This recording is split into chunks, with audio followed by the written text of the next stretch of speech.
Tom Thick reached out to find the mouse, but unexpectedly, in his dazed state, he grabbed something soft and squeezed it happily.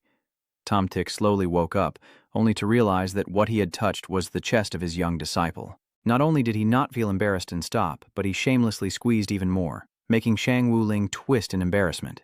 Thinking it was a dream, Tam Thick continued to act wildly, but after a while, he suddenly realized this feeling was real. My imagination isn't that good. Tom Thick was stunned and surprised to realize that he had truly transmigrated, and into the very novel he had written himself. In the story, he learns that the protagonist accidentally gains a heaven-defying opportunity, initially luring him in, then plotting to kill him, but he manages to escape. Later, the first thing the protagonist does after reaching the Golden Core realm is to surpass his level and defeat him, resulting in his cultivation being ruined and living a life worse than death. Remembering this, his teeth clenched tightly as he shouted in anger, "Why is it that I didn't become the protagonist, but instead got transported into the role of a cannon fodder trampled by others?" Feeling sad, he suddenly remembered something. Wait a minute. The Golden Hand, according to the script, if he were to transmigrate to a different world, there would usually be a system or some kind of game hack involved. His face lit up with excitement and joy, and he kept shouting, "Come out, supervillain system!" But nothing appeared, and I ended up looking like a fool in front of my own disciple. Tried hundreds of times, but nothing happened. I can't keep my composure. Tom Thick screams in agony, but there's no one to hear, so what's the point of playing around? Could it be that I just don't like writing system stories, so that's why nothing happens? He lay down on the bed in despair. At this rate, I can only wait to die.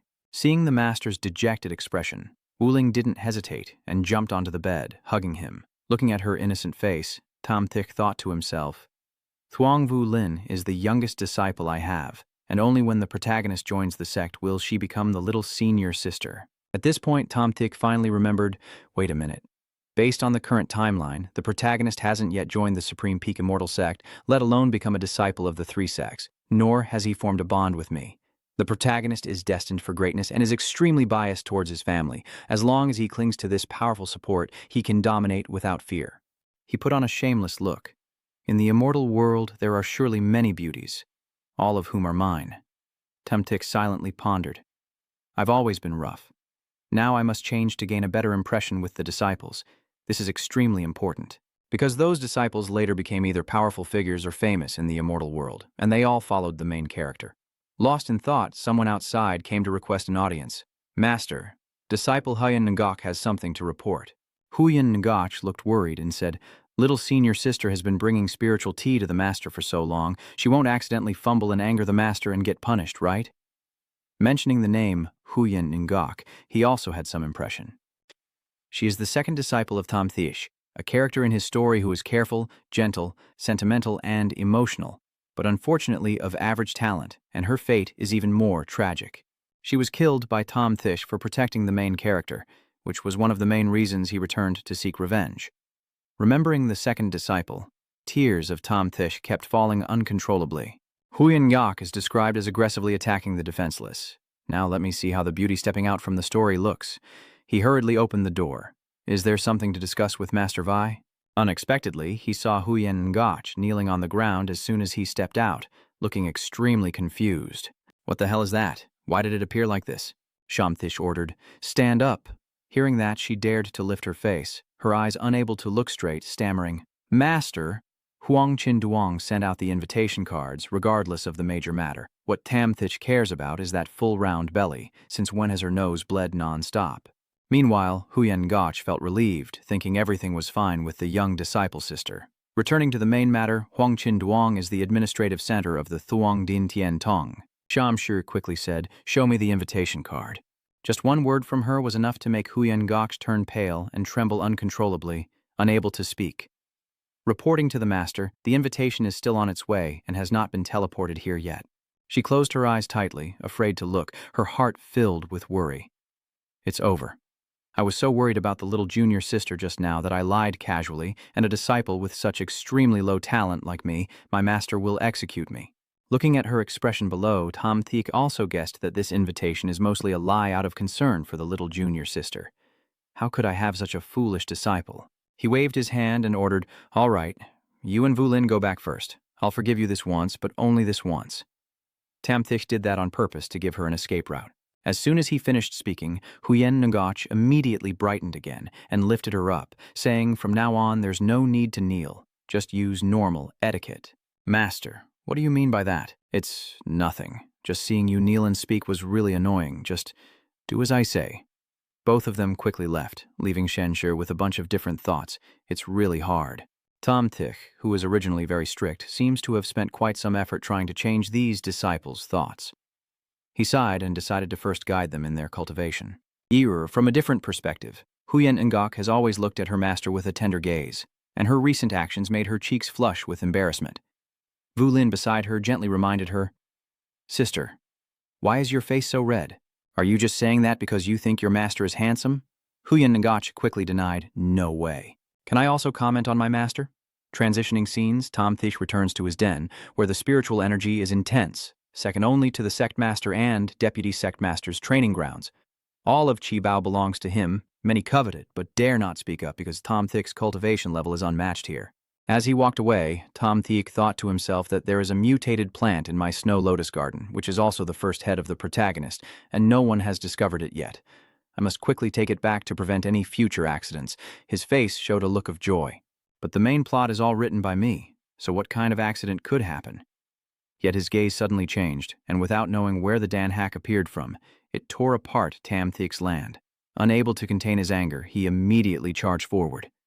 "You beast, how dare you destroy my treasure?" Not stopping there, divine magic is also used to catch storks. Looking at the snow lotus grass, I can't help but feel sorrowful. These fools actually treat my treasures like weeds to eat. What kind of guardians are these beloved disciples anyway? Thinking of this, Tom Thich erupted in fury and shouted telepathically, "Everyone, go to the snow lotus herb garden now." After calling out for a while, he still couldn't find his beloved disciples hiding somewhere. Tom Thich shook his head and sighed. This speed is too slow. From tomorrow morning, I must arrange for them to run in the morning. A few moments later, the three finally arrived, exhausted and breathless after climbing the mountain. Tom Thich looked down from above and shouted, "Get up quickly!" As soon as he saw Han Tianni's figure, his attitude immediately changed. His eyes dared not meet hers, his face blushed, and his mind started to spin. Han Tianni has the best talent among my disciples, possessing the firewood twin spirit root, which in my story means she has a different constitution from ordinary people. But Tom Thich only sees her as a tool and doesn't pass anything on to her, yet Han Tianni never complains and always fulfills her duties. From some point on, Tom Thich's nose bled uncontrollably, his face showing his true contempt, because her innate talent truly deserves focused nurturing, and then he harshly questions who is responsible for overseeing this place, only to realize that it is my great disciple Dong Nuyet Li. He stroked his chin thoughtfully, realizing that the one in charge of this place was my senior disciple Dong Yue Li, but she was injured quite badly because I scolded her. Tom Thich patted his head and sighed. Truly a troublemaker. Seeing the master's actions, all three were so frightened they knelt on the ground. Huyen Ngach hurriedly begged, "Oh, master, please calm down and forgive the senior sister. I was the one supporting and taking care of this place. It's all my fault. If you want to punish, just punish me." Tom Thich was angry but couldn't do anything. "All right, stop making noise. Are you trying to teach me how to do things?" Hearing that, she trembled all over, dared not look up at him, turned her face away and waved her hand to dismiss it, saying, "Just roll down and don't challenge my patience again." Unexpectedly, his words were like an order, and all three of them had to crawl down the mountain with no shame. Tom Thich could only suppress the doubts rising in his mind. Am I really that terrifying? Erbaifeng is divided into 3 levels in total. The first level is where the new disciples and servants stay. The second level is for the elite disciples. The third floor is Tom Thich's residence. He stands with his hands behind his back, looking around with a puzzled expression. The second floor has a spiritual gathering array with spiritual energy twice as strong as outside. Why don't the others from the Spirit Wind team seize the opportunity to cultivate here and instead stay on the first floor, refusing to leave? Little does he know that they are afraid of their master and don't dare to stay close. The second floor is also where Dong Yue Li lives. Standing outside the door, Tom Thich couldn't help but feel curious. I wonder how Dong Nuyet Li is doing. The book only describes her briefly, so I hope it's not too bad. The door suddenly swung open, and just as Dong Yue Li was taking a bath, she was stunned, speechless, while he stood there blankly, eyes wide open, trying to see what he could. Tom Thich hurriedly closed the door, still lost in the illusion of beauty, living this life truly not in vain. Just as he opened the door, he saw the beauty bathing, though the wounds on her body were quite gruesome. His expression shows a hint of regret, saying, "I will not let such a situation happen again." Inside, Dong Yue Lai shyly hides beneath the flowing water. Did the master see everything? What should I do now?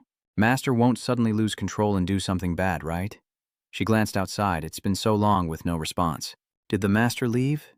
If so, does that mean he has no interest in me at all? Lost in her thoughts, Tom Tick suddenly pushed the door open again, her face showing clear signs of worry and fear.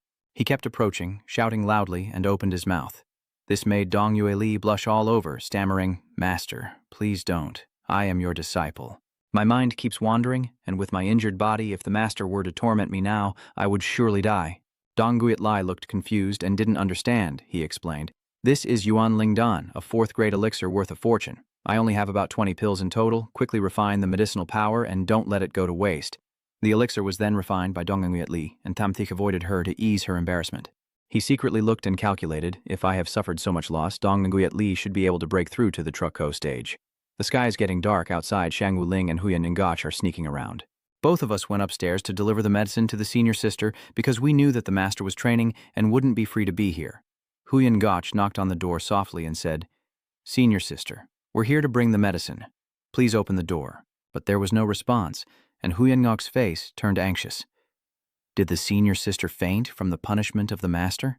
Vu Lin, the big fool beside her, couldn't hold back and rammed her head into the door to break in, only to hit the ground head first. Inside, Dong Yue Li was closing her eyes to calm her mind, absorbing pills to cultivate. "Since when has Tam Thish been standing behind you? Why did you come to the 2nd floor in the middle of the night?" Both of them turned pale at his appearance, their voices trembling. "Sifu, we came to see the senior sister. We didn't do anything." Seeing the medicinal pill in her hand, Tom Thish guessed that they came to deliver medicine to Dong Nguyet Li, whose cultivation was not high but character was good. He saw no reason to pursue it and turned to leave, reminding them, "Big senior sister, you're breaking through, don't disturb her. Everyone go back." Seeing the master's attitude, Shang Wuling couldn't help but be surprised and asked again, "Second senior sister, is our master really so gentle? Is she truly our master?" She also couldn't understand this situation. Tam Thish heard these words from afar and felt quite pleased. Although at first he only wanted to change the story, now he truly liked these disciples. It seems he needs to be a good master. At Nibok Peak, Tam Thish is sitting focused on cultivating. According to the story, Tam Thish has a waterwood dual spiritual root, skilled in illusion spells, and healing techniques. Beside him is the #1 killing move, the tiered dragon flying array, a spiritual technique in the cultivation world divided into spiritual, mysterious, and immortal techniques, with spiritual techniques being the lowest rank and not overly powerful even when perfected. Looking at my own strength, Tom Thick silently assessed, I am now at the peak of the Golden Core stage, only a step away from the nascent soul realm, something that even a lifetime of effort might not reach. Tan Chao is just the starting point. The nascent soul stage here is like a legendary dragon seen only from afar, while the Golden Core stage, like Tam Thiek, is the perfect first boss the protagonist must face. Focusing the spiritual energy within his body, he gently unleashed a palm technique, causing the chair beside him to shatter instantly. He secretly marveled at how incredible this feeling was. Now that he had decided to become a good master, he must first cultivate to improve his realm. Half a day passed before Tam Thiek finally opened the door and stepped outside, his face filled with confusion. What exactly is going on? Could it be that I am the one who created this world?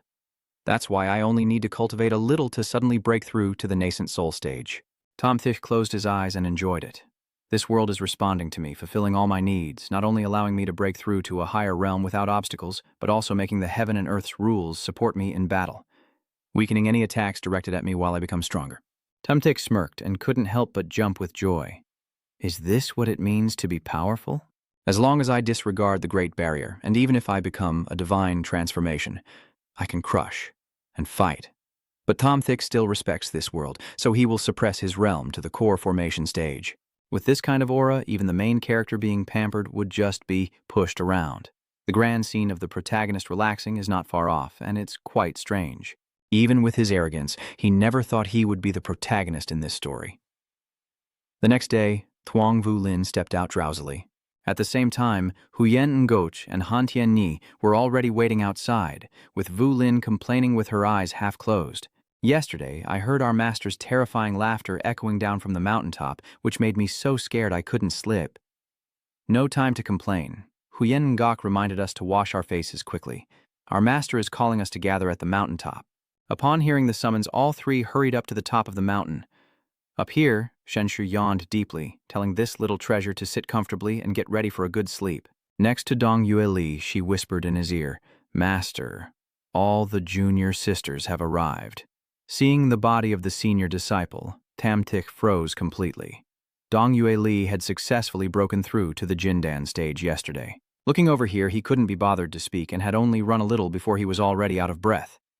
Tam Tik cleared his throat and instructed, "From now on, I want to see you training here for 2 hours every morning. Do you understand?" "Understood. Then start now." Wu Ling and Huyan Guch dared not disobey the order, but Han Tianni wanted to leave.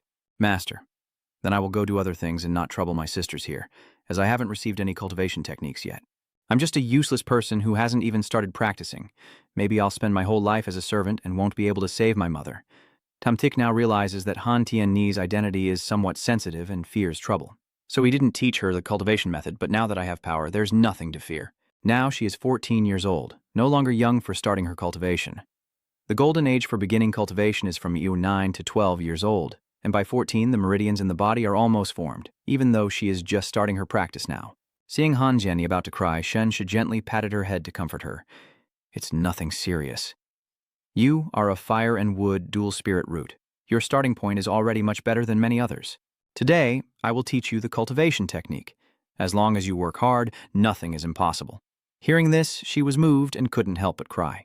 Although Tam Tik had not been kind to her before, he was still the master she respected, the one who 4 years ago disregarded others' ridicule and took her as his disciple. Tam Tik held Han Tianni in his arms as she sobbed, saying, "Good girl, good disciple." This scene immediately made Vulin and Huyan Ngok unable to believe their eyes. "Oh my God, is this really my master? Is my master really such a gentle person?"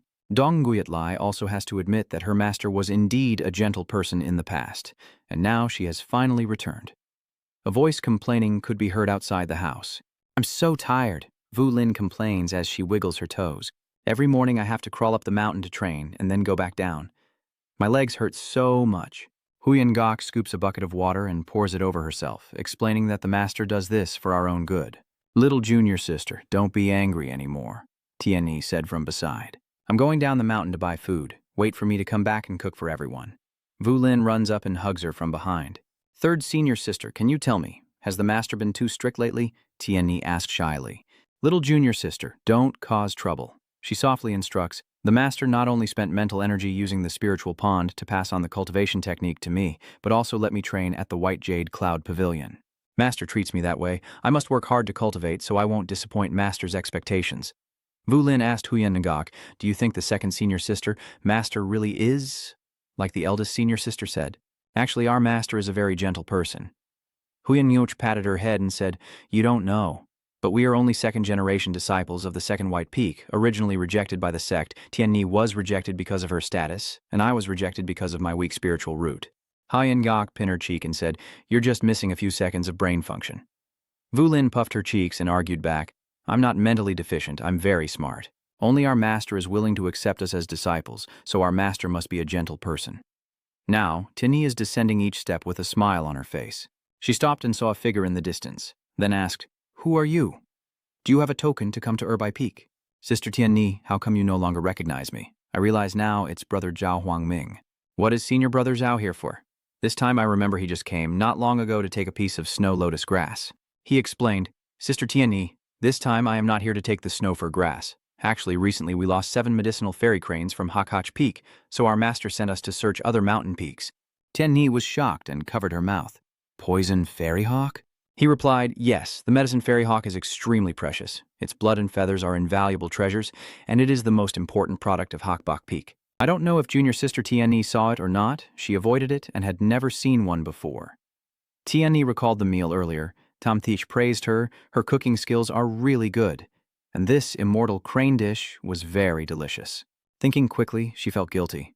Not only did she see them, but they also ate one. Xianni cleared her throat and said, "Without a token. You brothers should go ahead and get the token first, then come back. Our master is not in a good mood, so if we recklessly let you senior brothers go up the mountain, I'm afraid we will be punished."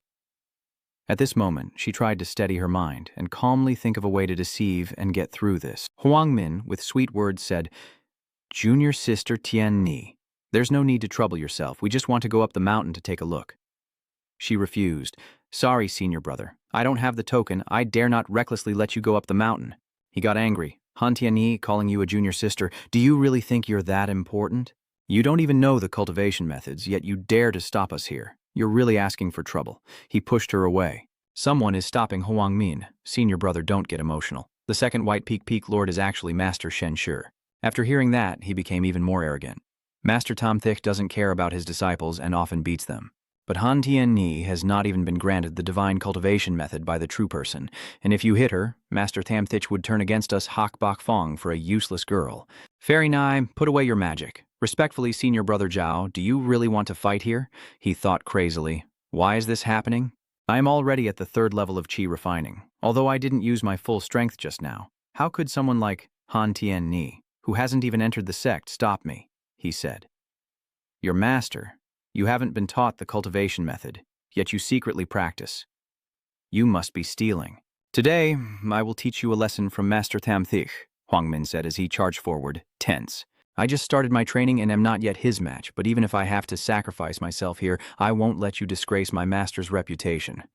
Tam Thich suddenly stepped forward. "How dare you try to teach my disciples a lesson?" He cast a spell to knock Huang Ming away, and all his companions causing trouble were punished. Tam Thich patted Tian Ni on the shoulder, saying her performance was quite good, and she was happy. The master comforts her before turning to look at Huang Min with a grim face. They kneel in fear, begging for mercy. "Please spare me, master. Please spare me." He scolded Huang Min, saying, "I don't like you little ones. Get out of here. If anything happens, your master can come find me." Tam Thich gently caressed Tian Ni's face, asking if she was hurt. She was moved, but there was no master. He asked, "So what are they here for?" She explained, "Master, you haven't even learned what happened yet and you're already fighting." Tam Thich gently looked at the flock of cranes and said, "When will you be ready to lay some white eggs for me to brew into wine after staying here so long and being cared for by old Yua himself? I still rely on you to reproduce and flourish to enrich that second White Peak." Nguyen Lai stood nearby, helpless. "Master, he remembers that strange dish. I clearly killed that single immortal crane, leaving 3 males and 3 females, so why aren't they doing anything?" Tam Thich stood up, dusted himself off, and walked away. He turned to ask her, "Nguyen Li, have you already reached the core formation stage?" She obediently replied, "Yes, master. Thanks to the elixir you gave me, I was able to break through."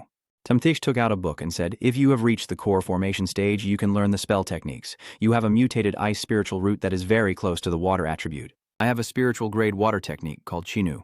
Take it and practice. If you have any questions, you can come ask me." She supported herself on the roof. "Yes, master. Your disciple will train diligently and not let you down. I wonder why you haven't scolded me after all this time. This is so frustrating." She covers her face and cries. The competition among sects takes place, with the young cultivators guessing names and meanings. This is the grand gathering to select suitable disciples for cultivation. Although the Supreme Immortal Sect is a lower-tier immortal sect, it is still an established one and naturally participates. Being friendly with the Supreme Immortal Sect, the Jade Flower Sect, and the Dongming Peak was based on the comments of Fairy Ni, and in the end she judged that it was right to value them a little. Yenli then added, "Master, you don't look like you care about anything right now." Someone said to Thanthan, "The one over there is the Venerable Tamthik of the Summit Immortal Sect." She sighed. "He's quite an interesting person." She smiled and said, "What's wrong? Does Senior Sister La have an interest?" Thanthan, fixing her hair, a hint of interest, says, "If he didn't have that dark past, I might consider him." Tamthik notices she's looking at him and on the other side. Thanthan pushes her clothes aside. Everyone blushes. Tamthik is bleeding from the nose, with poor artistic skills. Huyen Gok is panicking. "Master, you're bleeding." He took a cloth to wipe. "Nothing serious, it's just because I've been eating too many supplements lately." He asked what was so impressive, and she stammered in her description. Tamthik strokes her hair, truly shallow. "Everyone is furious. Who do you think you are to criticize us?" His gaze darkens. According to the story, the main character, Shoshiki, will reveal his talents at the end of the test. Shatni is currently leading the competition, observing thoughtfully with his beard, not expecting that this grand event would secretly have such a promising seed. Tanfong also discussed, noting that this hanging bridge made of chains is meant to test spiritual root strength, spiritual energy, and temperament. This person's movements are not only unaffected but seem to be aided somehow. I've never seen such talent before. Their future potential is limitless. The sects bow respectfully to him. This is truly the luck of our Shangding immortal sect. In my opinion, such extraordinary talent should be directly taken as a disciple by the sect master to nurture it in the best way. Shanmin politely said, "Do not worry, elders, we will wait and see what kind of spiritual root this person has. I really want to accept him as a disciple, but his spiritual root attribute must be compatible. Otherwise, it would be better for elders and sect masters to come and accept him." He glared at him, but Tom Thick sneered internally, "Just let them boast. See if they still want this disciple later." Thunmin sighed. Others might be easier to persuade, but for Tom Thick, the Upper Summit Immortal Sect truly had its disadvantages. All of Tom Thick's disciples were selected from the Tianmom Conference, but none of the sect leaders or elders wanted them. According to the rules, those who pass the test on the cloud platform are all disciples of the Thuong Din Tien Tong, but some of them are unusual, causing the sect leaders and elders to refuse to accept them. So Tamthish ended up collecting the leftovers to prevent the Thuong Din Tien Tong from being put in an awkward position. There will be more good seeds later, so I'll speak up and help Tamthish get one or two of them. Then Min looked down at the arena, stood up and said, "Congratulations, little ones. Passing the test means you are now members of our supreme immortal sect. After the spiritual root test, we will arrange suitable masters for you to guide you on the path of cultivation." Then Min said seriously, "And now whoever I call will go to the formation at the center." Vaitham was the first to step forward. He looked at her and asked, "Do you have the Waterwood Earth Spirit root? Are you willing to join the Crimson Green Peak?" She replied, "I am willing." Senior brother Tom Thichnai calmly said, "I never intended to take in disciples. Are there still enough of you to trouble me?" Vaylin squeezed his foot to make him squeeze in, saying, "I know. In the sect it's said that Master likes to take in half-baked disciples. He's helpless. Isn't this just to let you go? What are you so happy about?" The other disciples are angry and jealous. How could such a talented seed be handed over to this person? Tumtik feels disappointed and says, "I have no interest. This kid should be handed over to Brother Bach of Lean Truk Peak." In her heart, she thought that Bai Tai and Vei Tam, with their water bamboo technique and matching attributes, were a perfect match, and according to the story, everything should unfold that way. Beinheim said, "This is not acceptable. Thomthish is much stronger than me. A good seedling shouldn't be wasted in my hands." Yukawasek said, "Your cultivation is still low, only at the early stage of the golden core. Vitam's exceptional talent, ultimately, which sect should he join, it's better to discuss carefully." She was sad, which was understandable, since my strength was not great, and my position in the sect was not high. Originally, disciples with talent wouldn't be assigned to me. Tumtik got angry. There's no need for so many words. If he says to accept her, then accept her. Just teach this young girl well. I said if you're suitable, then you're suitable. Vetham joins the White Clan, who approves and who objects. Nach Huatong is angry. Bakniam is moved. Master Shensha waved his hand and said, "Come here." Shensha gave Wei Shen a cake. Her stomach was already flat from hunger. "This is for you." Bakniam patted her head and said, "It's okay, just eat it." Tomtik pinched her cheek and said, "If you eat my cake now, don't come after that guy to you, that to kill me later." Bakniam thanked him. "Master Tom Thick thanks you." He waved his hand and said, "No need to be polite. You are the most suitable master for Wei Shen. I am just speaking the truth." His eyes turned dangerous. Is the real show just about to begin? Next up, Tu, that steps onto the arena. Tu, that steps onto the arena. Everyone is talking. And left alone is Tio that, who still lacks confidence. No one knows what kind of spiritual root he has. If you have a water spiritual root, then wouldn't there be hope for you to become my disciple? You're so old, are you still not satisfied with your lifespan and trying to compete? I believe the sect master will definitely take him as a direct disciple. You all should give up now. Shan Ming spoke. Step forward, Tio that.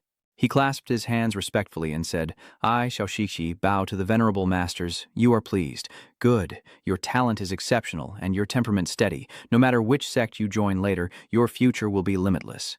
Tio, that steps onto the spiritual root measurement circle, everyone focusing their attention. Shensha rests his chin, looking pleased, eager to see who else will want to take him as a disciple. A flame appeared above Xiaoshi's head, and he was delighted because the fire attribute matched his own. Tenfong sighed. If the fire spirit root is the case, no one else is qualified to compete with the sect master for disciples. He stroked his beard and said, "If little 13 has the fire spirit root, then it will be mine." He has gained another spirit root. Bakniam observed that the wood and fire dual spirit root, although inferior to the pure fire spirit root, is still a relatively decent combination. Wait a moment, he still has one more spiritual root on his head. The Earthwood, triple fire, spirit root, a triple system spiritual root of average talent. Then Min regretfully sighed. Truly a pity. Tew that looked confused. He has too many spiritual roots. Ngach Hoatong spoke. The 5-element spirit root turns out to be a useless trash with no talent for cultivation. Everyone was abuzz, making him feel ashamed. This outcome was truly disgusting.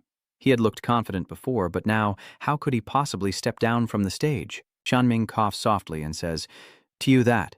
You lack the talent for cultivation. But since you've passed the test, according to the rules of the Supreme Immortal Sect, you'll have 3 years for assessment. I wonder which elder or sect master is willing to accept this disciple." Thanfong remains unusually silent, and Baknim also ignores him. What's the point of accepting such a useless trash without talent into the sect? Just a joke? He looked up at the platform and asked if any fellow Taoist was willing to accept this disciple. Shenshu was annoyed. What are you implying? Just call me by my name. Tew that frowned upon hearing the gossip. You're an ordinary sect leader. No matter what, you can't accept a useless person into the Shangding Immortal Sect. You have no talent for cultivation, and are not even considered a seeker of immortality. The sect master doesn't need to follow the rules and could easily cast you out. But Tew that clenched his fist. Tam Thick stepped forward and asked, "What is your name, little lord?" Tears in his eyes, he looked up and said, "Tew that." Tam Thick scolded. "Why are you crying? A future handsome man who aims to be a top-tier man should not have tears on his face." He wiped his face with his hand and said, "Yes," Tam Tish asked. "So do you agree to become my disciple?" Tew that, with a determined look, "I am willing." His voice echoes loudly across the arena. Master praises you, saying, "Very good. You only need to trust one thing. Sooner or later you will have to bow at your feet in this world." Tew that kneels down and replies, "Yes, I will remember, Master. Please accept a gift from Doni." Tam Thick turned around and said, "Let's go back with me." The disciple happily ran after. Yes, I think this is the kind of look where the affection level skyrockets and he smiles dangerously. With the SSR character in hand, the next step is to change the story where he kills me. And from now on I can cling to the protagonist and survive. Tam Thick happily points his finger, and the evil master with his undefeated disciples ends his speech. Returning to the manor, he says, "To you that, from today on, you are officially a disciple of the Second White Peak. Although your talent today isn't outstanding, I believe there is someone who can prove their strength." To you that listened and replied, "Yes, I will definitely not let my master down." Yuli secretly thought, "It seems the master really likes this little disciple. Usually he is lazy every day." He took out a bag in front of her, surprise. "This is a gathering elixir. Use your current aura." A spirit gathering pill dissolves in water, divided into 10 parts, each used for training to help you progress. Nuet Lai hurriedly intervened. "No, master, you're going too far. The young disciple has just entered the sect. How can he use pills?" Tumthik smiled and said, "For others this might be a disaster, but for Xiaoxi it's not necessarily so." She pouted and said, "Master, I was careless. Please punish me." He comforted her, saying, "It's okay. You did it for the little junior. I won't blame you." Yuli choked up and asked, "Master, why haven't you blamed me lately? Did I do something wrong somewhere, or are you already completely disappointed in me?" Shanxi was helpless and said, "What is this?" "Of course it's because you did everything very well." Xiaoxiqi was eavesdropping and called out, startling both of them. "Master, she's in trouble now and she forgot that the junior disciple is still here." Tamthish was relieved. He asked, "Do you have anything else you want to say, Tiu that?" Tiu that stammered and admitted, "My master is actually a woman named Tiu, not Ni." Tamthik looked visibly confused. Outside the courtyard, Shench asked, "Do you have any doubts about your recent cultivation?" She sat on his lap and replied, "I have learned everything, but I haven't found the right body for the final step of integration. It's okay, practicing cultivation takes patience. You don't need to adjust your body for entering the body now, just do it like that." Tamtish revealed that your family has fallen behind, and on the way to find a master, there are many bandits. Disguising as a woman was the right choice. I naturally won't expose you. Inside, he's screaming, "What the hell is going on? Why has the male lead become my female Long Niao Tian? Don't underestimate this poor young man." So what should I do now to establish the main character's harem?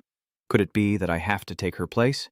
It's not impossible. My swordsmanship also feels very extraordinary. Tom Thish took out a book and explained that the so-called innate cultivators are born with deficiencies. Unbalanced 5 elements, spiritual energy entering the body, breaking the cycle, stirring the spiritual energy within, accumulating little to become much, transcending the mortal realm. But Ni, with your 5-element spiritual root, you cannot achieve this at the initial stage of entering the body. But, don't worry. Master will help you solve this problem. The two of you will chat, and today I will teach you the procedures every cultivator must know. She happily agreed. Fairy Girl carried the food, saying, Big senior sister, I stir-fried 2 more dishes of vegetables. All of them are what our master likes to eat. Master will definitely be very happy later. Junior sister confused. What's wrong today? That's strange. Huyan Ngok enters and says I just informed the master and he and Seven are coming immediately. Vu Lin excitedly says, I've eaten. It's so fragrant. She relaxes. Today there's roasted immortal crane. Wait for the roasted immortal crane. My third senior sister, isn't this what our master specifically asked us to take care of? Why did you end up roasting it? Tianni was confused. She saw Tam Thish come in and say, let's study with that knee for a while, and now we're both starving. Inside, Tam Thich thought to himself, although the golden core body doesn't need to eat, Han Tianni's skills are truly amazing, her mind blossoming, especially with this roasted celestial crane dish that one taste is unforgettable. Tam Thich Hoang Han realized, how could my precious celestial crane be roasted, and 2 females at that? Shiki told Zhuan Yu that the master can now distinguish between male and female immortal cranes after reaching the 9-level stage. Zhuan Yu signaled her to be quiet, saying the master is angry and she shouldn't speak. Who is Tam Thich angry at? His anger flares up and everyone kneels down and bows their heads. Tam Thich let out a long sigh of frustration, covering his face in worry, then stood up and left, saying, There's no need to be afraid. I just want to know who did it. In his heart, he decided that the medicine of the fairy hack is just an external thing, far less important than the adorable disciples. He was pulled by the collar. My master is the disciple. Yueli took the blame. I told Xian Ni to do it, and I also stole the fairy feather. Please punish me, master. She knelt down at Tam Thich's feet. He froze, watching her unusual behavior, begging the master to scold him harshly. Tam Thich was terrified. What kind of devil is this? He propped his chin, pondering. Although the atmosphere was very strange, it was not easy to punish without cause. But how should he do it? Shiki wonders if master and senior sister always get their butt tested when they make mistakes. Tam Thich imagines it as a good idea, having this great senior sister get her butt whipped in front of the junior sisters to lose face. This way, the punishment wouldn't be too harsh and would help maintain her perfect image. He called Yue Li, come here quickly, she trembled. Yes, sir? Nguyet Lai lies on his lap, Tam Thish declares. I'm starting now, and he can't help but feel awkward seeing this body. This is when Tam Thich woke up. The body of the imperial sister is completely different from Tu That Ni and Tu Lo Li. He raised his hand, ready to correct himself, or else my image would be ruined. Sam Thich hit, and Nguyet Li cried out. He struck while warning as the senior disciple, not setting an example for the junior sisters. Today I must punish you so everyone else can learn from it. Tam Thich gave her a smack on the butt, and Nguyet Lai moaned happily. The other 3 witnesses all blushed. When I heard the voice saying, Master, please punish me more, it was not long before it was all over. Tam Thich took a deep breath, his mind numb. I finally see that Dong Yueli is absolutely loyal. In my story, even when mistreated, she never leaves. Tam Thich at that time hadn't figured out a reasonable plot, but now Tian Dao is helping me fill in the gaps, but with this method Tam Thich goes out exhausted. I won't eat, you all share the grilled crane. Thinking deeply, elder brother Tian Dao knows how to play better than I do. Huyan Ngach cares, senior sister. Are you all right? Yue Lai replied dejectedly. It's okay, Huyan Ngach, come here. She whispered into her junior sister's ear. Huyan Ngach, help me get my underwear. She ran headlong, saying, Elder sister, wait for me to come back. Wu Lin was suspicious. What happened to second sister? She replied, I don't know. Shiki looked at the senior sister in pain, but with a hint of happiness, then suddenly seemed to understand and smiled. Tam Thich sighed in frustration and lay in the bath, while Dong Nguyet Li had been modestly maintaining her composure in front of the fellow disciples for the past few days. But secretly, her behavior was becoming increasingly excessive. He was startled when he heard her voice asking, Master, are you calling me? He panicked and said, Yue Li, I clearly told you many times that I don't need help when I bathe. She shyly wrapped in a towel and said, Master, you work hard every day teaching us. Let Yue Li come help you with your wages. Sham Thich stepped back and said, Don't come any closer. She stepped in slightly and softly called out, Master, he has surrendered. All right, I said you don't need to do it, so don't do it. Yeli stubbornly refused. I won't do whatever my master tells me to. I don't listen to such words. Isn't my master supposed to punish me? Tanji, Tam Thish is confused. This world is too crazy. How could I have such a disciple? Didn't I also write like this in the book before? So there would be many people reading it? Tamthik blushed shyly, but was very excited. There is a voice outside causing us to panic. Master, that knee seems to have a problem and wants to ask for advice. Yueli is worried. What should I do now? Tamthik teases, what should we do now? Why didn't you think about the consequences when you caused trouble earlier? Hide inside the wardrobe for now. Nguyet Lai walks away. Yes, I just hid for a bit. Don't tell anyone I came here. He looked at her hiding and couldn't help but feel like he was cheating. Shamthik used a water-clearing spell to treat the water on the ground and on Nguyet Lai's body, or she would catch a cold. Shotni entered. Master, I came in. He's cleaning the bath. Shiki is already this late. What do you want to ask me? She scratches her head. Master, are you taking a bath? I have some unclear questions, so I came to ask you for guidance. Tamtish replied, Ask away, I will help you explain. Since you still can't practice ki now, there's really no need to rush into learning theories. Is that why that knee keeps staring at the wardrobe? He was confused. Why does that knee keep staring at the wardrobe? Could she have discovered something? Yui Li, feeling impatient, heard outside someone say, I am the least talented, so I need to work harder. I wanted to find senior sister, but for some reason I couldn't find her anywhere. He asked, Then what do you not understand? That knee waved her hand. Master, wait a moment while I prepare the tea for you. Inside that cramped wardrobe, Yui Li complained uncomfortably. I'm so hot. She smells the clothes and the wardrobe are all the master's scent. I can't let Shini stay outside if she's discovered. But Nguyet Li could smell the scent, and everything around was the smell of her master, which really made her excited. Suddenly, the wardrobe made a noise, startling Tamthich. Dong Nguyet. Lai, what are you doing? Shishki quickly came over. The master's tea is ready. She intentionally tripped and spilled the tray. At this moment, that knee's face was different. If the master's clothes got wet, I could help him get new ones. But the plan failed. She was surprised, and Tumthik supported her body and poured the tea. Be gentle and careful. I quickly hugged my master. Luckily, I didn't get him wet, but I don't know if there are suitable clothes in his wardrobe to change into. Tamthik shivered and said softly, It's okay. Just be more careful next time. Clothes aren't a problem. Falling would hurt a lot, but the feelings are real. This little girl definitely did it on purpose. That knee's hand gently stroked his clothes. She pouted and said, Yes, I must obey my master's instructions, and you are still the best master. Tamthik felt embarrassed. She was still young and probably didn't understand everything, and the sky was already turning dark. That knee said, Master, I am heading back now. Tamtish tiredly said, Tio Loli has been pulling me for an hour. Even as a golden core cultivator, I feel exhausted. He looked towards the wardrobe. That knee is too difficult to deal with. I wonder how Dong Nguyet Li is doing. Master Tamtish then went to open the door. Inside, Yue Li sweatily called out, Master! He's blushing. Being locked inside the wardrobe can't be comfortable. Next time, if you dare to do that again, it won't just be locking him in the wardrobe. She shouted loudly, If you want to punish me further, I am willing to accept anything, be it a beating, wax, or whatever. As long as it's from you, I am fully willing. Tamthik turned away. All right, go change your clothes quickly and don't leave a bad impression on your fellow disciples. Be good. Yes, master. Tamthik sat on the chair. This place is too dangerous. Staying here any longer isn't safe. He sips his tea and tells Yue Li that he plans to go down the mountain soon to prepare some supplies, while they continue their cultivation on the mountain for the Sect trial in half a year. Yue Li turns around in surprise, wondering why their master suddenly wants to leave the mountain. He lied, saying he was going down to find some items, thinking to himself that Tuyet Nung Thao almost got eaten by those stupid cranes. I need to activate these traps quickly, or else trouble will arise again. The next day outside the Summit Immortal Sect, Shenshu was strolling while enjoying the scenery. His first time leaving the sect but not going far, so he decided to walk around.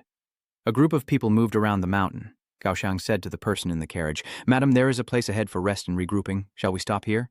The person replied, Captain Cao, everyone can rest by the roadside to recover. You've been traveling for 3 days. Thank you all for your hard work. All the subordinates stopped according to the order. They smell the aroma and wonder what it is. My saliva keeps flowing uncontrollably. Nearby, a table full of grilled meat is laid out. The smell is amazing. All my efforts to come out here were worth it. Now only one last step remains. Chanja happily and leisurely grills the meat, while the other's eyes light up at the sight of the roasted lamb, and Chao Thang is surprised. Lao Bai pulls back the curtain, reassuring that he's not a cultivator. He hands over a leaf to call Gao uncle. He ate while thinking, this group only has one person at the Truco stage, but my own chaotic spiritual energy has already drained my power and poses no threat. Cao Thang approached him and said, "Hello, little brother. I am Cao Thang, the leader of Mok Lin." Tom Thick looked puzzled and asked, "Chow, big brother, is something the matter?"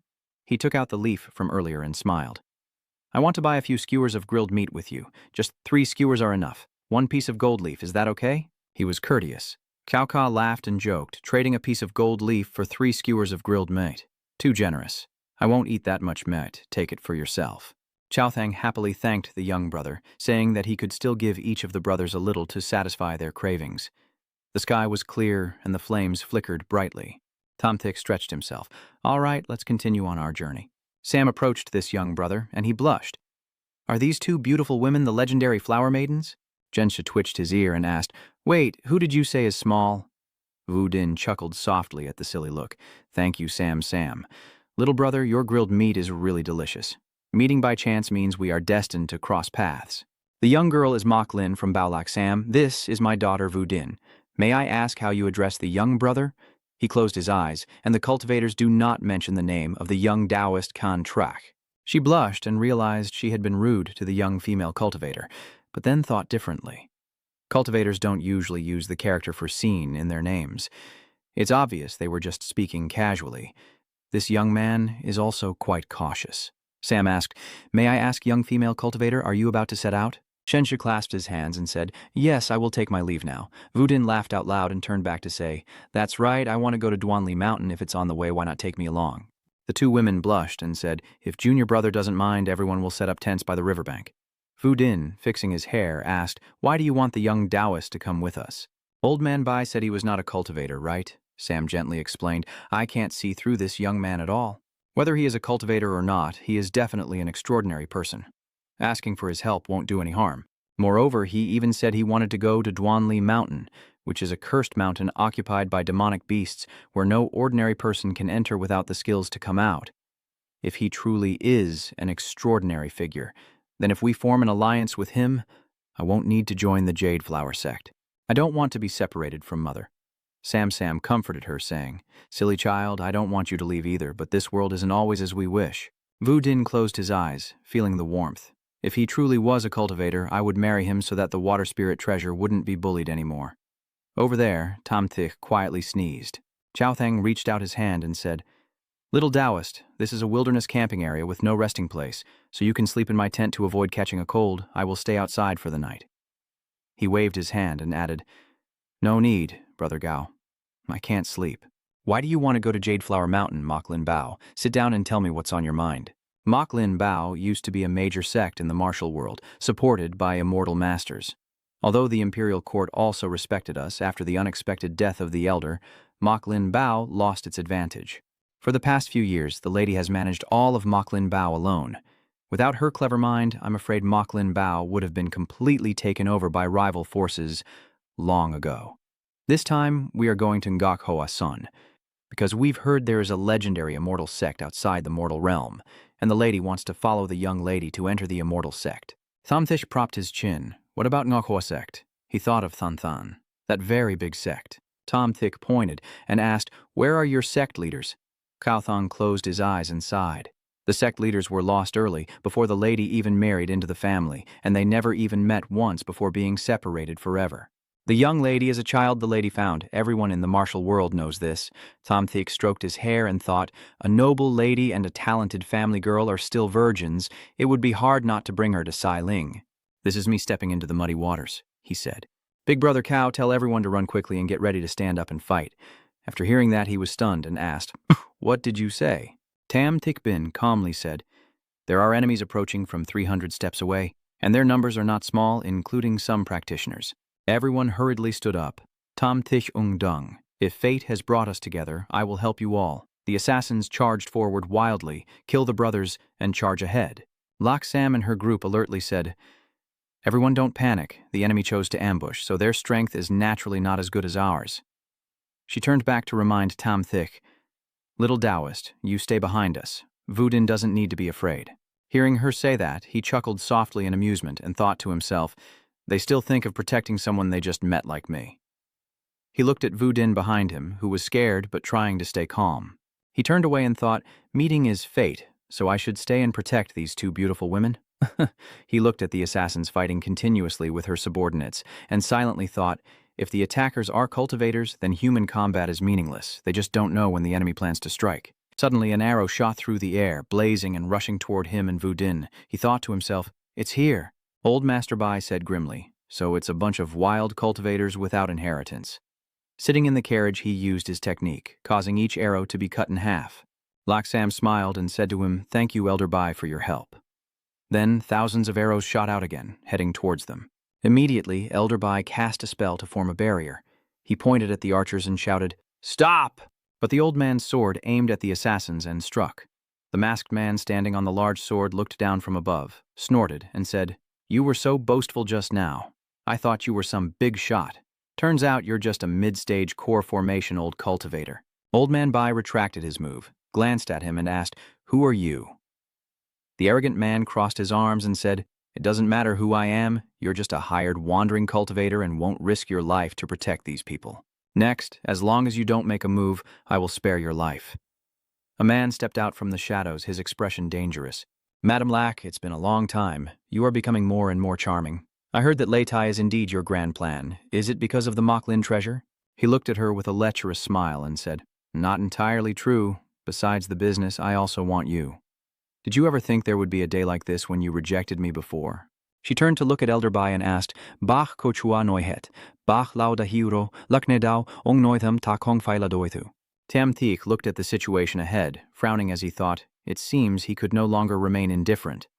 Just as he was about to step forward, Laksam raised her hand to stop him and said, "Little Taoist, please stop." She said, "Little Taoist, we caused you trouble. Find a chance to leave later."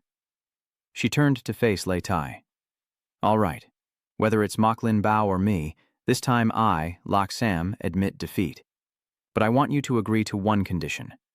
My daughter and this young Taoist leave together." He looked at Wu Ding, who was laughing nervously, then said, "I hear that Moklin Bao's eldest daughter, Tak Nuok Xuan Thui, has lips like peach blossoms and a face like a fallen flower." He sneered lecherously. "Today I see that the reputation is well-deserved. With such a beauty, how can I let her go?" Old Bai closed his eyes and said, "I will help you spend your money and help you avoid disaster since I don't have much time left. So let me help your girl one last time." Old Bai pointed his sword at the platform, catching him off guard. The Immortal Master saw this and threw a rope around the old man's neck, saying, "Know your limits." Immediately after, he tied the old man's hands with the rope, leaving him unable to move. The Immortal Master looked at Leitai and said, "Troublesome." At that moment, a stone appeared in front of Leitai, blocking Bai Lao's sword. Seeing the blade close to his face, he was terrified. Leitai reached out and broke the sword, angrily saying, "Damn it, almost killed me. Today I will teach you a lesson first." Bak Lao was helpless. Laksam took out a talisman and held it behind her.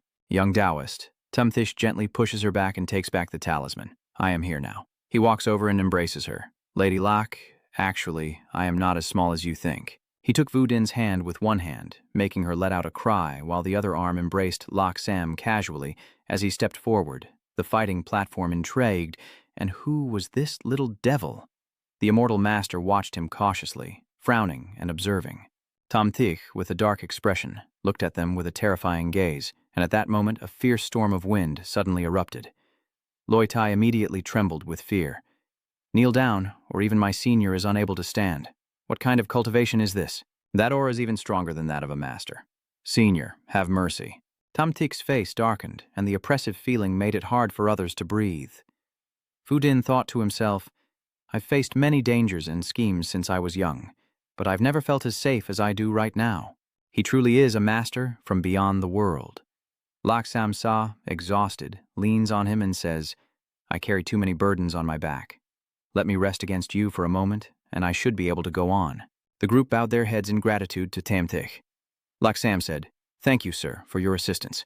Hearing that, he awkwardly scratched his face and said, "I may have said I am not young, but calling me a great person is a bit too much." She smiled and replied, "Then thank you, young master." Tam Thich agreed, addressing him as young master with a hint of meaning.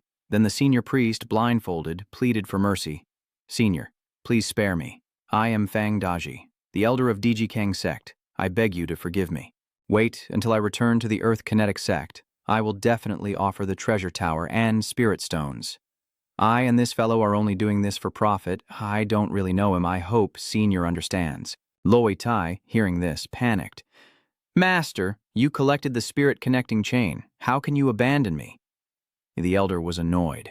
You bastard. When did I ever collect your spirit connecting chain? After saying that, he launched the sword towards him. Seeing the sword about to stab him, he shouted, You! In the next instant, a flash of light shattered the elder's sword, causing him to spit blood, as Shen Xi manipulated the sword to point at him.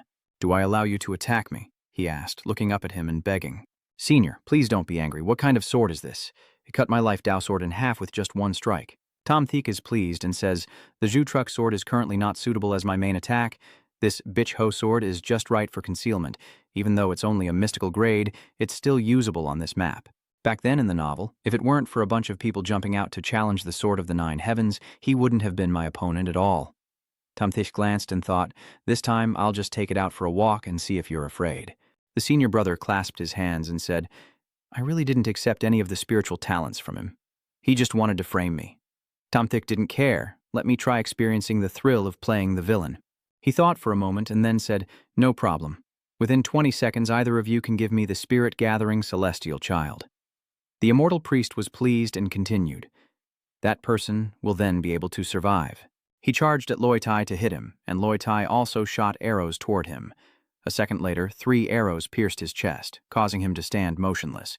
He fell backward, dying. You!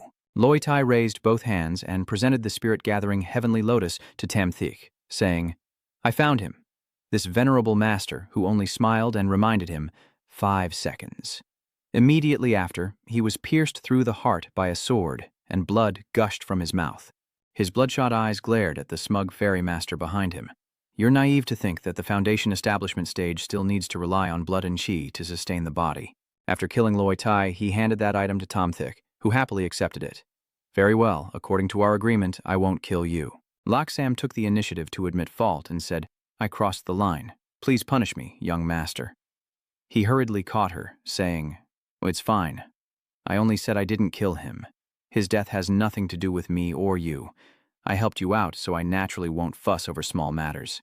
Old Bai approached and offered him the item. Senior, this is a magic treasure belonging to that core formation cultivator. The divine artifact radiates with top-grade spiritual energy. Tom Thiek waved his hand at the old man. The seals and spiritual sense on it had been dispelled by me. You stay behind, and when you use it, be careful to avoid bringing disaster upon yourself. Elder Bai took the item in a panic, a top-grade spiritual artifact. This is too valuable. Senior, I dare not accept it. Tom Thiek turned and walked away without saying much. I'm tired of this kind of thing. Having helped you overcome the danger this time, it's as if I've cut off our ties. I have other matters now, so let's part ways here. After saying that, he raised his head proudly and thought, this is exactly the feeling. I am like a transcendent master. No need for soul cultivation. I am on a different level from you. Vu Lin stepped forward to stop him and said, Please wait, sir. If you still want to go to Duanli Mountain, if you don't mind, please ride with us. Young master, we haven't thanked you yet. Please come inside the carriage. Tam Thiek briefly looked indifferent, then soon smiled happily from ear to ear. All right. The carriage moves through the night along a treacherous mountain cliff road. Inside the carriage, Vu Lin exhaled heavily. Young master, the two of them fed Tom Thiek, and he ate with his mouth full, very happily. Then he remembered to ask Loksam, who said she planned to take Vu Din to Ngokhoa to become a master. She replied softly, Yes, young master. Old Bai said Vu Din has good talent for cultivation, so while she's still young, she should seize the opportunity. Vu Din, hearing that, frowned, then gently pushed her full bosom towards Tam Thiek. She's no longer a child, she's almost 14. An ordinary girl would have already married and had children by now. Tam Thiek looked at her chest and said, Yes, yes, not small, not small. He appeared serious. Elder Bai is a wandering cultivator who only knows one thing and not the other. Although Ngokhoa Sect is a female-only sect and bringing Vu Din there seems relatively safe, they practice dual cultivation techniques. Loksam was surprised to hear this. Vu Din innocently asked, What is dual cultivation technique? I will tell you later. Now let me see your talent. She replied, Yes, and he immediately pointed at her head as something very hot was approaching. Master, he hurriedly replied, Don't make a mess, it will be over soon. Loksam blushed deeply upon hearing this, as Vu Lin flushed, lay across his lap, panting heavily, her eyes moist and her mouth open, looking incredibly seductive. He stared intently at her. Vu Lin actually has no spiritual root. A rare physique. Inside the carriage, Tum Tik looked at Vu Din's lack of spiritual roots.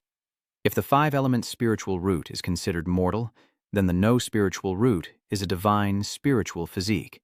Born with the potential for ascension, with no obstacles in cultivation, but the no spiritual root has no attributes and naturally cannot manipulate attributes spiritual energy. Although cultivation can only use spiritual power to strengthen the body and enhance physical resilience, such a physique in the immortal cultivation world has only one ending. Being born with a perfect dual constitution, with countless extraordinary immortal sects cultivating the innate pure spirit to transform it into a powerful foundation for breakthroughs, and this is something that drives people crazy. Young master, what's wrong? He smiled gently and said, Vu Din has exceptional talent. Do you want to become my disciple? Vu Din was surprised, but quickly responded happily, I do. Good. If you become my disciple, then you must take my next word seriously. First, I will teach you cultivation, but you must never reveal your identity as a cultivator, not even show your true power in front of others. Second, I will not always be by your side to teach you. Many times I will require you to learn on your own, but I will prepare the necessary cultivation resources for you. Third, no matter what problems you encounter, you can call on me at any time. I will give you a My Transmission Stone, and once activated, you can contact me and I will come to you as quickly as possible. You heard clearly, right? Vu Din said seriously. Yes, master. Tum Tik patted her head with satisfaction. Having a loyal and adorable disciple like Vu Din is truly a blessing, unlike those in the house who are either bloodthirsty or just love to tease their master or are fools. How did I end up in such a miserable state? Then he turned to instruct Loksam that Vu Din's physique is special, and if his abilities are casually revealed, it could bring disaster to the family, so remember to absolutely not expose his cultivation. Loksam, are you worried that it's so dangerous? Don't worry, I have everything under control. Old Bai is sitting cross-legged, practicing his energy when Shen Shi calls out, Bai Ji Shui, Senior, I wonder what guidance you have for me. Tam Thik continued, you are using the Tan Quiet cultivation technique, which consumes lifespan. Although core formation cultivators have 200 years of lifespan, your time is running out. Let's make a deal. Elder Bai bowed in admiration, unable to refuse the senior's request, wondering what he was asked to do. He handed a spirit pill to Elder Bai. This is a primordial spirit pill, which can help him relinquish the spiritual and primordial energy within his body. Since this is your first time using it, you can extend your lifespan by 5 years. I will help you abandon the incomplete cultivation method, and if you use this extra 5 years to train, you may be able to break through to the late stage of core formation, gaining an additional 100 years of lifespan. Master Bai was stunned and speechless, then knelt down and bowed deeply, saying, I will not refuse any request from my senior for such a great favor. Tam Thik smiled in approval. All right, then you will serve Moklin Bao for 5 years, and must support her with all your strength when she needs you. Old Bai serves faithfully. I, as a junior, follow orders. Sam holds Vu Din's hand and advises, Vu Din, you are lucky to become the disciple of the young master, so I won't take you to the Jade Flower Sect anymore, and we won't be separated. From now on, you must listen obediently to your master. Vu Din looked at his mother and asked, Didn't you used to tell me stories about the past, saying that immortal beings wouldn't care about worldly customs, and that master could become a partner with his disciple? Sam awkwardly cleared her throat and said, Vu Din, what nonsense are you thinking? Are you? She turned to Tam Tish, who was sitting there looking helpless, and both asked together, Master, when will you return? The young master is truly extraordinary, moving silently without making a sound. Meanwhile, he was worried. When I took in disciples, it felt more like collecting concubines. With Bak Chi Thui's support, Moklin Bao is safe from most worldly forces. Sam was surprised and covered her mouth in amazement. Elder Bai is a top-tier Zhutong master. Just inviting him to leave the mountain already caused Moklin Bao's vital energy to fluctuate greatly. Now, Elder Bai surprisingly agreed to serve willingly. Young master, how powerful are you really? Tam Tish asked, interrupting. There's no need to go to the Jade Flower Sect anymore. You should head back now. I will go to Moklin Bao myself after some time. He gently patted her head to comfort her and said, You don't need to stare at me like that. This isn't my true appearance. Before I leave, I want you to see it once. With that, he used his magic to revert to his original form, standing tall with the demeanor of a celestial scholar. Good girl.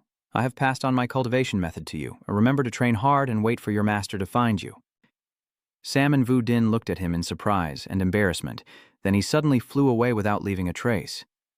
Tam Thik thought to himself, I've wasted quite a bit of time. Next, I must go all out. I should be able to arrive within 2 days. With a face full of determination. Lisun is indeed a dangerous place. and not a single soul can be seen within a 100-mile radius. The surrounding area is inhabited by various deadly snakes and fierce beasts, and inside there is the Thonlan Dak Thiem, whose strength matches the nascent soul stage. He hides behind a tree, observing. Each type of 5-element fruit can help a cultivator advance their spiritual activity and improve their talent, while the nascent soul beast can use the 5-element fruit to shed its form, transform its bones, and take human shape. Thonlan Dak Thiem will probably stay here until the fruit is ripe. Tamthish relaxed and lay down. I am not very interested in the 5-element fruits, mainly because the 5-element stones buried under the tree can balance the 5 elements. The 5-element spiritual energy is what helps Seven Ni establish her foundation in cultivation. Although the Yuan Ying stage beast is not to be feared, having one more thing is worse than having one less. Waiting for it to leave is the best option. On the first day, both the poison thorn and Tam Thiek stayed still, and on the second day, they did the same. By now he had lost count of how many days had passed, but no one was willing to leave. Tamthish couldn't stand it, no way. This demon fire beast stays in the same spot day and night just like me, so it's probably hard to wait for it to leave. What should I do now? Do I really have to fight? He clutched his head in confusion. No, fighting is not the best option. This also affects my dignity. An idea suddenly flashed in his mind. I know best how to use encirclement and illusion techniques. I can use magic. This demon spider must love things like me. The cry drew the attention of the demon spider, and a female demon spider appeared before it, appearing charming and adorable to attract it. The demon spider was surprised when another female demon spider appeared, transforming to attract the watchful demon spider at the tree, which quickly became captivated and chased after her. Tamthiek secretly rejoiced behind the tree and then ran quickly to the other side. He was pleased with himself. This demon insect is just like our F tribe. Lose your temper at the sight of a girl. He went to the tree and said happily, hoping it could last a bit longer, not just 3 seconds. Suddenly a distant voice calls out, the beast viewing the sword. Tamthiek is puzzled, not understanding what's happening. Just as he came into view, the flying demon flame roared angrily, "Human, you want to die." Tamthiek also quickly restored his sword and smirked, "You still know how to curse at people." He charged forward with the technique of stepping into the breeze, and Doka, looking down on him, was just a core formation cultivator. Yet, he dared to. Before it could finish speaking, it was already struck by Tamthiek, its body flying through the air. Dak Thiem quickly retreated behind a rock, trembling in fear. "Are all human cultivators this strong now?" Tamthiek, standing far away, asked. "Was the move I just used the Langtan kick or the Lang Tram kick?" "Forget it. After all, I am invincible." Then he ran away, and Du Thiem wondered why. Tamthiek bitterly wondered, which idiot ruined my plan? You were a mile away shouting, and you still tried to ambush me. In the sky, a blazing red lotus approaches Du Thiem, unleashing a powerful spiritual energy attack. The nascent soul cultivator was already formidable, now a core formation stage attacker. This place might be completely destroyed. No matter if you want to die or not, you must die with dignity. Then it launched an attack towards the blazing lotus flying over, and a deafening explosion erupted. Tamthiek hid behind the bushes, watching secretly. What's going on here? The powerful spiritual energy is there, but the damage is as weak as a snail. Foshuang landed and said, "You beast, you can break my heart fire chain. It seems you have some skill." She pointed her sword at the poison dart and said, "I must take the 5-element fruit today." Tamthiek looked up and realized she was stepping on the genius of Van Thien Tong, the sect master's daughter, Nach Foshuang. The poison dart was calmly underwater, so humans cultivators are only like this. It must have been my mistake just now. She clenched her sword and channeled her energy, and a fiery phoenix appeared to help her evade the attack from Du Thiem. Du Thiem smirked. "So you're scared now? Let's see if you still dare to come and steal my treasure. Foshuang won't be defeated by you, so there's no need to use the fire phoenix. I alone am enough. You use your energy to fly to Dak Thiem's place." Tamthiek stands here in confusion, so why waste your spiritual power to unleash the fire phoenix just for show? Ngyoks Foshuang va Dak Thiem, dang chien dao quiet liet. Nang lao tuivoa tokdo kukenhan het ling semkiem roiliek hinthu gido. Lachio tukskwa, Dak Thiem nhang nang van heen hang. Netran, that nagai hiem, suit nua thibiban. Tamthiek was speechless. If this young girl's comedy act should stop, this is a battle, not a stage performance. Dum Thiem laughed mockingly. Humans are so foolish. Foshuang was surrounded by the toxic fumes of Dak Thiem. She covered her nose in resentment. "You despicable beast, how could you use poison?" Her face gradually worsened due to the poison gas infection. Dak Thiem sneered. "They must be using Thenlan poison. Even if you are a Huathan Daozun, you won't be able to move within 3 hours. Wu Suang fainted and fell from the sky. Poison Demon stuck out its long tongue, wrapping around Ngoch Vo Shuang, not knowing what the primordial spirit cultivator's aura would be like. Tam Thick unleashes his move, kicking Lang Tram. The Poison Demon screams, "Here I come! This time I'm not afraid of you. It was just an accident earlier." And then it was knocked away by Tam Thick's technique. Flying through a large rock, it roars angrily, "You bastard, ambushing me. You have no honor." After saying that, it launches an attack. "Watch my 3 poison spirit energy." Tam Thick responds with his Lang Tram, a move so powerful it sends the Poison Demon flying further away. It screams, "Do you only have this one move?" He stood guard for Wuxiang, not with a confident look, but with seriousness, then executed Depo Langzan. Tom Thich grasped his sword and then swiftly pointed the light blue sword forward. Depo Langzan. Smoke and dust billow around him as the power of Dap Lang Tram surges forward, streaking towards the mountain ahead, causing the hidden dock theme behind the hill to tremble in shock at the force of the attack. How is that possible? Tumthik Thuthang Kim stepped forward to where dock theme was. "I won't kill you, and I hope you won't try to stop me."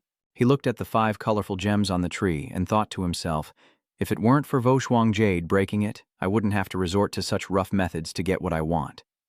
Voshuang Jade hesitantly asked, "Can I have a few of those 5-element fruits? You can name your price freely." Hearing that, he looked up and said, "If I don't want to sell, then what?" She thought to herself that her personality was still the same, always wanting to get whatever was new and interesting. She blushed shyly, then extended her hand to offer a price and said, 5 fifth-grade pills in exchange for 1 quintessence fruit. The poisonous flame from afar exclaimed, "Wow, miss, why didn't you say so earlier? If you had been straightforward from the start, I would have given you all 5 pills." Tom Thick sighed in disappointment. This demon flame is here to take the 5-element fruit to transform its shape, but the best effect of the transformation pill is only 5th grade. Now you directly use 5 5th-grade pills to exchange for a 5-element fruit. No wonder it's you, Ngoch Vo Shuang, my ex-girlfriend. How come you haven't made any progress at all? She pushed up her sleeve and asked, "If you feel it's not enough, then what about this?" the demoness exclaimed. Han Sun's spiritual stone. Saying that, she put it into her bag. "No, this is not allowed." Then she pulled out various types of spiritual stones and stored them away, or else Duthiem would be terrified by this poison. Yun Hidden Jade. She immediately changed her mind, but it was too late. Seeing the opportunity in front of her, Duthiem winked at Shenshi. "Our kind will work together to deal with her and seize the treasure. If you like, I can use poison so you can enjoy this girl a little." He looks terrifying with tears. "If you want to live, shut your mouth." The poison was so frightened, she let out a cry and then covered her mouth. Tamthish is angry. Enough already. No need to take it out anymore. When she left, no one taught her what to pay attention to outside. She shyly said, I sneaked out." Tam Thick sighed. "Why are you still so oppressed, little mother?" Then he swung his hand toward the 5-element fruit tree, and the powerful force quickly took down the 5 fruits. Tam Thish caught it with her bag, and Ngoch Vo Shuang sighed before handing her a gem. "Don't sigh, take this and have it." The girl was surprised to hear that. "Huh? Fellow Taoist, you want to give me this fire-element gem?" He turned his face away and went outside, remembering not to reveal his wealth, or else those with ill intentions might take notice. At that point, no matter how strong her backing was, she couldn't avoid getting hurt. "All right, take it and go home early." She looked at him innocently, and Shensha blushed as he handed over the gem. "Take it quickly." She looked at him and immediately thought of someone from the past, shaking her head repeatedly. Why would I think of him? But this young man gives off a very similar feeling to him. I wonder how he is now. He used to like causing trouble and was always trying to protect others, even though he was a fool. She held out the gem and looked into his eyes. This fellow. I can't just take his things without reason. "You name the price, whatever you want, I will agree to it. The 5 elements fruit isn't really that valuable, just give me a shape-shifting pill and a piece of Dalahuyan gold." She replied happily, "The great La Mysterious Gold? Not only are you highly talented in cultivation, but you're also skilled in forging weapons. That's impressive, he only has a basic understanding." She took out 2 items. "This is a shape-shifting pill, but I don't have any forging materials on me. But I have another way. This is a prototype of the Spirit Communication Jade Sword. I will give it to you through the Spirit Communication Jade Sword when I return to the sect." Tom Thick took a look at the item in her hand. This Spirit Connecting Jade Sword is worth more than the 5 elements fruit and the shape-shifting pill combined. She blinked and said, "I am from the Petal Cloud Immortal Sect, Ngoch Vo Shuang. You saved my life, so I will naturally do my best to repay you. This jade sword can not only continue to be used as a spiritual item, but also directly connect with me. If you have any questions in the future, you can come find me at any time. Tamthik smiled softly. I am a wandering cultivator named Thien Nan. Then she flew into the sky, waving her hand to bid him farewell. Fellow Taoist Thien Nan, I'll take my leave now. Remember to contact me. This silly girl. Then he said a terrifying sentence that made the poison spider fall backward. If you don't want this transformation pill, then just leave. Doxy stammered. Master, if you want to give me a transformation pill, otherwise why would I want one? From now on, you will work for me. It immediately responded. What? A single transformation pill would turn me into a spirit beast. Tamthik smiled eerily with his sharp sword. How could I not want it? It immediately refused in fear. How could I possibly not want to? Sir, I am willing. Please put down your sword. Tamthik threw the pill into its mouth. Eat it. Transforming beasts are at their weakest, and the scent of the transformation pill will also attract many beasts. I will help you guard the law, but right now, the number of demon beasts in the mountain isn't small. Tamthik confidently said, Don't worry, with me here, nothing can hurt you. Behind the bushes, thousands of eyes are watching the lake lion emerge from the thicket, a slash across its face. Tamthik gave a push. The peak golden core demon beast was indeed slightly larger than the others, yet it led the charge. Your little apprentice is using the early nascent soul stage to hold this place, so the peak golden core must be the most formidable demon beast. Don't worry, I am here, so these monsters are no match for you, but they are numerous. Just focus on absorbing the spiritual energy to transform. That's right, I'll help you gather some spiritual energy here. Tamthik blows power from his palm and the energy begins to spread out. The source of power spread throughout the forest with a strong radiance, and Dokthim was surprised as the surrounding spiritual energy all converged here. With this divine wind, he's still a core formation cultivator. Could it be the kind with hundreds of pills in his dantian? Tam pulls out a blue sword. All right, let me think of a technique to deal with so many monsters. First, a series of swords appeared around the monsters, causing them to panic, forming a ring of power around Tamthik. He smugly points his sword forward. If you're here, then don't leave. He secretly thinks it's really exciting to speak lines like a villain himself. Although the opponents are just a bunch of monsters, Taplang swiftly cuts through the creatures, slaying them one after another. He gently kills the two monsters rushing toward him, and the clear blue sky returns. What do you think of this move? Is it any different from before? If you're done, come help clean up the battlefield. This is all money. Doxiem was helpless. This human is truly terrifying. From now on, I must never anger him again. Namthik, holding the piece of cloth in his hand, the family aura hidden within, feeling even more genuine than silk. If made into socks, they might be snatched away by nuns and torn apart. Wait, these are just socks. Just need to refine spiritual energy to make them perfect for the disciples to practice. Han Tianhe looks alluring in her stockings. Tamthik, they are all your disciples. I am so overwhelmed I can't hold back. Dokthim clasped his hands together and said, Thank you, Master Protector, the danger has temporarily passed. Tamthik shyly said, Very well, since you're about to transform, pick a name. Yes, you are the right kind. Demonfire blushed. I am female. Tamthik was surprised. Why did you, as a female, become aroused by Bakangok Owa, transformed by magic? It's like a slap in the face. What? Xiaobai was turned into by magic, that's her first love. Tamthik covers his face and walks away, promising to find a real one for you next time. Duanmu's eyes light up. Really? Then please bestow a name upon the owner. Tam Thaich Chu Mo. Your current form is as black as jade, so let's call you Little White. Du Shen suddenly leaned back, stunned. Mu Lingbao, somewhere in the capital. The elders of the clan. You are all Mu Lingbao elders. Do you think this behavior of yours is not taking me seriously? In the room, the old man with the hat slammed his hand on the table. Madam, marrying into the royal family of Nukdin is extremely beneficial for Moklin Bao, especially since the sixth prince truly likes the young lady. The other three elders also spoke up. Yes, madam. We have already received the imperial court's tribute. If we change our minds now, we might anger the imperial family. I hear that the Jade Peak Kingdom has 3 court ministers, each a great cultivator. We cannot afford to offend them. I see the young lady also went to return, so she probably won't join the immortal sect. The sixth prince is waiting outside. As soon as the matriarch nods, Moklin Bao and the others will leave, and their future will be limitless. Loksam shouted, Enough. While Vu Ding and I were away, you secretly agreed to the marriage alliance, and even dared to say it was for Moklin Bao. Lin Bao has been struggling for years to make ends meet, while you all grow richer and richer. Do you think I don't see what's going on? I will never agree to this marriage alliance no matter what someone else says. I never expected that Madame Lin Bao not only has a fiery figure, but also a temper to match. But how could I use force against such a beautiful lady? I hear that Madame Lin Bao was still pure before entering the door, still innocent, with such good conditions. It would be a shame not to find a husband. So why not, since I have always cherished beauty and jade? Since Madame and the young lady are not related by blood, why not marry me as sisters? I guarantee that from now on, Mo Lingbao can develop freely, all with the backing of the Jade Peak Crown 7. Sam worries. Fifth Prince. I am sorry to disappoint you, but I will not agree. Bak Lao. She ordered, send off the guests. Old Bai stood up. Yes, madam. The young retainer in pink was startled, and the attendant stepped forward to protect her. Mid-stage of Foundation establishment, he shouted loudly with a frightened face. How can that be? Isn't Lin Bao no longer guarded by a fairy?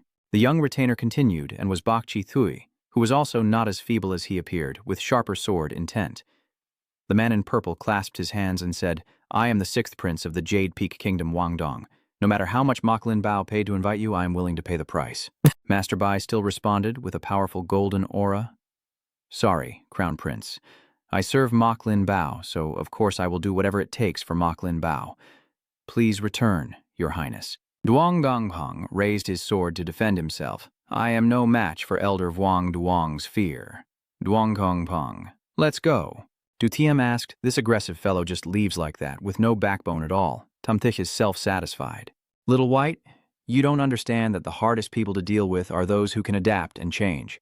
From now on, Lin Bao will definitely face continuous trouble. Doc Thiem replied, Disciple, aren't you from Lin Bao? You didn't make a move to help her eliminate the hidden danger to eliminate a prince, and behind him is an entire royal family, with the Celestial Sect backing them. Even if we destroy the Celestial Sect, there are still top-grade Celestial Sects behind. I really dislike this kind of fantasy story. If they keep fighting like this, how can the readers see the harem? Is the cultivation world really that dangerous? Yes, very dangerous, so you must learn to hide and disguise yourself and avoid provoking karma, or you'll end up sweating like a roasted frog. I am a toad, not a chicken. Tumthich suddenly disappeared. I will take you to meet my disciple. Meanwhile, Vu Din was practicing her energy, closing her eyes to focus, her internal energy flowing throughout her body. Master, he praised me. Vu Din is indeed talented. I've already reached the first level of refining energy. Vu Din happily ran to hug her master, and in an instant she was sitting comfortably on Tumthich's lap, surprising him. Vu Din snuggled into Tumthich's embrace. After just a few days apart, was it really necessary to be so excited? It's been almost a month, Master. I miss you so much. After you taught me the technique last time, you left before I could thank you. Tumthich looked at Vu Din affectionately and said, As long as you behave, just tell me what you want, and I will definitely fulfill it. She asked again to be sure. Anything can be requested? Dark thoughts of her and Tumthich suddenly appeared in Vu Din's mind. She imagined, Master, my obedient disciple, let me reward you. Vu Din's face showed a clearly twisted expression. She suddenly sneezed blood and fell backward, feeling a mix of horror and panic. Vu Din, are you okay? Her blood has stained her white dress. She quickly wipes her nose with her hand. I'm fine. Just feeling a bit feverish lately. Tumthich hesitated, muttering nervously, Yes, I have something good I want to show you. At the same time, in his mind, he thought this nosebleed wouldn't be what I imagined. This is Xiaobai. Don't be fooled by how small it looks, but it's a Yuanying stage spirit beast. I'm giving it to you, so when I'm not around, it will protect you safely. Vu Din tearfully asked, Master, are you leaving again? Do you no longer need me? Tumthich hugged her and said, You silly child, how could I leave you behind? Suddenly the cup fell to the ground, shattering, and Laksam entered with a surprised look.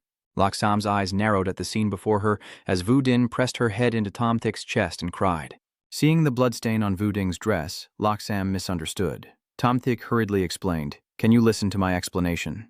Laksam storms off in anger, leaving Tumthich feeling awkward. It's over. Outside, Laksam is angrily shouting at Tumthich. Beast. Vu Din won't reach that age for another year, so why is he in such a hurry? Beast. She questioned herself, Am I really getting old? Tumthich appears from behind. With such a beautiful madam, how could she be old? Master, you're joking. I was just being rude earlier and spoiled your good mood. I'm just worried you might misunderstand. It doesn't matter if I misunderstand. Why do you care about my feelings, Your Excellency? Tumthich hesitated. Ah, he thought to himself. She's joking with me. That's right, everyone is an adult. What is there to be afraid of? Tom Thick slipped his hand around Loksam's waist and pulled her into his arms, saying, Madam, I'm afraid you'll misunderstand my feelings. She blushed and said, Master, just call her Sam. Tam Thick imagined an entire conversation. Doesn't calling her Madam only make it more exciting? Sir, so it turns out you like to play like that. Tom Thick blushed immediately. Ah, Tom Thick is shy. She quickly ran away. I left some things for Vudin. You might find them useful. I've already told Vudin. I'm leaving now. He flew back. Shen Shiki sighed. Why would I run away at such a critical moment? That was too embarrassing. Next time something like this happens, I will do it this way. Then suddenly, his sword emitted a notification sound. Clang, clang, a screen appeared in front of him. Friend Tian, are you there? I've arrived safely at the Vantine Sect and settled in. You must be very busy, so I won't write much for now. Can I contact you regularly in the future to seek your guidance? What the hell is this? Are we the inferior version? Tom Thick wondered. What kind of script is this? Love online, and with my ex-girlfriend too. On the other side are delicate, fair white feet, indeed her agreement. That is Yu Wu Xiong. She is taking a hot bath. The trash Tom Thick. Do you think you can hide it from me? Vo Shuang smiled softly as she collapsed onto the floor. I've been looking for you all this time. Where do you think you'll run off to now? Vo Shuang teased. What was it that made you want to leave back then? At Nhaibok Peak, Tom Thick's disciples are soaking in the hot spring. Vunin Tadam attempts to grab Huyen Gok's left breast. Second senior sister, yours is really big. Can you let me be a little scared?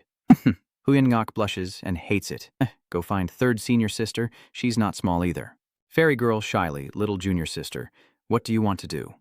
Vunin stood up and said, Third senior sister, just let me touch it, causing Han Tianni to startle and scream.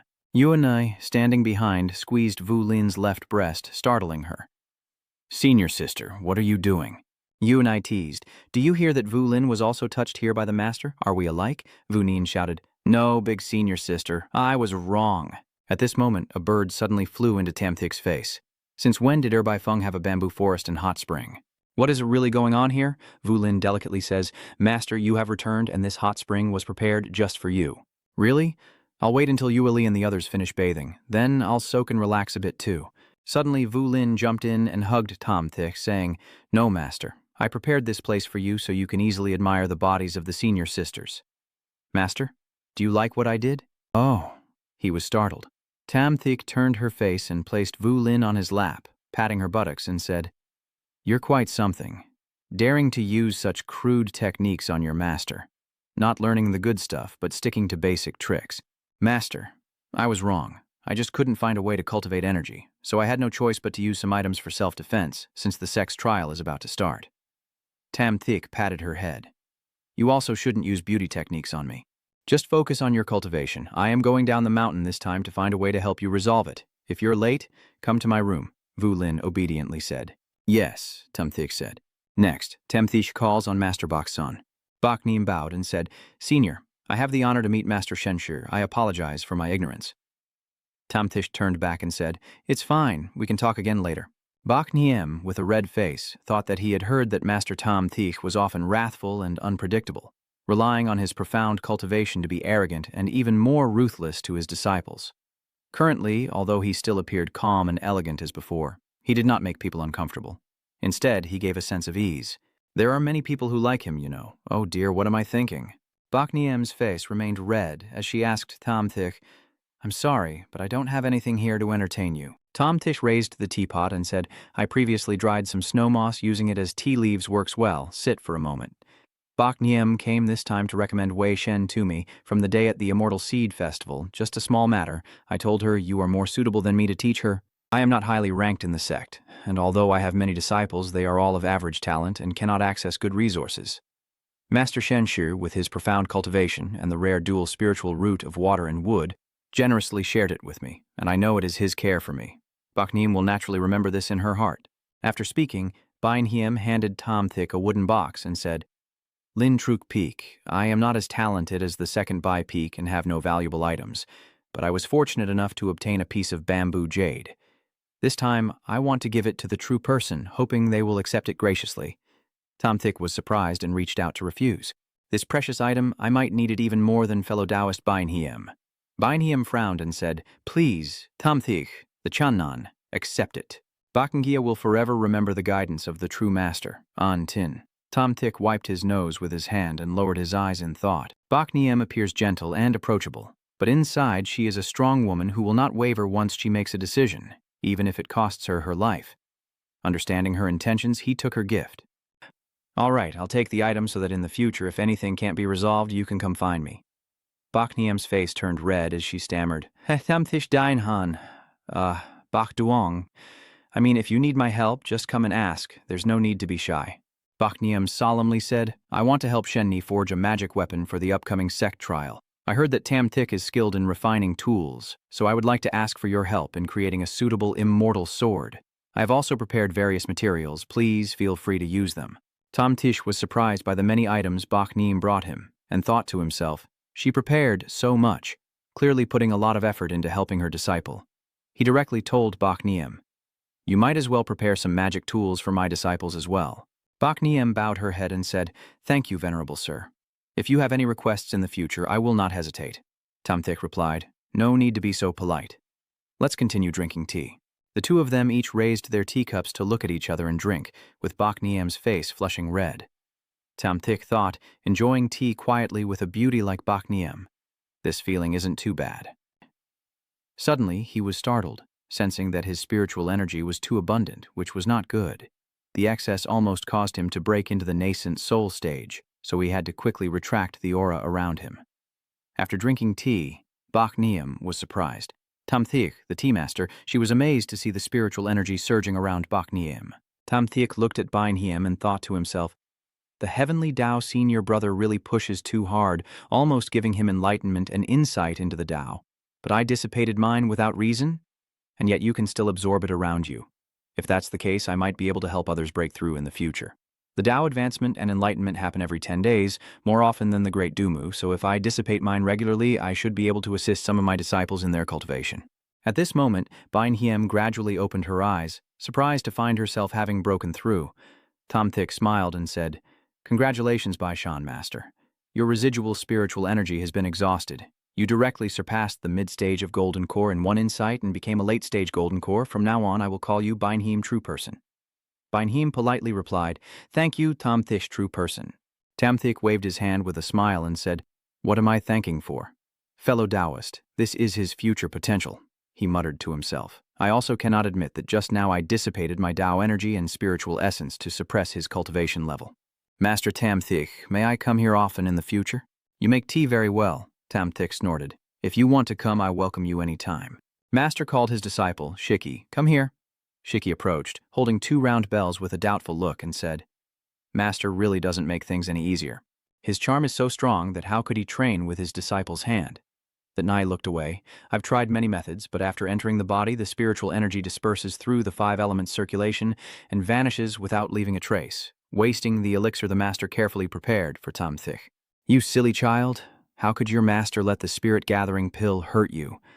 I've brought back something from my trip to help you cultivate. Try it out. Seeing how kind the master is to me, that knee was moved, and after putting on the pendant, more spiritual energy appeared. She teared up and took her master's hand.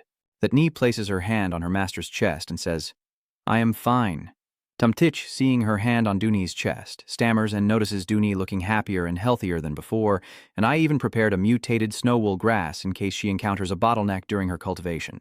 Before finishing her sentence, that knee picked up a strand of hair. Whose hair is this, master, since it's not the color of yours? Tamthik froze stiffly, that thing. She saw her master hesitating repeatedly. Master, there's no need to rush. At your age, that's quite normal. Just some women being casual, you definitely can't be fooled by them. If you really find someone to be your master's wife, I will make sure to tell Shiki first. After finishing her words, that knee grabbed the snow lotus grass and ran away. The disciple took the grass, leaving the master sitting alone. Shamthish was angry and said, What are you talking about? Go practice. Cultivation. Quickly. The Tongchi Luyan is very dangerous. After Chini left, Shenshi sighed. This true destiny maiden is truly lawless. All right, the training issue is settled, the world's trajectory is back on track, and when Yu Wurong brings the great La Huyan gold, it will be time to close off and refine the magic tools for my disciple. 3 months later, at the summit of the Immortal Sect, sect leader Feng Dang Tianfeng. In the main hall, the Jade Flower Sect representatives presented that the Deacon Sect spies have been frequently appearing near the auxiliary spiritual vein controlled by our sect in recent days.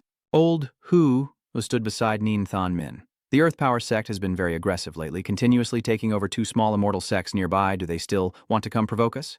Nin Than Min observed. Earth Power Sect Master Huang Vo Sun, whose cultivation is on par with mine, and recently there's no news of him breaking through. They wouldn't fight our sect. This doesn't benefit them either, but we still have to be cautious. Nin Than Min pondered and said, Elder Dai, please go to Dongming Ding and explain this matter to the people of the Jade Flower Sect, hoping that when unforeseen events occur, they can come to help. Lao Hu was willing to go with Dongming Ding, but the Jade Flower Sect refused to go as Lao Hu's lifespan was running out and he hoped the sect leader would understand.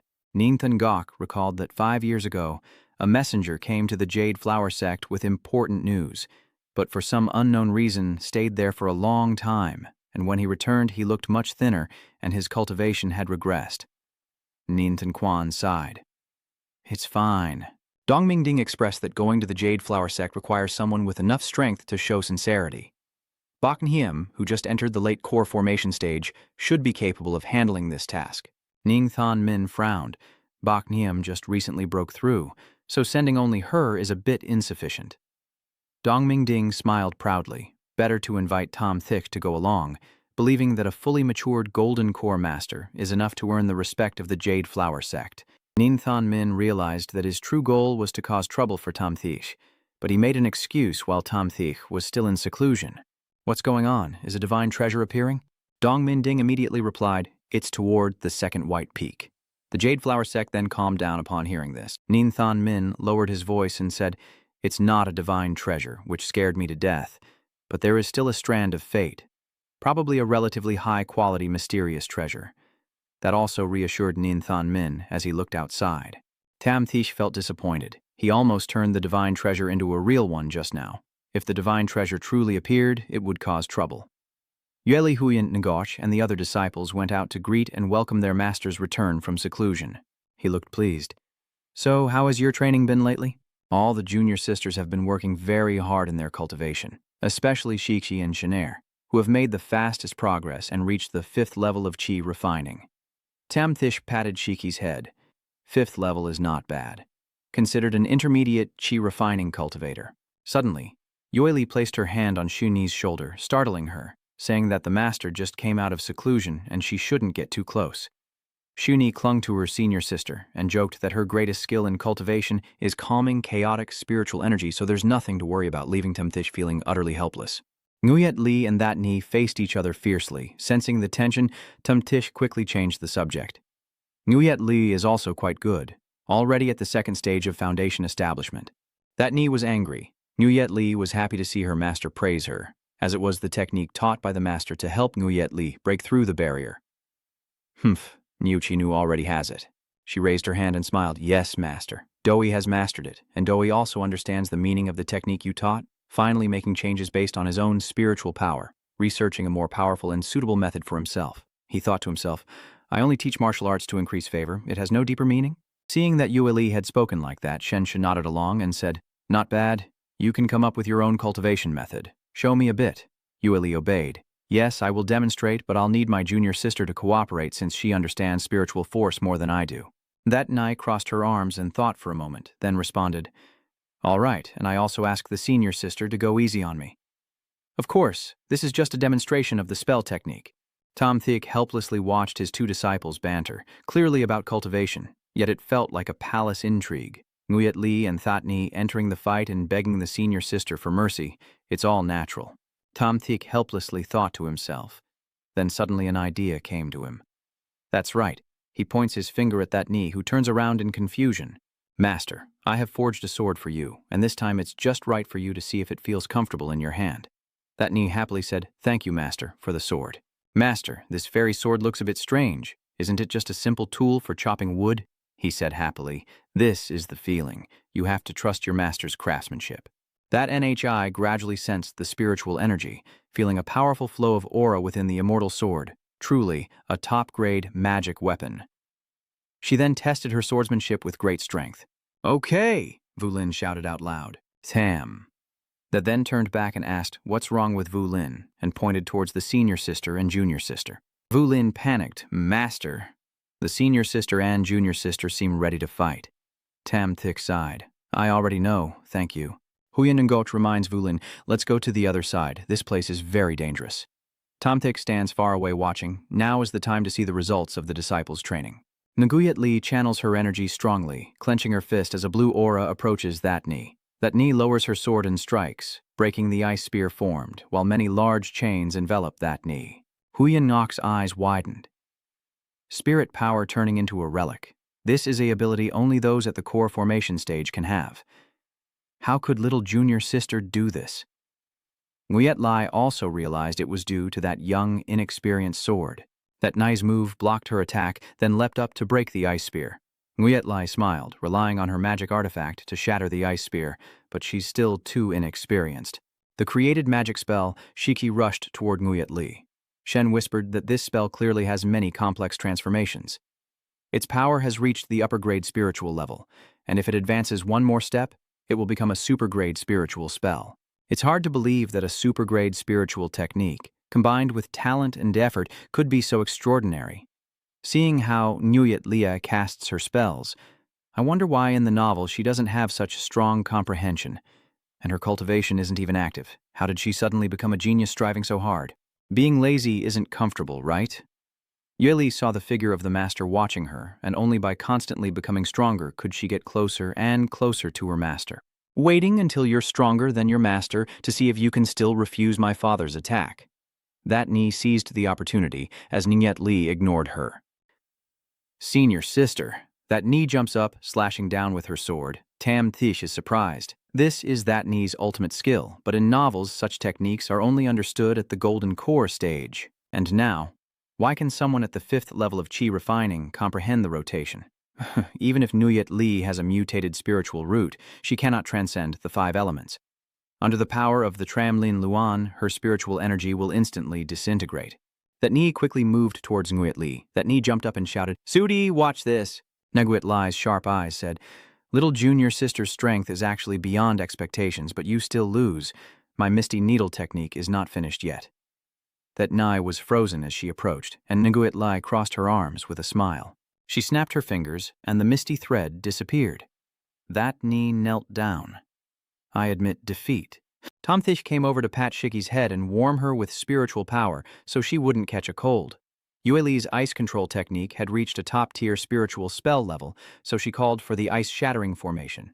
While Shiki's moves, Shadi quickly responded to the master, saying this move is based on the cycle of the 5 elements and is effective against the 5 elements spiritual energy. So the disciple named it the Spirit Severing Wheel. Tom Thick also agreed, saying everyone gather here. I will prepare protective artifacts for you as the Sect's training begins in 2 months, so take this time to get familiar with the artifacts. On Huyen Ngok's hand is a defensive magic weapon. Knowing you're afraid of pain, I prepared a protective magic tool for you. Huyen Ngok replied, Thank you, Master. Vu Lin came over and begged, Master, is this staff used to knock out enemies? Seeing Vu Lin's innocence, Tam Thick smiled awkwardly. No, this is a magic staff. You just need to channel spiritual energy to cast spells. Vu Lin's eyes lit up as she shouted, Is it used to hit heads? Tam Thish was helpless. As long as you're happy. Yul exclaimed, Master! She and Han Tiantu looked at the magic weapon in confusion.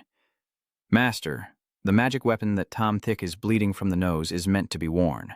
Nguyet Lai blushed shyly. My master wants me to wear this for him to see. Tom Thick is nose bleeding. Yes, cough, cough. Of course I want you to wear it, then quickly adapt to the magic item. Tian Yi shyly asks, Master, what is this? Tam Thich clears his throat and explains, This is a concealment device I made using hidden snake venom, a type of protective artifact called Tat Chan.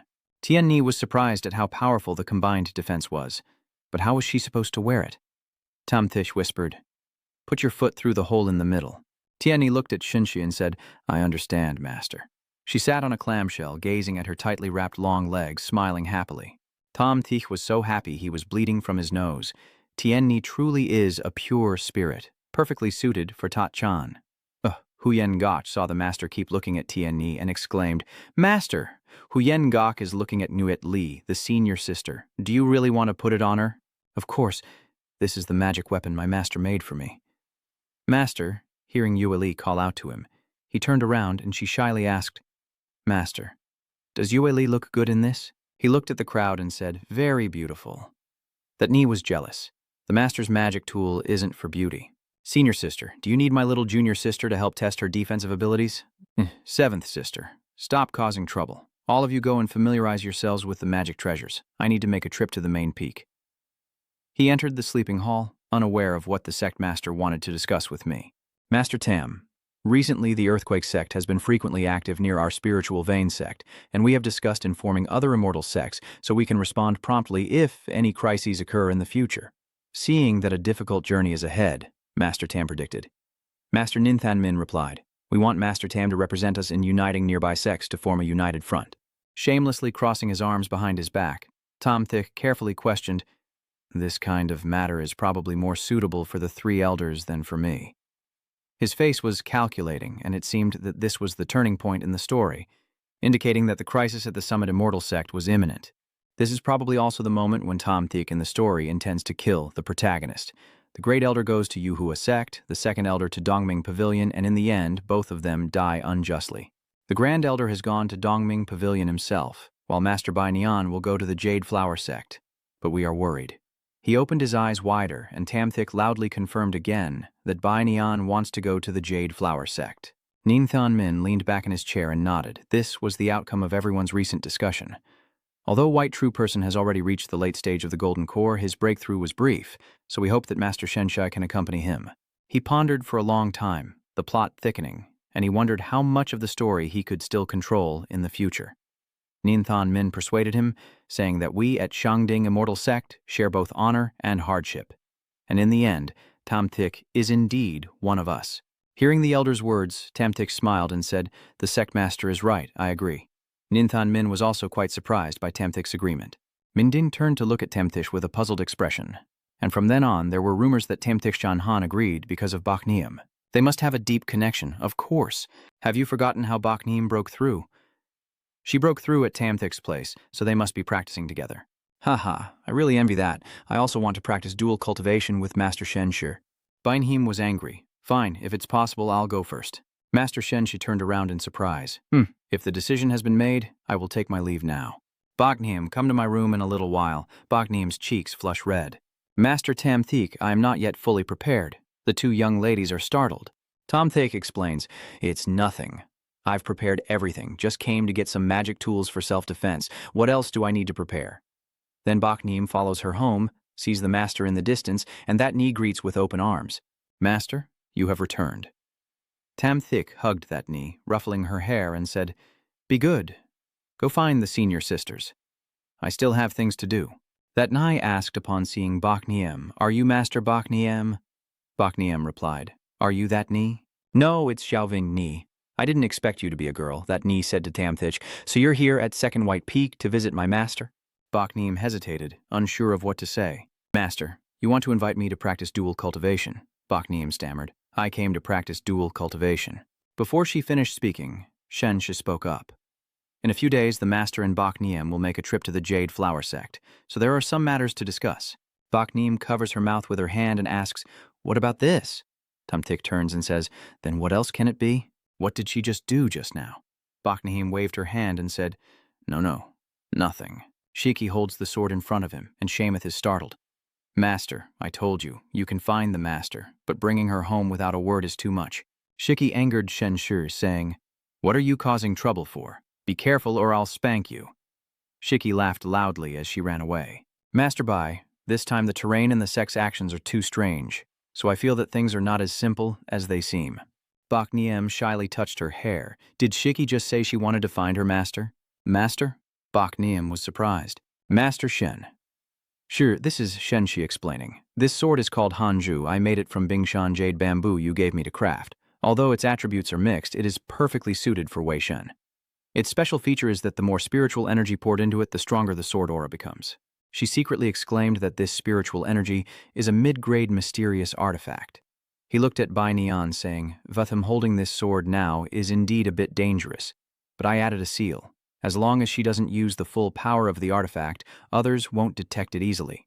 She quickly refused. "I can't accept this too precious Tongchu. We only have a mid-grade mysterious artifact." Master Tom Thick smiled. Vatam and Seven Ni have a very good relationship, and this magic weapon can also protect her in danger, so you should accept it on her behalf. Bakhniem gratefully took the sword and said, I thank Master Tom Thiek on her behalf. He nodded and said, That's right.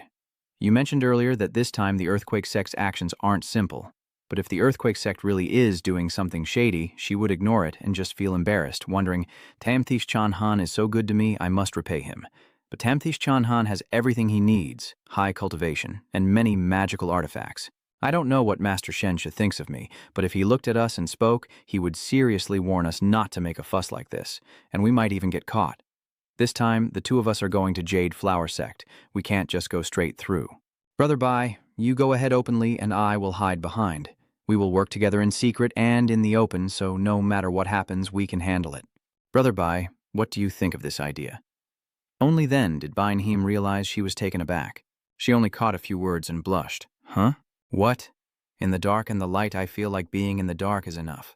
Tamtish was confused. Huh, how can doing it in the dark be enough?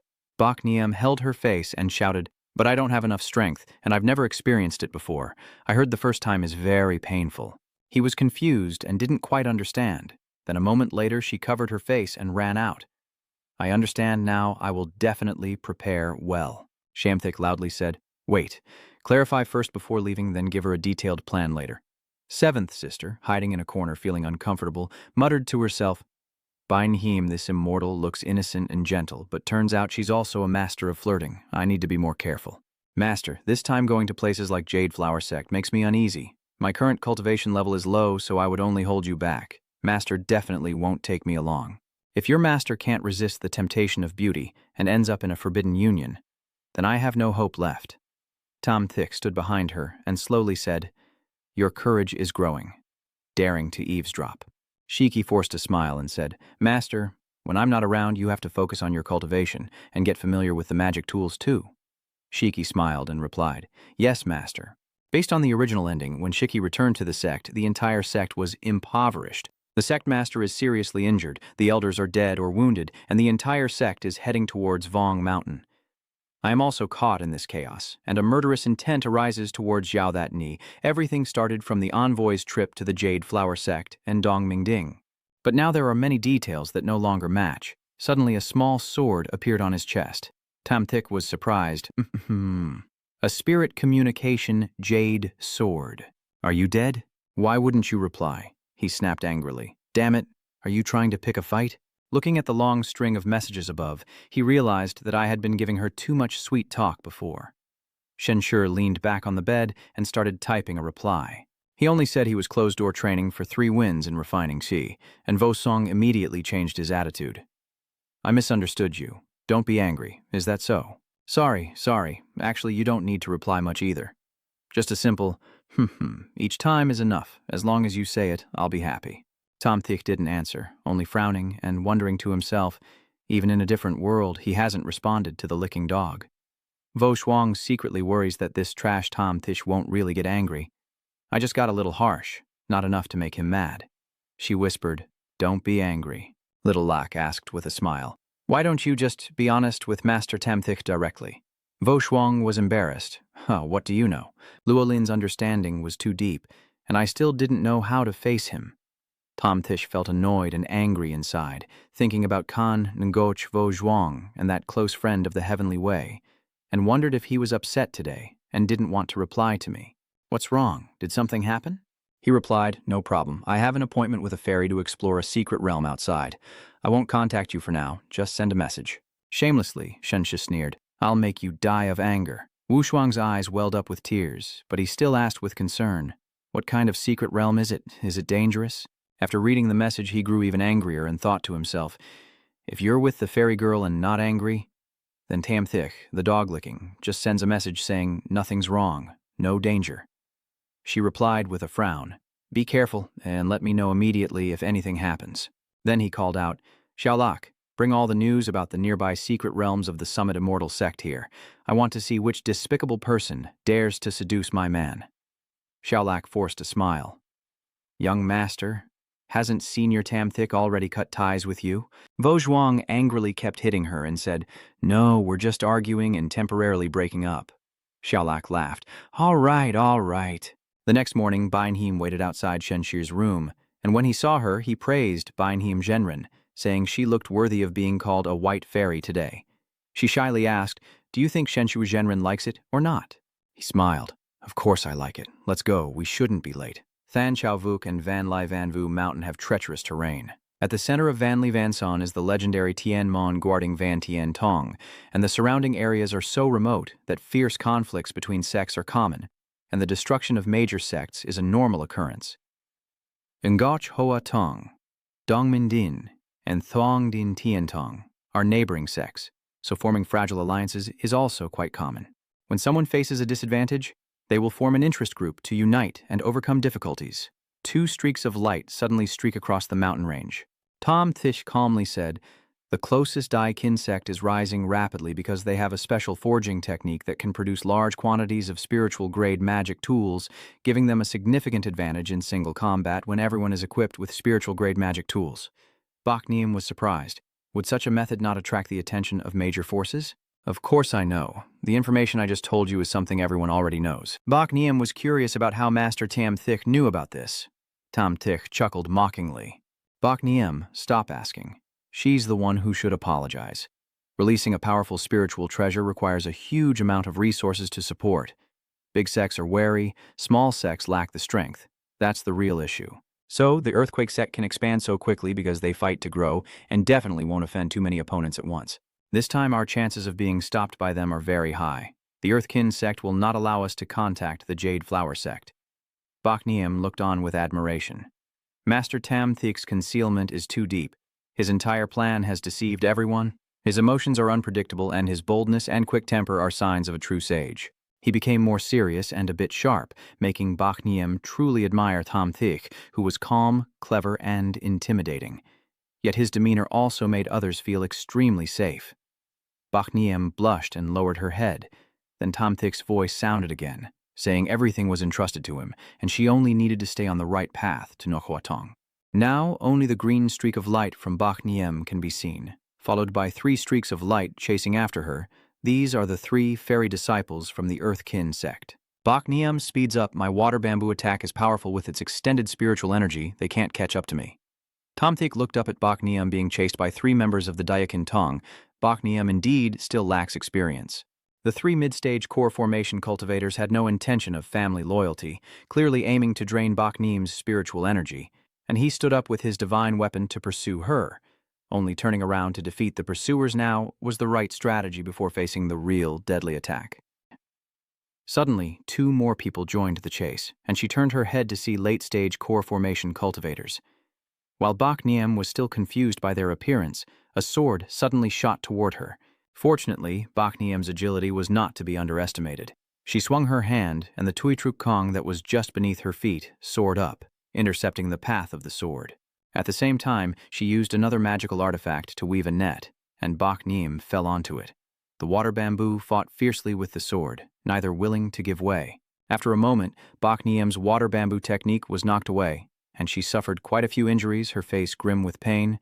Was she at the peak of her core formation stage? While Bak Niem was still recovering, that peak stage core formation cultivator directed his sword to rush straight at her. Bak Niem sits on the net, thinking of a way to deal with him. Knowing she is no match for him, she hopes to make him hesitate and lose his advantage. Bak Niem pulls the hairpin from her hair, gripping it tightly in her hand. She utters one word, "Kill," and then throws the hairpin toward the enemy. At this moment, 2 enemies are about to attack Bak Niem from behind. She is caught in a dilemma, unsure of what to do as they approach. In the dangerous situation, Beinheim prepares to cast a spell. Her fingertip and the gem on her head glow with determination. She swung her hand to block the sword rushing toward her. Tadiep then swung his hand again and blocked the attack from behind. At this moment, Bak Niem had no strength left. She reached out to hold her stomach, supporting her exhausted body. Seeing the 3 Earth Power Sect disciples in front of her, Bak Niem felt a bit cautious. The flying sword seems to be blocked by something. The man at the peak of the Golden Core stage isn't injured, and I don't have much spiritual power left now. The fully matured Golden Core stage cultivator continues to launch her sword towards Bak Niem. She has no way out now and plans to use a secret technique to restore her spiritual power, but her foundation and realm will be severely damaged. She was hesitant, unsure of what to do since her spiritual power was almost gone, and she had no better options left, but she truly didn't want her hard-earned cultivation level to drop back to the middle stage of the core formation. Tom Thyke appears in front of Bain Hiem, drawing out two magical weapons, with the enemy's sword rushing toward him in front and Bain Hiem behind, exhausted. He strikes, causing the incoming sword to be deflected back. The sword and blade are ruthless, and the sword is pushed back toward its owner. As it approaches, the fully matured Golden Core cultivator uses his spiritual power to stop the blade. He frowned as he looked at Tom Thyke, feeling a bit suspicious in his mind because he could instantly dispel my spiritual energy with a single sword strike, and he could still use the sword afterward. Tom Thyke, angry yet cautious. He firmly told Bakhnium, "This one is also a late-stage Golden Core cultivator. I may not be his match. You should go quickly. The Jade Flower Sect calls for reinforcements." Bakhnium knew she definitely shouldn't stay behind. A beam of light shot toward the gate of the Jade Flower Sect, and it was Bakhnium herself, flying at an extremely fast speed. Bakhnium hurriedly said, "I am the Supreme Immortal Sect Spirit, Bamboo Peak Master. Bakhnium, please, fellow immortals, quickly go save the people." We encountered an ambush by the Earthquake Sect on the way, and Senior Shentish stayed behind to hold off the Earthquake Sect cultivators to protect me. Suddenly a hand grabbed her arm, startling her, and Than Than caught Bakhnium's arm. Bakhnium looked at Than Than with confusion. Tan Tan called the people standing behind to stop eavesdropping and quickly helped Master Bakhnium to rest as they hurriedly took her inside, even though she still didn't understand what was happening. A sister disciple of Than Than approached and asked, "Should we go save Master Tam Thich?"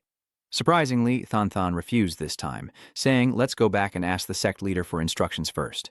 Than Than recounted everything to the sect master, only to receive a single response. "All right, I understand." With her chin resting on her hand in disappointment, she told Than Than to step outside. "This sect master is Ko Nin. It seems the rumors are true. The sect leader had already made a deal with the Earthkin sect. What should we do now?" She walks away, thinking about Shen Shi, hoping he can escape this ordeal. At this moment, a man in the Golden Core stage enters. His name is Tam Nien. Than Than is a bit surprised and looks at him cautiously, asking, "Are you from the Earthkin sect? Does this mean something happened to Tam Thich here?" Now the sect master Ko Nin finally stood up and said, "Sorry, Elder Ka, I didn't greet you properly. The escaped person? She has been captured by us and is now temporarily detained in the underground prison." Tam Nien laughed loudly. "Good, then bring her out. The cultivation technique she practices is very unique, and it interests me." Right now, Ko Nin pouted and said, "You are really a fanatic who only cares about cultivation. I, Tien Kyo Bami, you don't even glance at me, but instead think of a Chidan cultivator's technique. Elder Ka is powerful, and he's just one step away from the primordial image. That technique won't help him break through. I can help you, as long as Elder Ka cooperates, and guarantee that within 7 days you will advance to the nascent soul stage." Tam Nien scoffed. "No need. Evil demons and heretics only harm the foundation. Immediately bring Bakhnium out, or don't blame our Deakin sect for disregarding feelings." Ko Nin, called a demonic outsider, was furious, but she immediately retracted her words and calmly told the disciple to bring the person over. "Where is Master Shenjin?" Tam Nien saw Bakhnium so agitated and grabbed her arm, sneering, "He has already been killed by me. Seeing that you have a decent martial art, if you tell me, I guarantee you'll stay alive. Dream on, even if I die, I won't say a word to you." Tam Nien's eyes flickered with sinister intent. "That is not up to you to decide." After saying that, he dragged Bain Hiem away, then turned to Ko Nin and said, "They are taken. From now on, just follow the plan. Do you understand?" At this moment, Ko Nin revealed a serious expression and issued a strict order to follow him, and her subordinate immediately obeyed. Than Than saw Tam Nien fly out and capture Bakhnium, which made her somewhat suspicious, wondering where he intended to take the Bakhnium master. She is also a bit worried and suspicious about Tam Thich's death, but no matter what, whether Tam Thich is truly dead or not, at least she must save her from his hands. Thinking it over, Than Than chased after him to a cave, where his voice threatening Bakhnium still echoed inside. "I advise you to obediently hand over the family. I am not someone who cherishes beauty and jade." Bakhnium refuses. Tam Nien sneers, "You are still very resilient. But this fairy realm will eventually belong to the Earth Kin sect, with the Shangding Immortal sect first. followed by the Jade Flower Sect and the Alliance Hall. Those fools still think our Earthkin sect will truly cooperate.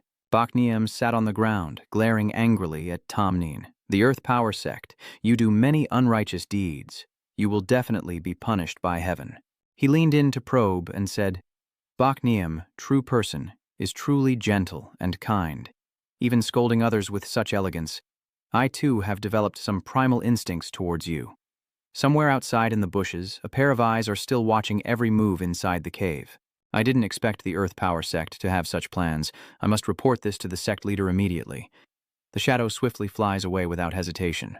Tam Nien spoke from inside the cave. It seems the other person has already gone to report secretly, then suddenly Tam Nien transformed into Tom Thick's appearance, calling out Bak Chan Nan. Tam Thick looked worried and said, I'll help you heal your wounds since you've exhausted yourself. I don't know when, but Than Than was right behind him, sword in hand, ready to strike. Pervert let go of the white-footed one quickly. Luckily, with good agility, he spun around and used his finger to firmly hold the sword. After seeing each other's faces clearly, both Tom Thick and Than Than were surprised, not expecting this encounter. Why is it her? Than Than was also caught off guard and blushed as she called out Tom Thick's name. I never expected there to be more than one spy. I hadn't noticed at all, and there's no way I can let her leave alive. Bak Niem's embrace suddenly caught him off guard. Bak Niem tightly embraces Tom Thick, tears of relief welling in her eyes. You're not dead. You're not dead. That's so good. Than Than couldn't help but feel moved, saying, So, you didn't die. Tom Thick held Bak Niem, who was crying, in his heart and said, I'm sorry. Although you just now planned to save Bak Niem and probably didn't intend to collude with Diakin Tong, I can't let you leave. Than Than, confused, said, What is going on? I intentionally said what the spy could hear. I believe that after the sect leader of Nochua learns this, she will immediately destroy the entire Diakin sect, and then join forces again with Thong Din. Tien Tong. Since Master Ko was the most decisive, he finished everything within 2 hours, so during that time she had to stay here in a humiliated state. Than Than looked at Tom Thick's calm and handsome appearance, feeling a bit flustered inside. She blushed shyly and dared not look directly at Tom Thick. Tom Thick the Immortal was joking, and Than Than didn't feel any bit of resentment. Bak Niem and Than Than sit shyly. Tom Thick feels helpless. The situation is a bit awkward. The atmosphere is really embarrassing. 2 hours is too long, even though both sides are beautiful women. Nothing really happened. Master Ko, please hurry up a bit. Bak Niem leaned to the side, her shoulder brushing against Tom Thick's. Tom Thick turned his head. She shyly avoided his gaze, embarrassed, and sat quietly with her head bowed. Tom Thick found it strange. Bak Chan Han hadn't finished speaking when suddenly a hand secretly reached out and touched his. He turned his head and saw Than Than, not wanting to do anything to betray these two women. He stood up and walked toward the cave entrance, his face darkening in surprise. I think the timing is about right. Let's go meet Master Ko now. What I predicted about Konin's side is correct. All the disciples of Diakin sect are lying scattered on the ground, and now she seems to remember something. Her killing intent has increased even more than before. And there's still a third-year disciple. Let me handle collecting him myself. Tom Thick? Tom Thick clapped his hands and immediately guessed my identity. As expected, Tong Chu Ko is more perceptive than others. Ko Nin sighed. Well, in someone wiser than others, it seems I have completely fallen into his trap. You actually dare to appear before me? Aren't you afraid I might change my mind? Tom Thick smugly said, Ko Tong Chu, these people are all elite members of the Diakin sect with so many losses. I don't think the Diakin sect will forgive you. Compared to the Summit Immortal sect, I feel that facing the Earth Kinetic sect is even more dangerous when it comes to anger. Than Than, standing behind, couldn't help but feel a chill down her spine. Knowing the look in the sect master's eyes, Ko Nin had already become murderous, and now with 3 core formation stage cultivators combined, how could they possibly deal with the nascent soul stage? Is that right? Ko Nin's face turned pale. Now in front of her is a Huathan Dao Tan, not a small Tam Thick anymore. What is going on? Why does the Huathan Dao Zun want to stay in a place like Shangding Immortal Sect? Even if it's just a small corner of this entire immortal realm, he is still one of the top powerhouses. Ko Nin trembled. Tom Thick used her spiritual power to send her thoughts. Now you understand, right? I hope you keep this secret. Ko Nin bows, my friend. I don't know if the great benefactor has any orders, but I will definitely follow them and never say a word. Bak Niem and Than Than were momentarily confused about what had happened to her, why she suddenly obeyed so completely. Tom Thick felt helpless. As a sect leader, she was stunned and frightened by me, and her reaction clearly indicated to others that I had a problem.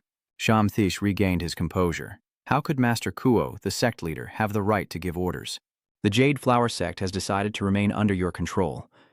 Konin regained his composure, stating that his sect has always been allies with the Shangding Immortal sect, and his previous agreement with the Earthkin sect was just to probe their intentions. Tamthik smiled gently. So that's how it is. Lord Ko truly has a subtle mind. I also saw through the intentions of Lord Ko, so I played along with him in this act.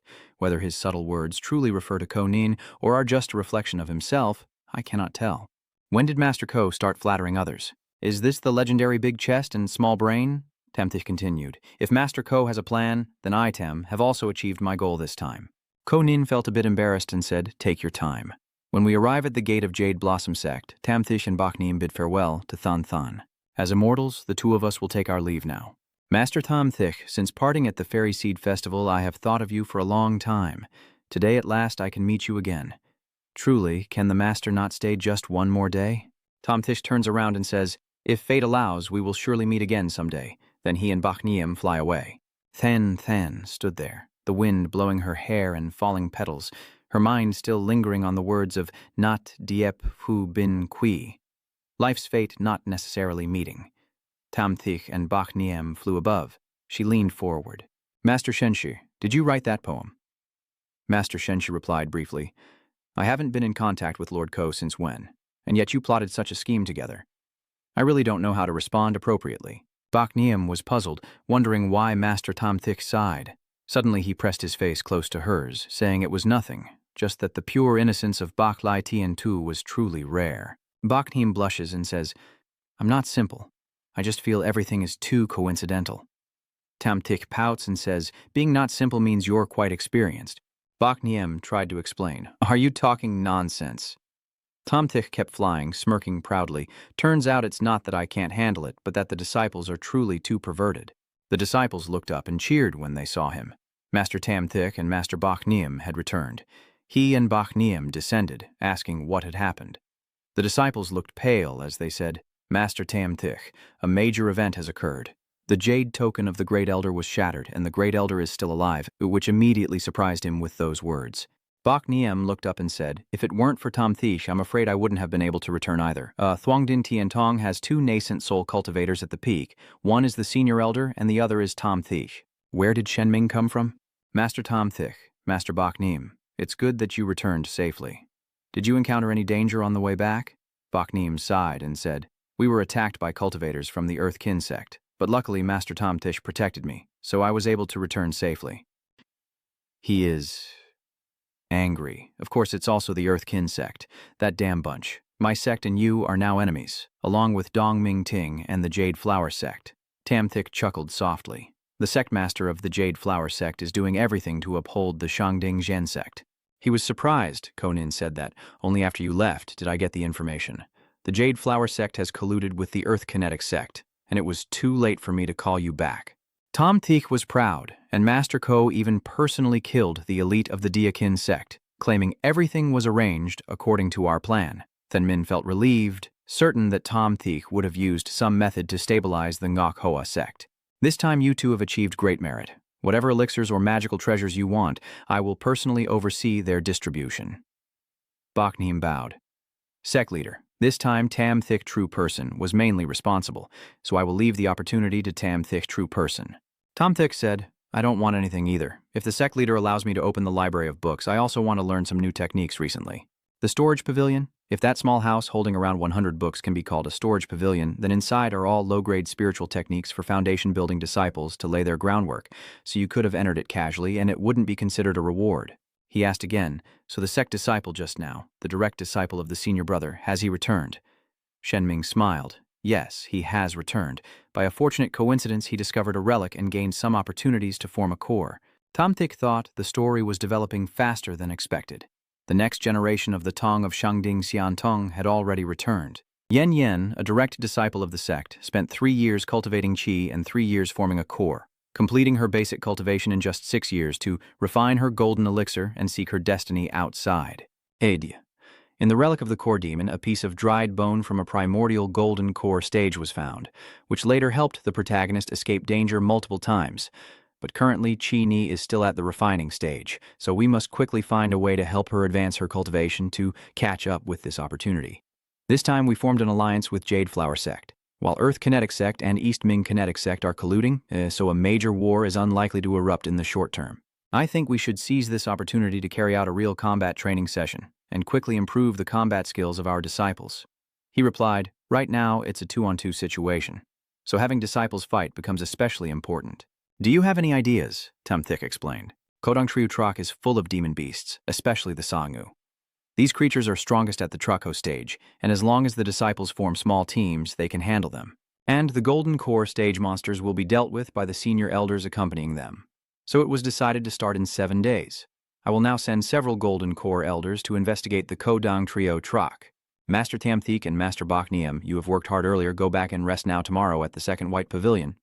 Master Tamthik told the disciples, the Sect trial will start the day after tomorrow. During this time, I ask you to focus on increasing your strength. I will give you a lecture every morning, hoping you can seize this opportunity. The disciples responded in unison. Yes, Master, we understand. And next to her, Vu Lin was still staring blankly. Tamthik forced a smile, even though he didn't know what preaching was. In the novel it just said, preaching. And that was it, sounding very noble. But for me, it's all just talk. Tamtish coughs twice. What should I say about that? The female disciples listening were all stunned, their eyes wide open. He pouted, and the disciples all jumped up, their understanding increasing. Tamthik turned and walked away.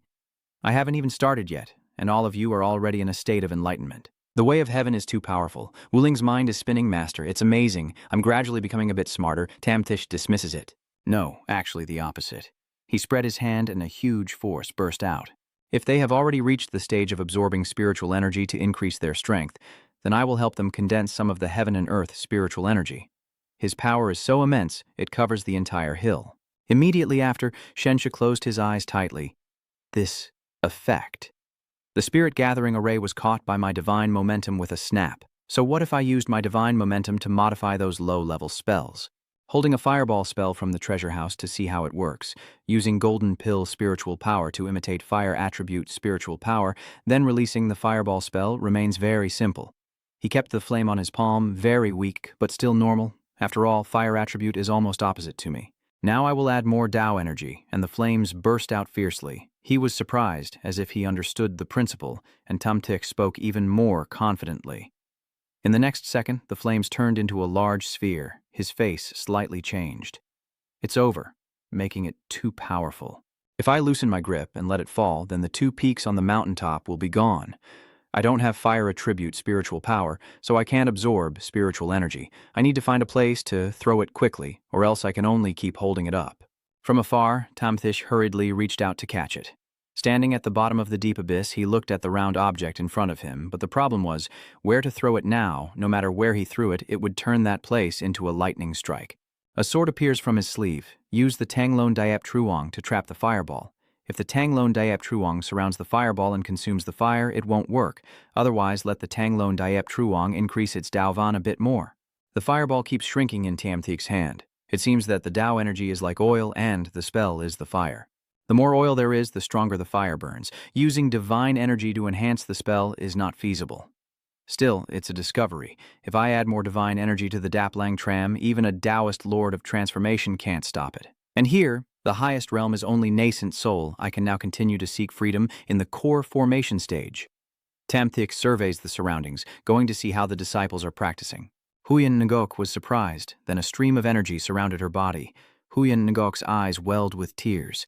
I am now breaking through to the 7th level of Qi refining. After being stuck at the 6th for 5 years, I finally made a breakthrough.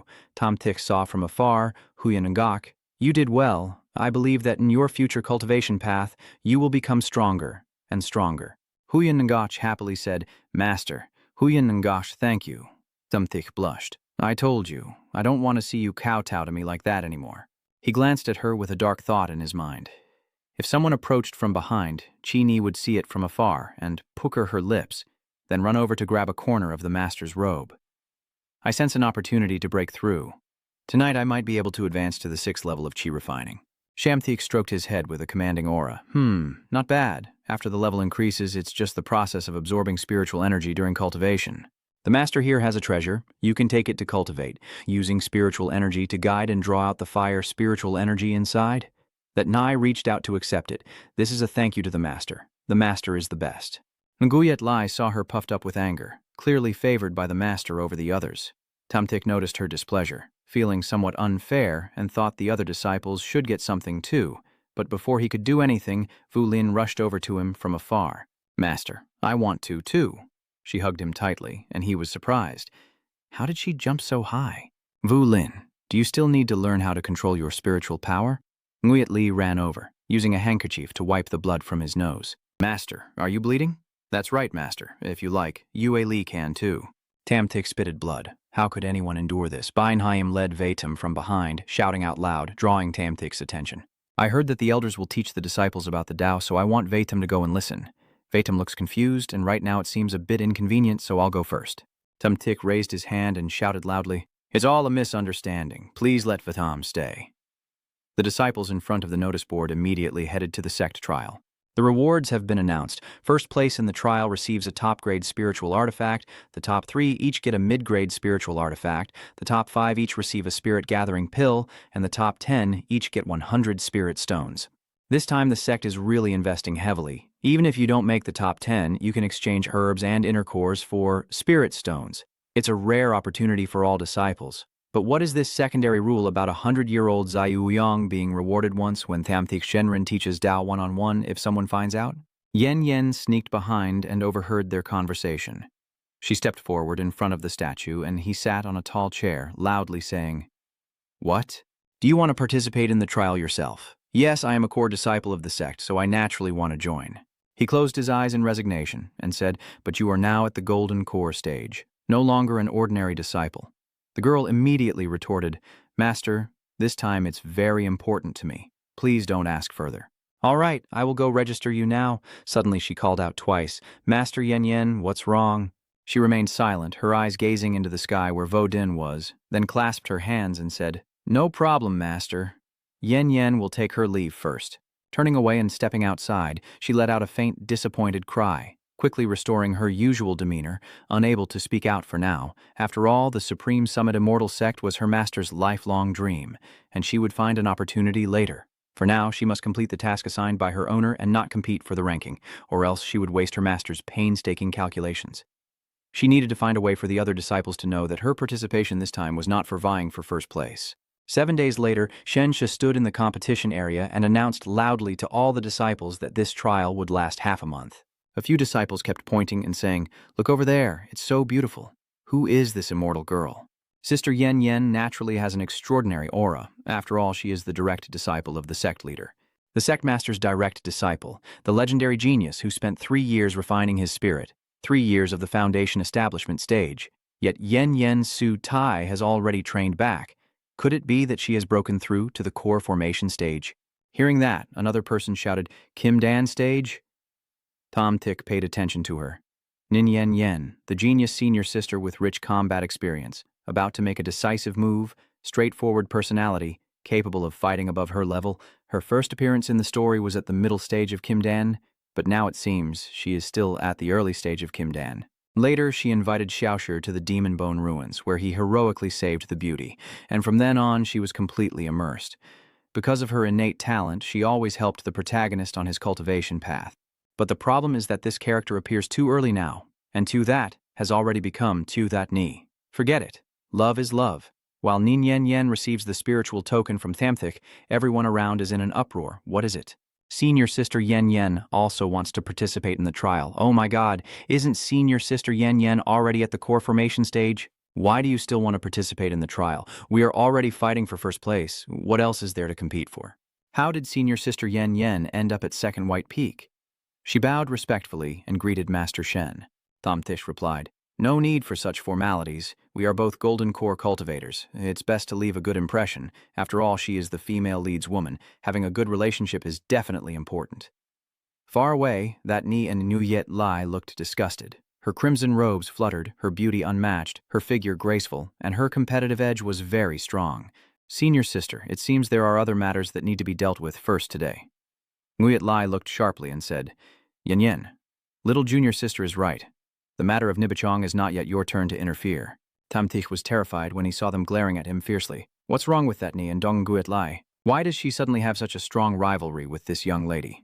This won't do. I must let Xiaoshiki and Nin Yen Yen build a good relationship. Or else where will I find the cursed bone relic in the future? Tamthich and Yen Yen looked at each other, then one from behind shouted, "Quick, look at Sister Yen Yen and Master Tamthich."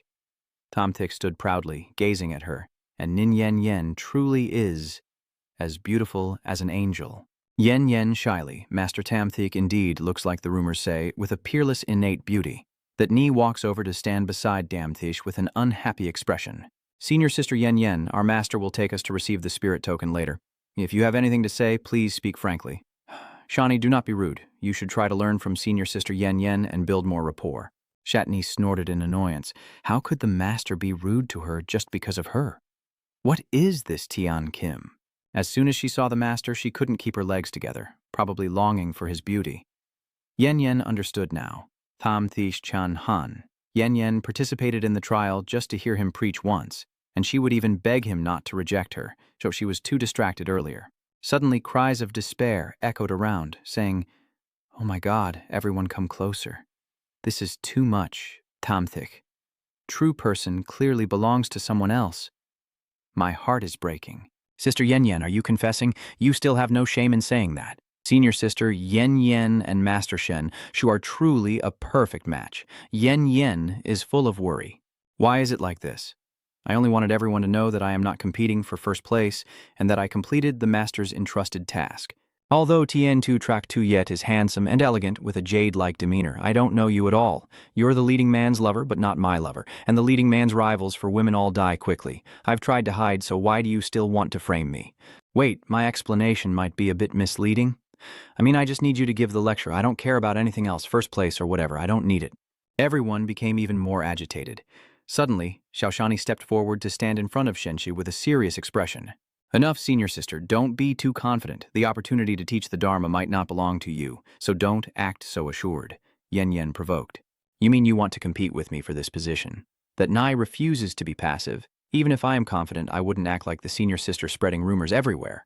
Tamthich can't be like that. How could she say such things to her strong supporter? Yen Yen asked again. Am I being too aggressive?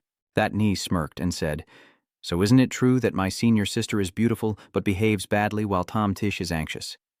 Yen Yen sneered. Fine, then I'll make a bet with my junior sister to see who catches the 100-year-old fish first. Shiki refuses to admit defeat. If the senior sister has set the rules, then I will determine the stakes. Whoever loses will call my master the owner from now on. Does the senior sister dare to make this bet? Tamthich's face darkened, and everyone around was surprised by that Nai's words. Yen Yen turned to look at Shanshi. All right, I accept. Shanshi. Yen Yen bids farewell. He shouted, Wait! Little Thief came over and pouted. Master, I really couldn't stand it and made a bet with her. You don't need to be angry. He could only smile apologetically and say, That Ni, actually senior sister, Yen Yen is a good person. The master is an idiot. Even though she's been wronged like that, he still helps others talk. I don't care about him anymore.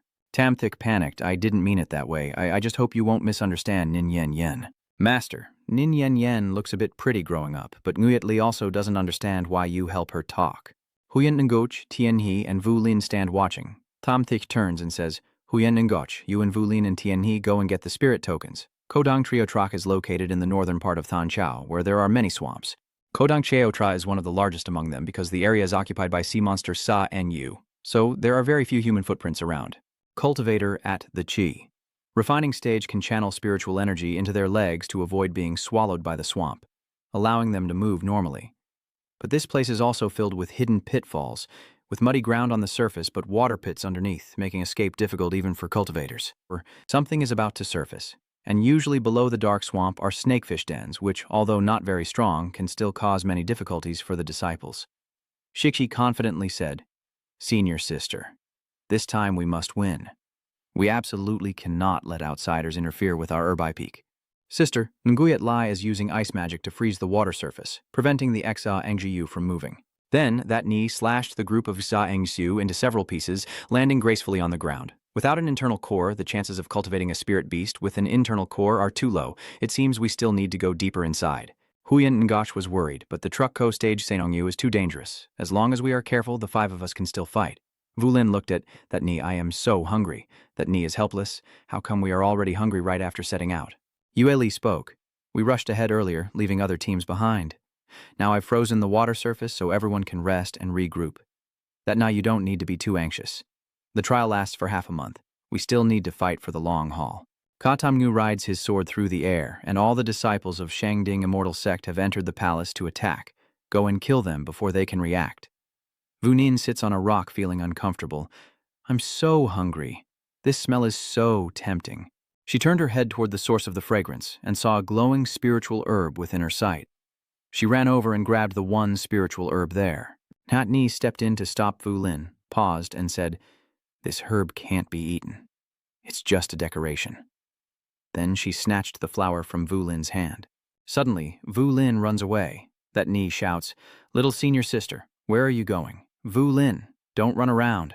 Vulin picks up another herb, jumps up excitedly. This one still has a strong aura. A familiar scent wafts over, making her instinctively sniff. There are also some over there. Lam That Ni was surprised, still alive. Over here, Tom Tish is planting each herb to guide the disciples. I am truly a genius. I could come up with such a clever method. As long as they follow the spiritual herbs to this place, they will find the 100-year-old fish I prepared. All right, let's see what you've found. Meanwhile, Vulin had gathered a lot of spiritual herbs, leaving everyone puzzled about how she managed to find so many. Seven Ni said, "That's not right. This herbal is too easy to find. Yeah, it feels like someone is deliberately leading us here. We should change direction. Do we really need to be so careful?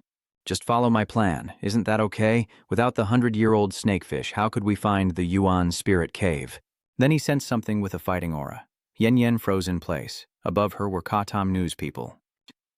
Yen Yen struggled to fight 3 enemies. A glowing, evil dragon swooped in to attack her, but luckily she dodged just in time. Suddenly, she was ambushed, cried out in pain. Then she and her attacker clashed, and Yen Yen knocked him away. That guy sneered with satisfaction as the evil dragon swooped from behind Yen Yen to attack her. It roared loudly, but Yen Yen, despite being in a tough spot with her escape routes blocked, refused to give up. Once that happened, she countered the enemy's attack, a difficult strike to defend against. The evil dragon swooped in and knocked her down, but Yen Yen still tried to stand up. The members of the Earthquake Sect cursed angrily while Shenshi watched from afar, using her early Golden Core cultivation to withstand the siege of 3 mid-Golden Core cultivators, first knocking away their flying swords to create an escape route, then leveraging the force from another green feather sword attack to avoid a deadly strike from a third. Nin Yen Yen truly lives up to her talent. Even a Foundation establishment disciple was being ambushed, and the nearby elders were all caught up in the chaos. Nguyet Lai's side also has a nascent soul cultivator approaching, and Tam Thish looks ahead with a serious expression. Yen Yen is cornered. Among the elders there are traitors. She is exhausted and cannot escape. She must quickly think of a way to break this situation. Suddenly, from beneath the water, a hand grabbed her leg and pulled her underwater in front of the Earthquake Sect members. Yen Yen struggled to open her eyes and see clearly, not expecting there to be an ambush underwater as well. What kind of strength is this? My full-strength sword was so easily broken through. I looked at the hands reaching toward me, desperately thinking, is this the end? Tom Thick placed his hand on her waist, surprising Yen Yen. Tom Thick said, "Don't cause trouble. The teleportation spell only covers a radius of half a meter around me." Master Tamthish. Tamthish holds Yen Yen tightly, already taking her away from this place. He and she flew away in a magic circle. Does she currently have any special method to contact Ninthan Min? Yen Yen replied, "I cannot communicate directly, but I can send a simple message to tell Ninthan Min that I am safe." Nin Yen Yen hesitated. Yes. Tom Thick holds a gold bar. Yen Yen affectionately looks at him, and he frowns with a handsome expression. Tam Thick looks confused. What's going on? Master Tom Thick, I have something I don't understand. Tom Thick gestured and said, "Go ahead," Yen Yen asked. "Why tell the master that I am safe?"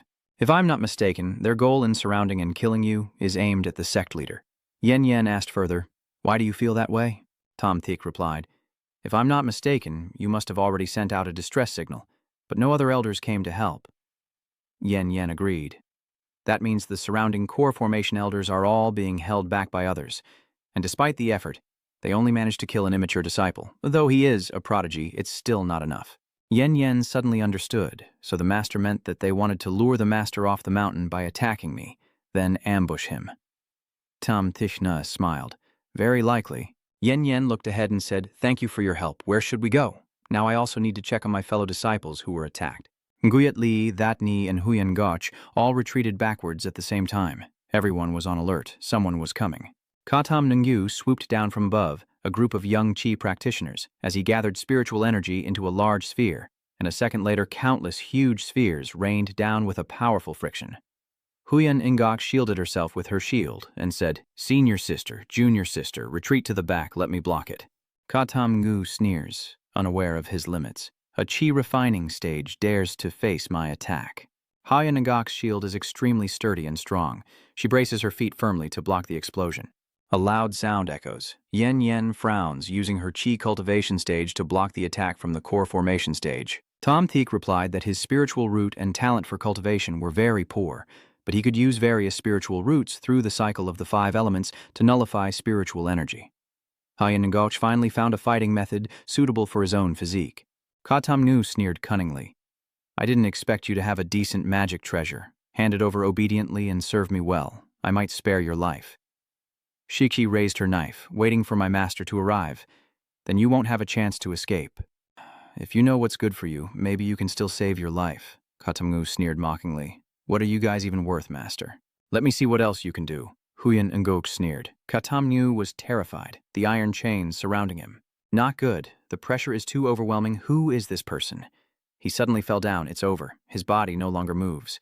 The 3 members of the Moonlight group froze. The opportunity was here. Yue Li began to unleash her swordsmanship.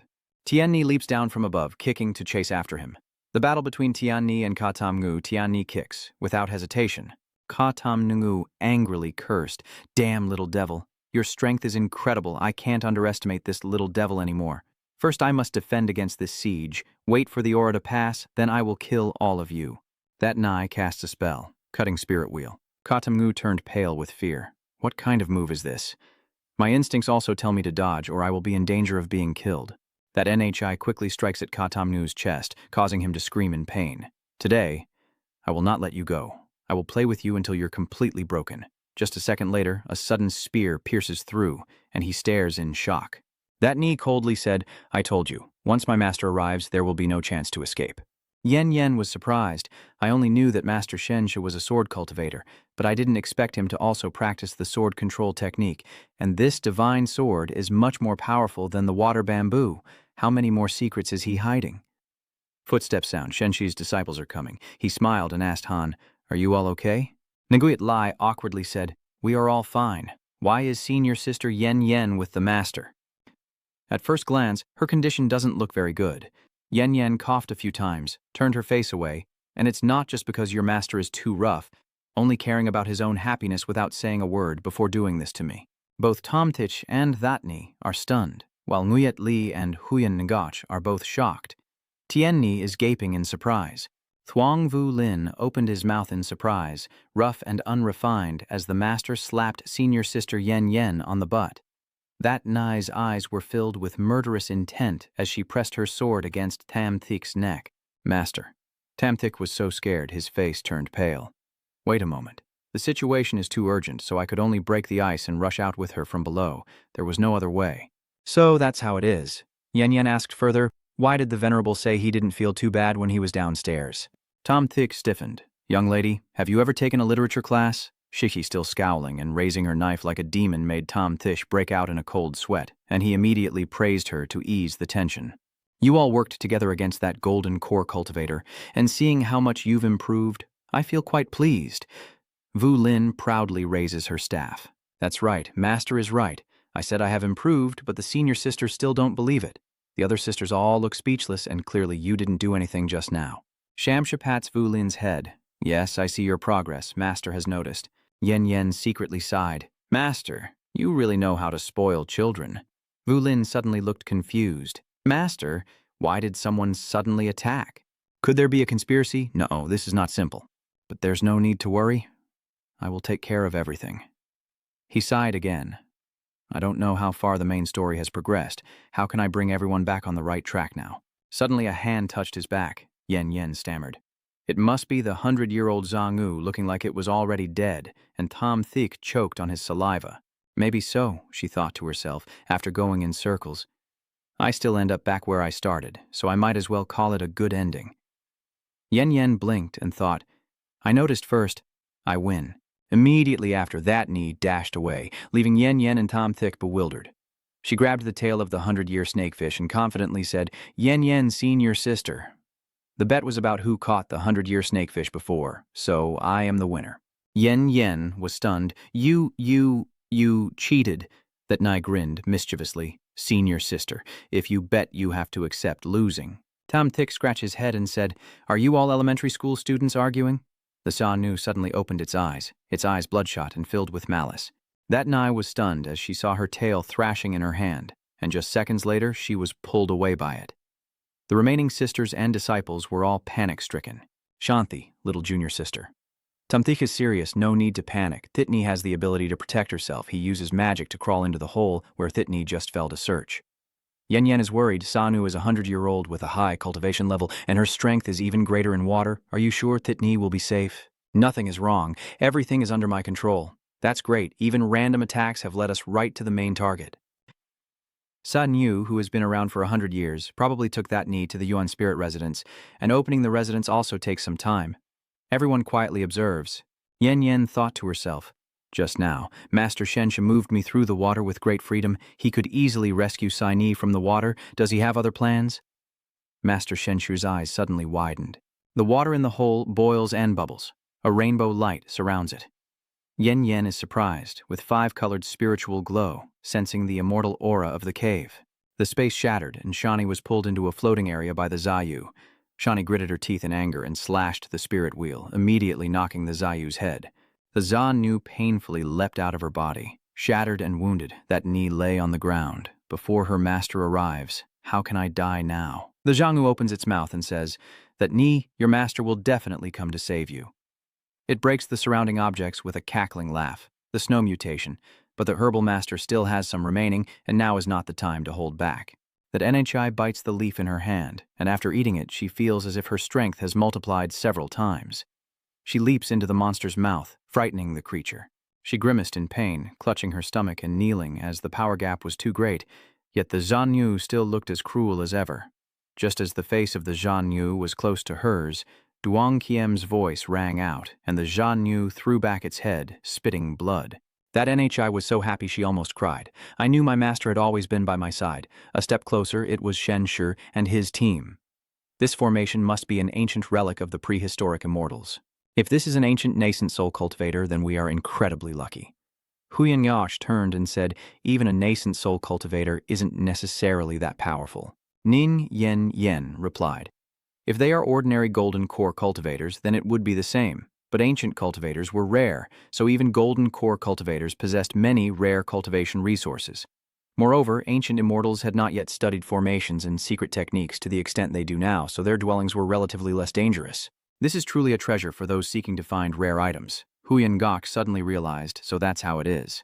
That Nai thought that this residence belonged to an ancient nascent soul cultivator, a ruler of a bygone era, containing spiritual fragments that are naturally attracted by spiritual energy and cultivators with special physiques, then absorbed by her, achieving a perfect transformation. This time, that knee broke through to Foundation establishment, and her mastered supreme techniques could now unleash their full power.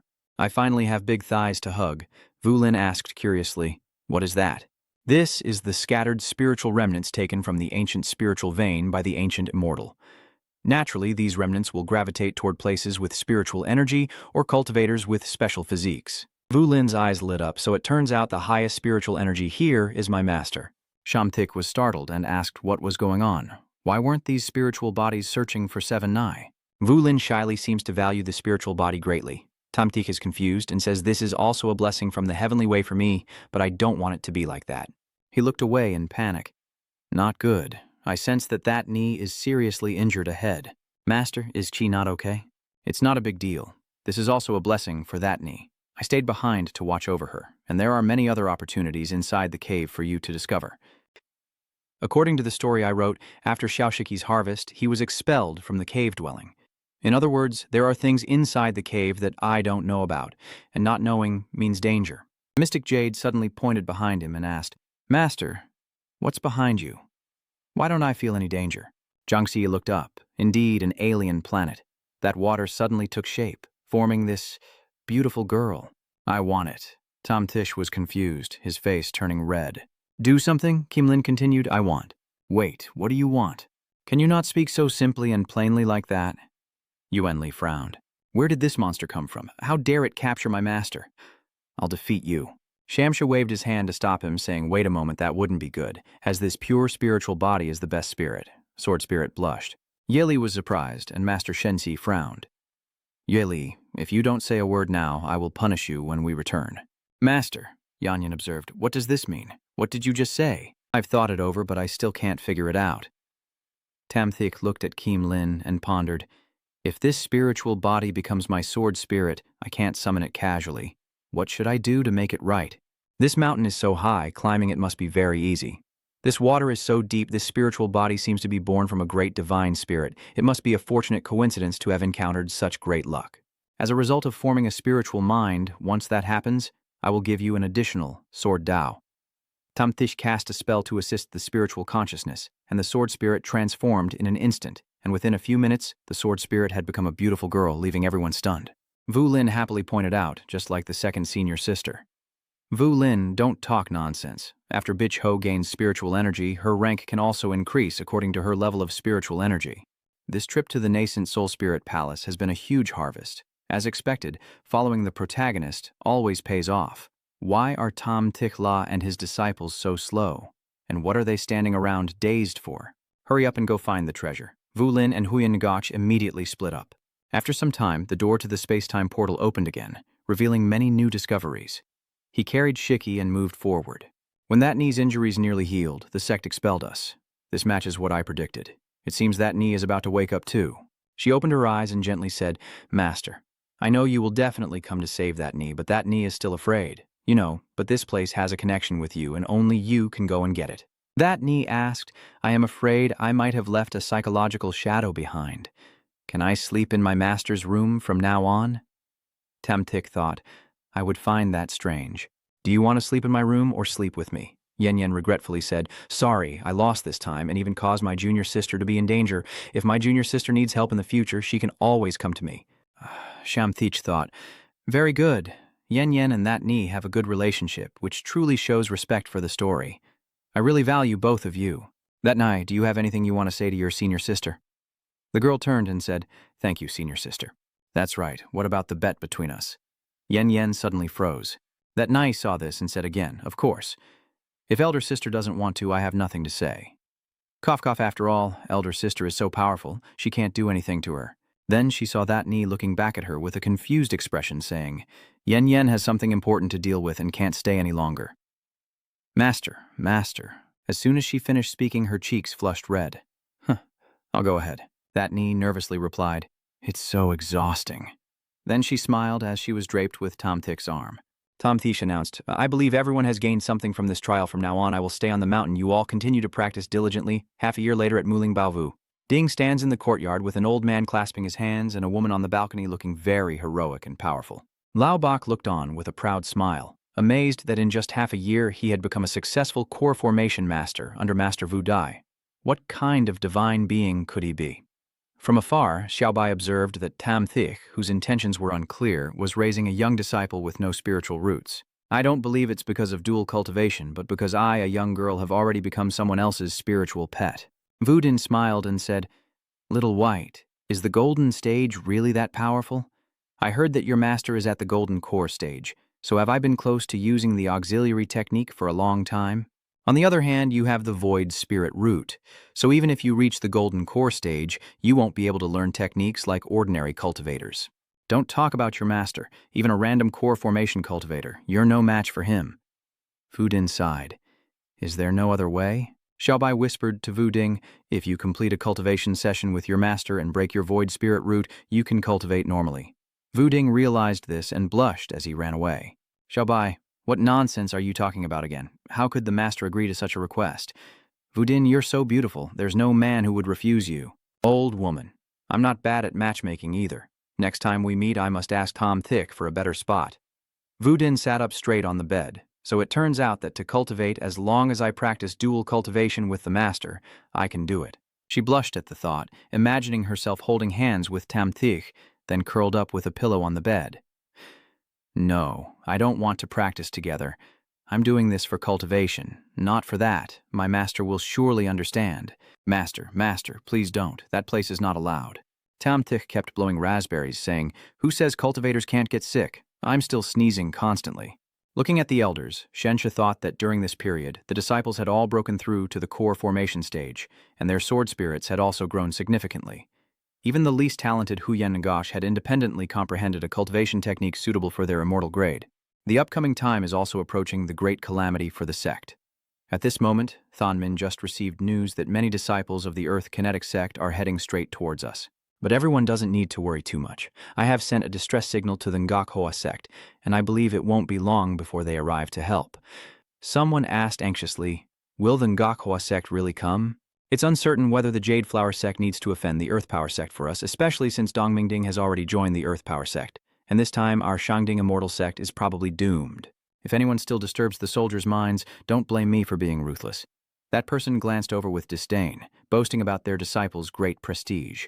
How can our elders even have the right to speak?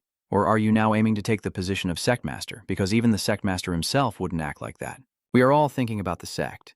The Jade Flower sect was never a dominant faction, and no one can predict who will run away in battle. Yen Yen was surprised as Bain Hiem appeared, and Ninthan's intentions were clearly not that, just hoping everyone wouldn't talk nonsense at this moment and affect others' feelings.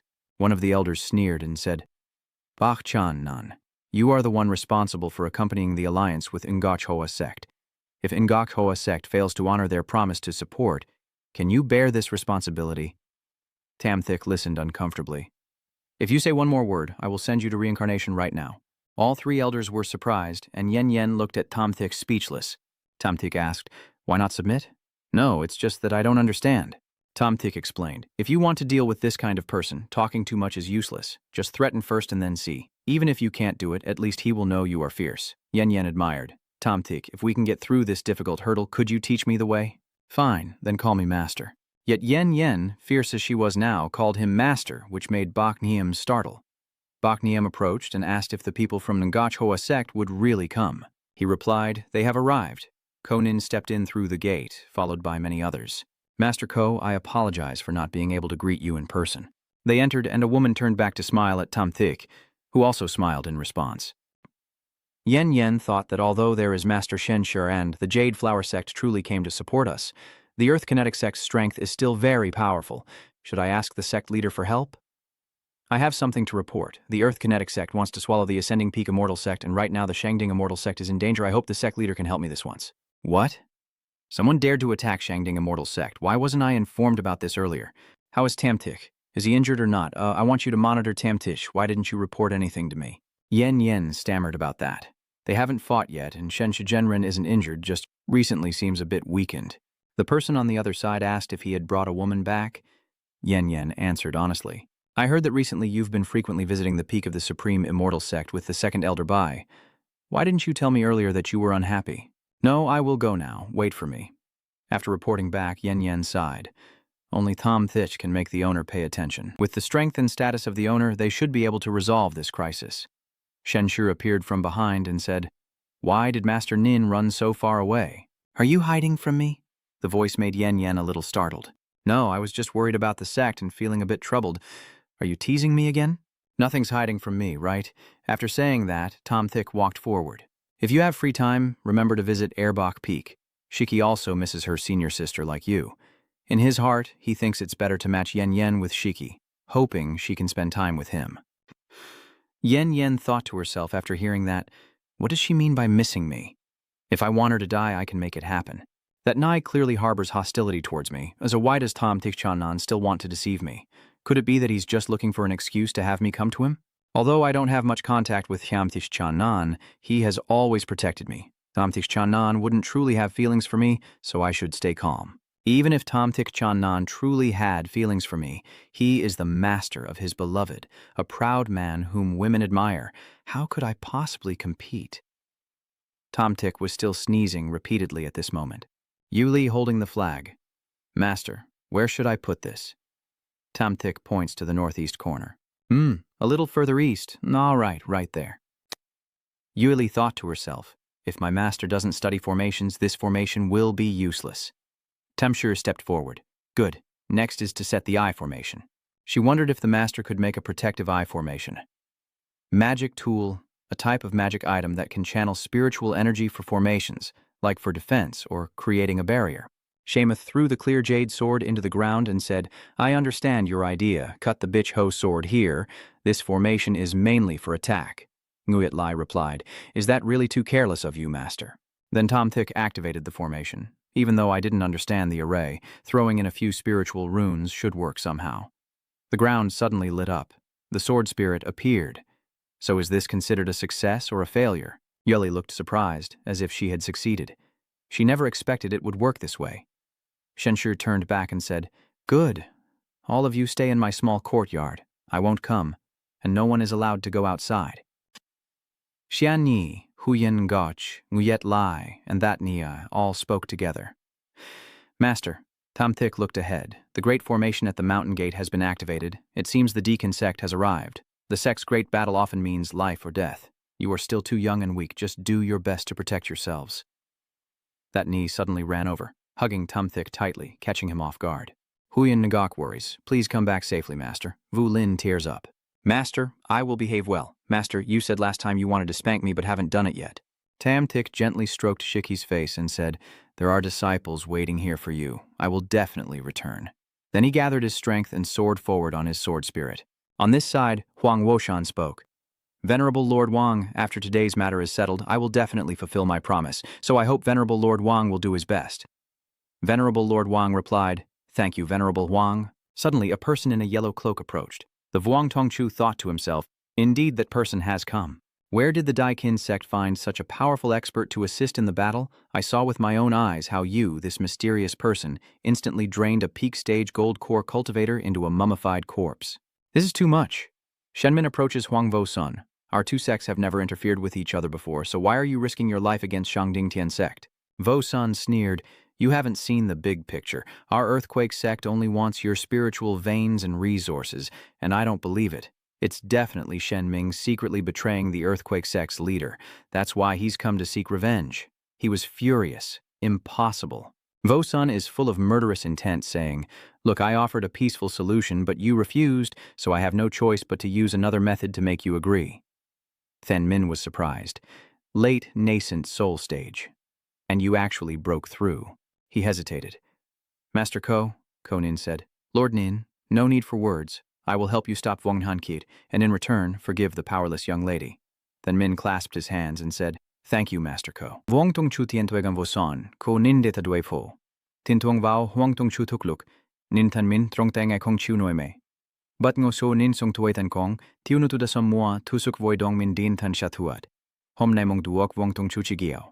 Master Ko is a rare Yuan Ying cultivator. I have long wanted to fight you, and as the two of you clash, an explosion erupts in the sky. Lord Vuong smirks confidently at Ko Nin, when suddenly the green snake appears behind her. She calmly threw a punch, and the two faced each other evenly, neither willing to give way.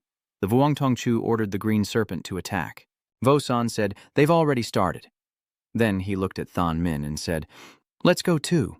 Where did Shensha come from? Have they already fought? I'm not late, am I? Vo-san looked at him. Are you Shensha? Yes, I haven't wronged this person. Why does he recognize me? Then he laughed and asked, Did you kill Ka Tom Nhu? Tom Tick panicked. I don't know, I didn't do it. Don't talk nonsense. While helpless, Huang Woshan was stunned, denying it without changing his expression. Could it really not have been Tom Titch who did it? Anyway, whether or not Ka Tom Nhu died, you can't escape responsibility. Tom Thick pointed his finger and said, Hey, you need evidence to talk. Do you still have any sense of reason?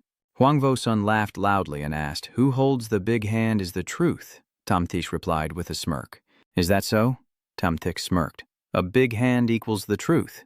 Vo-sun ordered, You guys go deal with him for me. The Earth Force sect immediately obeyed. Yes, sect leader. They flew up to prepare for battle, and Shensha thought, I shouldn't get too involved in this fight. The great calamity of the Supreme Immortal Sect is the key for Ning Yanyan to rise again. However, Ning Benming is actually not a bad person. If he faces danger, I can step in to save him. And I believe he will be safe and withdraw afterward. I also don't know how many layers of the illusion curtain need to be cast and how much Tao energy must be infused to trap these three fools. Just as he was still contemplating, a disciple from Kintong cast a spell attack at him. Bai Niem rushed forward to shield Tamthik, all three at the peak of the golden core stage. Tamthik, I will do my best to stop one of them. If you can quickly deal with one, I can help hold back the other. Wait, their opponents are all more advanced than you? Don't go looking for death like that. At the same time, a palm attack was about to strike him. Tamthik swiftly countered with his sword, causing Hawk, a subordinate of the Dia Kintong, to bleed. Although aware of the gap between them, the difference was just too great, everyone being at the peak of the golden core stage. Bak Niem attacked another opponent, exhausted, and the subordinate of Dia Kintong laughed triumphantly. Unable to withstand a single blow, then he cast a spell to attack her. Tamthik saved Bak Niem. Bak Niem, I finished dealing with it. You should leave now. She looked happy. Yen Yen's side was under heavy pressure, and they needed to find a way to approach the enemy so they could leverage their own advantages. But the opponent's attack was too strong. She was hit and started bleeding. Tamthik immediately rushed over to block the strike for her. Yen Yen was surprised, and Bak Niem also came to help. Tamthik, don't be overconfident. Focus on dealing with one person. We can still hold on. Tamthik's face darkened. You've all been through a lot and still talk big, so go ahead. I'll just watch. Tamthik creates a protective circle around the three of them, preventing the attacks of the Earth Power Sect from piercing through, and they all are counterattacked, spitting blood. Yen Yen looks at Bak Niem, who nods. Both of them charged forward, taking the opportunity to attack from the right. The Earth Power Sect also united, unleashing their full strength against them. Something strange was happening. They could no longer hold back, so they fought together. All three of them attacked Yen Yen and Bak Niem. Luckily, Tamthik's magic circle protected them, and they spat blood. Stunned, they looked at Yen Yen and Bai Niem with pale faces. What kind of devilish thing is this green barrier? Not only tough, but also able to counterattack. Could it be that Tamthik guy? How are we supposed to fight? These two just need to rush in and kill us. Tamthik looked at them puzzled as they huddled together talking, clutching his chest, thinking, oh no, I forgot to act. Is there still time to spit blood now? They are pleased with themselves, ready to strike. Turns out he's about to give out too. Let's try harder to break through this barrier. That's right, we have 3 people. So today, even if we have to use all our trump cards, we must keep him alive. Tamthik watched them think. Luckily these 3 are all fools. Keep going. A blaze of magic fire erupts as Thon Min unleashes his attack, forging the flame peak. Vosun smirks slyly from the opposite side, using the secret treasure to forge the flame peak. So quick, he's already played his trump card. Then Min, furious, continues to cast spells as an enraged fiery dragon appears, threatening Wu Shan. He fights back, but after so many years he hasn't made any progress. The fire dragon is even angrier. Vosun uses a stone shield to block the dragon's spear. Then Min worries that Huang Vosun's strength is above mine. With the Luyan VM Din, I can only hold him off and have no chance of defeating him. Then he worries again. Could it be that Thuong Din Tien Tong really intends to destroy the sect today? On the tall mountains, Tamthik's disciples are protected within a magic circle. They look up at the deafening explosions above, and that knee worries. Master, please don't let anything happen to you. The mysterious strong man landed on the ground and said, I knew I'd find you here, and you're still hiding so many young girls. I wonder what they taste like after being eaten.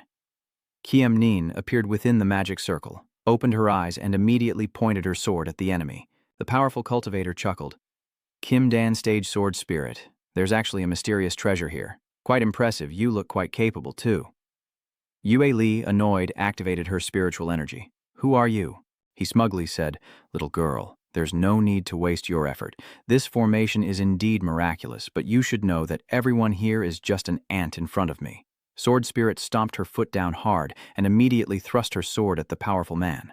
This move is not inferior to an explosive attack from a nascent soul stage expert, with some meaning behind it. He only cast a small magic circle, but already blocked the formidable spear of the Sword Spirit. Countless shadows shot out from the circle, enveloping the Sword Spirit, forcing me to use 5 parts of my strength. A core formation stage Sword Spirit, like you can be proud now. He sweat, surprised that his last strike wasn't even his full strength. Damn it, this time he was too arrogant and underestimated her. As darkness envelops his power, all of you will die. Ning Thon Min prepared to stab with his sword, grinding his teeth in anger. She swung her sword down, but the powerful expert had already seized her sword, preventing her from escaping, and the Sword Spirit was in pain. Tom Tick's disciple was worried. What kind of strange cultivation technique was this that directly absorbed Sword Spirit's spiritual power? A strike was swung, this one by Vosan, while Thon Min on the opposite side surrounded his body with spiritual energy to defend. He stepped back, still channeling spiritual energy with both hands. Vosan sneered, "I will crush this turtle shell of yours." He shattered Thon Min's belongings into pieces, all falling to the ground and bursting into flames. Thon Min collapsed to the ground, clutching his stomach and coughing heavily. Yen Yen quickly rushes to Thon Min, her magic circle surrounding him. "Yen Yen, what are you doing here? Hurry and go." Vosan sneered, "Such a deep teacher-student bond, then I'll send you both to meet heaven together." But just as he swung his sword into the magic circle, he was counterattacked. Vosan was stunned, looking confused at Tom Thick lying casually on the sword. He was still picking his nose when he noticed Vosan's innocent look. Then he pretended to be in pain and said, "I can't take it anymore." "Are you fooling children?" Tom Thick, whose cultivation level is only at the core formation stage but possesses a mysterious technique capable of countering my attacks, is undoubtedly highly ranked. However, such a heaven-defying technique must have significant limitations. He quickly cast a defensive spell to trap him and then planned his next move. "Sham's confusion, your nascent soul stage is already at great perfection. Yet you use the mysterious ultimate magic weapon against me at the core formation stage. How can I pretend?" A huge explosion erupted right behind Sham, leaving him stunned. Vosan laughed triumphantly, saying, "Shan Min, I warned you to surrender, but you didn't listen. Now that the Great Master has intervened, I'm afraid none of you from the Shangding Immortal Sect will survive." Everyone turned their eyes toward the explosion. Yen Yen helped Thon Min to stand up, never expected Vosan to have prepared something behind. Suddenly he widened his eyes in shock. Tom Thick held a strand of rope in his hand, swinging his sword while staring directly at Vosan. "Fight openly if you dare, I can still play with you, but you dare to ambush the second White Peak and harm my disciple." Now he is furious. If the story is already heading in the right direction, then I will help straighten it out. The surging and majestic source of spiritual energy surrounds them as both sides fight in chaos. What is happening here? The spiritual energy of heaven and earth is actually flowing toward him. What level of cultivation is required to command such a massive scale of spiritual energy? The source of spiritual energy surged like a raging storm, emanating from Tham Thick and surrounding him to protect him. Everyone was stunned. This is a breakthrough to nascent soul. Shen Ming was crying. "It's not Tom Thick. He's burning his own cultivation to the limit. I never truly trusted Tom Thick, but I didn't expect him to sacrifice his life for the sect at this moment." "Yen Yen is worried, Tom Thick. Focus. Damn it, second White Peak was ambushed and I lost my composure. Heaven and earth, fate, give me a pile of spiritual power and the way of the Tao, trying to push me to break through." Vosan suddenly appeared behind, his eyes bloodshot. "Even if you break through, what can you do? You're only at the early stage of the nascent soul." Zhangsha glared angrily behind him. "Well then, now is not the time for me to achieve the nascent soul, so I will burn all this spiritual energy." He raised his sword to block his attack, while the sword spirit was being strangled by the powerful expert. Tianyi kicked from behind to strike him, but her leg was also blocked by his magic. Although the sword spirit's spiritual power is delicious, it still falls a bit short compared to the flesh and blood of the young girl. Han Xian Ni angrily retorted. At least before dying, she wanted to help her senior sisters buy some more time. She pointed at his face and said, "If you won't take the chance to run, then I will gladly accept it." A strand of hair fluttered past, and Tom Thick protected Tianyi, his eyes filled with murderous intent as he stroked her head to dispel the magic. "Master, why did you come back?" Tom Thick smiled. "Everything outside has been gathered pretty much, so I came back to see how you all are." Then Min was terrified, never expecting it to end like this. The late-stage nascent soul of Huang Wushan was cut down by Tom Thick with a single sword. Huang Vosun now looks very miserable, lying dead on the ground with wounds all over him. The strong man sneers at Tom Thick, saying, "You are truly disappointing. Such a powerful sword spirit, but your master is so weak. Hand over the soul energy and the sword spirit, and I might spare your life, along with the two of you. I haven't had fresh meat in a long time anyway." Tom Thick, of course, wouldn't let him be so arrogant. The strong man was stunned. Then he laughed loudly. "If you want to die, I will make it happen for you." After Heye Liancheng finished speaking, a lotus flower appeared in his hand. The flower expanded through his magic, then shattered, trembling and burning everything in its path. Tom Thick, annoyed, "Just die already. Slash and cut." His sword swing forcefully strikes the ground, slicing through the middle of the powerful man and his lotus flower. He was instantly split in two by the young one. Tom Thick glanced over, and his disciples looked on in confusion. Tamtik rubbed his head tiredly. He's dead. Quickly follow the procedure. His disciples looked confused, but a second later, once they understood, they all clapped and looked at him with shining admiration. Master is truly impressive. Shen Shi was confused. What the hell is this? Even Shang Wu Ling is stupid, but you guys are infected too. How many times have I told you must uproot the weeds completely and burn the body to destroy the evidence? His face is still there. His strength is too exposed. How am I supposed to deceive him and lure him back here? Forget it. Just act it out. Luckily, I made all the characters not too smart, foolish, and carefree forever. Shen Shi stabbed the ground with his sword, leaning on it and coughing heavily. His disciple hurried over worriedly. Huyan Gok anxiously asked, Master, are you all right? It's nothing. Your disciple only overexerted her cultivation. She can recover after a few years of rest. That knee cried on the side. Please don't scare me, Master. It's all my fault for being too stupid and needing your protection. From now on, I won't be greedy for fun anymore. I know repentance is good, and I will not slack off in cultivation in the future. Vu Lin cried even louder, Do you have any last words, Master? Then she was hit on the head, feeling a sharp pain. Tamtik angrily pointed and ordered, Remember to destroy that spell. That NHI replied, Yes, Shenming. Bak Niem and Yen Yen dropped to the ground. Shenming is surprised. This is the funeral of a powerful expert. His disciple is around praying. However, Thon Min misunderstood and quickly had him cremated before I could see him one last time. Bak Niem also covered her mouth in panic.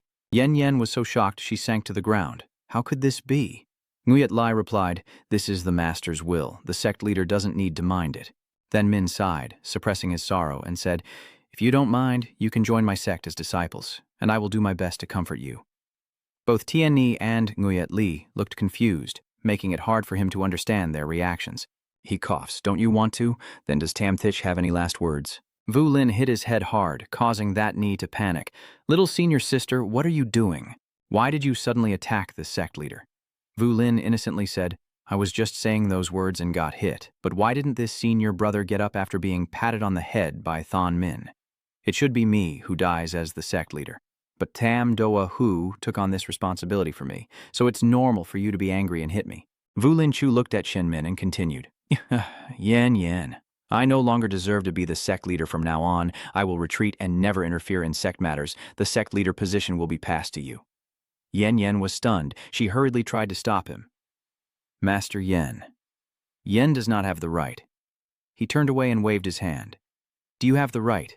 No one else dares to say anything. From now on, you are the sect master of the Shangding Immortal Sect, and everyone here can bear witness. Then Min looked up to the sky filled with nostalgia, blaming himself for harming Taoist Tam, and my master, Yuet Lai, was actually the sect leader. Suddenly, Wuxiang appeared and interrupted. Where was Tam Shi? Shiki glared. Who are you again? Vo Shuang looked proud. What right do you have to ask my name? I'm here to find Tamthich. Shitney sneers. Tamthich is my master. What are you? So it turns out to be young master Tamthich. Vo Shuang immediately changes his attitude and says, I apologize for not recognizing you. I am actually your future master, not Ngoch Vo Shuang from Dap Ventian Tong, and I hope you will take care of me on our first meeting. What? The disciple of the Jade Cloud Immortal Sect has to cover his face, speechless. Shiki is annoyed. With my master seriously injured and needing years to recover, this was supposed to be a good opportunity for me.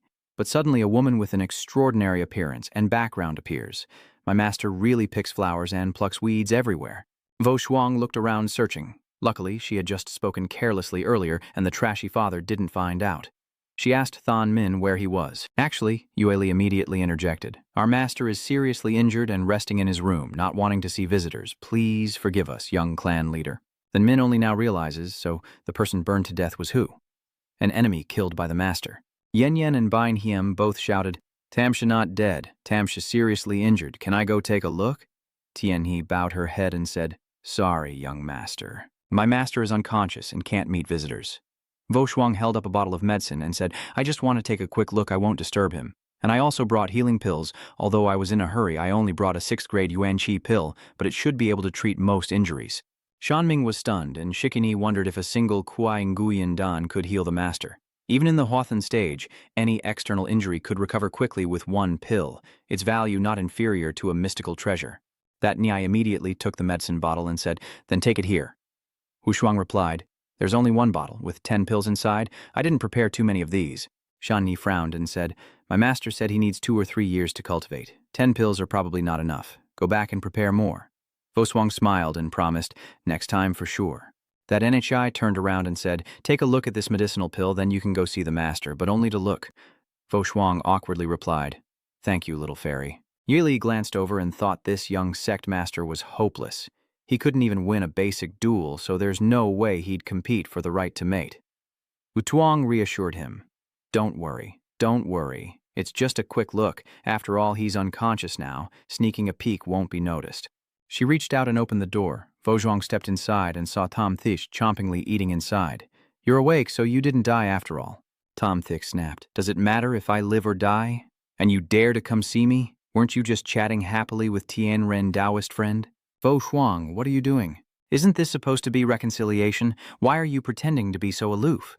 Show a little concern for him and Tam Thish will definitely be surprised. Trust yourself and tell him you like him. This time is actually a special rescue for him. Voswang sighed. All right. The mental preparation is complete. Let's get started. Thinking that, she still snapped back. You think I came here just to look at you? Don't dream. I'm just passing by and seeing you is enough for me. Voswang turned to leave, but she said, seeing you annoys me, so I'll go back now. Tam Thick was speechless, wondering how it turned into me getting scolded.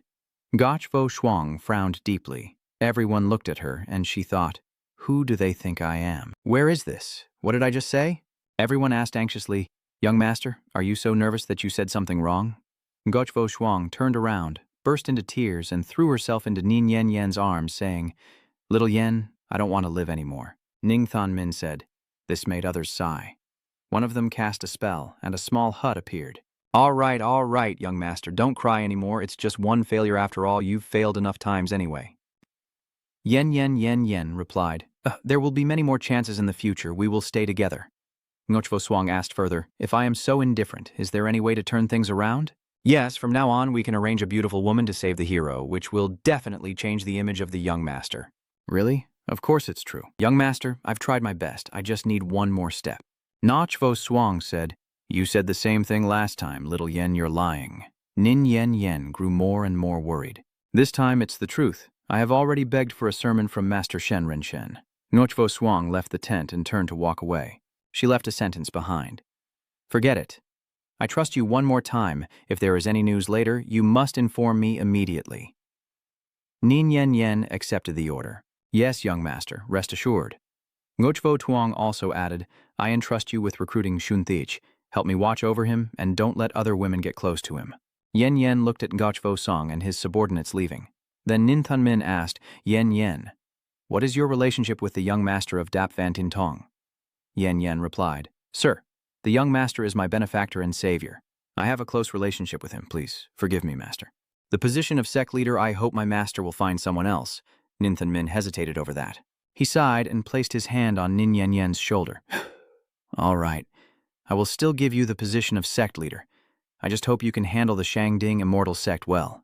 She looked conflicted, but in the end she had to say that her disciple would obey the order. Nin Thon Min left, secretly smiling. All right. Isn't this just riding on the coattails of the Cloud Immortal sect? Good girl, you've done very well. Thuong Ding Tien Tong wins a decisive battle, and the sect leader of Dia Qin, Hoang Vo Sun, is defeated and sealed in Cultivation. His disciples scatter in fear. The mighty Dia Qin sect collapses in an instant. Nin Yen Yen officially took over as the head of the Shangding Immortal sect. Though her cultivation was still low, she had Nin Shenming backing her up, so everything could still proceed smoothly. Anyone who dared to speak nonsense would be directly cut down. Cut down those who tried to act high and mighty, and as soon as they saw Nin Yen Yen trembling in fear, their opposition to her gradually diminished. Ning Yen Yen's reputation spread quickly, mysteriously revered by the disciples of the Summit Immortal sect. Only she knew it was all based on Tam Thic's teachings. The Summit Immortal sect's victory in that battle became legendary, and the news of it being leaked to the subordinate Van Immortal sect was unknown. In a short time, many ancient clans came to pay respects one after another, and the sect flourished happily. Meanwhile, Bai Feng attracted less attention, with Huyan and Gotch fanning him to stay cool, and in front, Dong Nguyet Liai sat reading a book. Tom Thick is resting and pondering. Since sealing his cultivation, these disciples have grown up overnight. Minh Ni now trains tirelessly every day, successfully walking the path of the protagonist and finally no longer doing anything evil. Huyan Ngok and Nguyet. Li also carefully take care of me. This is truly a heavenly time. As he thought, he enjoyed the soothing massage. Dong Guyet Lai is massaging him and speaking without a pillow, so the master can't sleep comfortably. That means the master shouldn't be feeling uncomfortable. Master Thick looked up and saw his disciple's impressive chest. She continued speaking. Master, how do you feel? Your disciple seems not to see your face. He hesitated and turned his face away. He said, from this angle you can't see, and I also can't see your face, so overall it's very good and very comfortable. Dong Yueli was sitting cross-legged reading a book when Tom Thick saw her and asked what kind of book she was so engrossed in.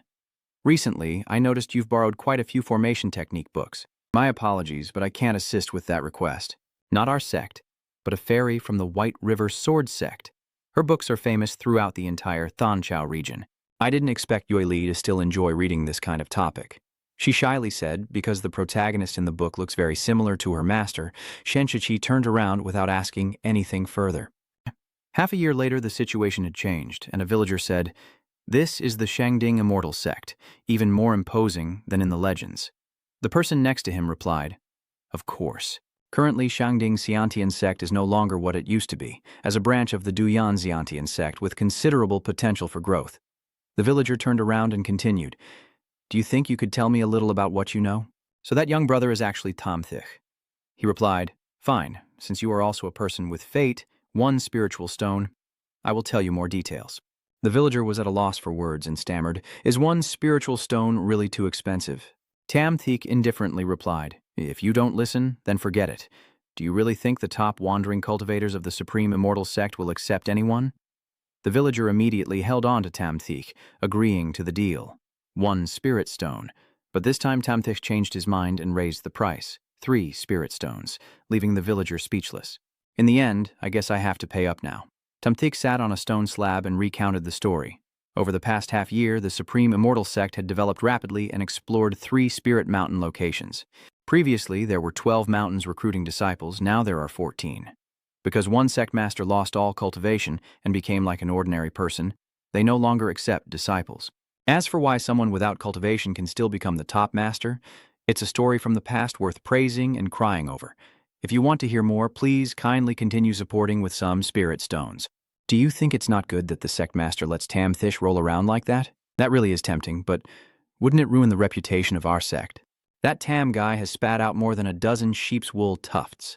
Nin Yen Yen replied that because Tom Thick added salt and seasoning to old stories, these newcomers to the sect are now obsessively passionate about our sect. As a senior elder, you should be grateful to Tom Thick. The disciple sighed, never expecting that Tom Thick had lost all his cultivation and could still come up with this method to help the sect. 9 yen. Yen angrily said, shut up! Remember this. From now on, I won't allow anyone in the sect to mention Tom Thick's cultivation level. The disciple immediately trembled and replied, yes, sect master, I will keep it in mind. Nin Yen Yen asked further, so how is the new collection of cultivation techniques from the Dapvanzian sect being transferred here? The disciple replied, they have arranged for people to incorporate it into the storage library. Based on your instructions, I will now translate the target line from Vietnamese to English. According to your will, I have established the library into 3 levels. Only those who contribute and have strength reaching a certain level can advance to higher floors. Nin Yen Yen happily said, this is not my idea, this is Tam Thick's idea. Tam Thick finished his task, stretched, and said, my throat is dry from talking, but this time I made quite a bit of money. When the library opens, disciples have the chance to find spells suitable for themselves, and they will be more motivated. More importantly, my disciples should have already found the Thunder Spirit technique I arranged inside. Tam Thick bit his pen and said, the next step should be to merge the body and travel, but first we need to make them less attached to treasures, so what should I do? Nin Yen Yen stepped closer and asked, Master Tam, how was your harvest today? Tam Thick clasped his hands and bowed. Sect leader Nin, it's been a while. Nin Yen Yen blushed and reproached, what do you mean it's been a long time since we met? It's only been 3 days for us. 3 days ago I told you not to bother with those wandering cultivators anymore. But today, you came back again. Tam Thick replied, isn't this a poor family? With so many people to support, of course they need to earn more money. Nin Yen. Yen crossed her arms and frowned, saying, you serving your master according to the rules of the deputy head disciple, will you lack spirit stones? Tam Thick smiled and said, who would mind having more money? Nin Yen. Yen with a tender look said, true Truong, forget it, I don't blame you. Do as you wish, after all I will agree with you. Tom Thick smiled and replied, "Then I have something to ask of you as well." Nin Yen Yen cheerfully said, "Just tell me." Tam Thick scratched his face, avoiding her gaze, and said, "Actually, I have a little disciple too. I've been gone for so long and haven't visited her. I still miss her very much, so I want you to support me. I want to visit my young disciple." Nin Yen Yen was stunned and asked, "Are you still secretly seeing someone else out there?" Tom Thick was confused, saying, "You speak so easily that people can easily misunderstand. My disciple has a special constitution, so I dare not bring him to the fairy world for training. I currently have no cultivation base. If I go down the mountain alone, those disciples will definitely not be at ease. I hope Yen Yen you can help me cover for this. Just say I found a renowned doctor who can cure my meridian issues." Nin Yen Yen said with a sigh, "Normally everyone calls me sect leader Nin, but now they call me Yen Yen. How are you so familiar? Let me help you hide your disciple so you can meet another one." Tam Thick hesitated and said, Yen Yen laughed loudly and said, "Just teasing you a little. You've lost all your cultivation now. Going out alone isn't a problem, right?" Tom Thick smiled and replied, "With the Bee Lake sword spirit here, there's no problem." Nin Yen Yen agreed, "I promise you." Tom Thick turned around, placing all his trust in her, and said, "All right, I'll wait for your news. I'll go see how my disciple is doing." Nin Yen Yen silently looked at Tom Thick, panicking as she thought, Nin Yen Yen, what are you thinking? This is not something someone with your status should be dreaming about." Laubach pondered. Why does Tom Thick truly want to give the disciples the cultivation technique, not directly, or just point them to the library of heaven to find it, and even want me to impersonate a mysterious expert to secretly deliver it to them? A stranger snorted in admiration.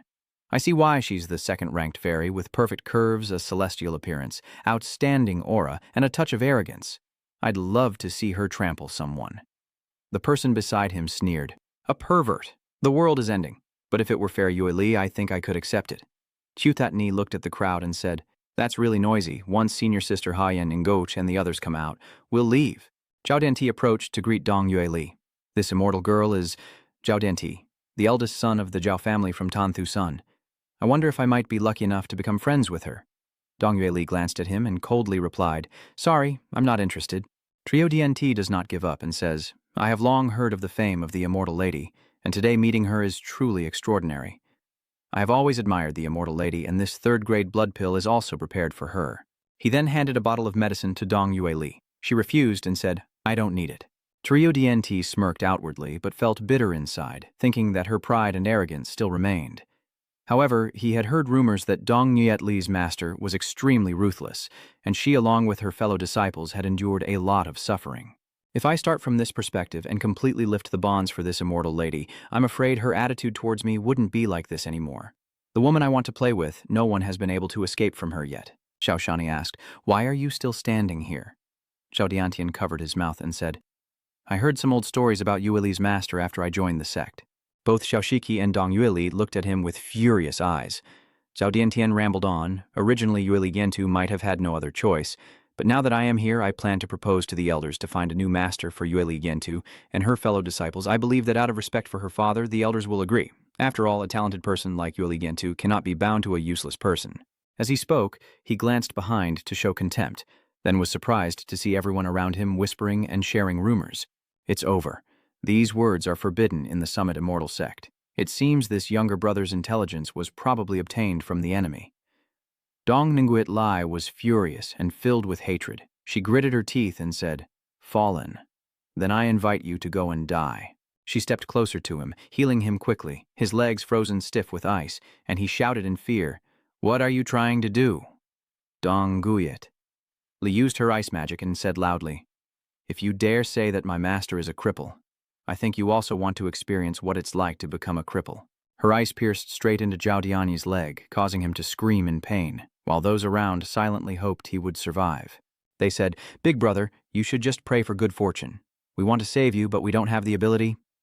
Among the younger generation, Moonlight Fairy also not only represents the second most beautiful fairy on the fairy list, but also signifies the third-ranked strength on the celestial talents list. Trio Dianti's face darkened, trembling as he listened to everyone say, "The number one Tien Tu Bang, Hun Tien Ni, Nin Yen Yen, second place Taio That Ni, third place Dong Nu Yet Li, the top three notorious names. When they fight, the gap with us is indeed huge. With such a complex formation, they don't even use a sealing technique. Probably only Han Tien Ni would dare to challenge them." Dong Yue Li gritted her teeth and said, "Let's see who will save you today." Shenxi arrived to intervene and said, "That's enough." Dong Yueli immediately lowered her head, stammering, "Master," Tumtik's face darkened. He said, "This blood pill is my way of apologizing on behalf of my disciple. You can take it. After eating, your leg will gradually recover." Zhao Dantai was stunned, unable to believe what he saw. He said, You are the storyteller at the gate. The one who told me that Yueli has a cruel master. It was you who betrayed me." Tom Tish covered his mouth threateningly and said, "Trio DNT, my little friend, there are some words you shouldn't speak carelessly or your father might break your leg. He's just a small, nascent soul stage cultivator and probably can't handle this kind of torment." Tamthik looked as Trio DNT was pushed away, then called out to Dong Yueli. "Yueli?" She was startled and said, "Master." Tamtish raised his hand to strike her, angrily saying, "As the senior sister, you should be a role model, yet you casually hurt your fellow disciples in the sect. You really have some nerve." Dong Yueli looked at him in confusion, thinking, Sifu wants to hit me. But a moment later, Tom Thick caressed Dong Yueli's face and then walked away. "He's right. I have lost all my cultivation and am now just a cripple. Master, don't stop. Hit me. I'd rather be beaten." Who would have thought Dong Yueli would willingly want to be struck? Behind that pitiful appearance, he grinned maliciously, thinking of a perfect plan, now already setting up a bad situation to make these young disciples realize that only by eagerly restoring their cultivation can they understand my true intentions. At that moment, Ning Yanyan happened to say, "I found a renowned doctor who can cure the meridian blockage, so I naturally descended the mountain." Hearing this, he chuckled to himself. Thuongvu Lin looked confused, wondering if the master had some hidden purpose, but Tu Tat Ni quickly covered her mouth. "Little senior sister, don't say anything else. The master needs comfort right now." Tom Tick said softly, "I will go back first. Once you finish the martial arts and scripture books, just come back. Tonight I won't have dinner. I have no appetite." Tio That Ni worriedly said, "We are too useless to help the master and only cause more trouble for the elders." Dong Nguyet regretfully added that now the master has lost all cultivation, and she fears it will be hard to explain to the other elders. Shang Wuling stroked her chin, finding it strange that the master suddenly became so affectionate, as every movement of the master seemed purposeful and peculiar. Who would have thought that someone as silly as her would be right this time? But she immediately dismissed that thought and focused only on her own preferences, deciding to forget it and just think about what to eat tonight. Senior Sister Tam will definitely host a feast tonight to celebrate. The sky is clear, above a small house. Tam Thik is preparing his belongings, secretly forging 2 magical artifacts to give to her for half a year, hoping she will like them. Someone enters, and it is Baknim. She asked him, "Tam Thik Zen Master, what are you doing? Are you planning to leave home?" Tam Thik nervously replied, No, I was just looking for something," thinking to himself, It's over. My plan must not be exposed. Luckily, the person who came is Bakniem." He twitched the corner of his mouth and changed the subject to say, "Bakniem Chanhan, why are you here?" Bakniem, looking weak, replied, "It was you who said you would invite me for wine tonight, so I came." "Did you forget?" She puffed her cheeks and thought, "Last time you asked me to help you get the documents with sweet words, now you've forgotten. You're really too careless." No wonder Nin Yen Yen also called Tom Thick his father when she was drunk last time. Tom Thick hid his bag behind his back. How could he forget that? Bakniem happily took out a jar of wine and said, "Remembering is good. I also brought some wine. Tonight the sect leader said he wants to come, so I prepared a bit more." Tam Thik was startled and exclaimed, "What?" Nin Yen Yen also came to drink. He thought this auntie had a strong drinking capacity and was also addicted to food, and when she got drunk she talked a lot, so she might accidentally reveal my plan. Bakniem was suspicious. "What's going on? Is something wrong?"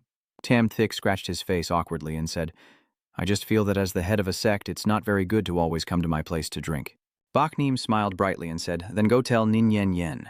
Tam Thik hopelessly replied, "Forget it. I've already agreed to her." "What's wrong with you? Or are you feeling unwell?" "It's nothing. I'm fine." Baknim reached out to hold him, nearly touching his head bag, and asked, "How are you? Is your back uncomfortable?" He nervously replied, "I really am fine." Baknim touched him and said, "Don't mess around. Let me check your body." Tam teaching hevai tilo lang, han hoit wong kiemtra tande. Bachnhim wong tekwat hartlung hande kiemtra. "It seems there's nothing wrong. Your cultivation is gone now, so you must take good care of yourself. If anything happens, just tell me any time. Since Yueli and the others are still young, there are many things they can't take care of properly." Tumtik scratched his face awkwardly and replied, Bakniem stepped closer to his bed and said, "You're no longer a core formation cultivator, so remember to change your clothes regularly. Here, I can also help you wash it a bit since I have nothing else to do. Tumthik immediately panicked and said, Wait, what should I do tonight then? Bakniem replied, I am preparing a new one for you and will bring it to you later.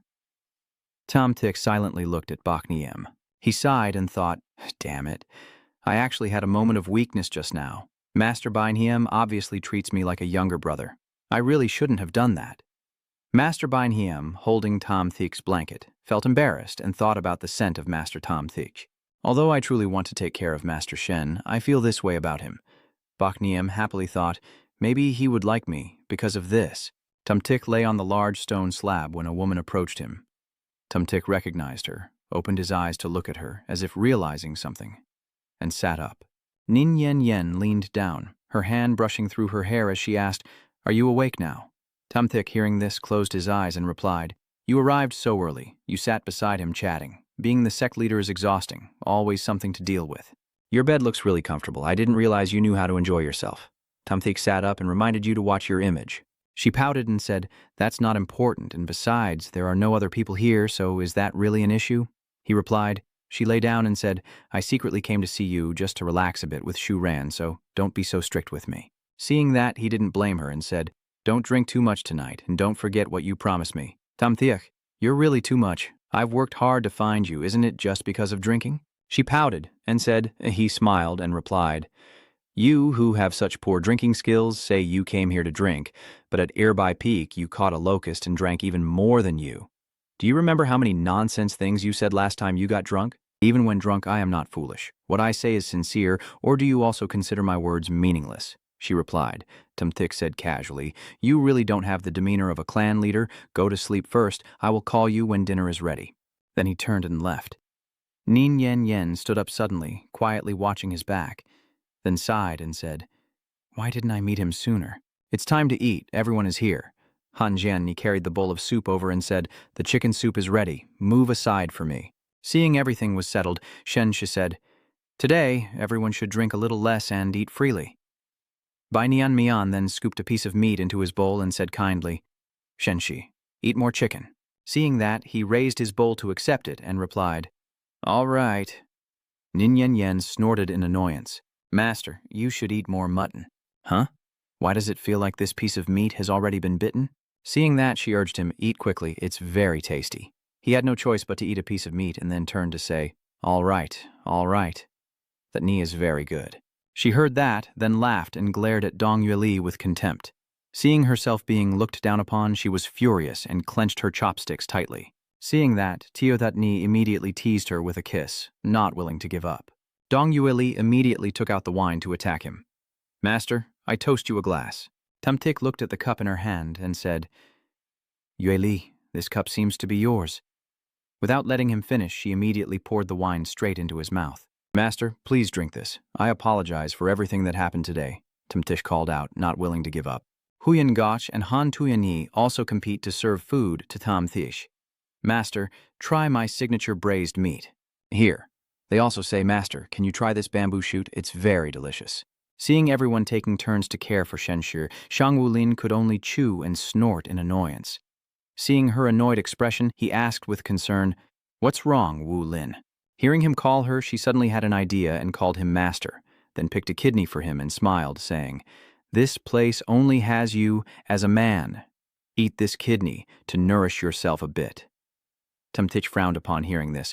Wulin, where did you learn such vulgar words? Seeing the lively atmosphere over there, Nin Yen Yen could only drink uncontrollably, seeming to be drunk, her face flushing red. Then suddenly she called him loudly Tumthik, placing her cup down forcefully. Seeing that, he anxiously asked, Sect leader, have you had too much to drink? Her drunkenly charming and seductive look gazing at him tenderly, she softly said, I have something I want to tell you. Nin Yen Yen shyly said, Tumthik, I have something I want to tell you a little. He anxiously thought to himself, The critical moment has arrived. I can go outside or not, so I'll take this final step. Nin Yen Yen, don't drop the chain now. Seeing her staggering, he steadied her waist and said, Be careful. She suddenly turned to look at him and called out, Tumthik, Sect leader, just tell me if you have anything to say. He looked at her awkwardly and replied. Then suddenly Nin Yen Yen realized her actions were inappropriate. But then she suddenly thought of something. I have found someone who can heal you. Does the sect leader really have a way? Bakneem stepped forward to confirm again. Yes, it's true. She stammered and asked, when will I take you there? She asked vaguely. I have time to go tomorrow. Jansha replied confusedly. Hearing that, her face brightened as she said, all right, I will take you tomorrow. While everyone else was surprised, only Tu Thatni realized something. She pondered for a moment, then turned to ask Nin Yen Yen who is that famous doctor. Nin Yen Yen nervously turned back and stammered to the healer, then half-dazed asked Tamthish again, what kind of person is that healer? Hearing that, he could only awkwardly reply, I don't know if the great doctor you're looking for is you. Suddenly she said, oh right, the great doctor I was looking for is who? Before she could finish speaking, Nin Yen Yen pretended to faint and threw herself into Tamthik's arms. He caught her and secretly thought, Yen Yen, your move just now almost killed me. If you can't drink, then drink less. Seeing what just happened, Teothatni quickly ran over worriedly and asked, is what Master Nin Yen Yen said true? Is there really someone who can heal others? He replied, I'm not quite sure either. She's so drunk right now, so it's better to ask again tomorrow. I'll take her to the guest room first. You all eat first. Then Shenshu carried her away, leaving Xiaoshishi watching them go, and the atmosphere at the dining table suddenly felt much gloomier than before. Everyone fell into an unusually strange silence. Xiaoshiki picked up a piece of meat and silently thought to herself, I really am the one who worked hard to restore my cultivation. Why did I keep doubting earlier as if I didn't want my master to restore her cultivation? It's better than that. Bakneem pondered silently. Even though I asked everyone and found a way to help Tamthish recover her cultivation, the sect master probably found a healer that's better than my method. After thinking, she suddenly remembered something from the past. Lathanthan looked at her with confusion and asked, do you want to know if I have a way to help Tamthish restore his cultivation or not? I've asked many people and looked through many ancient texts, but I couldn't find any effective method because burning one's cultivation is against the heavens. Surviving it is already lucky, let alone healing. Hearing that, Lathanthan asked ambiguously, do you want to know if there's a way? There is one, but this method. Tell me quickly if I can do it. I will definitely try. Lathanthan told her something not very proper, making her blush. Then she couldn't stand it and ran away. She also said to think it over before leaving. Lathanthan watched her go and muttered to herself, no matter what, she keeps coming to ask me. It seems Master Shenshu truly is a blessing. Teothatni chewed the meat in her mouth, frowning as she thought to herself that she was still very angry now. Her fishing trip was a big circle, yet she was disturbed by Nin Yen Yen.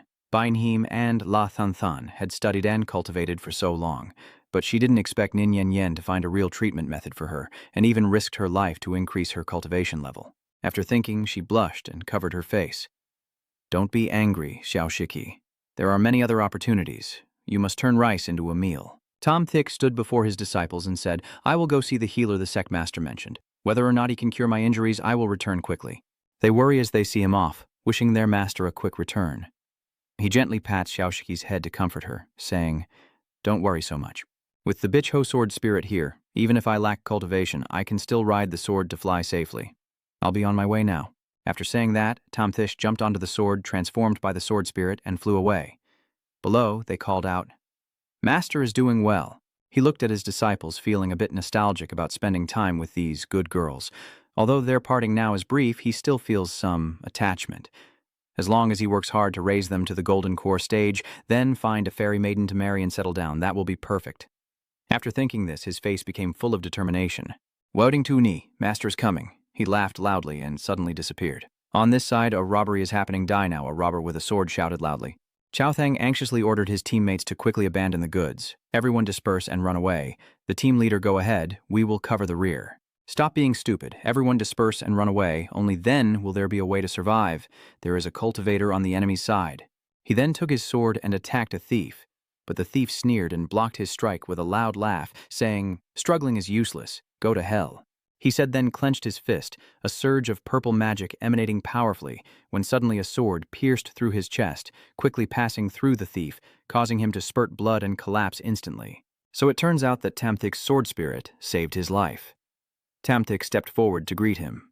Big brother Chowthang, what a coincidence. Was everyone ambushing? He saw him and happily called out Master Shenshu. The other members of the Icefoot team saw Tamthik's power and fled. He looked at the people behind him and asked the old man, do we need to keep anyone alive? He gritted his teeth in anger and said, Master, these guys shouldn't be allowed to live. He responded once and then ordered Sword Spirit to leave. With his unmatched strength, Sword Spirit can fly straight through multiple bandits, leaving none of them alive in the world of cultivation. Afterward, he ordered his men to gather the bodies, burn them all, and move on. What's going on? Why are there people robbing your convoy from Muklin Bao?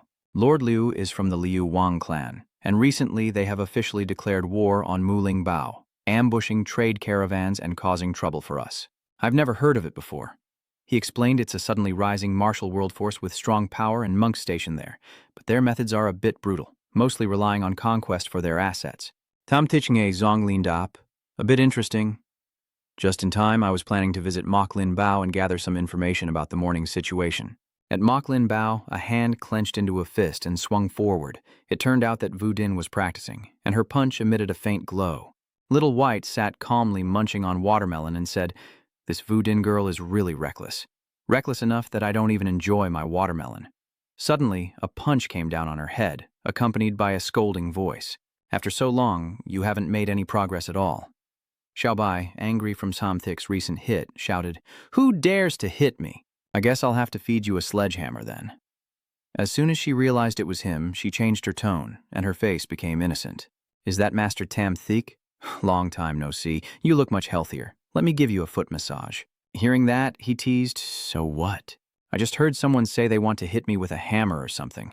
So she awkwardly hugged his leg and laughed, saying, "Your Excellency, I was just joking. I meant I would use my head to massage your feet." Suddenly she realized something and blurted out, "Wait a minute. Tom Tich, where is your cultivation level?" He nervously replied after hearing that, "Oh, there was a small accident." Seeing this, Little White eagerly ran out to scold him. "So you still dare to slap my head? I have to teach you a lesson with a hammer." Facing her action, he only said, "Little White, do you want to fight me?" She replied, "The cycle of feng shui has turned, Tam Thich. Today is your day. Watch me give you a lesson to vent my anger." But as she threw a punch, he blocked it. He provocatively said to her, "I just told you my realm had some unexpected issues and I couldn't suppress it, accidentally losing my primordial spirit." Tubok pouted and looked at him in confusion. Samtik looked at her with a sinister smile. Xiaobai sighed, "Who is this man? I kneel before you, Great One. Please forgive me, this time I won't dare again." And then she knelt down completely, a look entirely different from the previous, the Hien Ngang. "It seems I remember you mentioning grilled frogs before." The young girl cried out loudly, "Master, save me. Come quickly and save the child." Suddenly, someone ran quickly toward them and suddenly jumped forward, hugging Tamthik and shouting "Master," making him turn pale with fear. Both Vu Din and Tamthik leapt back several meters, causing a long streak of dirt and sand to spray into the air. "Master, I thought you didn't need Vu Din anymore and haven't visited me in so long. It's just that during this time we've encountered quite a few troubles, so it's not easy to step away." She moved closer to his chest and said, "Vu Din doesn't blame you. She's just a little scared." He patted her head and said, "Late stage of Foundation establishment, you've made a lot of progress." Although he didn't use magic, her physical body was now comparable to the core formation stage. "Master, Vu Din has improved. Can you feel it?" he replied. "Yes, I can feel it." Vu Din has grown a lot and become stronger. Xiaobaijian said, "Those two are definitely talking about something." Suddenly a woman called out to Vu Din, saying it was time for class and they had to study ancient Analects today. Loxam hadn't finished speaking when she suddenly recognized the scene before her and was stunned, causing all three people on the ground to look at her in surprise. Vu Din saw her and immediately jumped out of Tamtik's arms, approaching her and saying, "Mother, the master has arrived." Loxam then greeted him, "Sir, you have arrived." Seeing her, he nervously asked, "Lady Dai, it's been a long time. Are you still well?" She replied, not expecting to meet again so soon. Did the first thing the master wanted to say was that it's been a long time and you're still well? Hearing her reproach, he nervously asked, "So what should I say then?" Lady gracefully replied, "Tamthik, after so long apart, the first thing to say is how many days have passed and how much I miss you." Seeing this scene, he blushed and apologized. "It was my impulsiveness. I hope the esteemed doctor won't blame me." Loxam sighed and said, "I, Tamthik, still do not consider Sam as family, and now calling me the lady of the house, but Sam is just an ordinary mortal." Tamthik froze and said, "So you laugh at me. Master Sam can't stand the word big in madam." Then the lady hesitantly said, "Oh, I was mistaken. Please don't blame me." He was so flustered after she teased him that he panicked. Seeing that, she didn't tease him further and turned to leave, saying, "Master, you can just call me Sam." Since you've come, I'll prepare a wind reception for you. Tom Thick blushed shyly and said, then watching her figure walk away, Xiaobai disdainfully said to him, you're still far from being on her level. In the room, the three of them gathered around a table, creating a very cozy atmosphere. Sam spoke, my lord, this wine is a tribute offered to the emperor. Although it's not as exquisite as the ones you usually drink, it has its own unique flavor. Hearing that, he replied, thanks for the nonsense, Sam. Then Tiamthish asked her, I met Big Brother Cao Thang when I went there this time. He was ambushed and slightly injured. He said Mok Lin Bao has been having trouble lately, right? Hearing that, she smiled and said, I'm afraid you're being modest, Your Excellency. Recently, Mu Ling Bao has faced quite a few difficult problems, but I can still handle them well. Fu Ding, standing nearby, added anxiously, Master, Mu Ling Bao has indeed encountered significant trouble lately, and your mother has been worried about it for many days. You also advised me not to let Xiaobai and I act freely, so currently Mu Ling Bao is in a very difficult situation. Tom Thick asked, have they found out anything about the Liu Wang family? Loxam shook her head and replied, nothing at all, not even their main headquarters address. All spies are killed immediately if they find any clues. The Liu Wang family indeed has some schemes, and it seems they also have quite a few cultivators. He added, and she responded, the Liu Wang family only needs to make a move. And of course, there will be cultivators following. These monks are not particularly powerful, but even Elder Bai cannot protect all the shops and caravans alone. Moreover, the Jade Peak Royal Clan is also cooperating with them. This is somewhat interesting. I will help you deal with this trouble. I know about this. I will help you resolve it, Loxam politely said, then thanked the noble. The atmosphere at the dining table grew tense. Vu Din saw this and ran over to Tom Thish, putting his arm around him and asking, Master, what other task do you have to do this time? Can Vu Din come along? He replied, Vu Din, be good. This task is still too dangerous for you. Once you grow stronger, I will take you out to see the world. She pouted and begged her master, I'm bored to death at home. Take me out to see the world. Okay, master?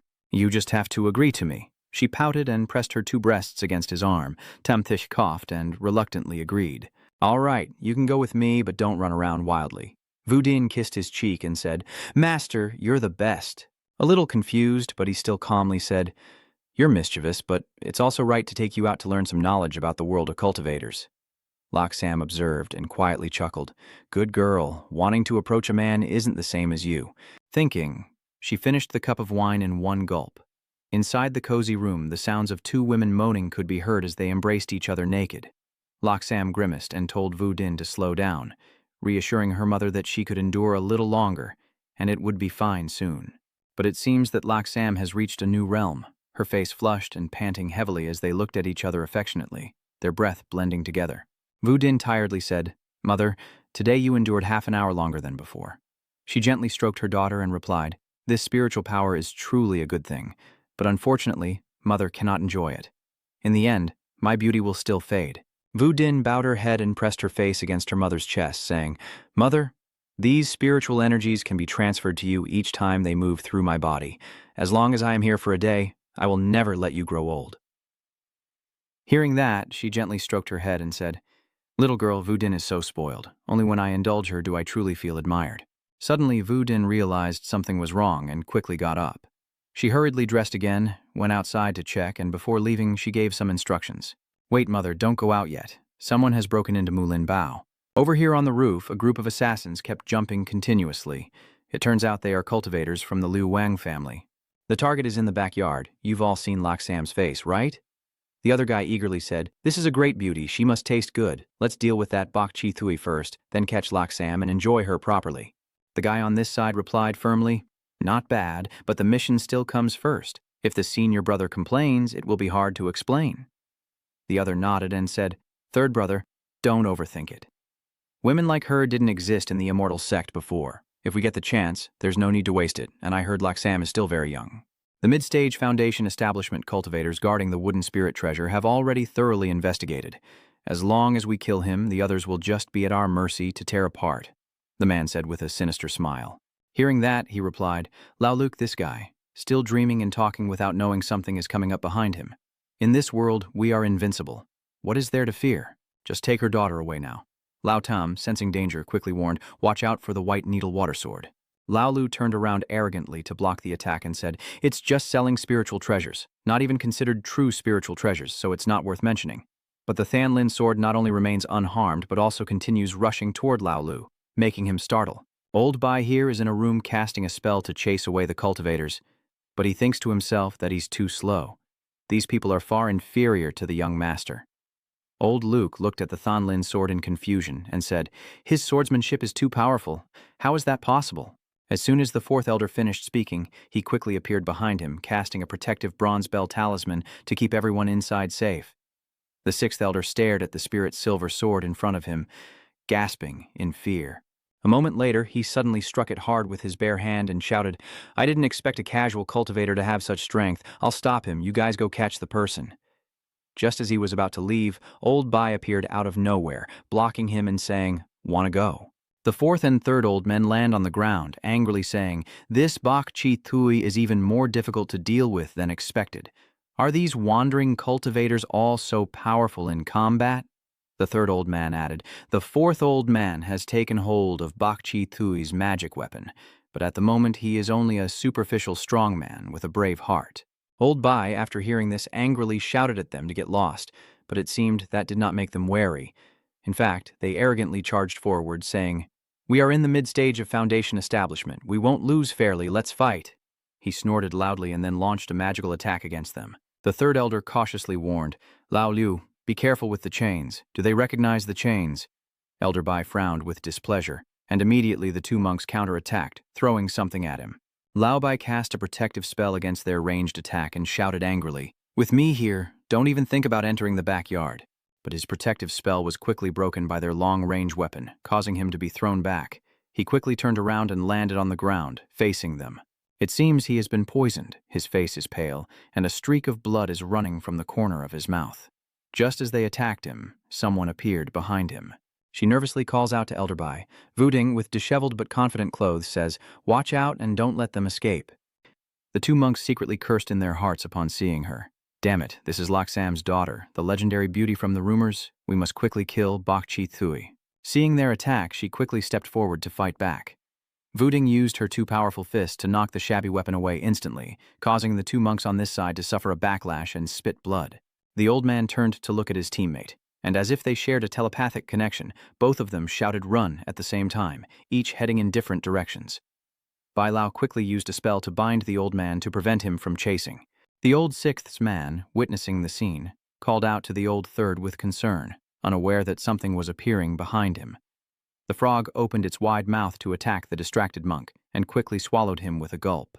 The third brother's name, who was tied up, was startled when his teammate suddenly shouted, "Is that a primordial beast?" The little beast swallowed the previous monk and licked its lips, saying, "No one can escape my pursuit." Suddenly, Shen Shit from behind appeared, holding the third remaining cultivator, and punched the frog's head, scolding, "Eat, eat, eat! All you do is eat all day. What messy things are you eating?"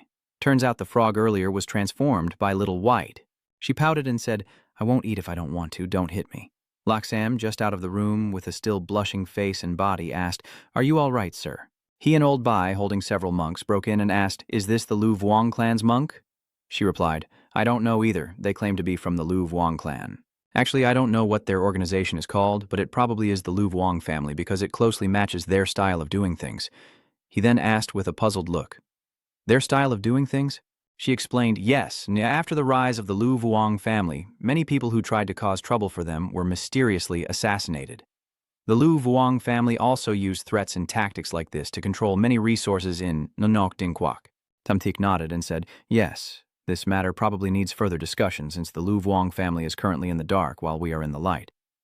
Tomorrow I will take Tuebach and Vudin away for a while because there are some things to handle.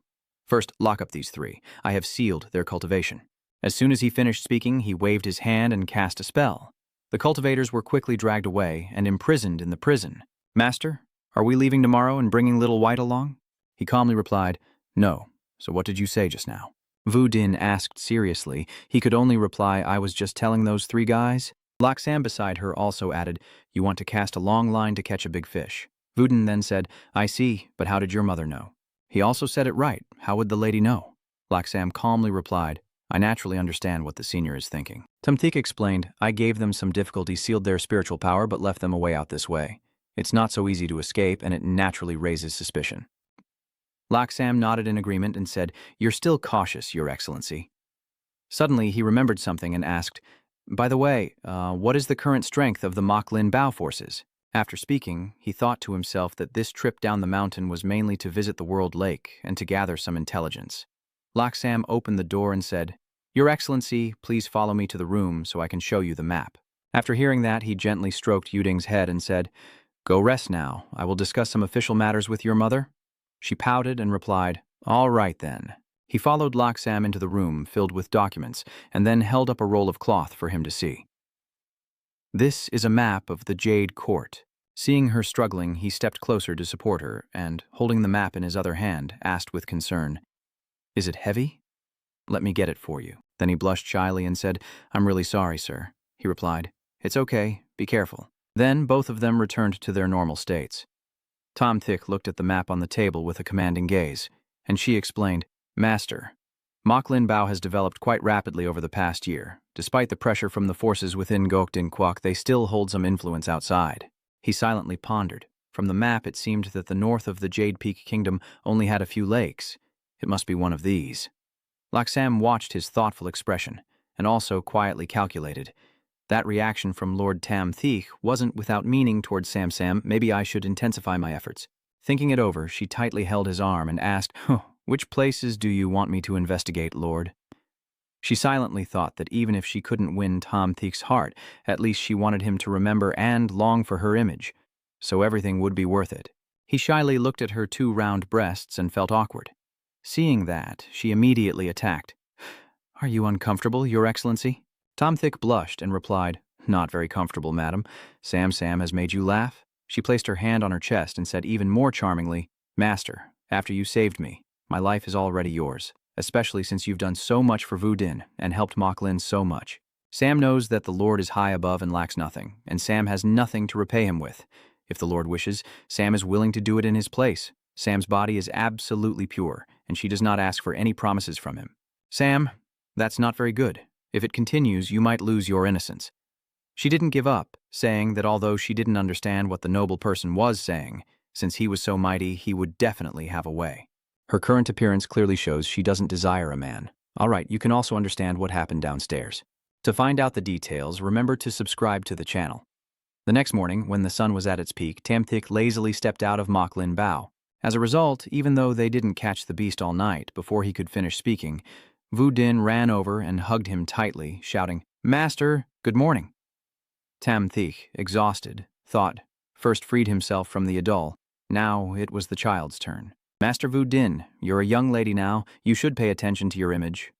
She stuck out her tongue cutely and replied, No, Master Vudin doesn't care about image.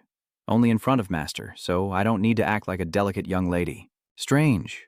Why hasn't Mother come out yet, even though it's so late? Hearing her question, he flinched and quickly explained, maybe she's just tired. This time I brought you a magic artifact. Perhaps you'll find it useful. Vudin nghi vai lien vui mung bao. Vai sao hua kamun su la totnat. Bonglak sam weighing up mut kairui di toicho bon ho, kahaing goain hin tain hao tilien du bong kuon mat. Vudin saw her run over again to greet her and asked, Mother, good morning. She smiled and replied, Why are you so happy today? Vudin quickly said cheerfully, Master brought me a fruit and said it was specially prepared for me. Oh, the Lord really has a good eye, Laksam said, then glanced at him, reminding him of her figure last night, with her most alluring curves on display. My lord, is this comfortable enough for you? Thinking about it, Shensha's face turned red as he reassured himself. No, I can't get rid of the image in my mind. I'm too stupid. Why didn't I just overpower her and finish it then and there? Vudin seemed to notice something unusual and asked, How is your mother's hand? She rubbed her wrist and replied, Last night I moved it too much. It seems a bit twisted. Vudin listened confused and asked, Why was the wrist moving at night? Vudin clenched her fist and asked, Oh, what is this? Tamthik explained, This is a semi-automatic magic artifact that doesn't require a cultivator to consecrate. The owner only needs to operate it to activate its power. The object they are referring to has a strange shape. Tamthik said, It is called a 3-dimensional mobile box. A three-dimensional moving box? Vu Din said in surprise. No need for ritual training, just get it, and you can use it right. That's right, of course I added a password lock to ensure exclusivity. Vu Din didn't quite catch what it was locked to, so Tom Theek, feeling lazy to explain, said, Don't ask any more, just go in and check it out. These two items are worn on Vu Din's body. She says you must master this kind of magic tool well. A spiritual energy conduit connects to the sword hilt, which has a control button for the propulsion device. Vu Din's hand grasped the hilt of the sword, and she forcefully drew the blade to strike into the empty space in front. Tom Theek sighed in admiration, sensing an internal energy. Tom Theek gently pulled up Vu Din's hair, intending to tie it for her, and softly pressed the button first to feel the power. He continued, The spiritual energy in the box was released by me from hundreds of spirit stones, so you don't need to supply spiritual power. Seeing Vu Din look a bit surprised, Tam Tish asked, Is something wrong? Vu Din smiled and replied, Nothing much. I just feel that Master is very charming today. It seems you've grown a lot. Tam Tish glanced at Lok Sam, smirking, not knowing what to say, only managing to say, Is that all? Vu Din now wields that sword, soaring through the sky, and a servant marvels at how cool the young lady is. Tom Theek thinks that Vu Din's innate talent is indeed good, but I can't play with this. Remembering the moment I was researching the magic artifact, I thought back to when I experimented with adjusting it. I looked like a fool. Luckily, no one saw. Vu Din returned from the air to Tam Theek's side and called out, Master. She smiled and ran over, saying, Master, you're amazing. She wanted to hug Tam Tish, but he stopped her and said, Don't make trouble. Isn't it easier to use the magic artifact this way? Vu Din, holding her sword, replied playfully, Master, as long as you control it, there's no need to channel spiritual energy. Then she ran over to ask Tom Theek if he had any other gifts, Master. She casually hugged Tam Theek, preventing him from stopping her. Tom Theek helplessly replied, Yes, I do, but since you're now a martial cultivator, you probably can't use it. I plan to give it to your mother. Vu Din said, Thank you, Master. You slightly raised your head. Suddenly, Tam Theek turned his head back, causing their lips to nearly touch. Vu Din was startled and said, I only wanted to kiss my master's cheek. Unexpectedly, the master suddenly turned his head. She blushed and ran away, leaving Tom Theek confused. Tom Theek turned to look at Lok Sam. Vu Din whispered to herself in a corner, Would I get pregnant just from a kiss with my master? Suddenly, Xiao Bai appeared, laughing and saying, It's just a kiss, how could you get pregnant? Vu Din Than, losing his temper, said, Xiao Bai, why did you suddenly jump out? Don't scare me. Xiao Bai signaled for Vu Din to be quiet and said, The current Tam Theek is not free. I think those three have figured out a way to escape. How about we go catch them together? Vu Din anxiously asked if they didn't need to inform the master, but Tubok angrily said, Forget it, he's busy right now. And at that moment, the three guys mentioned were fleeing, running across the rooftops ahead. Vu Din held back Tubok, who was about to go after them, and she said, You can't go out. The master intentionally let them escape. Tubok licked her lips and said, I know. Do you want to find their hideout? Then why don't we chase after them? Vu Din replied seriously, as if you shouldn't disturb the snake. That's obvious, they flew away. The three of them managed to escape from their captivity. One of them said they finally got away. Suddenly a frog opened its mouth wide from behind a man. The man hurriedly shouted, Luke Lao, watch out behind you. But Lao Luke didn't have time to react before the frog swallowed him, and he cursed why it had to be him. Tom Tik was sitting drinking tea when suddenly Lok Sam appeared out of nowhere wearing a scanty outfit. She smiled and said to him, What's wrong, reminiscing about the feeling. He coughed a few times and replied, Of course not. She looked at him with a suggestive gaze and asked, Do you want to try it out? Tom Tik took out a bag and handed it to her, then said, This is for later. I'm giving you a defensive item which will have some restrictions when used, but it might be useful at a critical moment. Lok Sam stepped closer, resting her chin on her hand, and said softly, Well then, tonight you can't run away. Tom Tik explained about the item he gave her, saying, I haven't thought of a name yet. Theoretically, it should be the Spirit Energy Spear, but it doesn't sound very nice. He pointed the item, which looked like a gun, forward and said, Inside is a pattern array of armor-breaking needles. Normal spiritual energy will transform into metallic spiritual energy within the array, and when fired, it will launch a needle of spiritual energy at extremely high speed. She took the item, examined it for a while, and said, The magic tools crafted by the masters all have very different shapes. I've never seen one like this before. Tumthik reached out to take it back, holding it up in the air, and said, Its power isn't strong, but it can roughly pierce through the spiritual robes of the mid-true co-stage, so it should be enough for self-defense. She was surprised, opening her mouth wide, and asked him how to use it, This must be used like this. Tamthik explained to her. Very simple. Align the 3 points in a straight line, then just squeeze the trigger without recoil. What? 3 points in a row? Tamthik from behind hugged her and said, look carefully. There are 2 points on the gun. Align these 2 points into a straight line aimed directly at your target, then fire to pierce through the center of the sword, revealing a model in front of you. Seeing this, she turned around in surprise and asked him, this is so fast. This speed is much faster than the 100-stone strongbow. He smiled in response and said, of course. Try it yourself. Then he sat in the armchair, watching her practice. Seeing her keep shooting wildly, he said, your hands are unstable. You need to train your body more. Your stamina is too weak. Laksam angrily blamed him. Still blaming him. My wrists are still trembling a bit from last night. Who am I supposed to blame for not going out? Hearing this, he snorted softly and fell silent. Then she leaned her body close to him, placing her hand on his and saying, but this can also be considered a form of training. Then she reached out her hand to caress his thigh and said, why don't we just wait, since Wudin might not return for now? Tamthish looked back with red eyes and called out to her, Sam? Suddenly Tamthish realized something, his eyes turning cold. He quickly pushed her away and hurriedly said, Tio Bach, that terrifying bastard, Sam. The 3 others have escaped. I need to go. On the hill, Little White excitedly said, at this point, that Tamthish guy probably has no way out. He definitely has something good on him. I need to digest him. A second later, Tamthish appeared behind it and struck it, causing it to vomit out the other guy. He angrily said, I told you not to eat recklessly. Don't you understand? Xiaobai quickly transformed into a human form, tears of anger in her eyes as she shouted at him, why do you always ruin my good things and even spank me? Suddenly, the body of the person she just vomited out emitted a strange dark aura. She screamed in fear. What is this? Tamthich released a breath of toxic aura, which then merged into another, forming a drop of bright red blood. Tubok exclaimed, demon blood. Tamthich raised his hand to bring her back to his side and said, here, take it. Take your share. Tubok immediately grabbed it and put it in her mouth. After eating, she happily approached, hugging his arm and smiling. I knew you wouldn't abandon me. He just hummed and then said, the plan isn't following the usual route anymore. Luckily, the group of Xiaoshuani is not far from the core formation stage. You and Wudin go ahead, I will chase after the other 2. In the deep forest, the remaining 2 are running like the wind, barely visible. One stops due to exhaustion and asks the one in front, Old Fourth, is it true that no one is chasing us? That guy, Air C, stopped, looked into the distance, and replied, I think so. What should we do now? The other one, hearing that, clenched his teeth and said, go back to the family and find the senior brother. Mukling said only the 2 nascent soul stage cultivators, and as long as the senior brother discusses with the Black Grandmaster, I believe he will find it very interesting. Lao Tu doubtedly said, do you really think it can be resolved so simply? Wasn't it a failure when another Black Great Master went to the Summit Immortal Sect before? They keep running forward. 10th brother, what's wrong? It seems like you're troubled. 4th brother started to stop. Then he said, 3rd brother, maybe we should betray them.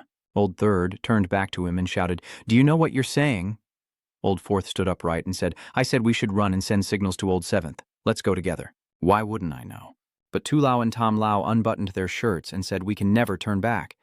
Now Tom Lao saw something and said in panic, even though I've never touched a woman, I'm not better than Long Duong.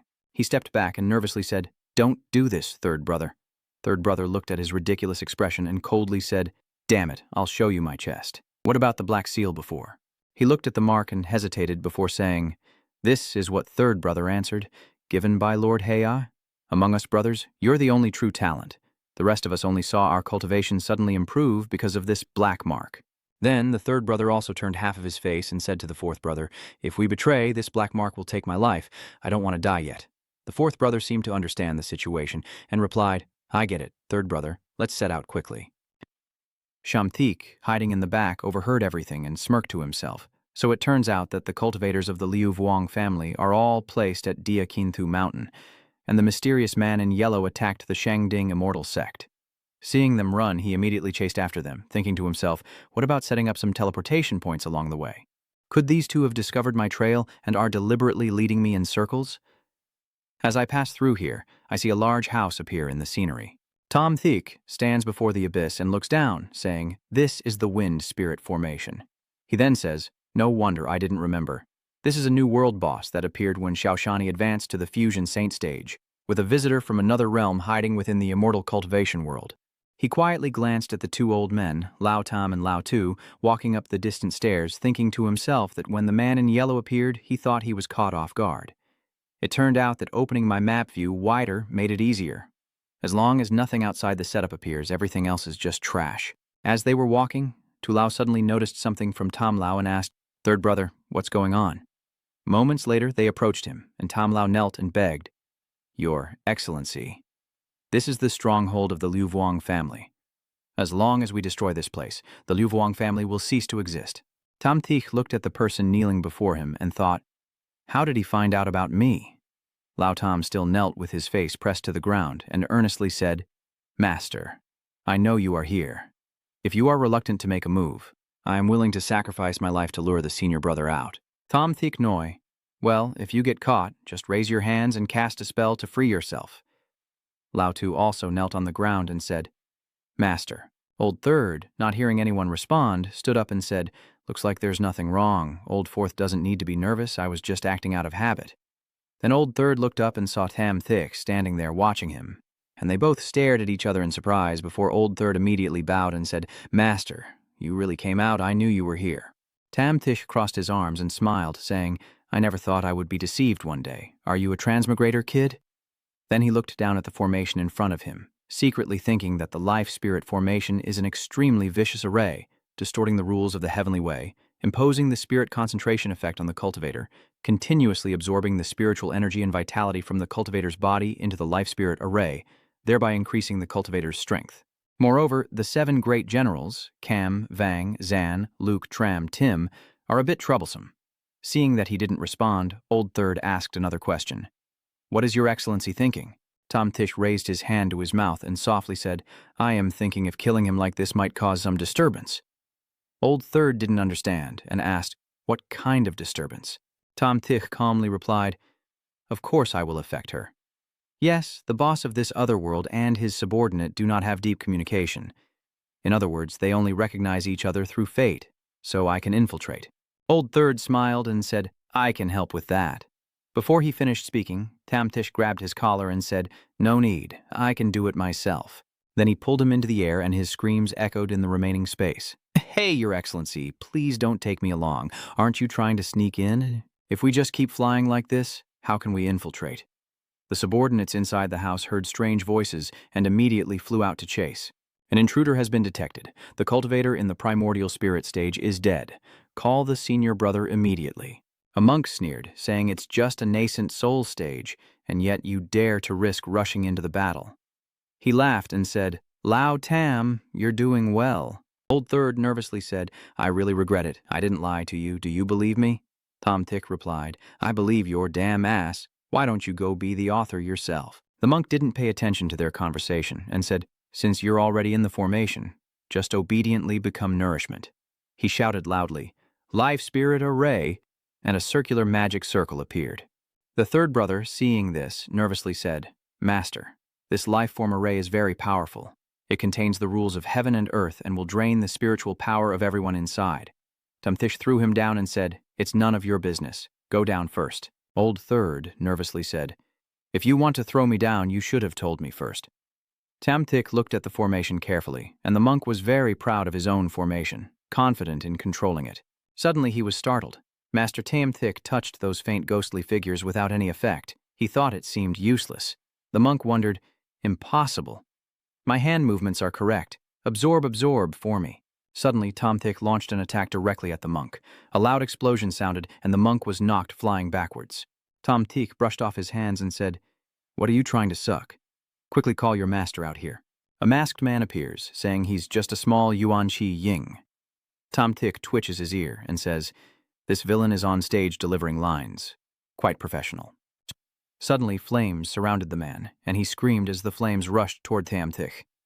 Tam Thich, with a dark face, asked, "Shishlan An, where is your sword?" "Why are you using this ugly flame?" Shishlan An asked in surprise. "What do you mean? Who are you? How do you know my name?" Even I didn't recognize myself. Shishlan An took off his hood and said, "This can call out my name. You must be the Lord." Tam Thich folded his arms and said, "So you still have some sense." In his mind, he thought your name was something I came up with myself. How could I not know? Shishlan. Unflattered, Tam Thich saying, Lord, we are preparing to resurrect you, but unexpectedly you reincarnated yourself. Tom Tich pushed him away and said, What's wrong with you guys? I remember you used a sword. Shichlan An placed his hand over his chest and said, This was to help you revive, so we all practiced secret techniques that could absorb a lot of spiritual energy through black flame to prepare for your resurrection. Tom Tich said unhappily, Stop practicing secret techniques and dismantle the life formation. Our current strength isn't enough for such grand actions. Shichlan An obediently said, Yes, Sect Master, this was originally to accumulate power to help you revive. Now that you have reincarnated, of course you no longer need these things. So, when did you transmigrate? Tom Tich looked at him and asked, Are you doubting me?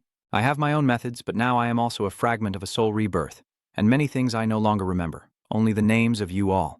I am now an outer disciple elder of Shangding Immortal Sect. My name is Shenshir. Tam Thich? The third envoy of the Emperor. Tam Thich replied, Yes, I killed Huang Thien. He had rebellious intentions and cultivated black flame, so he was neither human nor ghost, so I didn't recognize him, and killed him. If not for the life form formation, I might not have recognized you either, Shichlan, and thought in fear that if I hadn't recognized him immediately, I might have been killed. Luckily, thanks to this life form formation, the great master recognized him. Shichlan An clasped his hands and said, Your Majesty's divine power is extraordinary. I will immediately inform others to abandon the black flame cultivation method.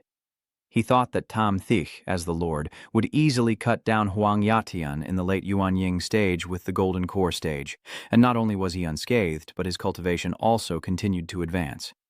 Tam Thich nodded and said, Fine. My current identity is a good cover. Try not to disturb me. You also need to pay attention to hiding your identity. This time we will definitely revive Dongsun. Shichlan An handed Tam Thich a stone and said, He calls the Lord wise, and our Thuong Lam world will surely revive Dongsun.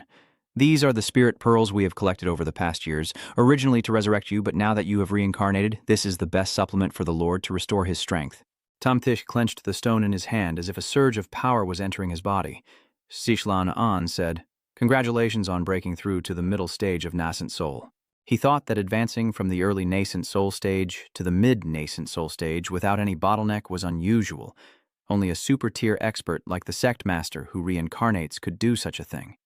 Tam Thich, excited as he felt the source of power entering his body, said, This toy is really not bad. Take out all you have. Master, our brothers have saved up over 20 stones over the years, all here. Yes, we still have some. Over the years, we've explored many ancient immortal dwellings searching for soul stones to imprison powerful beings from our realm, and have collected quite a few treasures and pills. In his hand, he held a bag filled with shining, precious artifacts. All right. The lower master is here, so you might as well take these.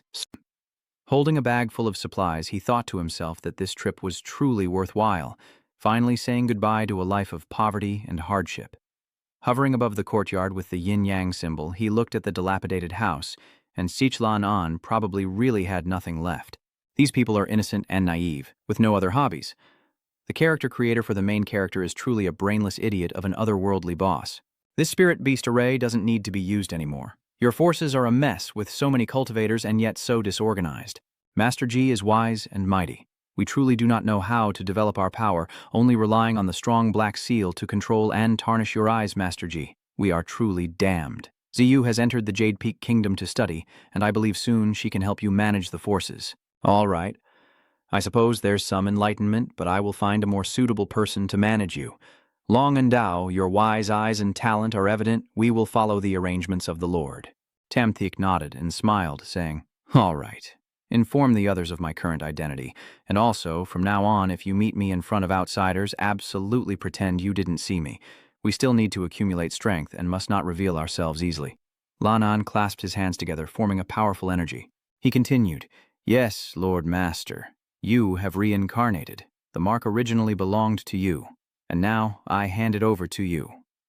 The blue cube flew into Tam Thich's hand, and he wondered if these marks were how the boss from another world controlled his subordinates. Use the Tao energy to wrap and absorb it into the spirit sea first. I am now in the role of the villainous elder brother, also at the time to pass on some experience to Xiao That Ni and the others. Something strong, yet safe. Good. You go tidy up the aftermath after this is over, and also bring everyone to Moklin Bao to find me.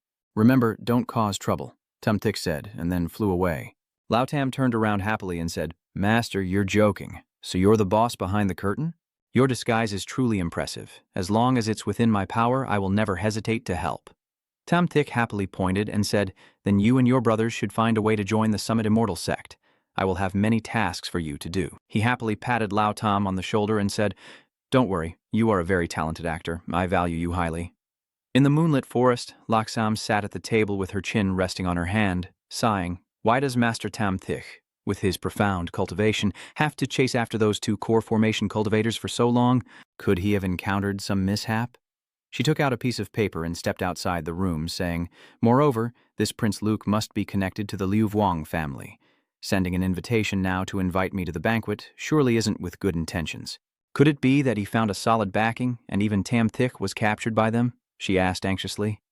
If Master Tam Thick is really in their hands, then even if I sacrifice myself to Prince Liu, I must ensure Master Tam's safety. Tam Thick rushed over, hugging Sam's waist and asking, Sam, why do you look so worried? I came home late. Did I make you worry about me? Sam turned back, hugging Tam Thick tightly as she cried. Oh, my lord, I thought something had happened to you. Tam Thick pinching Sam's cheeks makes her face look incredibly adorable, and he says, Fool, it's just a jade from the kingdom of Jade Peak. For me, there's no way anything could go wrong. He saw the note on Sam's hand, took it, and asked, What is this? Under the bright moonlight, Sam's beautiful face shimmered brilliantly. She said it was the sixth prince of the Jade Peak Kingdom, who had long coveted Mok Lin Bao. Tam Thick responded as he picked up the piece of paper. Actually, what he wants is me and Vu Din. Tam Thick angrily ignited a flame in his hand. Sam hurriedly said, Stop him, my lord. This prince of the Jade Peak Nation has caused trouble before, but was stopped by Elder Bai and knew when to retreat. This time he sent an invitation again. He must have found a strong backing. Tam Thick put his arm around Sam and said, I told you, it's just a nation of Jade Peak. It won't be a problem for me. The matter of Prince Liu this time, when I was investigating, the Liu Vuong family already knew, and I have handled it properly. Now, in another room, Vuong Duong is frightened while Duong Sungpung stands protectively in front. What are you doing, Lord Tu? Why did you suddenly attack us? A powerful slash cut through the two of them, causing Duong Sungpung to panic and his sword to break in half. Lao Tam, standing in front of the frightened pair, threatened and said, I initially planned to say that if you handed over the Emperor's technique to me so I could learn the management method, I wouldn't mind giving you common folk some benefits, but you shouldn't have impure thoughts about the lady host. Vuong Duong raised his hand in fear and asked, What? Mistress Lord Tu, are you perhaps mistaken? Old Third, still holding his sword, tightly said, In Jade Peak Kingdom, no one can lay a hand on Muling Bao.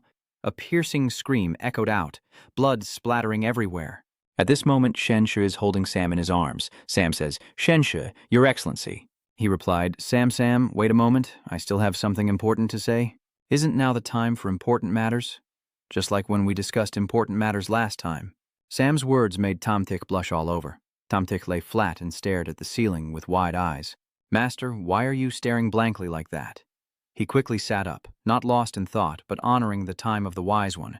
I feel like my mind is now as clear as a mirror, thoughts exceptionally sharp. Tam Thick approached and embraced her. Is your hand still hurting? Sam smiled and leaned close to him. If you're worried I'll get tired, next time you don't have to insist for so long. Tam Thick turned away, cleared her throat, and asked if the investigation was complete. She replied that she had sent people to check, and there were only 3 lakes with islands in the middle, but none of them were round lakes. The only round lake had no island in the middle. He frowned and thought to himself, Is there no island in the middle of the lake? But this round-shaped lake is unique, so it must be the one. A sudden voice echoed in Tam Thick's mind, revealing that the round lake the Lord is searching for is the location of the ancient fairy's dwelling. He was startled. Tungoch, aren't you in the palace of Ingok Din Kwok? How do you know about the ancient fairy dwelling? Tungoch replied that the royal family of Ingok Din Kwok had controlled Tran Vu and Lam Quang to go out searching for rare treasures.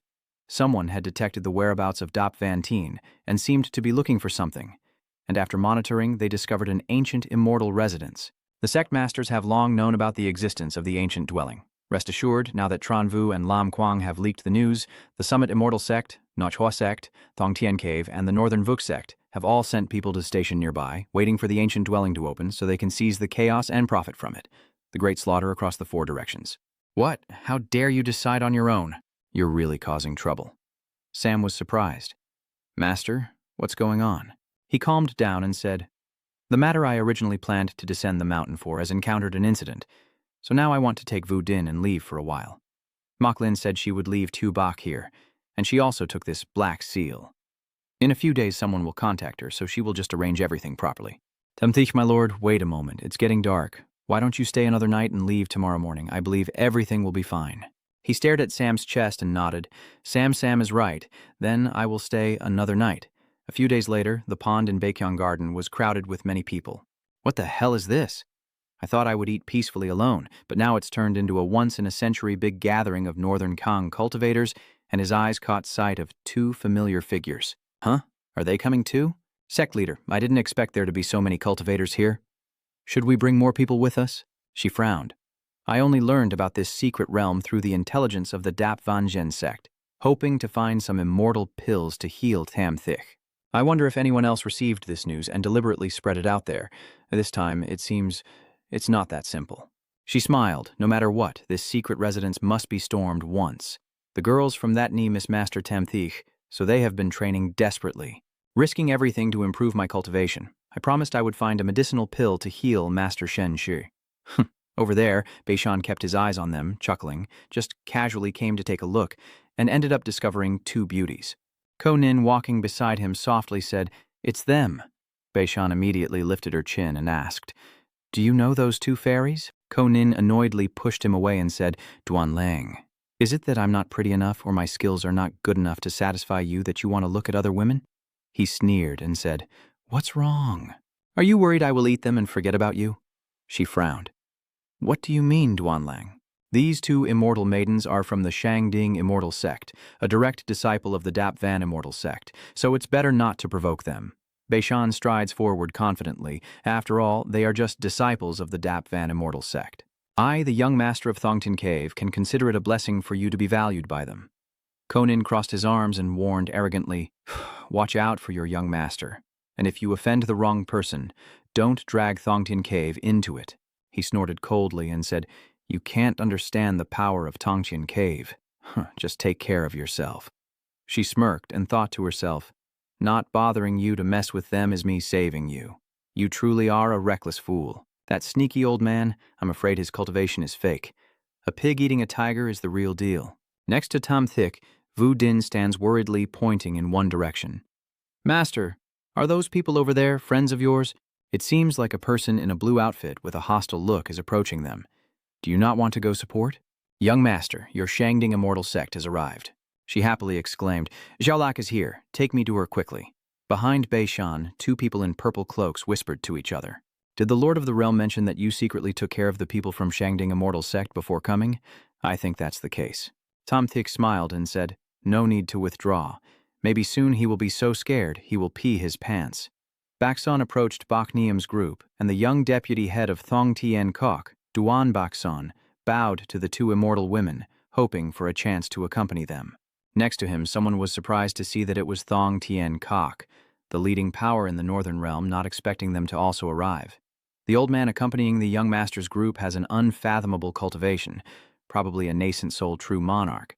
He chuckled smugly, thinking to himself, with my status, capturing these two beautiful immortresses should be as easy as flipping my hand. Then I will hold them in my arms. Yen Yen glared at Beishan irritably. "If there's nothing urgent, please don't bother us anymore." He chuckled and said, "The immortal is indeed not like ordinary people. Those vulgar cosmetics are on a different level." Bak Niem looked at Bakson with disdain and said, "Let's go over there." He frowned. These two fairy women were really too disrespectful to Duanmo. Do they truly think Duanmo is easy to talk to? The two suddenly stopped. Yen Yen turned back and let out a snort. Bakson, seeing this, proudly said, "What do you think? Come here and stand beside your young master. I will consider how to treat you well. If you force me to fight, then you probably won't enjoy the outcome." Vanity twisted his wrist and said, "Young master, is there any need to waste words with them?" A person in a purple cloak suddenly grabbed his hand. "This fellow seems to want to cause trouble. The secret is about to be revealed. I don't want anyone causing trouble here. Let go." Quang Vong's face darkened. Baishan glanced at him. "What's going on?" Vain egotism whispers, "Young master, it's the late stage of nascent soul. I am no match for him." He then clasped his hands and bowed before the purple-clad person. "This senior, I am the young master of Thong Tien Cave." The other person interrupted. "And I only care about what kind of trash you are. Shut up and get out of here, understand? Baksun angrily said, You arrogant fool. Quickly hold him back. The noble lord won't accept being wronged right now. Baksun immediately smiled politely and said, I apologize. Then turned and left, muttering to himself, I will remember you. Just wait for my revenge from Thong Tien Kok. Suddenly, Baksun bumped into a person in a green cloak, who angrily shouted, What's your way of walking? Are you looking at her backside? Quang Vong quickly leaned in and whispered, The young master. This is also the late-stage nascent soul. The person in the green robe laughed and said, Little brat, you need to watch where you're going. You stepped on my foot, which has a hidden ailment that flared up again. You owe me 1.8 million spirit stones. Let's settle this and forget about it. Senior, can you lower the price a bit? I only have 100,000 spirit stones. He wondered to himself, why is he so unlucky? Where did so many late-stage nascent soul cultivators come from all of a sudden? Suddenly a voice rang out from behind. You caused trouble at the Shangding Immortal Sect. They all belong to me. Don't you know that? Baksun cried out. That's just too unreasonable. Wuding looked at the scene and sighed. Master is really impressive. How did you know that Duan Beishan would be so unlucky? Shamthik smiled. These are all experiences in the journey through the cultivation world. Relying on his status and desire for others' beauty, villains like this are easily humiliated. Let's go quickly. The secret realm has opened. She looked at him with admiration and said, Master is so powerful, you can even predict when the secret realm will open. Tam Tich muttered, Could you not know? He walks to the edge of the lake and says, With so many people, I don't know what will happen if we wait any longer, so I might as well open the secret realm door early. Jian Ling, floating with her eyes closed in the water, suddenly opens her eyes, then grabs the sword hilt on her chest, pulls it out forcefully, and then turns to slash at the bottom of the tiger's den. Suddenly a golden light burst out, the water rippled, and a small island slowly emerged. Everyone excitedly shouted, This is the opening of the secret realm gate. Let's go, damn it. Why can't I fly my sword all of a sudden? What? I also don't know how to swim, and with the formation suppressing the area, it seems I can only swim across. Wudin worried. Master, if we can't fly, do we have to rent a boat to cross? Thamtik patted her head. You silly girl, is there really a boat here for you to rent? Come quickly, I will carry you across. Wudin obediently drapes her arms around his neck. The group ran and swam together onto the island. Beishan looked back at those falling behind, snorted coldly, then turned around with a smug expression, his aura growing stronger. Even the core formation cultivators seemed to be struggling. Looks like I will be the first core formation cultivator to reach the island. Baksun suddenly saw Tam Thish carrying Wudin running past him and shouted in anger, What? Hurry and chase after them. Vong glances at him and says, Young master, I've already tried my best. Right now, maintaining our formation of true core soldiers is already difficult enough. What do you mean you've done your best?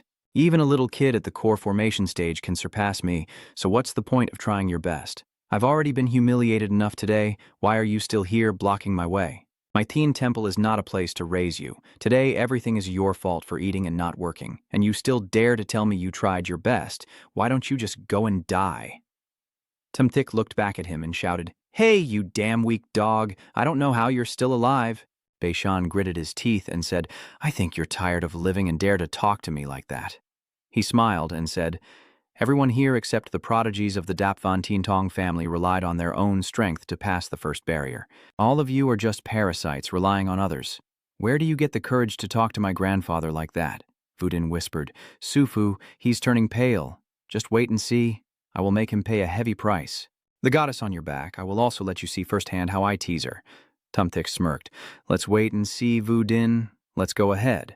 We've arrived on the island. Wudin looked around and exclaimed, That's amazing, master. Or is this the secret realm? He explained, This is a small world where the 5 elements cycle naturally.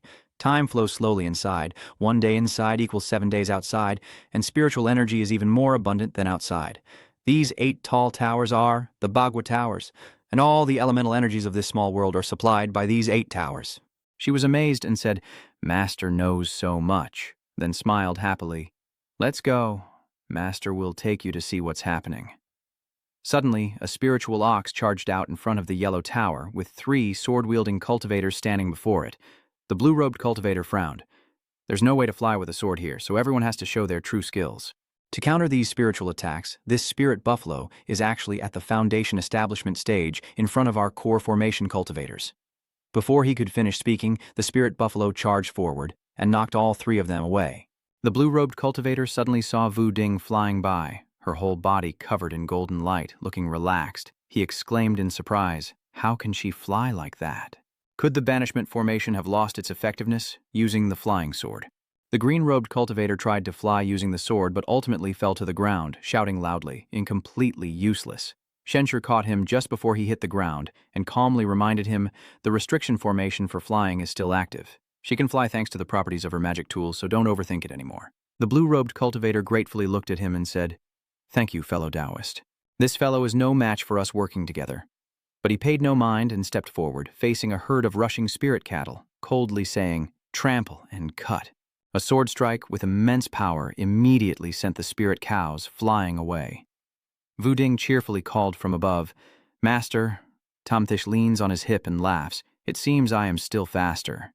My master is amazing." Smashing through the first level was easy, just solid basic skills, and then the real challenge begins.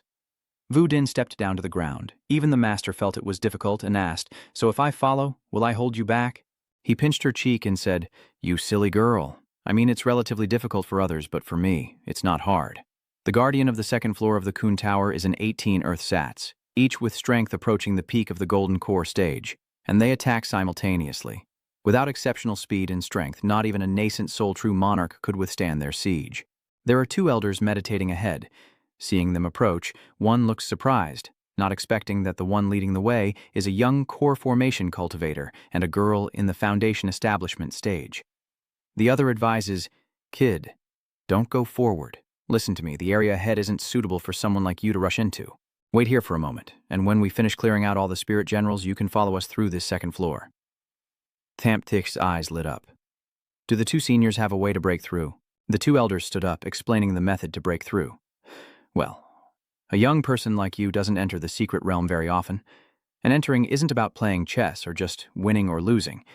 Everywhere in the secret realm is full of opportunities, and if you run around recklessly, you'll easily miss many things. Moreover, young man, your luck is quite good, so your foundation is solid, and you entered the island in the middle of the lake very quickly. I wonder where you learned from your master." He smiled and said, "I also do not have a master, just fortunate to have gained some opportunities." The two immediately stepped forward. "No master? That is also good luck. I am the sect master of the Heavenly Needle True Lord of the Y Quinge sect. If you are an orphan with no sect or school, I don't mind you coming to my sect to work, and I will give you the title of Intersect Elder, and you can also bring this young disciple with you." Tamtish was stunned. "Is it supposed to be so sudden?" Tamtish hurriedly explained, but Quinmon cut him off, saying, "Do you think our Y Quinmon is not suitable?" "No need." Quinmon and the green robe man looked at each other with concern, then sighed and said, "That really is a pity. Little brother, you have good talent, so in the future you should be more careful with your words and actions. After all, the world of cultivation is not a place for carefree freedom. This North Mountain area has debts to settle. Once you leave this secret realm, I'm afraid the Tongxian Pavilion will mobilize forces to suppress you." Ghostgate shook his head with a sigh. "This secret realm is dangerous, but for the descendants of the mortal world, there are many means to protect their lives, and I doubt they will fall easily." He nodded, thanking the senior for the reminder, and the man in the green robe suddenly remembered something. "Little brother, wait a moment. Wait for us to break the spirit general formation, and then you will get a share of the loot." Loot, he realized. Loot. "I remember I didn't leave any loot when I designed this place." Ghostgate points behind and says, "See, little brother, you still lack experience. Look at these two levels. Anything special?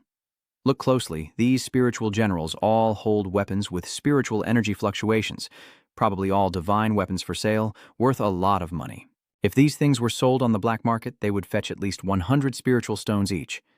Tamtish froze. 100 million spiritual stones. This can be considered as selling a spiritual weapon. No cultivator would buy such a large weapon, right? Quinn Muon and the man in the green robe left, but still turned back.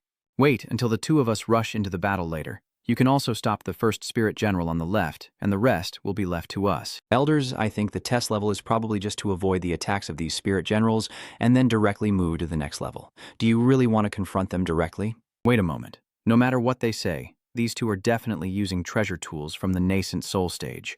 Suddenly, they rush forward before he can act, directly charging into combat. The two of them don't seem to be cultivators either. Both of them were quickly knocked away by the slashing swords. Vu Din Ko Vu, Senior, keep going. Tam Thick is covering his face. Keep going with, what? Come on, are you going to die? I understand now. These two are actually here to leave Tao Hai. It seems these two seniors are truly kind-hearted. He shouted loudly and launched an attack, and the green robe officer was surprised. Huh. What's wrong with these spiritual generals? Shen Shi was at a loss. These are probably all just paper tigers. Maybe after so many years they just break upon contact. Quinn Mon and the green robe man are surprised and approach.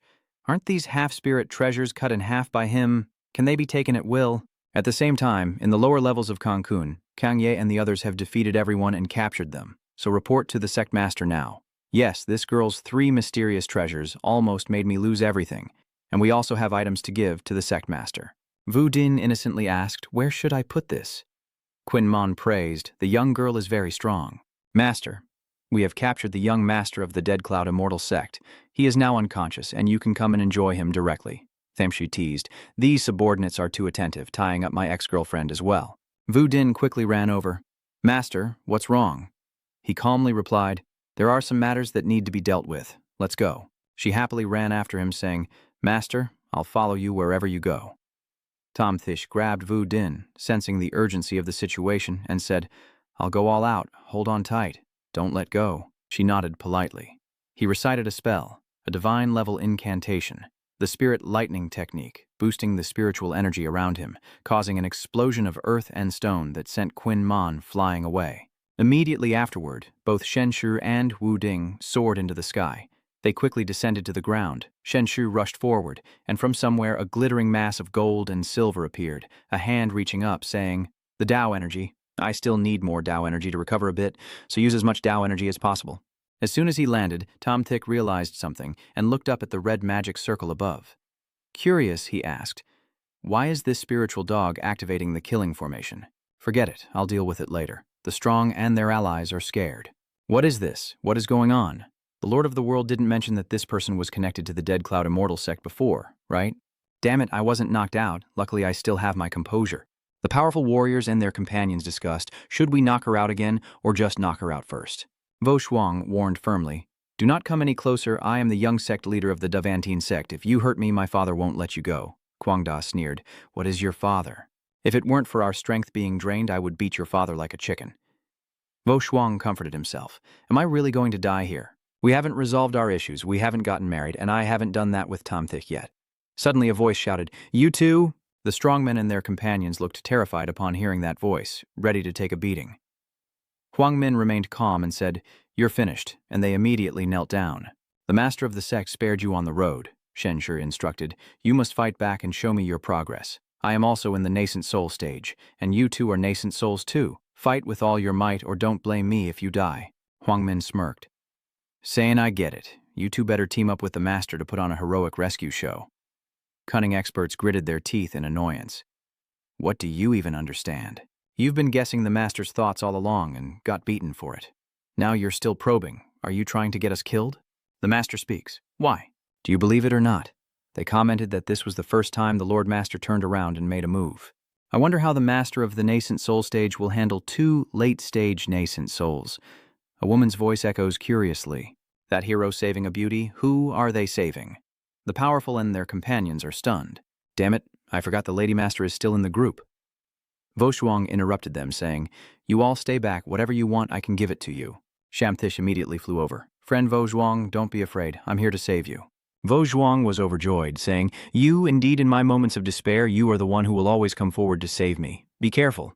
You two are very powerful, and the expert nervously explains, hey, don't cry, we didn't do anything bad to you. If you act like that, people will misunderstand. Tamtish sternly warns, if you don't make a move now, don't blame me if you die later. They looked at each other and Trantru awkwardly, then the strong man and his companions launched their attacks together. Tamthik quickly countered the attack and struck back. The expert secretly slipped behind him, but he noticed. Tom Thick unleashes a powerful move. Ho Q San Lam, Vo Shuang clutching his head, his spirit attack too strong, and Kiem Lin suddenly appears before everyone. She quickly strikes the enemy in front of her, and Tom Thick sneers, do you really think this is a full-force counterattack? The expert stammered, huh? Isn't that what the Lord Master said? Tom Thick looked on calmly and said, nothing's wrong. I was just worried you two weren't serious enough, so I held back. Now I'm serious. The powerful warriors and their allies begged for mercy and fear, and the master spared their lives. Tom Thich challenges you. Come on, give it your all. The powerhouse immediately unleashes the tiger spirit technique, while his accomplices shoot out flying star-shaped throwing knives. Tom Thich happily accepted. That's more like it. Using the two Dao Dap Lang Tram to fight back would likely result in a lose-lose situation. Wu Shuang ran out first to stop it. No, I can't. She worries in her mind. Tom Thich, who was previously at the peak of the Golden Core stage, had somehow recovered now. But even if he had, he was no match for these two nascent-souled true monarchs, so I couldn't let him risk himself for me. Tom Thich ran forward to shield Wu Shuang. This is not good. Why is this foolish girl suddenly jumping out to block the sword for me? With her cultivation level, only the aftershock of the battle will hurt her. It seems I can only rely on some real skill to drive them back. Then he launched an attack straight ahead. The powerful expert and his companions fell silent. Are you really going all out like this? We're definitely screwed this time. Shamtish was embarrassed. Oh no, I accidentally added too many divine patterns. He immediately summoned a range of towering mountains, forming a protective circle around them. Then they were flung out of the tower. Tam Tish and Wu Shuang looked at each other affectionately. She curiously asked, "How are you so powerful?" The move just now was even more impressive than transforming into a divine spirit. He sweat and said, "It's not good." Suddenly, Tom Tish collapsed to the ground. "I'm done for." Wu Shuang hesitated. Tum Thien Nyan, she embraced him in her arms. "Are you all right? Why is your aura so weak?" Tum Thich sighed. "Wu Shuang, there's no need to panic. I almost couldn't breathe because of you." She cried and apologized, saying, "Tum Thien Nyan, friend, I'm sorry. It's all my fault. I'm useless. It's all my fault." He quickly wiped away Wu Shuang's tears and said, "Don't be silly. I'm fine. It's good that Wu Shuang Dao Huin is okay." Suddenly, she turned around and looked for something. "Are you not using a secret technique?" "I remember where I put the Qing Yin Dan. Oh, found it." Tom Thich said, "No, the pill is too nourishing." Wu Su replied seriously, "A little extra is better. Men should supplement a bit." He refused. "I don't need it." "Are you sure you need it?" He sneered and said, "Do you know I need it? Why don't you try it yourself?" Wuxiang awkwardly covers her face and says, "Well, let's try it together." Tum Thich is confused. Oh, she's teasing and provoking him. What's wrong? "Are you afraid of your irresponsible older sister?" He quickly dodged away. "You trash. How could you speak so ambiguously with Tian Rendao Yu?" Chanji spoke up. "Actually, I have been hiding my true face." "No, that's not right. She doesn't already know that she is Tam Thich, right?" Wu Shuang stepped back in fear. "No way. No way." He tried to comfort her, saying, "I really hide my face." Wu Shuang covered his ears. "No, that's not it. I didn't hear anything." She pondered in her mind, what should I do if Shenji reveals his true face? How should I respond now? Should I apologize first? In the end, it was my fault. He angrily shouted, "Why are you deceiving yourself? I will peel off your face to show you." Tom Thich scolded Tam. "I pretend not to say anything anymore. I want her to know that the one who saved her twice was me, Tom Thich, not some celestial cultivator from Tantu Thien Nyan." Wu Shuang shouted and jumped at him. No means no. Tom Thich warns him, while Wu Shuang below looks at him with curiosity. "What are you wearing? It's really uncomfortable." Tom Thich was embarrassed. "What's going on with this?" "Are you really that clueless or just pretending not to know?" Wu Yang stammered. "Actually, I can do it." Suddenly, he realized something strange. "Huh?" Vu Din walks over from afar. "What are you all doing?" Tom Thich raised his hand to calm her down and said, "Wait, Vu Din, don't get emotional." Vu Din was about to respond with an angry tone, accusing her of stealing the pure heart of the master. Tam Thich quickly pushed Wu Shuang away to dodge the attack. He calmed himself and said, "Vu Din, stay calm. I'm fine." She turned her head away with a pout, and Wu Shuang was curious. "This is Tom Thich explaining. This is my young disciple. Can you stand up now? Doing this in front of a child like this is not good." "Why do you still have a young disciple?" "What do you mean still?" Wu Shuang stammered. No, I mean, why would you take on a disciple when you're free as you are?" Oh, I almost slipped up. His current identity isn't Tom Thich either." Vu Din quickly jumped in. "Su Fu, who is she?" He introduced himself, saying she is Wu Shuang's shout, a friend. He added, "Yes, a good friend." "Really? How does the aunt know my master?" Wu Shuang was startled and said, "Ti-tying. You have to call me older sister. How did I become an aunt?" Vu Ding teased, "You and my master are friends, so you are of the same generation as my master, who is like a father, so you are also of the same generation as my father, so calling you aunt shouldn't be a problem." Vo Duong was speechless with panic. "Grandma, you haven't even told me how you know my master." "Auntie, how old are you?" "Auntie, I just came of age this year." Grandma Wu Ding, curious, asked, "Do you know what your master likes to eat?" Vo Shuang quickly and cleverly nodded. "I know what frozen chicken wings are like, right? I was right. Shenxi is tired. Stop pretending with this messy personality of yours. Did you already know who I am, right? Are you doing all this just thinking that one day I will forgive you?" Wu Yong retorts with nonsense. I don't need your forgiveness. I just want to take revenge on a scoundrel like you, a worthless man like your father. Shen Shi shook his head. You're as arrogant as in the textbooks. Forget it. Let's first prepare to face the next crisis. Vo Shuang is curious about the incident as a fierce 8 trigrams formation appears outside. Tam comments that the yin-yang fish teleportation array is part of the main storyline. The protagonist breaks through all 8 levels of the tower, causing the final boss to appear. It's already appeared so soon, and behind it is only someone manipulating. He jumps there and leaves, free experience. Not taking it would be a waste. Wu Ding, let's go. Wu Shuang will follow behind. Tamthich, wait for me a moment. Then all 3 of us gradually entered yin-yang fish. Wu Din and Tamthich are inside a pitch-dark space. She is scared and asks, "Master, where are we?" Baishan approaches from afar. "I really didn't expect that a small alley would lead to us meeting here. Kneel down and call me father 3 times, and I might consider sparing your life."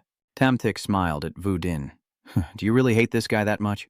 She pouts, really hates it. He glares and says, "Let this one disappear here."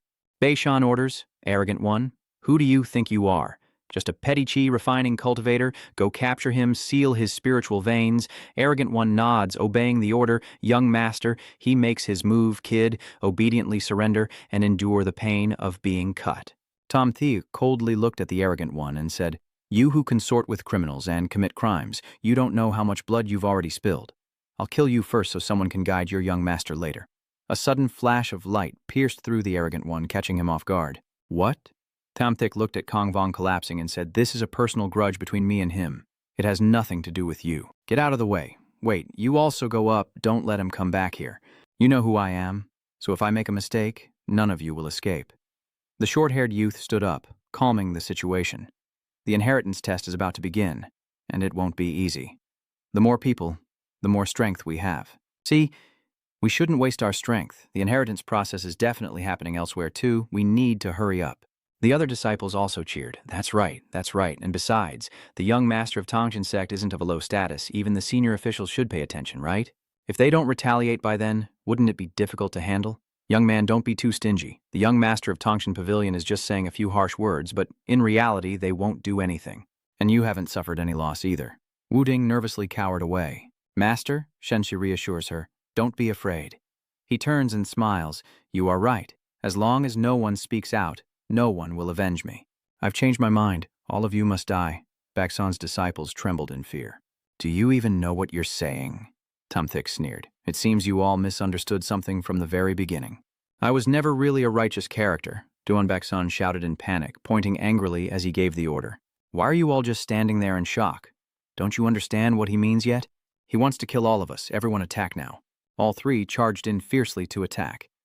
Tamthich smiled and said, Wu Ding closed his eyes and looked at Tamthich and said, "I accept everything my master does." Tamthich draws his sword and unleashes his ultimate move, a technique he learned from his master Bitch Hai Trio Sin. His attack is incredibly powerful, a blue light emanating from the blade that leaves everyone in awe. Everyone was thrown into the air by Tamthich's attack, screams ringing out endlessly. Wu Din asked, "Master, where are they?" "Them? They are dust returning to dust, earth returning to earth, forever gone from this world." Wu Ding looked at the mysterious secret box and asked, 1 Kan, 2 Kun, 3 Zhen, 4 Sun, 5 Zhang Liu, 6 Kang, 7 Dui, 8 Gan, 9 Li. "Master, what does this mean?" Tamthich explained in detail. "This number represents the Bagua post-heaven. The number on this compass is the command to pass through, which we need to input by aligning the numbers with the pointer on the compass." Wu Din sighed in admiration, still amazed at how the master could understand the hidden meaning with just a glance. He told himself he must also try to not hinder the master. Below, there are words indicating the death of vengeful spirits that might grant the secret code. She looked around, feeling frightened. This small room has 8 doors, with inscriptions on top that match the characters. 1 Com, 2 Con, 3 Tran, 4 Tu, 5 Tun, 6 Trung, 7 Can, and 8 Can. Q, Lie. Maybe after we activate it, the mechanism will open different doors to remind us of the 9 passcodes. There are 9 compasses here, so it probably opens 9 times. Yes, Wudin, you're right. Observation and reasoning are very good. Huh? Master, we haven't activated the mechanism yet, and if we enter the wrong password, we might get trapped here, and before we finish speaking, the Bagua circle will appear again. Tom Thick said, All right, let's just go through the door directly. Wudin asked, Why haven't we started solving the puzzle yet? All right. Solving puzzles? My master is very familiar with these things. The 8 trigram circle begins to move, and an old master sitting at the chessboard shifts his pieces. Wudin whispers to Tom Tish, Master, this old master looks so powerful. Tom Thick explained that he was not a living person, only a spiritual entity parasitically attached to the dried corpse, with a perfected primordial spirit and already at the peak of combat power within this 8 trigrams realm. The old gentleman said that if this final situation could be broken, he would help you pass through. The old master said, You use the black pieces. Before he could finish, Tom Thick said, Wudin, let's go. The old immortal also looked surprised and said, Here, you have passed through the gate. Wudin was grateful, and he hadn't finished speaking yet. Tom Thick said, Nothing special, just a game of chess. Isn't Baklin Ni just as surprised? Why is that? Baklin Ni pinched her ear and tugged her hair in frustration. Why is it like this? I fought against the army in battle, so what right does he have to casually input 9 secret codes to pass the test and easily use a single move to break a 1,000-year-old endgame? Just give me some of that divine energy. Baklin Ni begins to cast her spell. If that's the case, I can only resort to some tricks. Tam Thick and Wudin look at the open chest and speak. This chest is used to pour in the divine energy to open the next trial level. Tam Thick asked, Why was the test content changed? Others don't need to use divine energy either. Is this targeting me, right? Are you used to killing with big data, right? Wudin wondered nearby. Master, what do you mean by large data killing the familiar? Tam Thick quickly clarifies that he only discarded some of the Tao energy, just a malicious tactic of the Tusi family.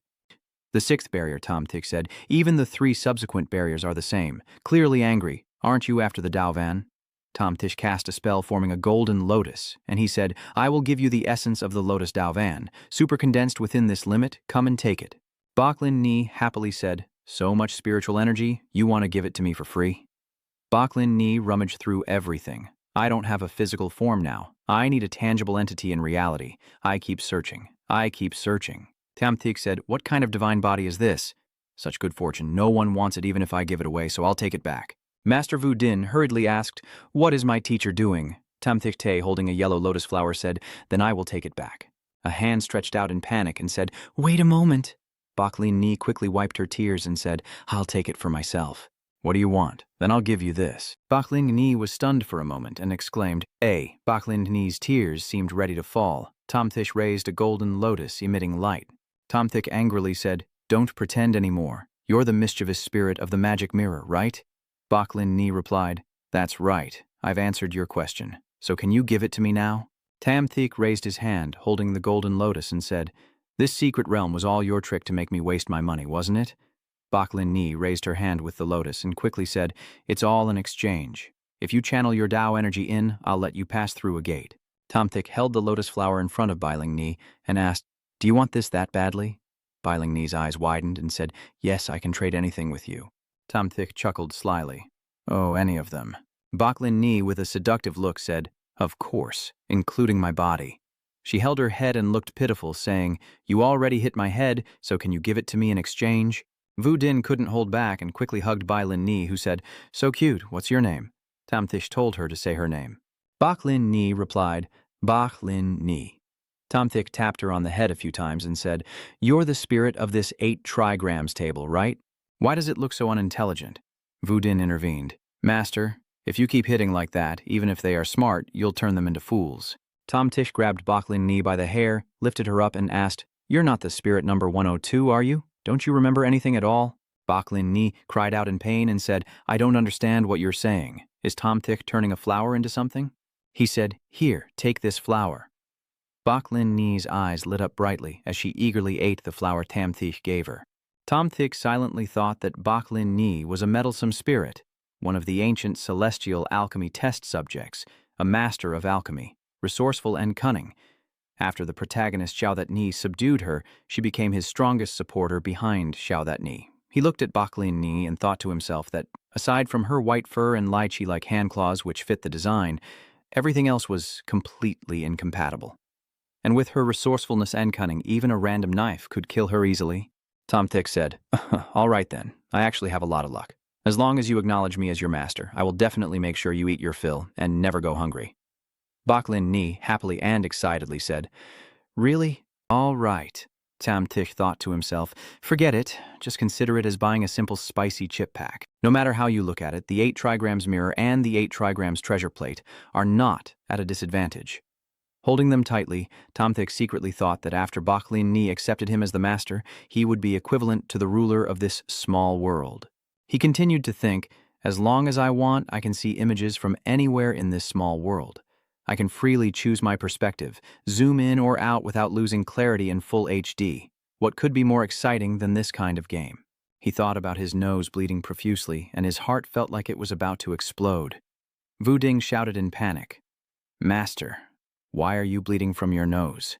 Tam Thick, wiping his nose, said, "Nothing is more moving than a picture of such high quality." Baklin Ni eagerly said, "Hey, I've already become the owner. Give me the Tao energy quickly, I want a lot." Tam Thick stroked his chin and said, "I have become the owner of this trial ground, so you can consider this secret realm cleared by me, and it will disappear soon. I must quickly gather what was here before." Baklin Ni angrily said, "If you're the owner now, then keep your promises, you disgusting bastard." "All right. Everything in this secret realm belongs to me. If the external cultivators take it, that's fortunate. Consider it all recycled. We can't let them waste a trip, so I'll just exchange the rewards for my top-grade primordial spirit pills since eating them is deadly." The crowd appeared. Chaos erupted. Everyone was panicking. "What's going on here?" We were forcibly teleported out of the trial ground. The 3 young men asked each other, "How many doors have you passed?" "I haven't passed the 2nd door yet." Another person laughed loudly and said, "I reached the 3rd door." The other said, "You guys are too strong. I haven't even passed the 1st door, so did you get any treasure rewards?" All 3 continued discussing, one saying, "Tu Wan Ling Dan, they look shiny but seem a bit past their expiration date." Movo Swang asked, "Xiaolak, do you see Shenshu?" "The trial has disappeared, so someone must have passed and taken the inheritance." Bainheim said, Isn't Tomtiet going to see a doctor for treatment?" Nin Yen Yen asked in surprise, "Isn't his cultivation completely gone?" "Why is he here?" Ngoshvo Shuang said, "But I see he's very normal and has already advanced to the nascent soul stage." The 3 girls fell silent, and Nin Yen Yen asked, "Are we being deceived?" Bak Niem was just as surprised. "Why? How is this possible? Did he lose all his cultivation or not?" Ngochvo Swang angrily said, "He's still leading a young girl, claiming she's his disciple, hugging and snuggling. All 3 of them furious, damn it, trash." Nin Yen Yen said, "There is still some time before the secret realm ends, although we won't inherit it. There are still other resources inside. Quickly do your best to gather some."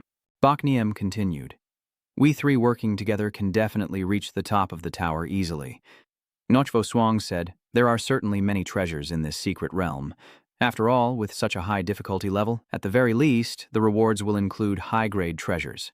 Someone said that just now the 3 powerful female cultivators stormed up to the 8th floor as if no one was there, and a bright, shining mirror made all 3 of them happy. Nin Yen Yen said, "This is the treasure mirror reward at the top of the tower. It looks very impressive indeed." Bak Niem also said she felt a bit better and suggested we open it together. Noshvo Song said, "There's a bit of hope that this is the Huyen Bao." The Duong opened to reveal only a single piece of paper that read, "Thank you for your care," making the 3 girls furious. Bak Niem and Vo Shuang, disappointed, walked away among the crowd, busy harvesting spiritual herbs. "Hey, what are you doing? Why is everyone here squatting on the ground, pulling out grass?" The girl tearfully replied, "There's no reward at all inside the Bagua Tower." Everyone didn't want to return empty-handed, so they were outside gathering spiritual herbs to make up for the loss. After all, before opening the secret realm to harvest the Tao's energy, they threw everything from the bottom of the chest into the lake. Wushong, Yen Yen, and Bainhiem didn't know what to say. Wushong asked nervously, "There's no reward inside the Bagua Tower. How is that possible?" Then she clenched the piece of paper tightly. "Don't you find this phrase a bit familiar?" But Bak Niem and Ngochvo Zhuang only suspiciously asked again, "Familiar how?" Bak Niem spoke seriously, thanking him for the choice of words, which indeed was very much in his usual style. Vo Shuang's face looked confused. "Who is he?" Yen Yen was furious, exchanging treasures for a piece of paper like this. Anyone else would never do such wicked things, but if it's him, then he truly can do it. While Ngoch Vo Shuang was still puzzled and wondering who the person they had been mentioning all along was, Bak Niem on this side smiled. Although sometimes he could be truly gentle, very selfish, very responsible, only he could do such a thing. Vo Zhuang stepped between Bai Niem and Yen Yen and shouted, "Wait a moment, you don't need to test each other anymore. Who exactly are you talking about?" "The person we're talking about is, of course, Shen Shi." Vo Huang was moved and said, "Why do you two understand Tamthish better than my girlfriend does? Is there something about you that's right?" Yen Yen gently pushed Vo Zhuang forward. "No, something's not right. Young master, you are overthinking. We should go outside first. This secret realm will disappear soon, and Tamthish will definitely come out then." Another person said, "Truong Taoist, as expected, you have also arrived." You smile in response and say, "In a dangerous and unpredictable secret realm, cultivation is not easy. I don't dare to enter, so I stick to the usual way. I'll wait for you outside and see what treasures they bring out to trade. Besides, there are quite a few others who share our thoughts, so a black market has naturally formed here." Suddenly, a Bagua circle appeared in the sky. "Look, the giant teleportation array of the secret realm. It seems some people have passed through the secret realm, which is about to close, and those still alive inside will exit soon. I wonder how many will make it out this time." The secret realm suddenly opened and a group of people fell from the sky. "Damn it, I already ate the dumplings." Some people on the ground quickly flew up and they said to each other that perhaps because many entered, the difficulty of the secret realm was lowered. It seems their gains must be considerable. So let's hurry to trade and not let others beat us to it. Fellow cultivators, have you gained anything from the secret realm? Do you have any surplus heavenly treasures or earthly treasures to exchange? We can trade spirit stones or exchange items. The prices are absolutely fair. Take a look. The people inside the secret realm are all holding spiritual herbs. Tom Thick looked around, then put her arm around Vu Din's shoulder and said, "It's too crowded here. Let's take another way." She looked at him and nodded in agreement. "If my master holds me like that, maybe I will carry my master's child." Without warning, Yen Yen, Bain Hiem, and Vo Shuang suddenly appear. "Tom Thick," Yen Yen speaks, "so I found you?" Tom Thick turns around and forces a smile. I don't understand what the young girl is saying. Vo Shuang stepped forward and shouted, "Master Nam, if you're joking, can you not speak? And next time, if you pretend not to know us, could you change the illusion on your face to another person?" Tom Thick nodded in admiration and said yes, then quickly transformed into an old man's face, and Wuxiang shouted, "What's the benefit of changing in front of us now? Do you look down on us?" Bak Tiem is worried. "Tam Thick, have you really recovered?" Tam Thick sighed helplessly, causing Yen Yen, Wuxiang, and Bain Hiem to blush. Bain Hiem. The reason I hid DM's cultivation level was also out of hardship. Previously, everyone was too distant from each other. You respect and trust me, but there were very few times you could be close to me. I don't want to pressure you. We could actually be better together, so I'm truly sorry for hiding the truth. Baknium is moved. Tom Thick, I was wrong to blame you. Yen Yen, on this occasion before you leave, I actually intended to help you find a better magic treasure. As the leader of a sect, you have no suitable magic weapon, which really can't be explained. I also know you really want a spiritual treasure of your own, but your sect's power isn't strong enough, so you haven't had time to find one yourself. I feel I can help you, but I can't tell you that I went to find a magic weapon because of you. In other words, you're probably not going to agree, so I had to take this last resort." Yen Yen blushed when she heard Dum Thich care about her like that. He used his handsome charm and sweet words. "After all, you are the immortal of Bat Han, a proud person more than anyone, so I only lied to you. I am truly sorry." Yen Yen turned away. "Actually, you don't need to think so much for me." Wu Xiong was surprised to see Yen Yen and Bain Hiem, feeling embarrassed and unable to resist after being told by Shen Shi.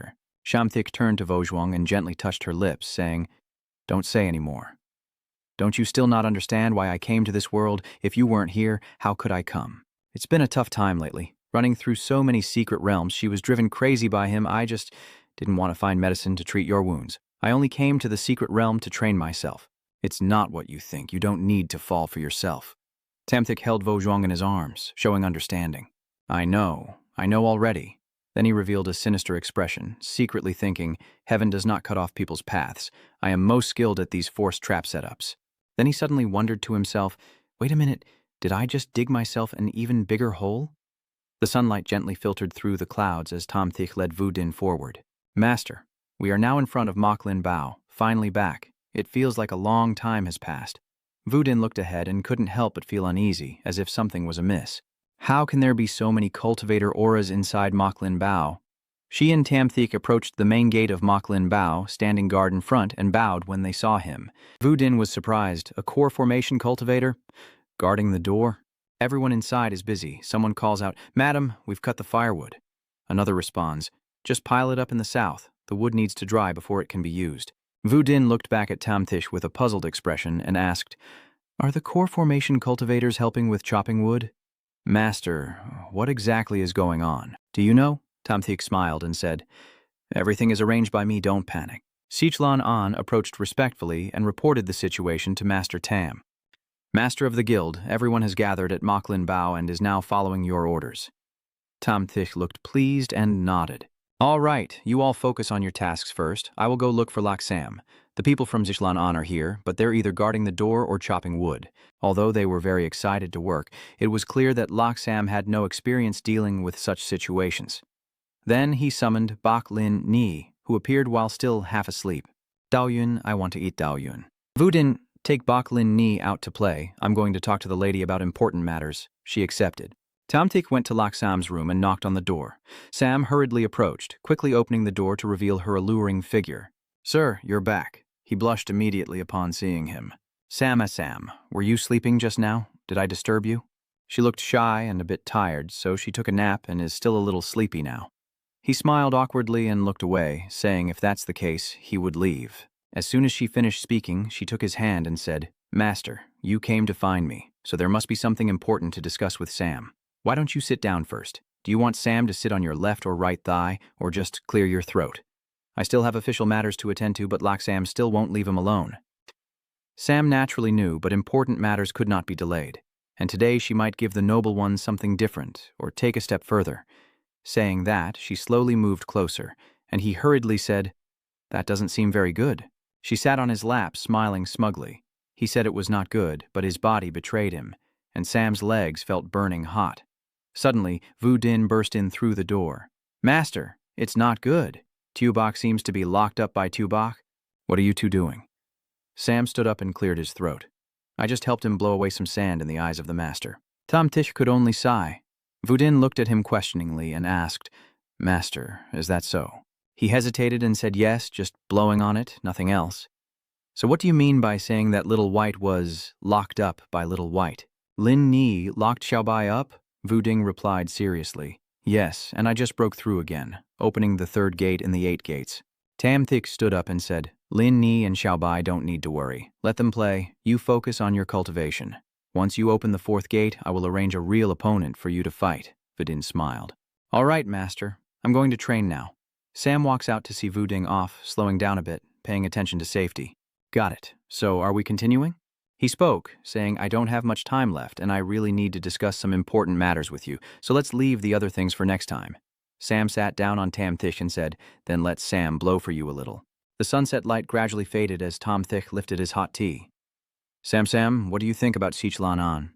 Although I respect him very much, his aura is too strong and oppressive. If they stay in Moklin Bao, it might not be suitable." Sam, do you have any suggestions?" She looked at him and continued, "Moklin Bao can't support so many monks to develop, lacking cultivation resources and things for them to do. Currently, these powerful cultivators can independently establish forces outside Moklin Bao, open black markets for cultivators, or create trading hubs, gradually controlling the black market across the entire Bak Vuk Tan Chao, waiting for the right moment." Tamthik was pleased, establishing a monopoly trade guild that periodically holds treasure auctions, and Sam's methods are indeed very effective. After reading it, Tamthik thought, truly impressive. No wonder she is the master of Moklin Bao. Under her design, Thanbak Tien Tong and Thanbak Thuong Hoi will surely be able to quickly establish their footing in the northern Than Chao region. Although the initial investment drained me financially, considering the future profits and laying the groundwork for the 7 Nyai to train outside, all of this is worthwhile. Tamthik carried her away, observing her closely. She looked very thin, but surprisingly not light at all. Maybe her weight is mostly here. Thinking to himself, he looked at her 2 large mountainous curves. "You've worked hard, Sam. I will find a way for you to cultivate." He laid her down on the bed, gently covered her with the blanket, then left. Tamthik's face darkened as he said, "Let's go to the men's ward in the South Pavilion." Inside the study, he sat majestically on a grand chair as his subordinates respectfully saluted, paying their respects to the Lord Master. Tamthik nodded and said, "Put the cup back." Sichlan. A watched cautiously, secretly pondering. No wonder he's the boss, just sitting there makes him seem one with heaven's way. Tomtik placed his teacup on the table and said, "Everything is in order this time. There are many tasks for you to do next, including a matter related to my big plan. Whatever I ask you to do, you don't need to doubt. Just do as instructed." My subordinates respectfully replied, "I will definitely die before betraying you, and will help the sect master achieve his great cause." Tom Thish took out a book with a gesture and said, "Next, you and your subordinates will go to Beixiangyuan Lake to establish the sect. The sect is called Qingbeixian Sect, with Xishangan temporarily serving as sect leader. I have finished arranging the work for developing the sect. Go ask Lak Sam, she will tell you what to do." Shichlan An nodded in response. "Yes." Seeing this, Tom Thick sneered and continued, "The sect is just a cover. The Bat Kwai secret realm beneath the UN lake is under my control. Afterwards, you can develop your trusted followers within the Bat Kwai realm. I need an unmatched team of loyal cultivators, do you understand?" Hearing him speak, his subordinates below trembled, and one of them secretly thought that since the sect master had seized the 8 trigram secret realm, where not only was the time flow slow, but there was also surplus spiritual energy, this divine weapon-forging tower for training soldiers would surely cultivate a loyal group of monks for the Thanbak Tien sect. No wonder the sect master has established a legitimate identity for the sect. As long as we fully develop Thanbak Tien Mon, it will be equivalent to missing a major strength of Thuong Lam world.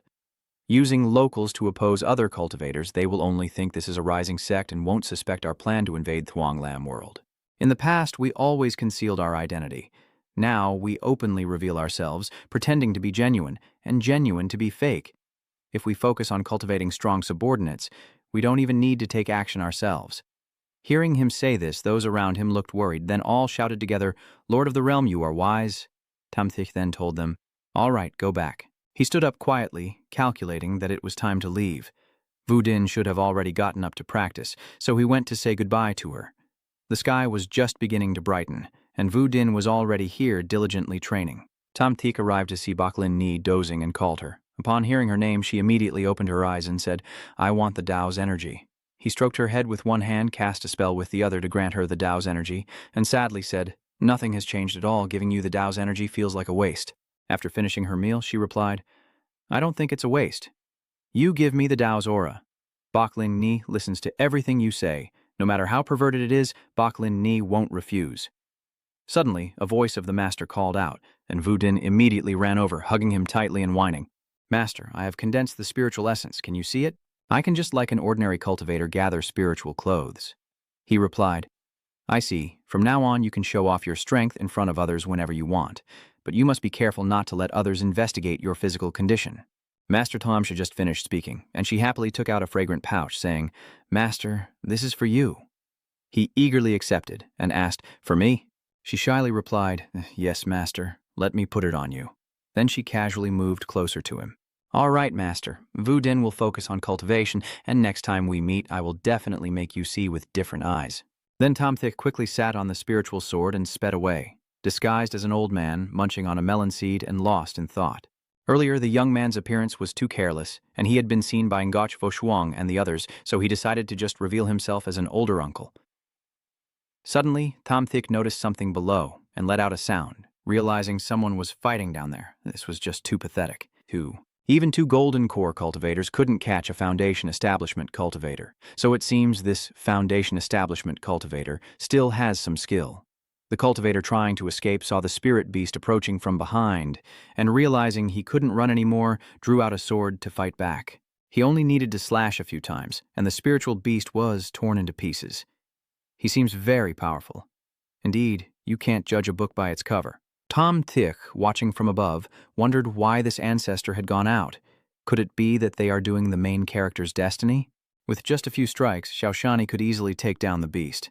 The assassins, wary of his strange magic, warned each other, "This kid's magic is weird. We shouldn't get too close. Let's eliminate him quickly." Then they cast spells to attack her from a distance.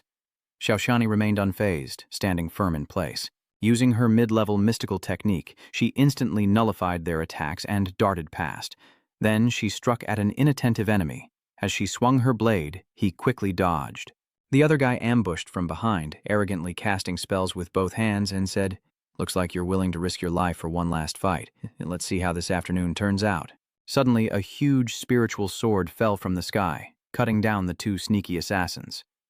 Tam Thick, disguised as an old man, landed angrily and shouted, "Two core formation cultivators bullying a little kid. I can't stand it anymore.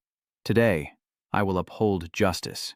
The remaining assassin staggered to his feet and cursed hateful words. Before he could react, Teotatni immediately moved behind him to counterattack. She swiftly slashed her sword, easily beheading the assassin, then stepped forward and said to Tam Thick, "Thank you for your help." He responded politely, "It's nothing to thank me for.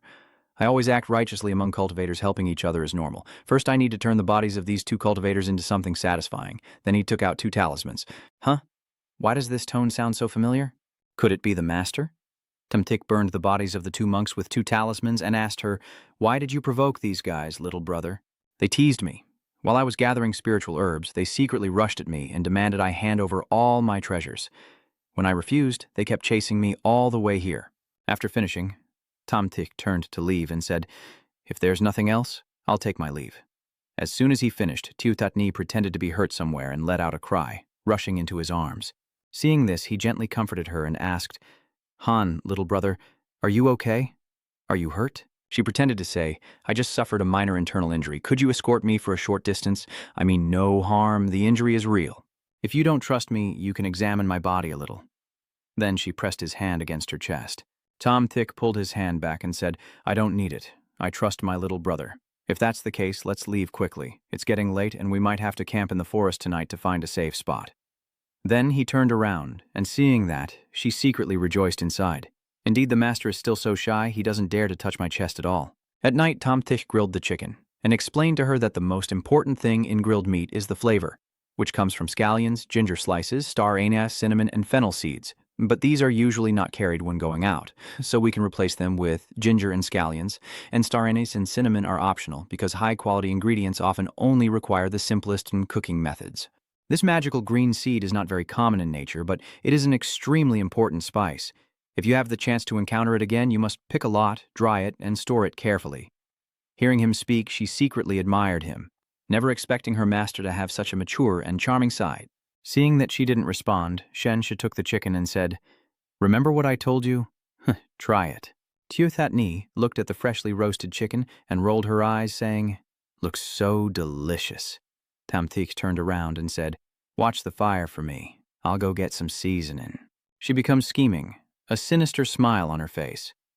She pulls out a bottle of medicine, silently calculating what effect it would have if used to stimulate the immortal crane's reproduction. Thinking quickly, she immediately sprinkled a generous amount of the medicine powder onto the freshly water-coated chicken. Add more. A little more medicine. The effect will be better. Suddenly, Shensha turned back and asked, "How is it coming along?" She quickly threw the medicine bottle aside and naively replied, "I think it's almost ready, fellow cultivator. Do you want to try some?" He took out a jar of seasoning, sprinkled more on the chicken, and casually said, "It's almost ready. Just a little more salt and you can eat." She blurted out, "Do you want more salt?" At first he added a little salt, so he needed to add more or it would be bland.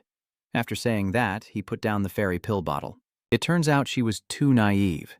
Tom Thish could see her true intentions at a glance. With a sinister smile, he tore the chicken in half and thought to himself that this little girl's vigilance was too low. He definitely needed to teach her how to be more cautious. This fairy elixir is potent enough to cause unconsciousness with just a little, so she must remember that. Smiling as if he knew nothing, he handed the remaining piece of chicken to Teotatni and said, "Eat it while it's hot." However, he had already thought that since I had taken the antidote early, I wouldn't be affected tonight. Teotatni innocently took the grilled chicken without knowing anything and thought, "I should eat a little too. Maybe the effects of the medicine kicking in later will make my master happier." Both of them laughed and talked, but the atmosphere grew gloomy. "Well then, I'll start eating now." Then Tamtish pretended to be happy as he chewed the meat. Meanwhile, Shikini also pretended to eat without knowing what would happen to her. Next. The warning below shows ABC forbidding watching Teotatni in her peak. Pleasure as she calls out, "Master, but you guys, stop thinking nonsense because you've been fooled. Anything can happen in a dream." Teotatni lay motionless on the ground, groaning uncomfortably. Tam Thich Tien Tin focused on the spell, secretly pondering that the medicine had taken effect, but something seemed off. Why was there a hot, dry surge of energy in the Dantian? He frowned. This can't be a side effect of the reversal elixir. This isn't an aphrodisiac, is it? Why would she give this kind of drug to a stranger? He thought grimly. Then suddenly Teothatni woke up, clutching his sleeve and calling out, "Master, I'm too hot."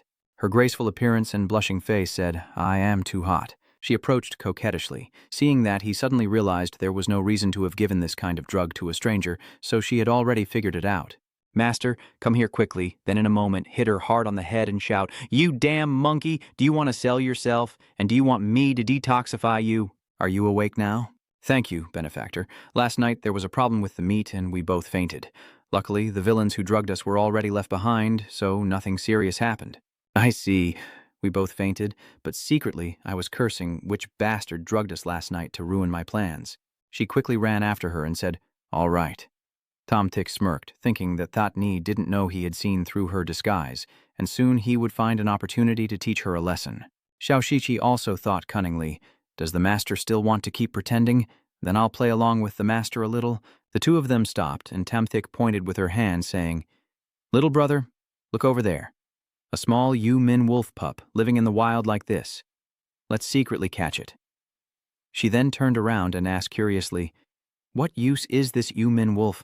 He sneered and said, "Of course it's extremely useful, and it grows quickly to be tall and mighty, making it a one-of-a-kind mount. In the dark forest, a young one like this costs about 10,000 spirit stones a year." Hearing this, she gasped softly, and he ordered us to quietly approach without being easily detected. "All right," she said. After hearing that, Tamtik smirked inwardly, thinking that the Yu-Min Lang is a social creature and would never have a lone young one outside. There must be a pack of wolves nearby. The adult Yu-Min Lang at the Golden Core stage goes into a frenzy, and such a whole pack of wolves cannot stop it. This time, let Xiaoshiqi remember clearly that he must be cautious in his actions outside and not be greedy. Unlike him, Xiaoshiqi on the other side was happily thinking that Yu-Min Lang usually lives in packs, and I've already gone through all the knowledge in the library. This of course means I understand. Is my master trying to set a trap for me? That's really too adorable, so I might as well play along with my master a little. Thinking quickly, Tomtish hid behind the trees to scare the animal, then suddenly lunged out and caught the Yu-Min with his bare hands, shouting, "I got it now! Come here quickly, little brother, take it!" He turned around to look for Teothatni, but she had disappeared without a trace. "This is an illusion of the spiritual cultivation technique. Where is everyone?" he said confusedly, not noticing a pack of wolves standing behind him. Feeling the murderous aura, he released the Yu-Min creature and nervously said, "Just tell me what's going on. I only wanted to play with Ling Lang a little. I didn't mean to hurt it. Is the whole family out for a walk here? I warn you not to come any closer, Bihai Chuisheng. I've already warned you," he said fearfully. Liu Thatni watched the scene below and chuckled, as the three golden core demon beasts, even as their master, hadn't finished speaking before Tamthish cast his spell. Bich Hai Trio Sin.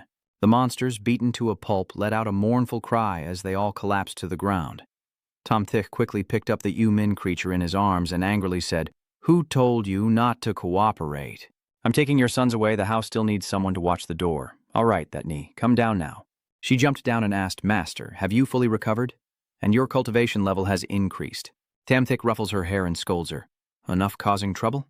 If you already knew it was me, why did you set a trap for me?" She pouted and replied. Clearly, the master wanted to harm her, but ended up falling into his own trap. He didn't scold her further, but smiled and said, "Give her the spirit beast. All right, let's go home."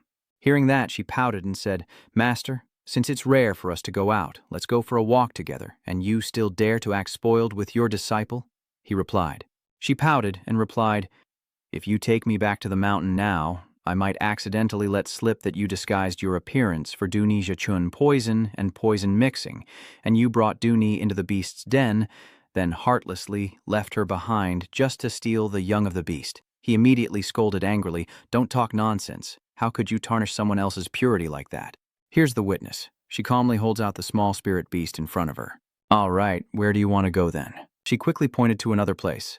Tamtish was curious. Is there something special there?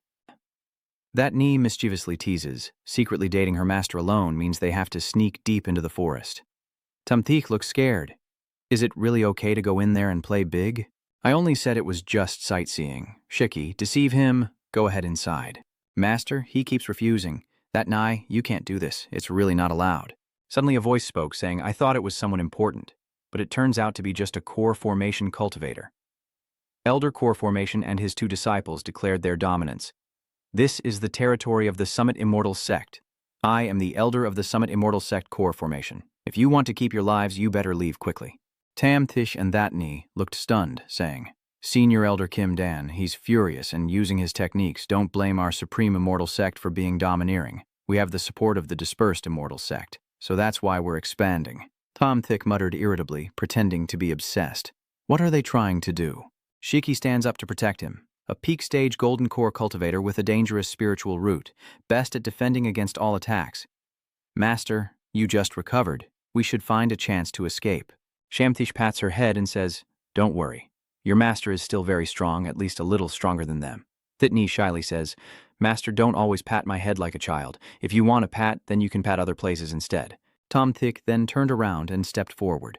Stop making noise, That Knee. Watch carefully how to use the Thunder Spirit technique precisely. Both That Knee and the Elder, with the golden core, were surprised to see him perform the move. He was startled when Tom Thish was behind him. All right, I have something to ask you. That Knee nervously observes. Too fast, and not only fast, but also incredibly precise. My family's secret techniques are smooth. I know I haven't fully synchronized my moves with the lightning spirit technique yet, so there are gaps during pauses between the spells. The core formation. Elder was flustered and scared. This just can't be happening. Jiangshi frowned angrily and asked, Who are you really from to dare to impersonate the Summit Immortal Sect? He stammered, unable to speak. This can't be happening. Tam Thick then punched the Elder with the golden core in the back. Stop saying it's impossible all day long. Are you a photocopy machine? Do you believe I'm bluffing and pretending? He's crying and clutching his head. Haven't you already fought? The Elder Kim Dan retorts with a threat. Even if you can kill peers, do you think you can challenge those above your level? The Guardian Army will arrive soon. I advise you to leave yourself a way out. Tom Thick was surprised and said, What do you mean you've never heard of the Guard of the Way? Very famous. Suddenly another person shouted from above, daring to attack and injure a core formation cultivator of my sect. Tom Thick suddenly kicked the sand, and That Knee praised him, saying, Master is so powerful. He was knocked away and shouted, Impossible. Then all three of them bowed their heads in gratitude, saying, We are from Thongtian Kok, and our main purpose here is to place a map. Tom Thick said angrily, Keep talking or I'll hit you first. Are you trying to provoke me into a fight? That's too twisted. Thongtian Cave hesitantly holds their head and says, We came to place a map of the secret realm because this place will attract disciples from the Shengding Immortal Sect to come here and take it away. Our task is exactly that. There is really no other intention, you must believe me, Master. Why do we have to do it that way? Tom Thish rubbed his head and thought, I also can't figure it out. It seems I should find that map first. He summoned Bai Lin Ni, who appeared happily. Master, did you call me out to do something perverted? Remember, you have to pay first before you can enjoy the service, Tam Thick said casually to Lin Ni. Xiaoling Ni, throw all these people into the monster-catching tower for a few days.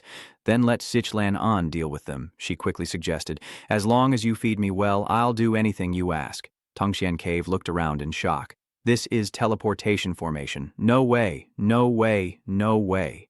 Tom Thick sighed and looked at them, thinking that when he wrote the script, he should have given them more lines. Now it just looks really stupid. He turned to instruct. By the way, That Knee, this is the spirit of the 8 trigrams array. Get to know each other a bit. In the future, you'll be good sisters. She picks up the weapon from the ground and says, Good sisters. Shiki is full of murderous intent, Master. How could you and the spirit of the weapon do such a thing? You also won't be able to protect the treasure. Tam Thick was surprised and frightened. I said I wanted you and Baklin Ni to be friends, so how did I get involved? It seems it's not good. I'm leaving now. Next time, if you want me to create a treasure for you, just give me some divine energy. Lin Ni suddenly disappeared, leaving him stunned. Don't just drop a huge thunderclap like that and then vanish, okay? Shiki pointed her weapon at Tom Thick's neck. Master, are there not enough women around you already? You must not get involved with flirtatious women anymore. The women outside are not necessarily good people. That Ni is just offering a friendly reminder. Master, you probably don't have anything else to do outside but involve women. Tam Thick beat the village drum to go in another direction. It's all over now, let's go. Quickly take the map and return to the sect. Shadi's eyes turn evil. Even my master shouldn't do things that would hurt his disciple. I sat on a flying sword with Tom Thick, thinking that finding that first map would take some effort, but I didn't expect to find it so quickly and be prevented from enjoying a few more days of fun with my master. He cheerfully said, after all, the original goal of Tongtian Cave was to find the Heavenly Peak Immortal Sect. but the hiding place was really overly elaborate, even seeming a bit fake. That knee was curious. So is that map fake? He explained, the map is real. When your cultivation level breaks through to the Golden Core stage, that place will also be a good spot for training. But if this map was provided by Tongchen Cave, it's definitely not that simple, so we still need to be prepared for more at that time. Forget it. Let's not think about these things for now. We're almost at the Shangding Immortal Sect. This trip has taken a really long time outside and has made everyone worried. Shiki runs over and holds his arm, saying, "Don't be surprised when the master returns." That statement surprised him. At Erbai Peak, Qini and Shensha returned, and he was stunned. This is... That Ni explaining quickly, "Master, this is a statue made by the sect leader to thank you for protecting the supreme immortal sect." Tumtish was confused. "But what is this pose?" She calmly said, "I found a comic book in a bookshelf in your room. The senior sister thought this pose looked heroic, so she suggested the sect master make this statue." He shouted, "Don't rummage through my things." Both looked up and asked, "Is this the second White Peak? What kind of high-end club is this?" She turned to smile and said, "Master, after you leave, the sect leader will lead the Dapvanxian sect team to renovate Erbai Feng a bit, saying that it's been so long and you haven't received any real reward, so this time they are giving you a surprise." Bak Niem, Yen Yen, and everyone else cheerfully welcome him back. Tom Thiek, exhausted, finds that this time everything is complete. Truly a private club. Bak Niem invites warmly, "Tom Thiek, you must be tired from the journey. Come in quickly." Wurong pouts playfully, "I was just about to leave since you got back so early." Wu Lin runs over and jumps onto his body. "Master, this is my magic weapon." The senior sister said I should nurture the magic weapon, so I carry it with me every day. Nguyat Lai covered her face and scolded, "I used it to nurture my spiritual energy, but every day you use your body heat instead." Tom Thick was at a loss, Wu Lin's mindset still very different. She knelt down and said, "Master, it's because I haven't been properly taught. Please punish me." He was angry. "I see your brain is just as sharp. Master, please step on me at the door and I wish you continuous progress in your cultivation." Tom Thick held his head and said, "Enough, can we talk about this later? That knee, bring her in." Before leaving, Wei Li spoke up, "Master, what time are we meeting tonight?" He ordered, "Let's go inside first." Feeling refreshed, my entire being is invigorated. Yen Yen smiled happily, saying, "Congratulations to Elder Master Shen for restoring his cultivation. As previously mentioned, after you regain your cultivation, the position of Deputy Sect Leader of the Secret Library will be kept for you, and you can start your official duties tomorrow." Sham sighed. "All right then, but can the salary be increased a bit?" Bozong Rebu snorted. "Then why don't you come work as my bodyguard?" "Are you surprised?" She blushed and made an excuse. "What are you looking at me for?" "It's just that I see you have some strength, so I invited you to be a bodyguard, not thinking of making you my close confidant." No, I just want you to stay by my side, so there's no need for a bodyguard, and it's not Yen Yen interrupting." "Deputy Sect Leader, how about 1,500 spirit stones a month?" Vuxiang was surprised, and the bodyguard replied proudly, 2,500 spirit stones a month. The two of them turned to confront each other. "Young miss, if you have the divine dance of the Tonam secretly protecting you, then Tamthik shouldn't need to go," Vuxiang angrily shouted. "Nin Yen Yen, after you left, you still dare to steal people from me?" Yen Yen teased with a smile. "No, young lady, aren't you supposed to take good care of Tom Thiek?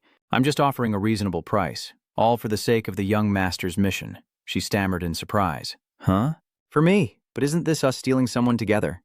Vo Zhuang shook his head. No, how about 4,000 spiritual stones for Tam Thick? He immediately felt dizzy, fearing 5,000 or 6,000. "This is too much. It exceeds my maximum limit, and I still need to consider for the sect." Voswang whined and cried loudly. "Defeated and ruined, I have already given you all my benefits. Won't you promise me now?" Tumthik awkwardly scratched his head.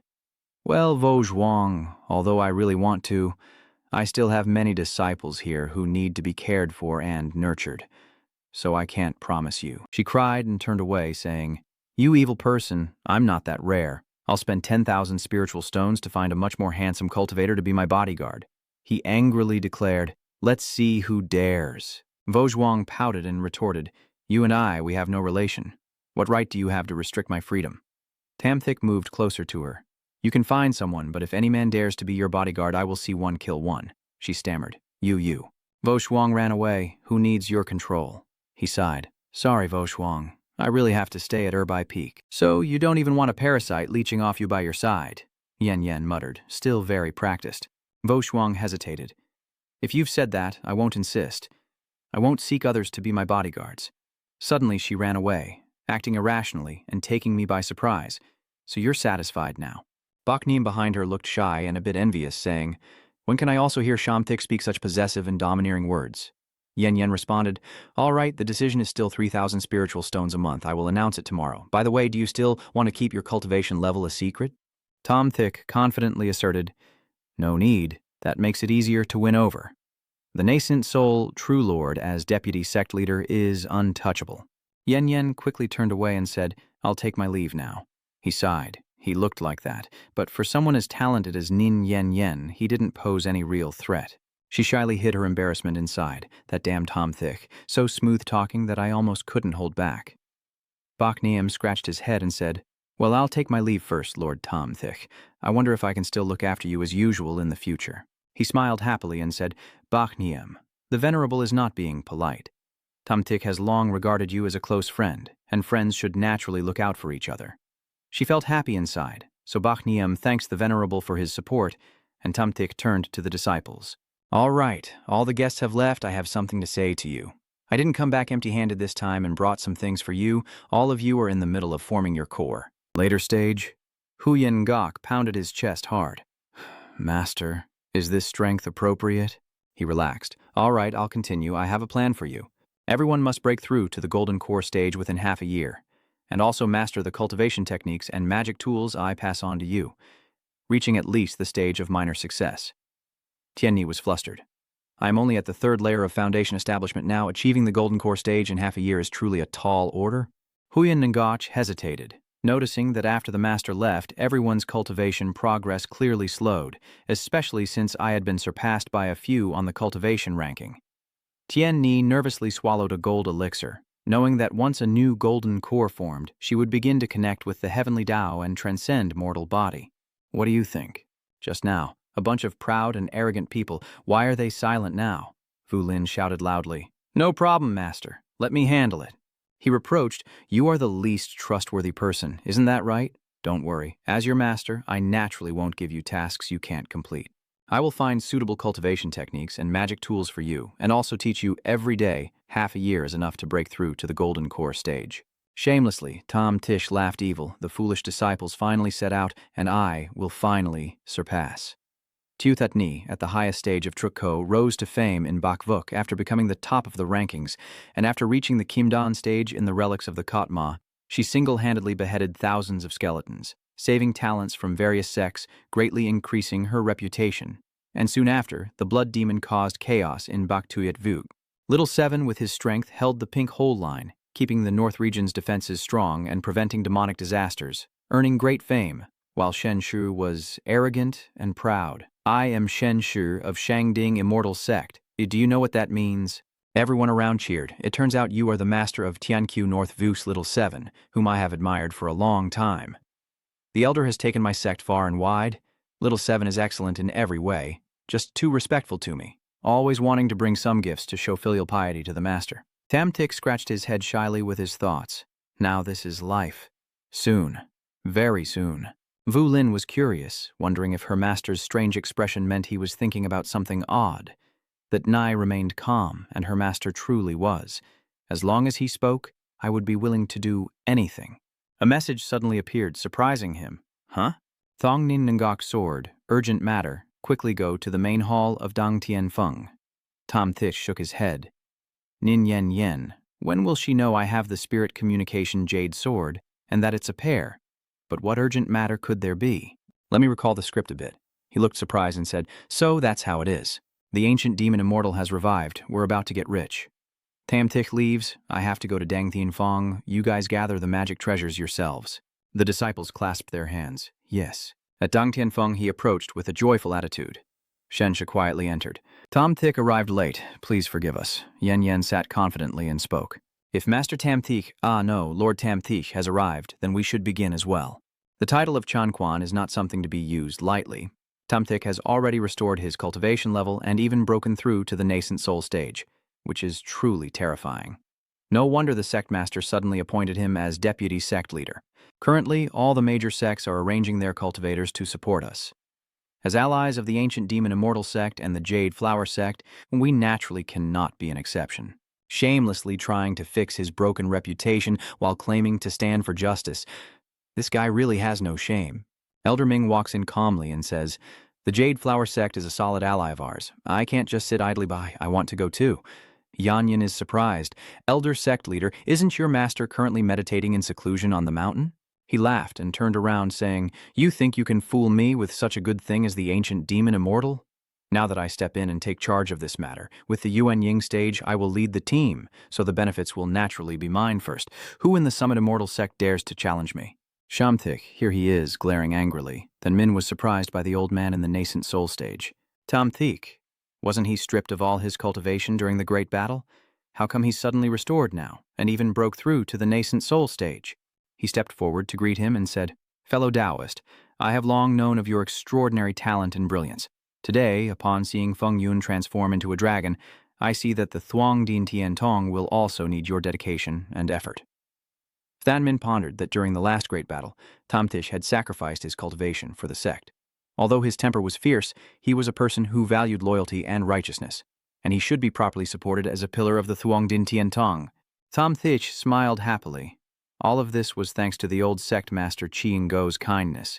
He still maintained his usual demeanor and words, acting as if he didn't care about the world. "But it's okay.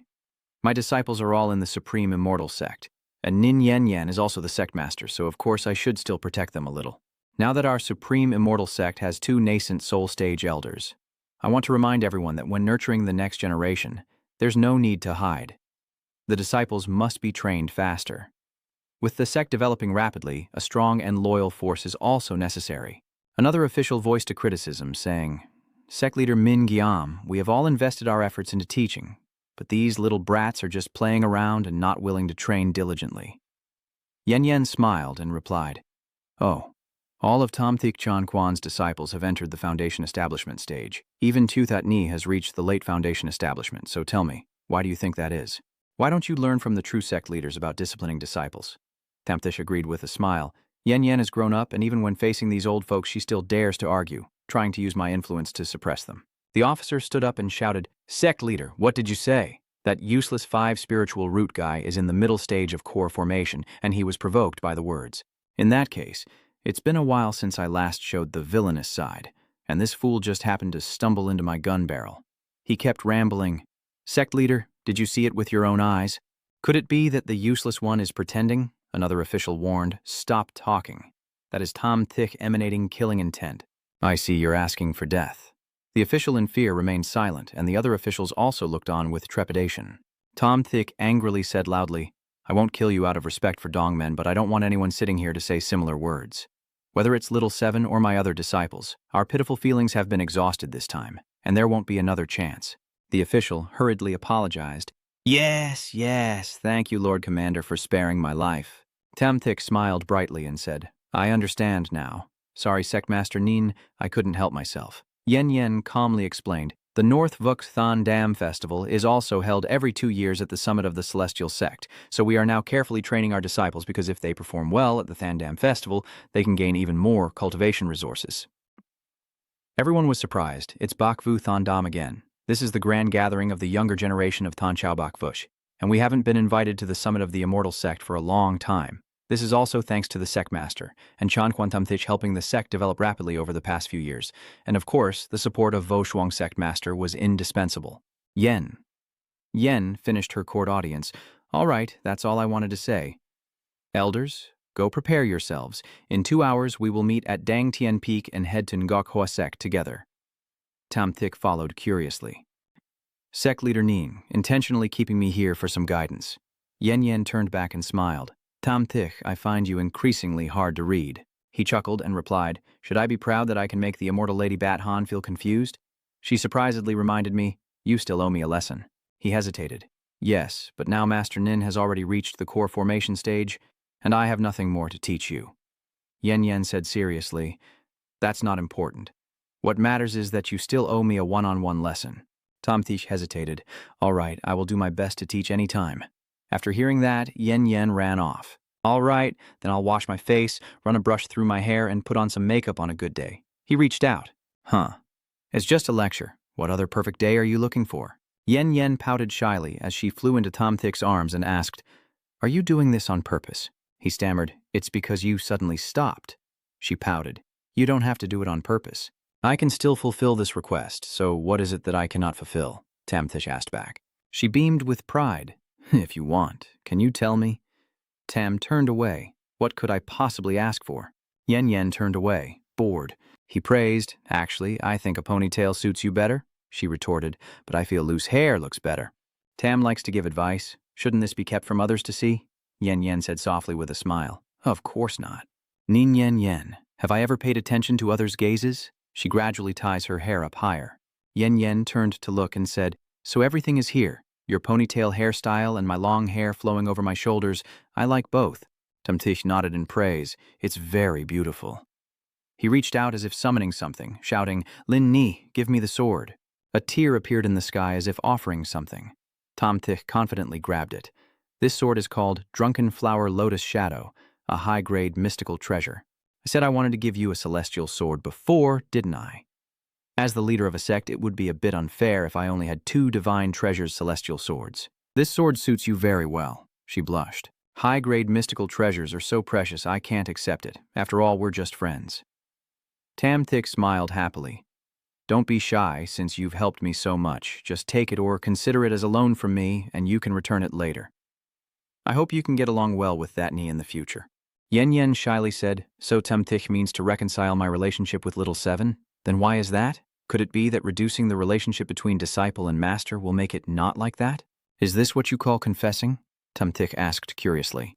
"What's wrong? Why are you looking at me like that? What should I do now?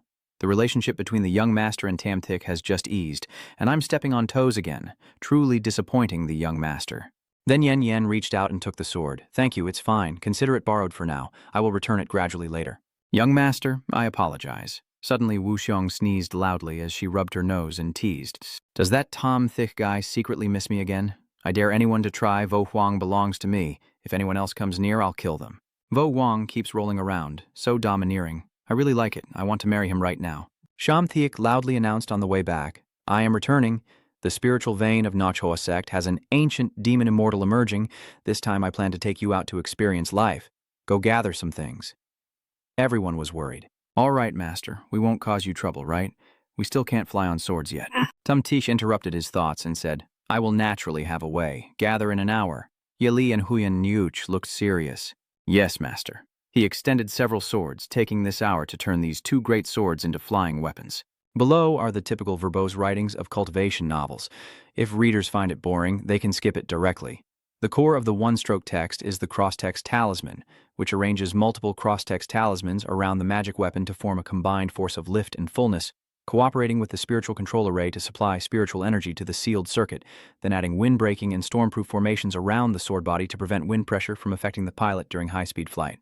This flying magic treasure uses a top-tier spiritual flame talisman combined with a tail booster to accelerate straight ahead. 4 wind spirit flames are crafted at the tail of the flying sword to generate strong thrust, with 2 types of twisting force talismans layered to increase propulsion tenfold. Considering the spiritual energy capacity of the pilot, 3 spiritual runes are carved on the long sword to allow 3 cultivators to supply spiritual energy simultaneously, reducing individual consumption. Even Foundation establishment disciples can endure the energy drain over long distances, ultimately choosing the wind seal curse to counteract the inertia of the story's flow, which can also create a protective layer around the user based on their spiritual input, and finally channeling the Tao to fine-tune for the most comfortable control. Vulin pointed up at the sky and said, "Sister, junior sister, look at our master flying in the sky." Tamtik sat calmly on the sword and said, "Nochni, Vulin, get on the sword quickly. I'll take you out for a breeze." Yueli froze and asked, "Sifu, what kind of demon is this?" Tamtik Thukiem explained again, "This is a flying magic treasure. You 3 should control the flight yourselves. The 3 of them channel their spiritual energy into the sword, but the one sitting in front is responsible for controlling it." Vulin and Hyen Ngoch happily nod. Then he orders, "Let's go." She sat in the back, frightened, and quickly said, Master, slow down a bit, it's too fast." Then all of them, teacher and students, set off one after another. Vo Zhuang approached Yen Yen curiously and asked, "Why hasn't Tom Thish chased after us yet? Isn't he supposed to be coming too?" She explained. He said he wanted to take his disciples along, but although his disciples have made rapid progress, they are still only in the core formation stage, so he probably plans to use a flying magic artifact to carry them, which would be slower, so we should go ahead. Voshwang pouted, annoyed. Really? Why didn't Tamthich come to tell me about this small matter? As long as he speaks, I will definitely support him. Shanming speaks from behind, saying, we are still within the range of the Summit Immortal Sect, so it's easier to approach the Jade Flower Sect by moving forward, and more sects are arriving here. Although fellow Taoist Shenshu has already reached the nascent soul stage, he is bringing 5 lower-ranked disciples and moving slowly, so there's a risk of danger. Suddenly, a beam of light cuts through his words and everyone screams in fear. What kind of demon is that? Yen Yen observed. It seems to be Tamthich and his disciples. Are the flying magic tools they're sitting on? Their speed even surpasses the nascent soul stage. Tamthich praised, not bad Nguyat Lai. You have talent for controlling flying swords. You dare to do any dangerous move. Let's have a match. Nguyat Lai smiled calmly. It's up to the master, but a match is always more exciting with a bet. He agreed and turned around. So what reward do you want? Nguyat Li has no hesitation in winning. I will take the master for myself for a day, and if I lose, the master will take me for a day. Tamthich sighed. What's the difference between these two? On what basis do you get rewarded regardless of winning or losing? If not, then if I win, you must carry me for half a year and not leave the sect freely. If you win, apart from that, one of you can make a request. That Ni quickly realized. Sufu, that's not fair. You're at the nascent soul stage and we're at the foundation establishment stage. He changed the rules, saying I could only suppress my spiritual power, so it wouldn't exceed the core formation stage. Both Nguyat Lai and Thatni cunningly replied, Don't cheat, master. When the time comes. Little senior sister, second senior sister must remember to trip up the master. I fully support you, along with third senior sister. Nguyat Lai worriedly said, Little junior sister, you don't fight as well as the master. Maybe you should stop fighting. They quickly flew away among the blue sky and white clouds. Seventh sister sat behind, laughing softly. I'll lead the way and cheer you on. Yuli shouted in fear. No need. Seventh sister is so confusing. Why is that? I thought they were all the same. Here, Vu Lin happily invites, Master, eat some grapes. Tamthich is lying comfortably, and I told you to prepare your things to go outside for training, so why are you stuffing your bag with snacks? She flicked a grape towards him thoughtfully. Sifu, are you really not worried about the rankings?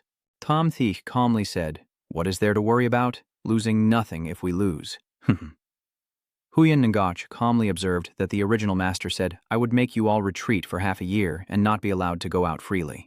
If we win, each of us will be allowed to make a request. Even if the senior sister wins, we still have to meditate for half a year. Vu Lin angrily scolded, The master is really too much. I thought that if we didn't need to meditate, we wouldn't be allowed to eat grapes anymore. Tamthich sighed and said, You can use your request to avoid seclusion. Vu Lin turned around in surprise and said, That's right, the master is correct. We only get one request if we win. I can use it to skip seclusion. Master, are you really going to eat the walnuts? Tamthich hesitated, and I advised you to eat more walnuts. She giggled and said, I also brought some peach nuts. Do you want to eat them, master? 2 girls are guarding. Who is coming? This is the gate of the Jade Flower Sect. Do not trespass without permission. Shiki and Yue Li respectfully bowed their heads and said, We are disciples of Bai Feng from Shangding Immortal Sect, here to assist your esteemed sect. We arrived first. Others will come later. The 2 girls smiled. You little girls can't even come up with a decent excuse to deceive us. With your foundation establishment stage strength, how could you ride a sword here before the core formation elders? Sister, I may not be very old, but I am not someone you can easily deceive. All right, little sister. Stop causing trouble and go quickly. That Nai scratched her head. Big senior sister. Do I look harmless? Wei smiled. You're just pretending to be too obedient. I'll go from here. She seriously announced that the second senior disciple of the Shangding Immortal Sect, Dongwei Li Shen Shujun, came especially to Bai Mountain, hoping the sisters would inform her. The 2 girls were frightened and said, Oh no, it really is a disciple of the Shangding Immortal Sect.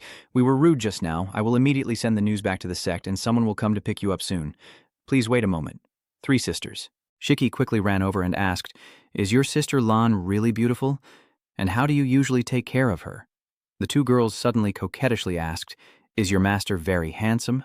Ever since our master returned from the Summit Immortal Sect, she forgot to eat and was lost in longing for months, and she was so awkward. This thing here, if our master comes later, I always feel like I've fallen into a wolf's den. The 2 girls pointed up and said, No, it seems a great figure has arrived accompanied by 2 guards flying on swords. Yuan Yingqi. The third prince responded heroically, and the two girls asked where they came from. I'll make a simple record first and then immediately take you all up the mountain, he replied confidently. In the central region of the Dying Sun dynasty, the third prince Duong Bat Hoa specially came to assist the Jade Flower sect in destroying the demon immortal. The two girls gazed entranced at Tien Ni, and seeing this, she wanted to rush forward, but That Ni and Nguyet Li held her back. Shiki glanced at her third senior sister, who was the one expelled from Than Chao Central region by them. Do you know him? She gritted her teeth and said, I was very young back then and had never met this third prince before. Willie spoke seriously. The power from the Duonghuang dynasty even surpasses the middle-tier immortal sect Thong Tien Cave, with two old ancestors in the divine Wei Tan position guarding it. Tien Ni, a survivor of the Huang That, was once too formidable for anyone to dare take her as a disciple. Only her master accepted Han Tien Ni and taught her cultivation methods. I wonder if this will make them hold a grudge against us. Tian Ni is furious. The revenge for destroying the family is unforgivable, but I can't reveal my identity now, or it will cause trouble for my master. The third prince is surprised. Huh? Are there really 3 top-tier fairy girls here? The close aide reported that the scent on the young woman's body was very appealing. If we could capture both, it would benefit the prince's bloodline. He realized, oh, the treacherous third prince. If that's the case, I want all 3. Yeli turned her head and glanced at him as he walked toward us. Could it be that she discovered Tien Ni? Seven looked on with crossed arms and said, Isn't it just that he thinks he's charming with that disgusting smile on his face? I recognize this part. In the materials my master gave me, it says they will come to start a confrontation. If we ignore them, we might even be able to bring our noble family to strengthen our position. The third prince stepped forward, tousling his floating hair, and asked, Are the 3 fairy ladies also here to help the Jade Flower sect subdue the demon fairy? That Ni quickly reached out to greet him, saying, Yes, we are here on our master's orders to observe and learn. The third prince looked around and asked, I wonder if I might know the name of your revered master. That NHI is worried that our master wouldn't let us easily reveal his identity. The third prince is serious, and that's only natural. Which sect are the 3 fairy maidens from? That Ni happily said, We are disciples of Thong Tien Kok, and previously a disciple from Thong Tien Kok disguised as the top immortal sect. This time, I will take revenge. The third prince realized, oh, no wonder the 3 young fairy girls are so talented. They are the geniuses of Thong Tien Cave.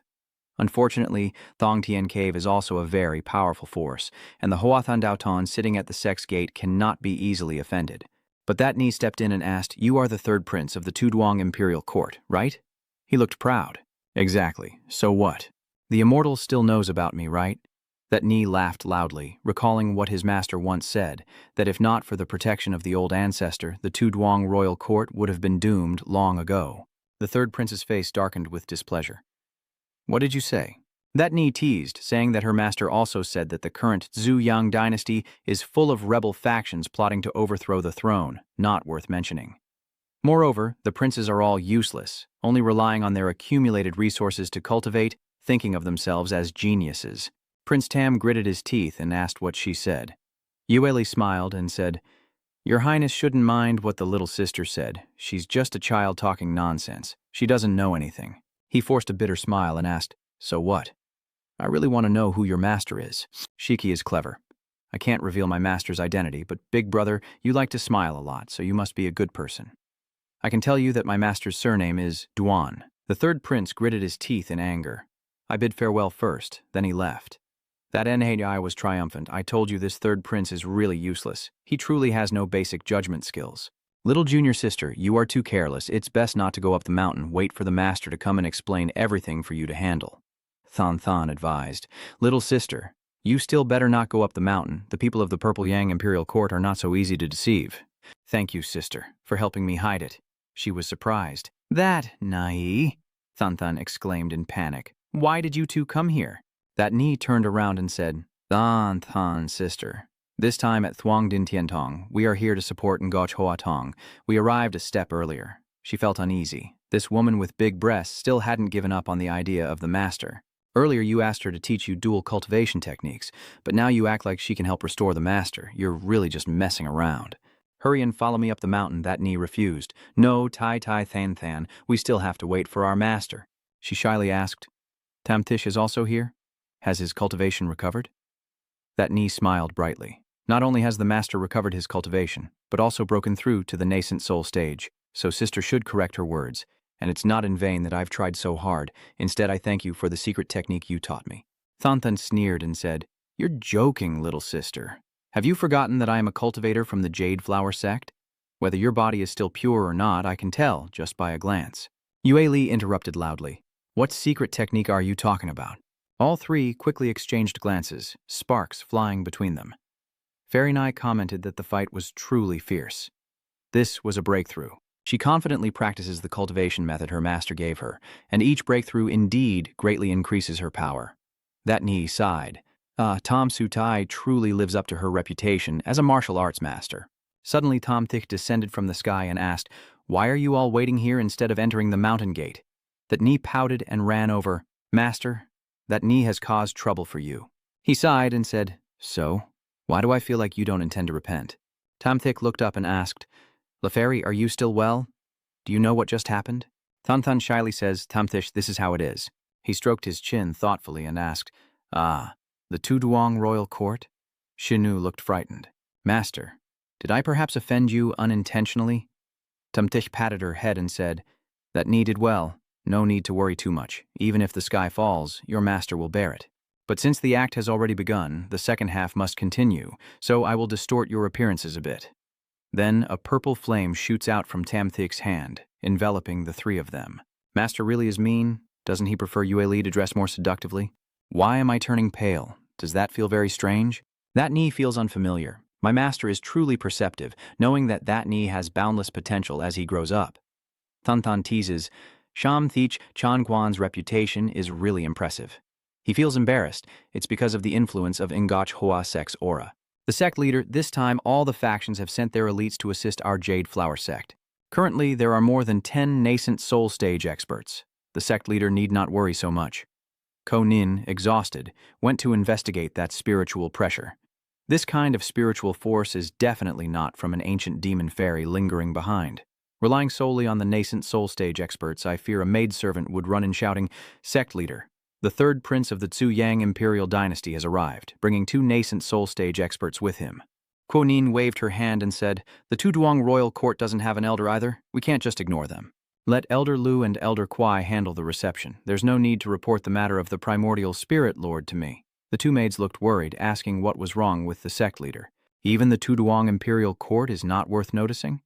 The level of the sect master is not low, but I fear she thinks that even the Yuanshan true monarch can't solve this trouble, and only that old ancestor who is transformed into a deity might calmly step in to intervene. Master, look who's here. Tamthish greets Master Ko. It's been a long time. Ko Nin rushes over happily, finally relieved to see him. The 2 maids look on confused. Tamthish was embarrassed and said, Ko Tongchu, I didn't expect that after so long we wouldn't meet. You'd become so hospitable. Ko Nin was surprised and asked, Huh? Sir, you are now in the nascent soul stage, he said indifferently. Yes, you can feel it too, right? She smiled happily and said, Congratulations on your great progress in cultivation. Tamthik hesitated and said, Lord Guo, you are too polite. You almost took my hand. Ko Nin interjected. Tom Chan Quan arrived. Bong Tat Sin Hai from the Jade Flower Sect. He's just joking around, right? Tom Thich subtly reminded him, Sect leader Ko, my hand is your hand. Ko Nin interrupted. Tom Chan Quan is young and talented, and in the future the Jade Flower Sect will still rely on him. He laughed loudly, saying, Ko Tong Chu is joking. She happily said, Tam Chan Quan is loyal to Van Thien Nyuch Hoa Tong. Tam Thich annoyed. Are you done yet? Seeing Ko Nin embarrassed, he scolded himself, Well, I'll keep quiet now. Tam Thich remembered and said, Sect leader Gu, our army from the Shangding Immortal Sect hasn't arrived yet. I came early today to discuss some matters regarding the spiritual vein with you. She looked behind Tam Thich Chan Quan. Who are these people? Tam Thich introduces them as my disciples. Lord Ko Ning, no need to worry. The spiritual aura emanating from the spiritual vein was truly bizarre. When I approached to investigate, it made me feel unable to think about taking another step, and Ko Nin was frightened. I've only seen such spiritual pressure on 2 people before. Tamtish said seriously, Who's the one who said that? She pouted. One is the supreme disciple of Tongtian Kav, Tuyet Daotan, and the other is... Suddenly she shook her head shyly. The other one is Shen Shi, comforting her. All right. I know who you are talking about, so you suspect that this ancient demon immortal has already reached the transformation stage, right? Ko Nin sighed.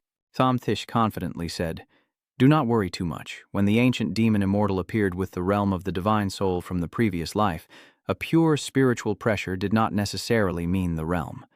Long ago, a peerless demon immortal appeared in Dongvu Thanchao, with such a strong spiritual pressure that even the Hothandao Tun was afraid. At that moment, the sect leader of Bash Hakim Tong stepped in and found out it was only a nascent soul stage demon immortal, and she happily clasped her hands together. Konin nodded seriously. Tam Chan Quan is right.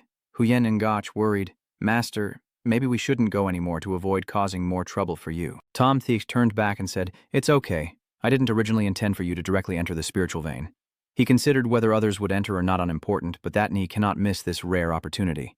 The black tent lake in the hand of the ancient demon fairy must be obtained for that Nshi, so she will have a means to protect herself in desperate times. The third prince spoke from afar. Third prince of the Zhu Yang dynasty respectfully greets Master Konin. Master Konin bows in return. Due to busy affairs, he cannot welcome from afar. Please forgive him, third prince. He was shy. This Jade Flower sect is indeed very clever. Their enchantment techniques penetrate to the bone marrow. Konin's cultivation is profound, and my small body can't withstand it. Are you curious, Tamthik? He smiled and said, Who is this person? In this small northern realm there is someone more handsome and elegant with an extraordinary aura beyond mine. Tom Huang Tu asked curiously, This one is Shenxi from Shangding Immortal Sect. I am Shangding Immortal Sect's Shenxi. Greetings to Tom Huang Tu. He crossed his arms and smiled. Do you mean Thuong Din Tien Tong, which I have never heard of? Could it be one of your disciples behind this? He said casually. Thuong Din Tien Tong is just a small sect. The third prince has definitely never heard of it. These young disciples of mine are all of average talent, so I'm afraid they won't catch the eye of the third prince. The third prince challenges, the humble general, if there's a chance to go to the central continent, I will definitely treat you well. Tom Thick quickly left. Well, I'll take my leave now. Fairy Nai brushed past someone from the Tu Duong Huang dynasty, surprising him. He grabbed her, but wait, the aura of the young lady's bloodline suddenly surged, and Tom Thick took the opportunity to strike, causing him to let go of Fairy Nai. A member of the Tu Duong dynasty quickly retreated to protect the prince, and Tom Thick was furious. Why did this fellow attack my disciple? You guys launch attacks at him. Are your Tsu Yang Imperial Court really as the rumors say, truly doing no good and acting arrogantly and recklessly? Tsu Yang Imperial Court, you launch attacks. Do you want to die? Ko Nin secretly approached, trembling. My lord, please don't be angry. My small sect can't bear this torment. Third prince, don't worry. My two subordinates are experienced enough to handle themselves. I'm just afraid that most of you will lose control and all be killed. The blades shot out from the Tu Duong royal court, and Tom Thick quickly counterattacked, causing them great pain. The Tu Duong dynasty is annoyed. They use internal energy, and a stream of purple flames shoots toward Tom Thick. Ko Nin is surprised. Only the Tu Duong bloodline can cultivate the Imperial's secret technique. The Tu Duong flame technique is terrifyingly powerful, forged from bones turned to ash and sea, unaffected by the five elements' interactions. Tom Thick sneered. Inside the flames there are some that align with the heavenly way, capable of creating such spells, proving there are talented people in the cultivation world, but he casually emphasized that it has no effect on him. The Tu Duong royal family froze in surprise. How could this be?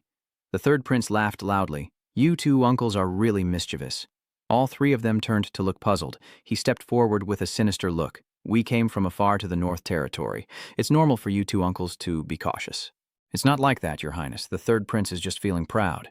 All right, no more fighting. We were the ones who offended first. We can't rely on our power to look down on others. They are advising from behind. Wait. The third prince gently said, I apologize to you on behalf of my two uncles. If you're injured, don't force yourself. I will compensate with a fourth-grade pill to heal your wounds. Tam Thick muttered in his mind, knowing this guy wasn't smart, but he didn't expect him to be this foolish. He waved his hand and said, No need. I just hope you and your companions pay attention to your words and actions. The third prince looked displeased. But just now you said that our Tu Duong royal court can do anything. So what does it mean to be arrogant and unruly? Tam Thick walked away, implying nothing. I only heard rumors from the street, and it's better if Your Highness doesn't need to know the origin. The fox kills the third prince and crushes the pill core. Could it be that the naive girl was telling the truth, and this was all leaked by Thong Tien Cave? He pondered, and after some thought, it was clear only Thong Tien Cave would dare to do such a thing with confidence. That bunch of fools at Thong Tien Kok wasted their time thinking they were fooled by that little girl. Now I see. She's so adorable. How could she lie?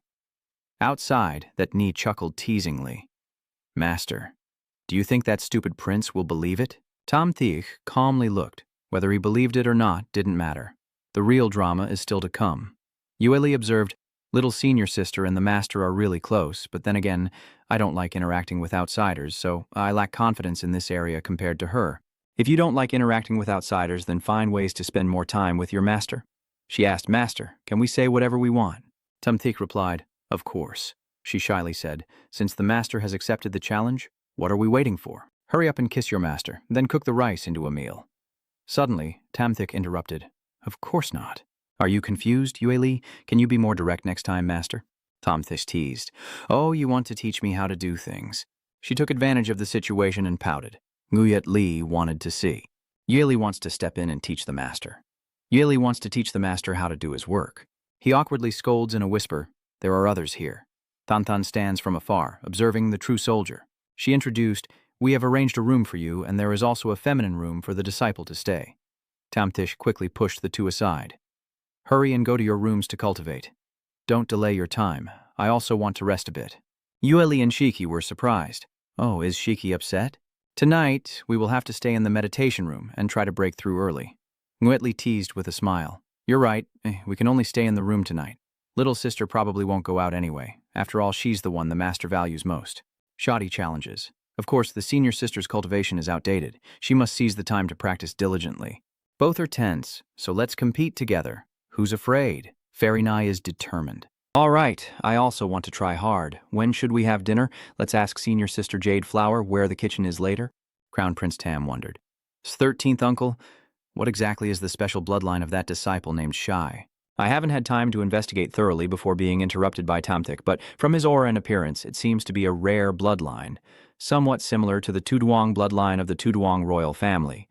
The others secretly worry that if the young lady consumes the pill, and then the prince and she practice together, absorbing all the essence of their bloodlines, it could advance the prince's bloodline to the next level. The third prince sneered sinisterly. Not bad. I also dislike that Tam Thiech guy. After dealing with him, Shanggu Matien will find an opportunity to take care of him, then capture all his disciples and bring them back. The third prince raised his head and said if there was a chance he would deal with all of them, since the old ancestor's arrival was the perfect opportunity to deal with the Northern Realm. Uncle 13, Uncle 15, if I make a contribution this time and gain the old ancestor's favor, I will naturally not forget your kindness. The disciple paused, sensing someone outside. The third prince looks annoyed, who dares to eavesdrop on us, and the disciple glances over. It's just a core formation stage cultivator. They can't break through the soundproof formation we set up. Let's go outside and take a look to see who the opponent is.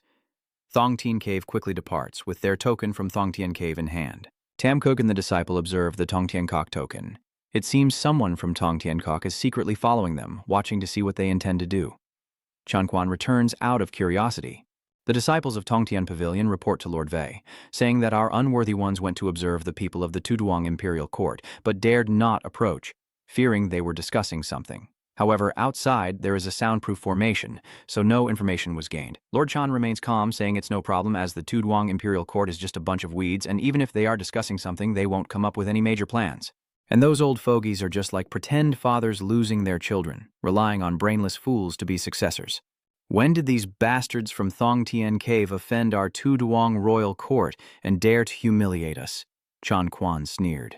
And those old masters are not much capable. They will probably die soon, truly a house falling from the roof.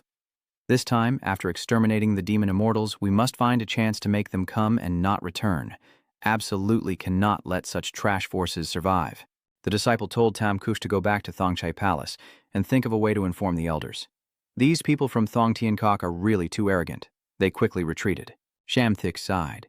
Well, they really are gullible. I thought I'd have to set up a soundproof barrier for them to believe. Looks like calling them fools isn't an unfair assessment. General and Tongtian sect members bow their heads and ask, Sir, I didn't perform too badly this time, did I? I've said everything you instructed. Sir, did our performance just now go well? He is quite capable and promising. I will consider promoting you in the future. Chanquan hesitated and said, Thank you, sir. But could you please mention to Lord Lan not to make us fight anymore when we enter the 8 trigrams tower? Tam Thiech nodded. Yes. You all go back to the secret realm first. Then the information cup gradually disappeared. Lan Sichan, how is the arrangement for Thonbok Tiantong coming along? He reported, Lord Master, we have established the Thonbok Tiantong sect, and now the disciples are beginning to enter the 8 trigrams realm to cultivate, aiming to strengthen their ranks and become the pillars of the sect. Tomtik sighed and said, Not bad. Focus on nurturing talents who can refine pills and practice alchemy. Lanan added, That's right, Lord Master. You previously mentioned preparing a cloak like ours to conceal your identity when needed, and Lady Master has finished making it for you. Tomtik ordered, Put it into the Batquai realm. I can retrieve it directly, but why are you smiling so strangely? Lanan hesitated. It's nothing. I believe the sect master can definitely control this special kind of cloak. He doubted, sensing that your words might have hidden meaning. Where did the cloak come from? Tom Tish was surprised and speechless. Late at night, he muttered, No, I can't get tangled up in the cloak matter. After all, it's not used for a short time. When I fix it, it's still Sam's intention. Suddenly, the door opens on its own. He glances over. That knee looks around, she observes. It seems the master has indeed rested. Tamthik is tired. Isn't that knee with Nguyet Li? Why would Nguyet Li let that knee run over here, unless he turned around and saw Nguyet Li climbing in through the window? That Ni and Nguyet Li are scheming. Our master is surely aware of us, so we should just pretend we don't know and run to hug him. If we do it directly like that, will we be punished? Shamthik is angry. These 2 kids, are they planning to ambush us? That NHOI justifies. We are only here to gather live data and entrust that the master can still understand. Nguyet Li also shakes her head. Then it's a bit regrettable. Should I push a little further? She quickly grabbed the scrolls. All right, the senior sister will strip the master's clothes, and I will make the sketches. The 2 of them eagerly approached. Little junior sister, I can't wait any longer, so let's charge in. Senior sister, I've also finished preparing on my side. Master, I can smell your scent. Heh. Tomthik listened and was confused. Wow, master's aura, I can't take it. Junior sister, I have a little gold head. Senior sister, don't just examine alone at night, act quickly. Yue Li quickly jumps onto the bed. Ah, the master's aura. Shani shouted, Sister, stay calm. I will finish the painting right away. Yeli was exhausted. I couldn't take it anymore. Junior sister, my head feels so heavy. Why is the master not reacting at all? Could she still be enjoying it? She suddenly realized something and ran over. Not good. Tumthish snatched the blanket. He is annoyed. You all? Tumthik looks at the painting with a runny nose. Nguyet Lai blushes shyly. He pretends to be annoyed and hands over these things. I must confiscate them. That knee is frightened, master. She muttered to herself, This won't do. She originally wanted to draw a scene of the master's bedchamber, then use it to threaten him so he wouldn't act out, and then gradually overthrow him. Sheki turned around and asked, What are you still holding the blanket for, senior sister? Is master outside? Shitney nervously said, Wait a moment. Big senior sister? You got the wrong person. That NHI remembers senior sister, the master is outside, so this time we're done. Nguyet Lai shyly says, Master, please punish us. Tamthik turned around and said, You 2 fix your clothes and go outside to be punished. Shitney tiredly looked over and asked, Is our senior sister doing this on purpose? Nguyet Lai, mischievous as she is, still doesn't suffer any loss. Tumtish questions, So tell me, who was the one who came up with the idea this time? Nguyet Lai pretended to be shy. It was me. I forced that knee to do it. Please, master, punish me harshly. Tamthik turned and snorted. Shiki lowered her head and admitted her mistake, saying I was the one who suggested it, taking the sword from the Jade Flower Sect, and I tricked the senior sister into coming with me. Tamthik asked softly, Why did you have to do such a thing? She was nervous. Shiki wanted to get closer to the master. Yueli hesitated. Yueli wanted to be punished by the master. Gayat Li has been waiting for a long time. Tamthik sternly scolds, So there's no need to resort to this method. Am I too lenient with you usually? Tatni and Nguyet Lai said in unison, No, that's not right, master. Please be stricter. Both quickly glanced at each other. Tamthik so looked clearly tired and said, Why is it that my disciples all have problems when I haven't done anything wrong? He shouted, You just said that it was your own wish to lose this chance. Yueli and Shichi signaled for Shenshu to perform his move, saying, Well then, I will punish you a little. Shiki stepped forward nervously, pleading, Master, please be gentle. That knee couldn't take it anymore. Tamthik remained indifferent. If he knew it would turn out like this, why did he still do it? Since I took you as my disciple, I have never punished you. It seems I was wrong. Tamthik is determined. You have the 5 spiritual roots and have also comprehended the spirit cutting wheel, but unfortunately you are unaware of your own weaknesses. The spirit cutting wheel is powerful, but it becomes ineffective against magical weapons. He struck down hard. These 5 punches weren't because of what just happened, but because you're lazy and lack ambition. That knee thought to herself, feeling some pain but also a strange thrill. No wonder the senior sister likes to tease the master. She shouted, "Ah, Yueli is unwilling, master. Let me take the punishment for the little sister." Tamthik looked up. "Nguyet Lai, this is the punishment I have for you. I will keep changing the way I bind you until you can break free." She continued teasing. "Master, use a little more force." "Ah, I'm about to. Who?" Seven is mocking the pervert. Nguyet Li is bound by Tamthik's magic. She screams, her mouth gagged, her body tightly restrained. "I can't stand this feeling of humiliation. Master, I really like this now." Tamthik looked helpless. Shiki turned around and asked, "Master, why aren't you hitting?" He was surprised. "Do you also like it?" Shitney blushed shyly. "No, master. Please hit me quickly." "Shit." Nee knows he's wrong. He tiredly glances away. "I've already done my best, so see how much you can learn based on your aptitude." After saying that, Tamthik suddenly struck that knee hard on the buttocks. She screamed in pain. Master Shenshi ordered, "Go down now." Chini was in pain and confused. The master didn't hit hard just now, so why does it hurt so much? He drew out his sword and ordered that this sword be cut off before dawn, or he would be beaten again that night. That Nai pouted and complained. "Yes, master," he added. "No magic tools allowed." She was confused. "Huh? So how can it be cut off?" Tamthik left, thinking of a way to go. He opened the door to his room and said, "So I must have established the image of a strict master. Come on. Once they realize it, they'll understand how much effort I put in." Tamthik thought, Dong Nguyet Lai's strength is built on combining spiritual energy with formations to create her own spiritual arrays. Each binding method represents a type of formation, such as the armor formation, Titan's sword formation, or the rearguard yin formation. As long as Dong Yue Li can focus on understanding, not only will her cultivation grow rapidly, but her techniques can also advance to a higher level. He struck that knee 6 times, each blow utilizing a different elemental spiritual force, with the final strike blending all 5 elements into one, instantly multiplying the spiritual power 5-fold and reaching a level beyond ordinary cultivation. Tamthik was worried that if he explained it so clearly, they should understand. They probably understand. He secretly opened the door to observe. An hour later, Shenshiki angrily shouted, "Two naughty kids!" Yueli and Chini suddenly woke up in shock. Nguyet Lai quickly breaks free from the attack's encirclement. That Ni reaches out to break the sword, and both of them bow their heads in fear. "Master, please don't be angry. Your disciple knows they were wrong." Tamthik's face darkened with anger. "Are you two deliberately not fighting? You made me wait so long that my waist went stiff," Nguyet Li honestly admitted, "and the master can't blame me for that. It was all because of the master making me too happy." He was furious inside. "Could you please not say such easily misunderstood words?" "And what about that knee?" Fourth sister remains calm and says, "Master, please pour your passion on fourth sister. I can endure until the end." Tamthik dismissively waves his hand. "If you understand my meaning, then go back and rest." Suddenly, the two quickly ran over to him. "Yes, master, today has been exhausting, so rest early to protect your health." Tamthik wondered how this statement could sound a bit off. 2 people approached from afar. Vu Lin and Huyen Gach were surprised. Second senior sister. Why do the junior sister, the eldest senior sister, and the master seem a bit weakened? She scolds, "Sui Moi is still young. Don't ask so many questions, master. This is the special instruction from the senior sister and junior sister." Vu Lin is surprised. "I also want to learn the special instruction." Huyen Gach quickly covers Vu Lin's mouth. "Don't say nonsense, little sister. Eat quickly. We have to go back to cultivate." Vu Lin remembered something and said, "Oh right, second senior sister. Today I heard you say you wanted to learn something from that La senior sister." Huyen Gach looked uncomfortable and shy. "Fourth junior sister, don't say silly things. I'm not learning anything. I secretly thought that my master truly makes the girl love her. I wonder when she will belong to me alone.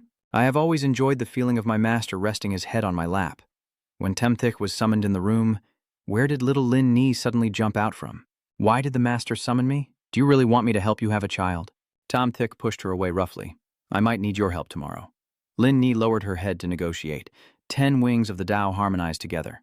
Tamthik retorted firmly. She nodded in agreement, and they made a deal. Konin worriedly paced back and forth, really giving people a headache. The disciples from various sects kept arriving, causing the daily expenses of the Jade Flower Sect to skyrocket, and the spiritual veins were also seized by the demon Immortal, money flowing out like water but not coming in, And with so many cultivators, the spiritual energy of the Jade Flower Sect became insufficient, making even the central spiritual area thin and weak. Now I take a deep breath. She realized only those who smelled the grilled meat. Wait a moment. Why does it smell like grilled meat? Tom Tick stepped in to teach, emphasizing the importance of seasoning and controlling the fire intensity. Ko Nin was stunned as she approached, and Shen Jun, the true martial artist who was also skilled in the arts, looked up and smiled. Sect Leader Ku, is there something? She happily moved closer, but it wasn't because there was something urgent, just passing by, and Shen Jun truly had a refined taste. Shiki was curious, why does the master always insist on grilled meat? Yue Li turned and said it might be a personal obsession. Shen Nai quickly ran over to him. Master, this meat is too close to the fire and might burn. Tim Tick hesitated. I was just intentionally making a small mistake. Ko Nin sat down beside him, but why did Tom Tish Chan Quan want to grill meat? If it's because Noch Hua Tong's food isn't to his liking, he can tell me so I can change it. Tom Tick stammered. Is that so? He looked sad, not because he was bored and needed something to do. Huyen Guch spoke up. Master, I understand now. Both Guning and Shen Shi looked at each other in surprise. Huyen Guch observed that although the meat was not placed in the fire, the heat could still be transmitted to it, even penetrating inside to cook the entire piece silently and effortlessly. If she could obtain that colorless fire, she could cook enemies silently without a sound. The fire spirit energy gathered without stopping, dispersing without fading, silent and unseen, and suddenly a blazing orange glow appeared around her. Tom Tick angrily scolds, his aura dissipating in surprise. At least say something beforehand so I could open the barrier. Huyen Ngach clasped her hands together and performed a technique, and unexpectedly achieved enlightenment. It seems Huyen Ngach came up with the cultivation technique herself and wants to perfect it. Kunin covered her mouth in shock. This is a top-tier cultivation method. She looked over, and even senior brother Tom Thiech said it was something the disciple of the Truco stage came up with on his own. Huyen Ngach was very focused and explained, this is the colorless fire. Konin was surprised. What is this? There's nothing visible in her hand, yet there's a feeling of pressure. Suddenly, Yue Li trembled. Master, I feel like... She clenched her fists as if unlocking and upgrading her techniques. Konin shouted, breaking through suddenly. She turned to Shen Zhenjun, who was just smiling awkwardly. No need to panic. I hope Lord Gusong will keep this secret. She sighed. I will naturally keep it completely confidential. I just remembered. The representatives from Shangding Immortal Sect and Dap Van Teen Sect have arrived. I must go to welcome Vu Daotan. I apologize, but I can't assist with that request. Daotan smiled gently. Lord Ko need not be so formal. The young master has gone to rest after a tiring journey. Ko Nin bowed politely. Since the young master traveled a long way, I must treat him well. Tondao, ignore them, Master Ko, just let them go. Outside, the young ladies are watching the grilled meat intently. Tum Tik is pondering, what should we do now? There are so many of you, this amount of meat isn't enough to share. Wu Xiong looked eager, as if grilled meat tasted very delicious. Tom Tik sighed and said, the grilled meat can't be eaten. This time, capturing the demon immortal will surely be dangerous, so we need to prepare some sacrificial offerings to pray to the heavens for divine aid. Yen Yen glanced at him and asked, does that really work? Are you using that as an excuse because you don't want us to eat the grilled meat? Tom Tik sighed. It definitely works. If you do it sincerely, the heavenly way will surely like this. He is restless.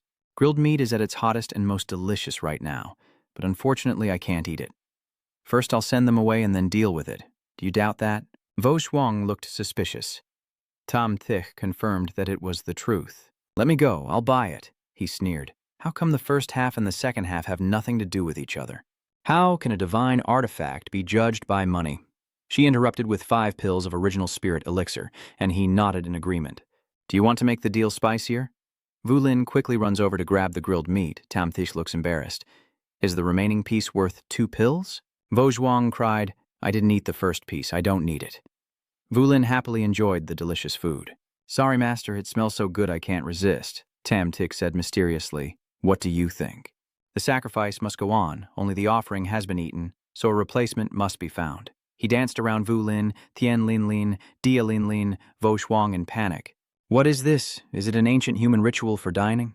Shiki sighed, saying, your master is heartbroken over the 5 yuan spirit pills. Tam Tik chuckled awkwardly. If you are willing to give them to me, it means you are not willing to sacrifice the 5 yuan spirit pills to Heaven's Tao, then Vu Lin won't need to risk her life for justice anymore. Vodwang crossed his arms and glanced. Do you plan to do anything now that you said you wanted to try? Tom Thich looked innocent. What effort? Vojwang shyly reminded. You refused to buy protection for me that time, saying you wanted to build your own career and become a man worthy of me, I guess. Then he opened his mouth and said, First set a small goal of earning 100 million spirit stones. Vojwang irritably asks what you plan to do to earn. You have no business ventures, can't you set a more realistic goal? Tom Thich sighed. What exactly is realistic? Vojwang pouted playfully, for example, focusing on cultivation at the Thon Nguyen Society, to get a good ranking, then going to the gate to ask, no. Then stepping onto the Heavenly Talents list, that way you could be specially recruited by the 3 great immortal sects. The man stroked his chin thoughtfully and said, The Thon Nguyen Society? I will go. Vojwang pouted and said, Your sense of timing is good. Entering the Heavenly Talents list has many benefits, and the 3 great immortal sects will protect you, giving you unlimited prospects. She shyly turned her face, relying on Tam Thick's strength, and said, You will definitely be able to showcase yourself at the Qingyuan Society. I will go ask my father again to bring him into the sect so we can have more opportunities to interact and build a closer relationship over time. Vo Shuang blushed. Over time, love will blossom. Tam Thick stepped closer to tease her. She's probably waiting for me to make a name for myself and then propose. Vo Zhuang snapped angrily. No, don't talk nonsense. I don't think that way. I would never want to marry you. Don't even think about it. Tam Thick then walked away, right? All right then. You shout at the idiot girl. How can you ask such a thing directly to a young lady? In Gokchoa Sect's mountain gate, Guoning solemnly announced, Fellow Taoists, this demon extermination mission depends entirely on you. From now on, you are friends of the Ngokchoa Sect. Guoning thanks you all. Daotan observes, Second Young Master, the demon extermination team is about to set out. Should our Beibu sect go anywhere? Beina is indifferent, although Thong Tien Cave values this demon extermination greatly and sent 2 Yuan Ying elders to accompany. But our senior brother just recently passed away, so we should proceed with restraint. The third prince approaches. Isn't he the second young master of Thong Tien Cave? It seems that this time Thong Tien Cave is determined to obtain the demon immortal's secret treasure, yet they didn't send out 2 nascent soul true disciples. He was so arrogant, how could he not speak? You're not the silent type, are you? Although Tingshan Cave is not impressive, he can still cure a mute person. Beinuo said seriously, Your Highness is joking. How could I be mute? I just feel that Your Highness in the northern wilderness is a bit too reckless. The third prince was angry for being provoked. Messy, second young master, you're right. Wherever the Tuduang royal court goes, it will be messy, but it's still better than a bunch of turtles who only know how to flap their lips. Back Nok sneered. Who would have thought that the Tuduang royal court, though not big, would be so ruthless? Shiki only thought to himself, Master, they are about to fight. He smiled. Even if we don't divide them, they will definitely clash with each other. This time, the Tuduang dynasty crossed the border intentionally, of course, with a purpose. Thong Tien Kong, known as the big brother in the area, will definitely clash. Sham likes to ponder, but right now, my concern is something else. The main story I wrote is about the demon fairy awakening and then seizing Yu Min Lang. Although it's also difficult to deal with, it's not too hard for Shiki now. But Shiki speaks up worriedly, Master, what's wrong? Like someone worried and anxious. He commented, But I have wiped out the entire Yu Min Lang family, leaving only one who was held in that Ni's arms. Tumtish cried inwardly. How could I casually do something that causes such a tragic story to unfold? So where exactly did that ancient demon immortal take the Za into? Yen Yen stepped forward. Everyone was ready to depart. Are you coming with us? Shinshiki turned to look. No, my disciples are only at the foundation establishment stage. I will just take them for a walk around. Since your team has the Hoathan Daotan with you, nothing should happen. I don't need to go along, Yen Yen teased. So it sounds like without the Vu Daotan, all the cultivators would have to rely on you for protection. Temthik hesitated awkwardly. She stepped closer to investigate and asked, Is there something else you're hiding from me? Could it be your strength? He quickly interrupted. I may only be at the nascent soul stage, but I still can't help worrying about your safety. If you were in danger, and I still wanted to protect you, wouldn't that mean I don't know my own limits? Yen Yen shyly turned away. I didn't say that. Fine, I'll just listen to you. So, if the opponent is the young master, then do I still have a chance?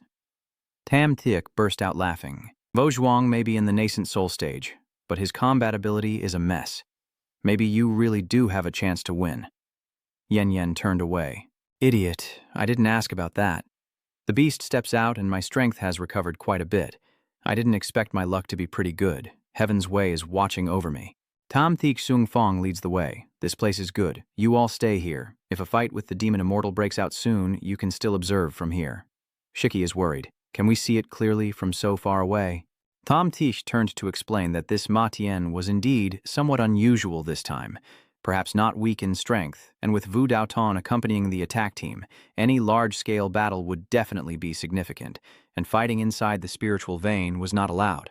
Damaging the spiritual vein would cause great losses to Ngakho sect, and other sects would also lose face. Huiet Lai obediently, we will follow the master's instructions and wait here. Huyan Nuok calmly asked Vu Lin for assistance. Vu Lin happily, camping out. So what are we going to eat then? Tom Tish whispered into your ear. I'm not entirely abandoning you outside. If any strange objects pass by later, do not let them go. 7. Obey the order. Yes, master. He quickly left. Shilanan, Lutam Son, Than Van Tuyet. You must protect my disciples well, and under no circumstances reveal your identities unless absolutely necessary. All three responded in unison to the sect master's order, and Tam Tish descended onto a desolate land, observing that this egg-like aura could subtly corrode the spiritual power of anyone who touched it, then forcefully tore through the spiritual barrier and absorbed it into his body. Black Barrier Lake indeed has some skill. Tam Tish jumped high and said I should just keep chasing the punishment team in case something happens, and I can still control the situation in time.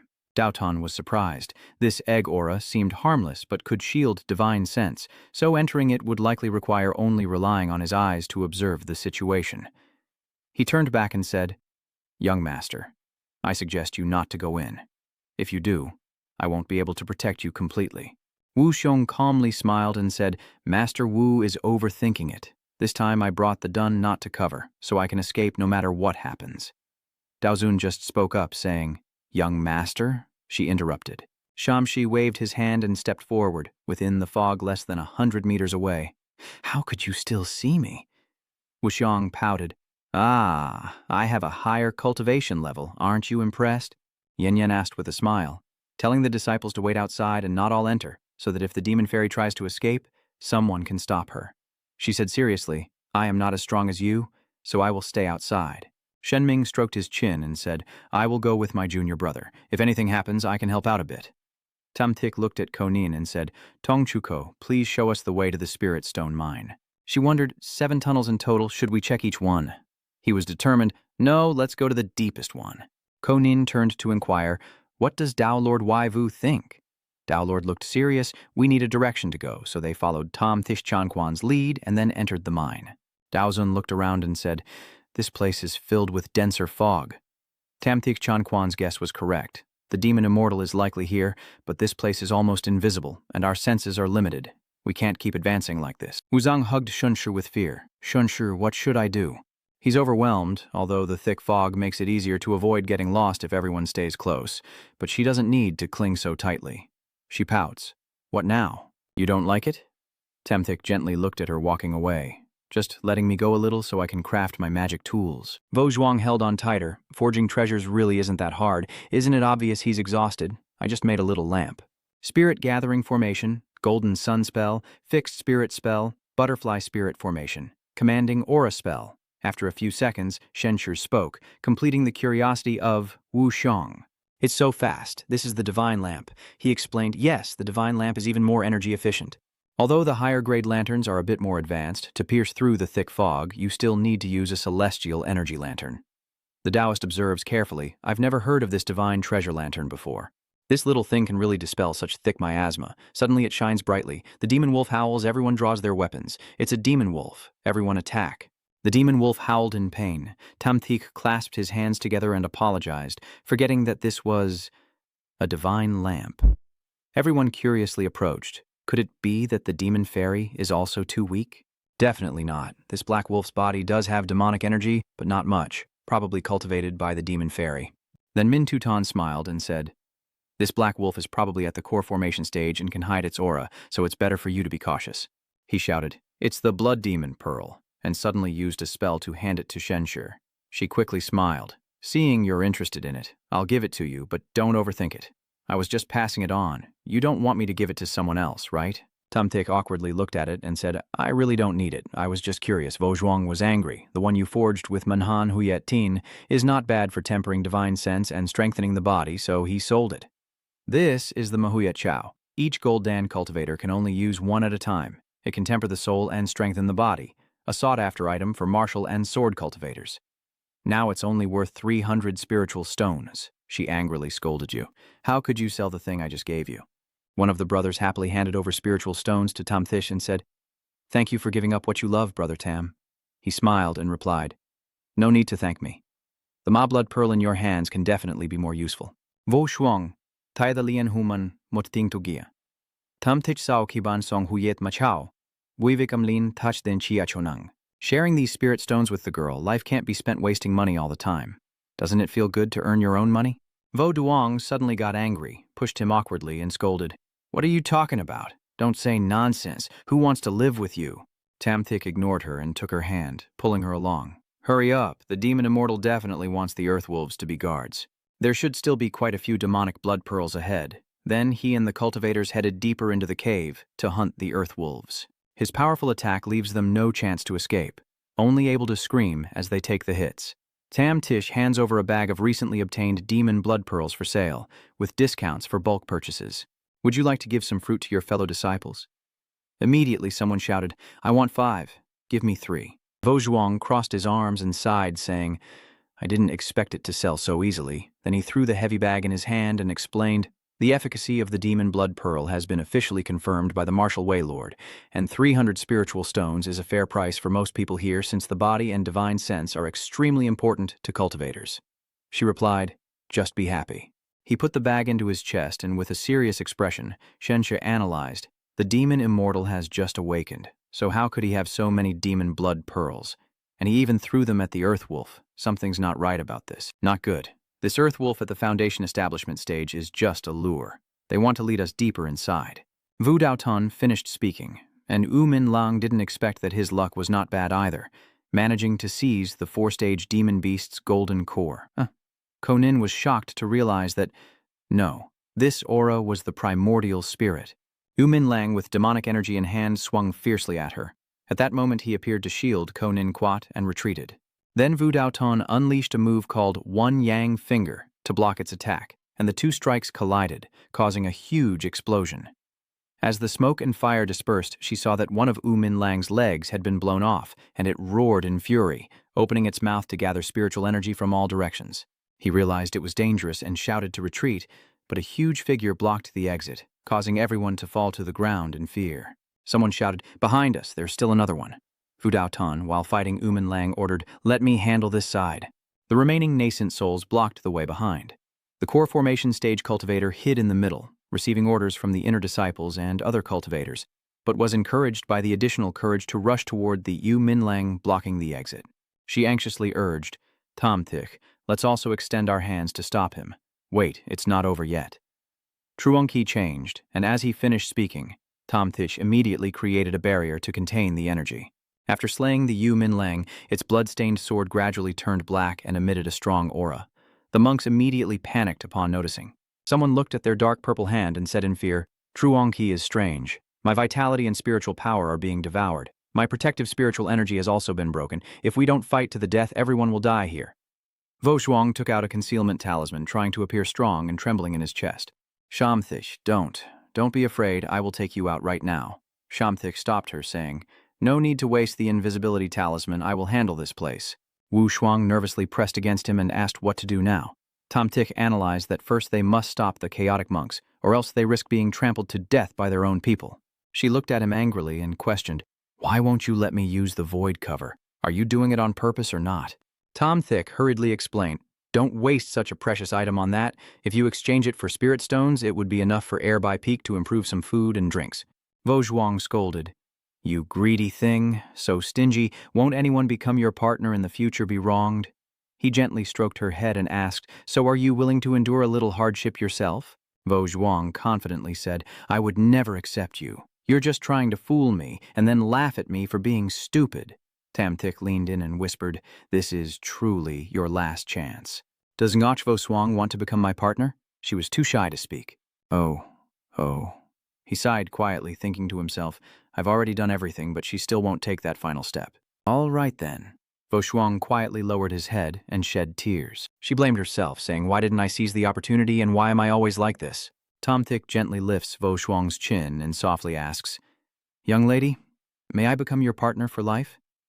Hearing this again, she quickly agrees. "Brother Ka, I will give you a chance." Without hesitation, he embraced Vo Zhuang and said, "I will take you out now."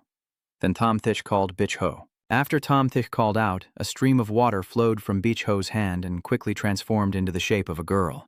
Seeing her face, Vo Shuang exclaimed in surprise, "Kiem Lin!" But immediately after, Kiem Lin stepped forward and embraced Tom Thick in front of Vo Shuang's astonished eyes. And at this moment, he was stunned by the two full souls before him, holding Tam Thick's head tightly against his own vast soul, scolding him, "You damned lustful devil." Kiem Lin saw him come closer again and press against her, causing Tam Thick to exclaim, "Kiem Lin, how can you be so shameless? My sword spirit is a bit naive. This is just a normal thing." Tom Thick changed the subject. "All right, let's talk more when we get outside. If we don't leave now, we might not be able to get out at all." While he was discussing with Wu Xiong, the Wu Dao Tan here was still fighting desperately against the two Wu Min Lang. He thought to himself, if he couldn't use his full strength, this place probably wouldn't be able to hold out. If the spiritual vein of Ngacho Sect is destroyed, it will be a scar for Dap Van Tien Sect.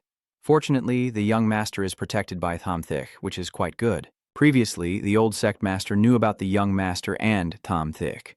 Although he didn't show it outwardly, he secretly did many things to hinder them. I didn't initially take this Tom Thick little cultivator seriously, but after this contact, I feel he is becoming more and more mysterious. Moreover, whether in cultivation or ability, he has already reached the standard of a genius. If Tam Thick now pursues the young master, I fear the old sect master on the other side will send someone to assassinate him. Standing inside the barrier, he looked around and then made his judgment. If I'm not mistaken, it should be over here. Wu Dao Tan noticed Tam Thick moving and was startled, asking, "What are you trying to do? Hurry up and protect the young master with all your might." Ignoring his words, he quickly wielded his sword to cut several lines forward, forming a square on the cliff face. Tom Thick saw that this tunnel indeed ran along the mountain slope. Then he raised his sword to the sky and unleashed the move Bi Hai Chui Sheng Long Hap Thui. As she finished speaking, a water dragon head shot out from the sword and charged forward, crashing into the cliff and causing a massive explosion, with dust and smoke clearing to reveal a cave entrance. The monks shouted, "It's the Loy family! They're saved! Quickly go outside!" As Vo Shuang looked at Tom Thick with admiration, and when she stared at him intently, he turned and asked, "What's wrong?" Vo Zhuang replied, "Not too bad, didn't embarrass me." Tom Thick hugged her gently and said, "Let's go outside first." Vo Duong didn't forget to turn back and call Master Wu. Wu Dao Tan quickly replied, "The others are already outside, I'll cover the rear." In a moment, he held her and led the group of cultivators flying out. After escaping safely, Wu Xiong anxiously asked, "Where is Uncle Wu?" Shamtish reassures him, saying, "Don't worry, without needing to hold back from others, the two Umin Kulang are no match for Wu Dao Tan." As he finished speaking, he saw him fly out, leaving behind a huge explosion. Wu Dao Tan flew in front of her and reported, "Young lady, the two heads of the Yumin Lang have been destroyed. Let's escape the fog first, and then plan." Konin stepped forward to urge, "Sir, let's leave now." He immediately agreed. Then Shensha suddenly sensed something and shouted, "Watch out!" He quickly cast a protective barrier to shield the two of them. A cultivator was thrown into the barrier, and upon recognizing who it was, Wu Dao Tan called out, "Old Tu Tu Duong." He grits his teeth and struggles against the demonic energy, watching him beg and plead with Wu Dao Tan to step in and help subdue the demon fairy. He sneers inwardly. What kind of development is this? Isn't the old ancestor Ziyang the Hoath and Taoist lord? Yet he was driven away by the demon immortal. At this moment, the space cracked open and a giant figure emerged from the fissure. When Wu Dao Tan saw the enormous form before him, he was terrified. It was Tiet Bo Din, the master of Thong Tien Kok, wielding the Tuyet Thun Bin. Tom Thick's face was just as pale now. He took a deep breath, and Vo Song beside him spoke up. "Take it slow. Careful not to suffocate." At the same time, another Yu Min Lang appeared with rays of light surrounding its body, slowly emerging from the teleportation gate. The U Min Lang grinned sharply and said, "So there's a Huathan. Just in time for one to become my nourishment." Tam Thick flew forward and said, "I didn't expect the Matien to cling to Thunmin Loi Lang, and their cultivation has also reached Huathan." Vo Suang asked nervously, "What should we do now?" Tom Thick reassured him. "Although the demon immortal realm exceeds expectations, our side's transformation into 3 gods should mean there's no problem." As soon as she saw the group preparing to land, Yen Yen ran over happily and asked, "Young master, Have you finally arrived? Shensha quickly asked. What just happened? What is going on with Thanmin Loi Lang? She immediately started explaining that. For some reason, after everyone entered, the Tuduang royal court and Thong Tien Kok began fighting. Just when things seemed to be at a standstill, Elder Tuduang suddenly appeared and attacked the people from Thong Tien Kok. At that moment, Tuyet Bodin suddenly jumped out of nowhere, stopping Yen Yen and said boredly, "You're terrible at storytelling. If you wrote a book, you'd probably end up begging on the streets." Vo Zhuang glanced at Tom Theek and sneered, "Do you think everyone is as eloquent and flowery as you?" He chuckled and replied, "Besides being sharp-tongued, I am also quite formidable." She provoked her, saying, "If you're so good, then show me what you can do." Tom Tish didn't refuse, willing to show her if the chance arose, feeling quite adorable inside. A girl like her slowly teaching her a little, isn't that more meaningful? Seeing how close they are, Yen Yen suddenly guessed, could it be that Vo Zhuang and Tom Teach are too embarrassed to rush over and cover Yen Yen's mouth? "We have nothing at all," Yen Yen replied with a smile. "There's no difference between this and admitting it, young master. In short, congratulations to you." She blushed so much that her face was almost smoking as she forced herself to argue back. "Nin Yen Yen, don't say that." While the two are chattering away, he secretly thinks, "I already have the beautiful and wealthy Jade Wuxiang, just missing to cling to the main character's thigh. Demon immortal, demon immortal. Stop struggling and quickly give experience to Shiki."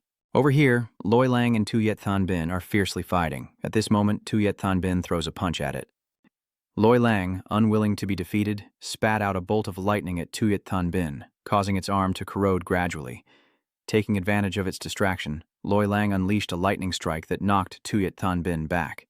Elder Duong, with a worried expression, uses a near-immortal spell to summon a divine weapon of snow and ice, a formidable protective magic that once resisted a full-powered divine transformation attack without being as battered as now, but I fear no divine transformation expert here could withstand that purple lightning. At this moment, Master Wu Daotan arrives to assist, unleashing a move to stabilize the chaos and shooting straight at Lei Lang.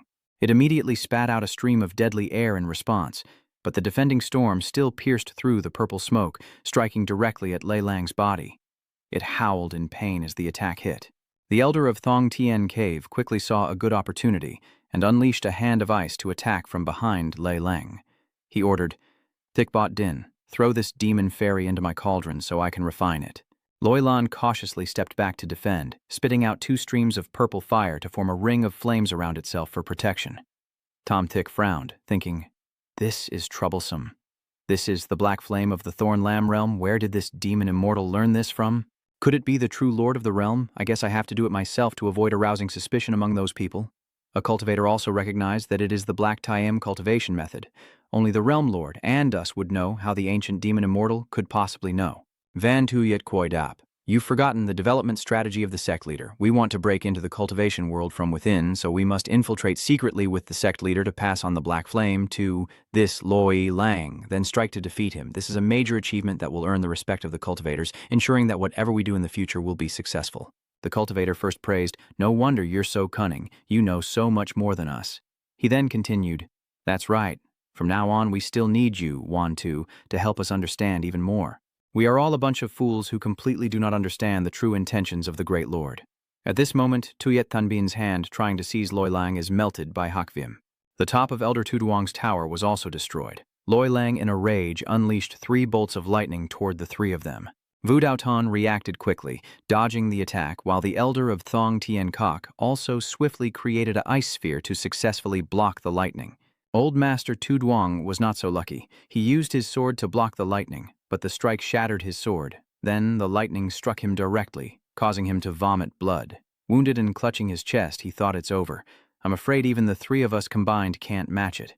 While observing the battle below, he told Bai Lin Nie not to speak, and later she would disguise herself as him and stand here, and he would give her 3 wings of Dao Yun Lian Hua, and she would accept the mission. After being severely wounded, Elder Tu Duong fled to escape, but Loi Lang continued to pursue from behind, forcing him to cry out for help. "Please, 2 fellow Taoists, save me," the elder of Tong Tien Cave said, seeing the speed. "I can't catch up." Wu Daotan leapt forward and said, "I will go save him." And just as Loi Lang was about to catch up, he managed to rush in to help. Wu Shu used the cold lotus of wind. Yanyan added, "It looks like a protective spell." She replied, "Feng Ngung Hoa, uses its own spiritual power to connect with heaven and earth, condensing energy at a designated spot to form a protective barrier that quickly neutralizes any attack. But this spell also requires a large area, and during the peak of Wu Thuk's power, it was used less than 3 times. Old Patriarch Tu Duong no longer runs and directly fights Loi Lang. Nasty beast, I will make you pay the price. Wu Daotan also saw that Elder Tu Duong's ultimate move was the Yang Sword, and the elders of Thong Tien Cave, along with Tuyet Than Bin, joined the battle. I came to support you. Seeing help arrive, he laughed loudly to see how you would run, and then launched a strike to block the lightning. Seeing himself in a disadvantaged position, Lei Lang stopped angrily cursing, and then summoned a black vase with strange patterns. The porcelain vase transformed into a demon fairy and said, "This time I will only help you with 3 moves using spiritual power." It then respectfully begged and pleaded, asking the immortal to intervene.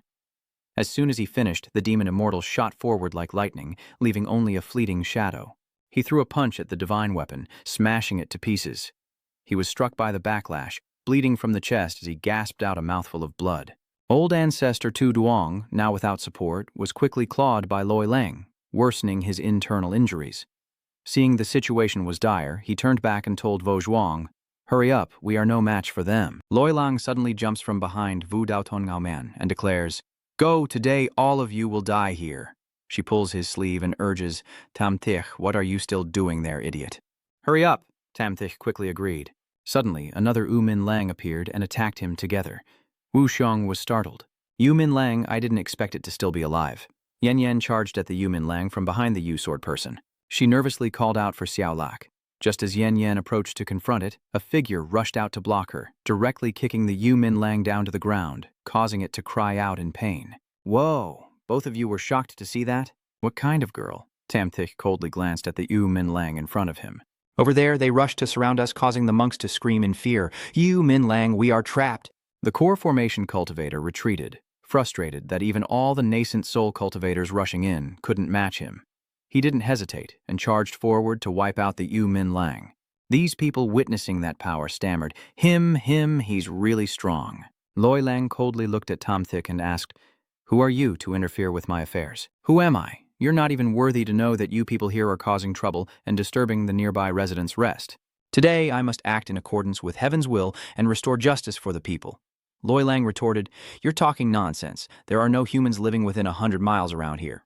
Tam Thich started to talk nonsense. "Did you kill the wildlife around here? You're talking nonsense. I don't even know who you are." No more moral talk. Both of them stare at each other fiercely before Tam Thich loses his temper and argues stubbornly.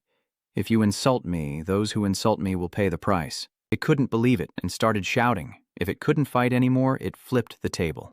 In Loi Lang's mind, he silently assessed that this mysterious person's spiritual pressure was too terrifying.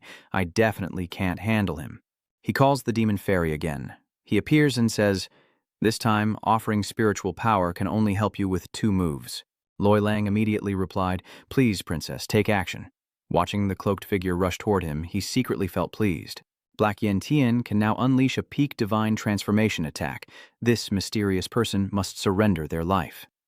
At that moment, Tam Thich immediately gathered spiritual energy into his hand and charged forward. "How is this possible?" He replied casually, "I am not as formidable as that, just strong enough to create miracles." Then Shensha struck it down to meet his ancestors in the underworld. After unleashing his ultimate move, he looked down coldly at Lei Lang, who was gradually vanishing. The group of cultivators looked up at this scene, trembling in fear. It looks just like a heavenly tribulation aura. At this moment, Shensha slowly descends, surrounded by a multitude of lightning bolts. The 3 elders respectfully clasp their hands and bow. Junior pays respect to the Sword Saint. Old Master Tu Duong, with a trembling hand, immediately flattered him. "Thank you, Holy Lord, for your support." Tu Duong was moved to tears and said if the Saint Lord needed anything, his imperial court would do everything possible to offer it. The remaining 2 were startled upon hearing this, and Elder Thong Tien Kok and Wu Dao Ton thought alike, believing that the combined Saint Ton could be said to be the most powerful expert on the continent, and absolutely could not let Elder Tu Duong seize the opportunity first.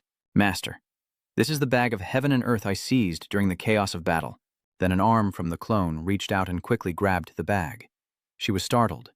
"This is not Tam Thich. Could it be, sir, that you're really joking? You truly are more profound than I imagined." I used to think the master was just a clone expert, but I didn't expect him to be a merging Saint Lord. Then Ko Nin looked at Yen Yen and decided, this thigh I must hold on to. Miss, I think our two sects should strengthen their cooperation a bit more. Yen Yen replied, Co-sect leader is joking. We already have a marriage alliance. Ko Nin suggested, if not, our Jade Flower Heart will become a subordinate sect of Shang Ding Immortal Sect. Yen Yen was surprised. Huh? Dependent? Vo Zhuang asked, shaking his arm as a stand-in. I don't mean to confirm anything. I just want to know what you thought while you were in the mine.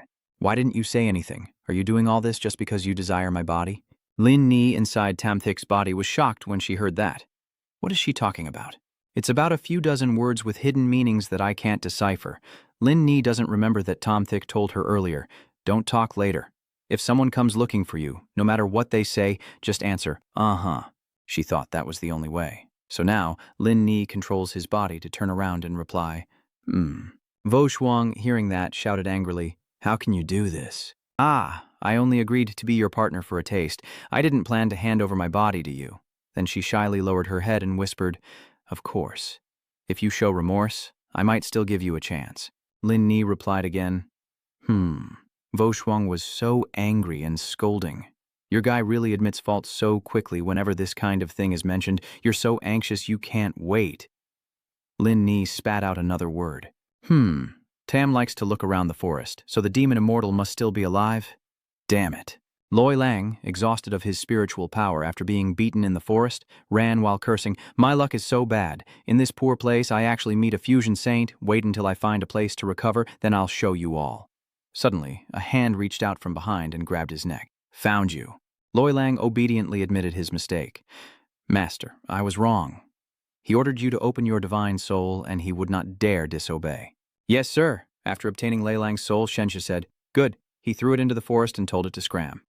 Elder Tu Duong wondered why the Saint Lord chased after it, and then threw it away. Elder Thong Tien from the Immortal Cave guessed it might be a rare spiritual beast that the Saint Lord values. Tom Tic said loudly to the three elders, everything is settled now. I'll take my leave and see you again later. Fu Dao Tan was amazed. What kind of divine technique is this that can make someone vanish in the blink of an eye without any trace of aura? Elder of Tongtian Cave continued, the Holy Lord's methods are unpredictable. We in the Northern Realm actually have such a formidable expert. The one behind also replied, it's not certain whether the Northern Realm's expert is really that strong. This time at Thongtian Cave I will remember this great gift from Ziyang. As he flew closer he suddenly thought to himself, damn it, why is Nuchvo Tong talking with Bok Lin? Could it be exposed? What does that look in Ngoch Vo Shuang's eyes? Why is your face so red? Vo Zhuang is scolding, but you are distracted by a hand patting your shoulder from behind. While she was away, Tam Thic quickly re-entered Thu Ling Ni's body and the spatial pocket. Vo Shuang, seeing no one, turned to him and blushed before continuing. I agreed to wait until I returned to Nabai Peak, and tonight I will secretly come to find you. Tam Thic whispered, what happened to little Lin Ni? Lin Ni sighed with boredom. She talks too much, I can't remember it all. Wu Yong said, I am done talking. I will find you tonight, and then she angrily ran away. Yen Yen asked confusedly, what kind of hypnotic potion did you give to Gunin? Why was she willing to accept it for free? Tom Thic looked confused. What do you mean not giving anything? Yen Yen recounted, she wanted to make the entire Noxhua sect independent and no longer a subordinate of Thuong Dien Tien Tong. He pondered deeply, not expecting Ko Nin to be so determined. This might not be impossible since Thuong Dien Tien Tong is also short on people now. Yen Yen looked at the man in front of her, feeling upset, thinking that Tom Thic would soon become the young master's person. And I probably have no chance anymore. He then stepped closer and asked, Yen Yen, you seem to have something on your mind. I question, why did you suddenly call me that? Aren't you always calling me the sect master in front of others? Tam Thic smiled and replied, I wasn't asking you as the deputy sect master just now, but as a close friend genuinely caring about Han. Hearing his caring words, Yen Yen blushed and mustered her courage to call out. Tam Thic replied, yes, Yen Yen mentioned, returning to Air Bai Feng. I will come to see you tonight. You still owe me a lecture or something. Although he didn't understand what was going on, he still agreed. Okay, I understand. Looking at her figure leaving, Tom Thic wondered, what's wrong with this master and servant pair? They all like to visit me in the evening, but it's okay as long as we don't go together. The voices of the monks echoed behind him. The demon immortal has been defeated. Everyone hurry to seize the demon immortal's treasure. If you delay, there will be nothing left. Tom Thick decided to leave first, to handle the matter here later. He ordered Sichlan An not to protect his disciple anymore, then stared intently at the monks entering to seize the treasure. And afterward he approached each of them to talk, of course being a bit more polite as he received the order. Yes, Lord Master, he urged, let's go now and split up to act. You also heard what the sect leader said, so don't be too polite. Are you surprised, John Woo? The master never said that. You're just mocking him. He asked you to be more polite, don't you understand? They just flew away while discussing, there are still 6 tunnels left. 2 for each person. Don't embarrass the great master. The first group of cultivators attracted by the fame of the Thanbak Thuong Hoi made them realize its reputation. Seeing the Chichan group leave, Loi Lang asked, where are the master's disciples? I'm here to deliver the treasure. Vu Lin reports, big senior sister, there's a very strange dog downstairs. Huyen Ngoch replied, that's not a dog but a wolf. Shiki looked it over and didn't think it looked quite normal. The young immortal girl seems a bit naive. Yueli decided that if it's strange, then just follow the master's orders and catch it first. Loi Lang was about to step forward but was secretly stopped and cursed. Is there a formation here? Although my current cultivation level is only at the late stage of core formation, I would never be toyed with by these juniors at will.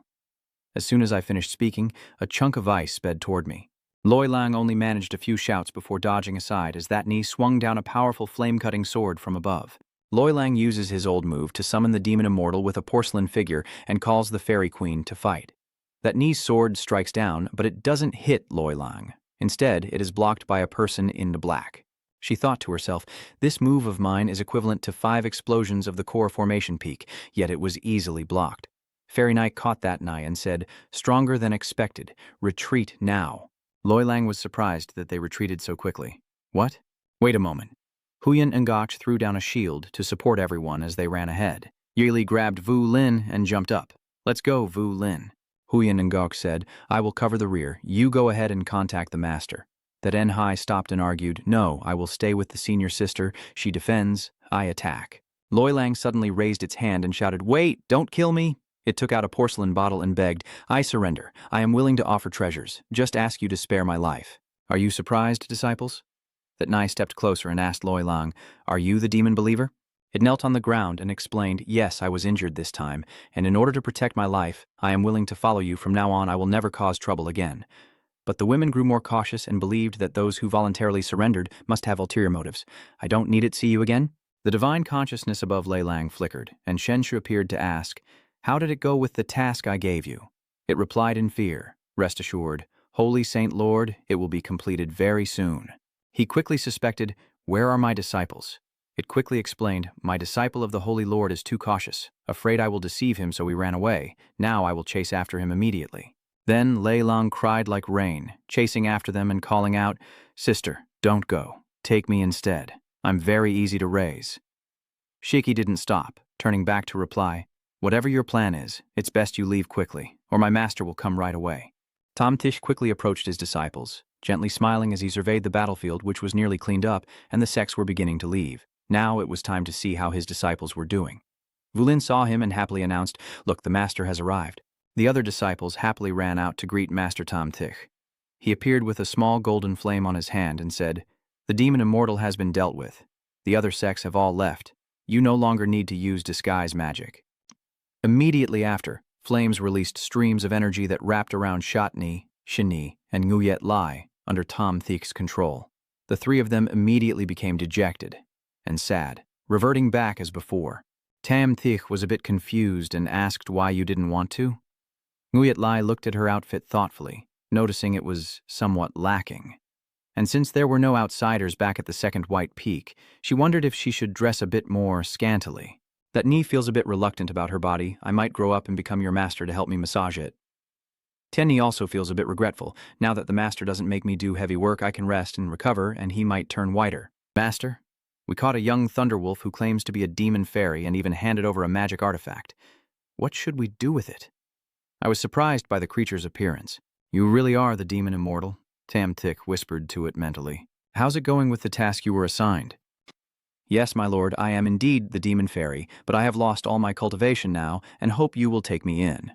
I am happy to report that I have established a friendly relationship with your disciple. Tom Tick happily nodded and agreed. Okay, let's formalize the master-servant pact. Who among you is willing to take him in? The disciples of Tamthik all replied in unison that they did not want to. Wolf's eyes widened in shock at their refusal. What? Tamthik Saksoy asked my father face to face. What is this? Aren't you supposed to follow my script? The wolf nervously said, This possibility is unlikely. Tamthik quickly moved the wolf to another dimension. If none of you need it, then I'll handle it. He immediately made arrangements on the other side. Sichlan An, a new member, has joined. You all should make arrangements. This guy was previously a demonic cultivator with a strength of transforming into a divine spirit. Sichlan An quickly obeyed. Yes, Lord Master. Master, this is the treasure that the demon immortal offered us. Spirit energy is very strong when the spiritual power is abundant, and you will need it later when you go outside. That Eningochjai asked curiously, what is a guardian spirit? Ancient secret technique. Spirit lock technique.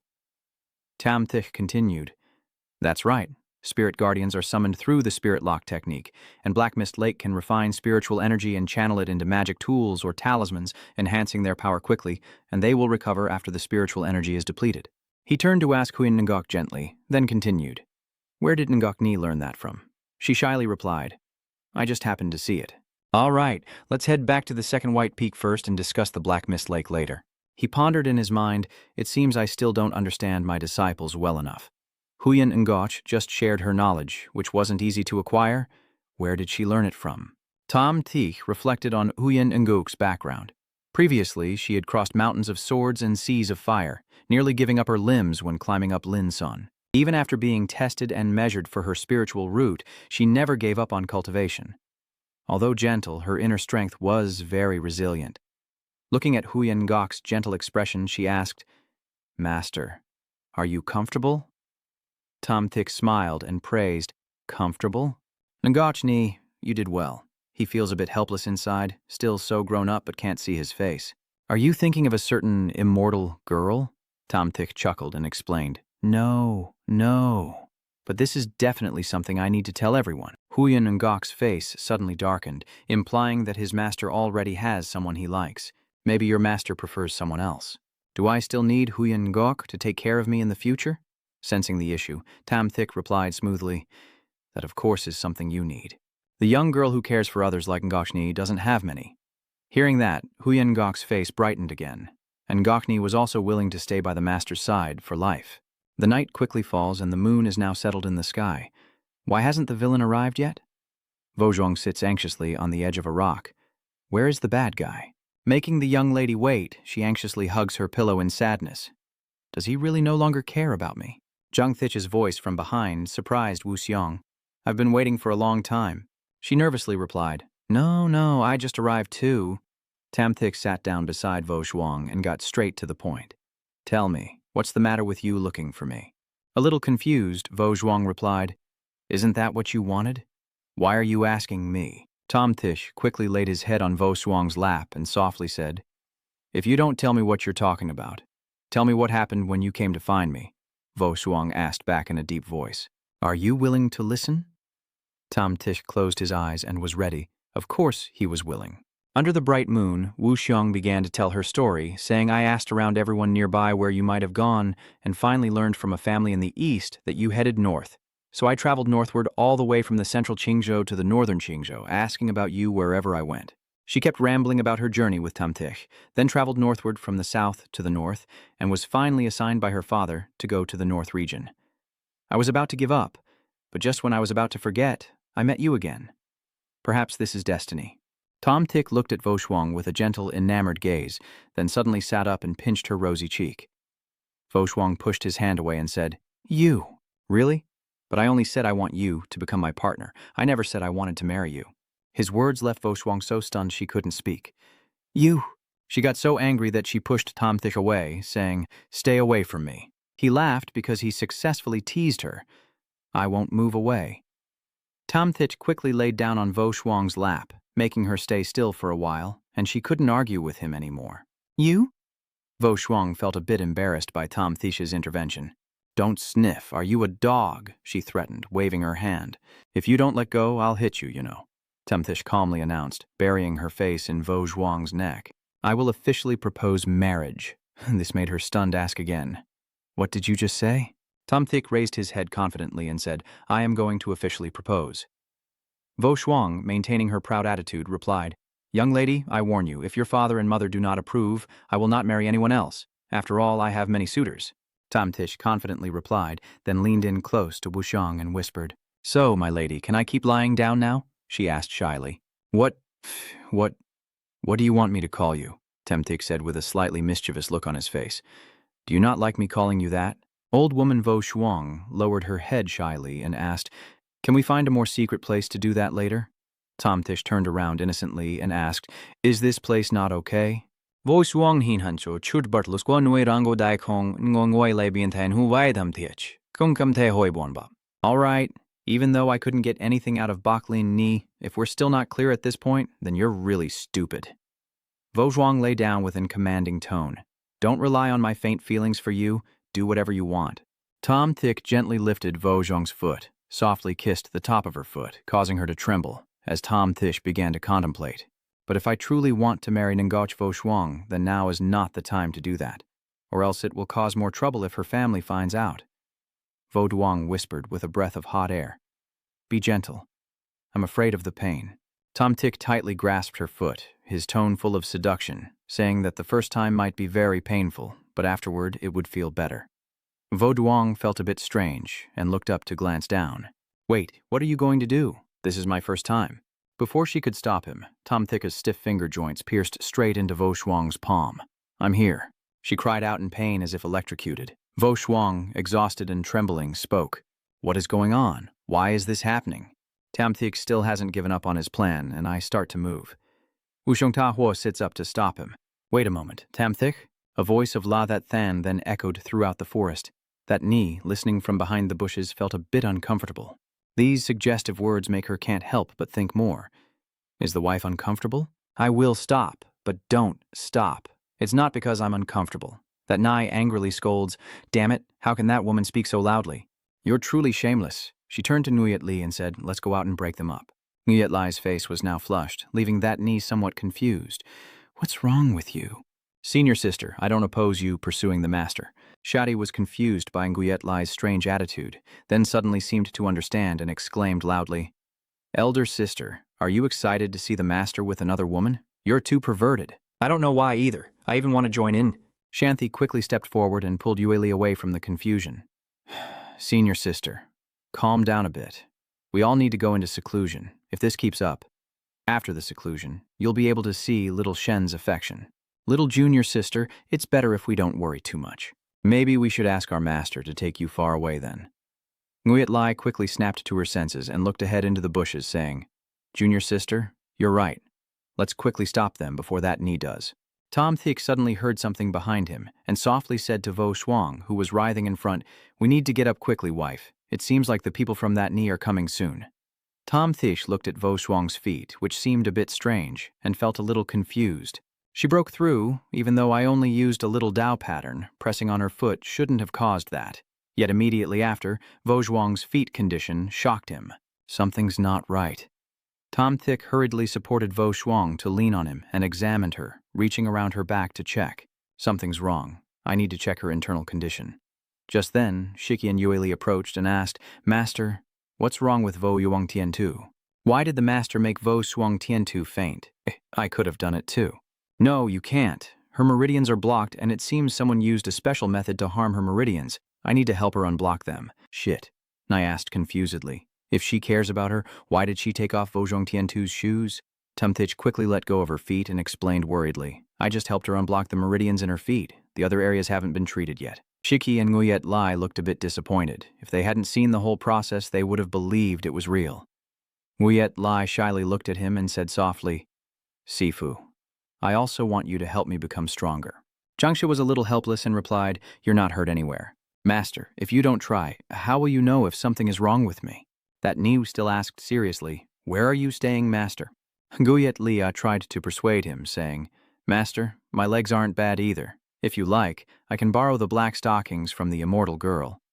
Tam Thick immediately imagined Nguyet Lai's long legs in black stockings and unconsciously agreed. But then his reason rebutted him. It's just that the monkey is about to retreat for seclusion and won't settle down for a bit. That Nhi gently asked from behind. Master, do you need us disciples to help with anything? Tamthik lifted Vo Shuang high and nodded at that knee.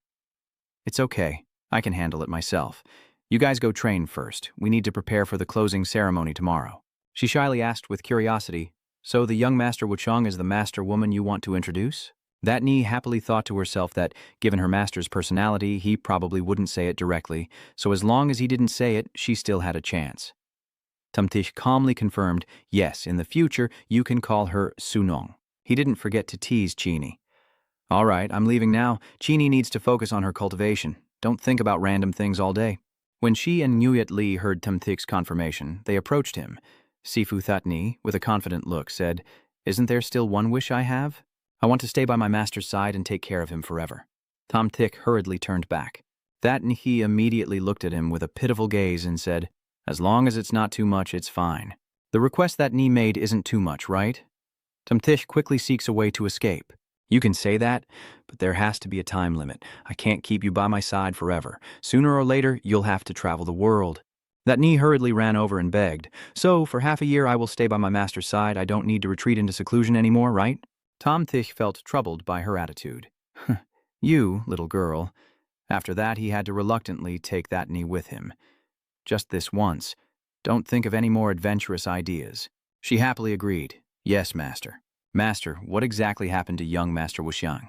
Shamthik paused to explain, his meridians withering away, unaware of what was absorbing his core. I still haven't found the cause. Shiki beside her was confused. Can the core of one's soul also be absorbed? Tamthik explained succinctly that even the soul can be taken away. So what about the core? That Nhi pondered deeply and voiced her hypothesis. The master spoke very seriously, but how could such a coincidence happen? The senior sister said you had changed a lot and liked you as you are now. Could it be that you also had your soul taken and came back to life? Tamthik was stunned by her way of thinking. Nguyet Lai hurried over to stop her, saying, Don't say such things. That Nai, with a silly look, said, I was just joking. Foswang quickly got into bed under Tom Tish's watchful eye, while Ngujetli quietly left the room, caught in the act. Where did you take my blanket? She hurriedly explained, Master, I just took it to wash. Tom Theek sternly questioned, So you mean the underwear in the bag of holding that you took is also being washed? Yuli awkwardly made up a story, saying, I also got caught by the Master. I know how hard the Master works day and night for us disciples, so I also try my best to help him. No need. Baknim Genren has already helped me. Bring it here. Nguyet Li sniffed the scent on the blanket with a regretful sigh, causing Tam Thich to panic. Nguyet Li, what are you doing? The scent of Master Bai Nian? Nguyet Li slowly said, The smell is very strange. As if Tam Thich doesn't dare to think much. Quickly stopping her. Don't say any more. Take it away. Take it away. Tam Thich sat quietly at the table, pondering whether he should go into the city to buy some more bedding. That Ni carried a tray of hot tea and entered politely, saying, Master, please have some tea. Tom Tish reached out to take the cup and advised, You don't have to seclude yourself, but your cultivation must be solid. Forming a core isn't a small matter. The tribulation of forming a core isn't that terrible, but it shouldn't be taken lightly. All right, for now, I will take you outside to broaden your horizons and gain some experience. That Ni happily sat on his lap, coquettishly saying, Master is the best. I love you. Tam Thich Huang smiled and replied, Don't say silly things. Kids don't know what love or not love is. That Ni's face was full of confident pride. As she grew up, even though this place was small, she looked down shyly and said, But elsewhere she was already an adult. That Ni softly whispered into Tam Thich's ear in a tender tone, If you want, my whole body belongs to you. You don't need to hold back. Immediately after, she was pushed away coldly by Tam Thich, who said sternly, I've told you many times, no using tricks on me. Apprentice, don't you feel the same way? I'm so overwhelmed I can barely sit still. Tom Thich gently pushed her away and said, If I don't have feelings, then I'm a useless person. How am I so old and still so clueless? Fine, you can go out. Leave this to me. That Nhai stubbornly replied, Maybe it would be better if I took care of Vo Zhuang's sister, since her body is also ill. Gensai immediately refused to send her out. No need. You don't understand what a spiritual root contraction really is. That Nai still stubbornly proposed a plan. We could just climb out the window of the Yue Li chamber with our little junior sister. There's no use, little sister. She struggled to explain to that Ni. I used to climb out the window all the time, but now my master has set a spell on the window. That Nhi suddenly asked, How many times in total did you climb out the window? Yueli shook her head in frustration. I don't remember anymore. Sini stubbornly pressed against the door, so at least she could monitor by listening to the sounds. I used to crouch in the corner every night listening to my master sleep, but this room has been sealed with a soundproof formation. That Enehochai began to feel disappointed. Senior sister, are you still doing anything else? Nguyen Lai immediately recounted her series of achievements. The wall is reinforced with a magic array. I once chipped it to peak, and there's a formation on the roof too. I lifted the tiles once and found a layer of mysterious metal underground because I wanted to dig a tunnel. Tom Thiek stood by the bed watching Vo Shuang. She opened her eyes and softly called out, Tom Thiek. He approached and sat on the bed, softly replying, I'm here. Vo Shuang grasped Tom Thiek's wrist and whispered, Hold me. Tom Thiek immediately embraced Vo Shuang into his arms, then his face facing her made her breath quicken instantly. Tam Thiech. Tam Thiech's hand gently moved downward, causing Vo Shuang to feel a bit panicked. What do you want to do? Tam Thiech hurriedly explained. Stay still. There is a slight issue with her meridians. I will examine her body a little. Immediately afterward, Wu Sheng instinctively called out to Shenshu. She shyly looked at him. Shenshu gently asked, What's wrong? Vo Shuang shyly said, Diem Duong got wet because of me. Tam Thiech gently comforted her. It's okay. Getting wet is normal. He gently lifted Vo Shuang's waist in admiration. Vo Shuang, your waist is truly slender. Vo Shuang shyly scolds, You talk too much. Tam Thiech whisperingly asks, Do you know how big my waist is? Vo Shuang turned her face away, shyly replying, I don't know. Tam Thiech's next words drew her into a trance. Maybe she could test it with her foot later. Vo Shuang so he hoi lai, Giko? Immediately, a kiss covered her small mouth, silencing all sounds. Two hands slowly clasped each other. Vo Shuang's feet unconsciously trembled, her eyes covered with a thin layer of bone, softly calling out, Tom Thiech, his face is right in front of you, showing affection and concern. Did I hurt you?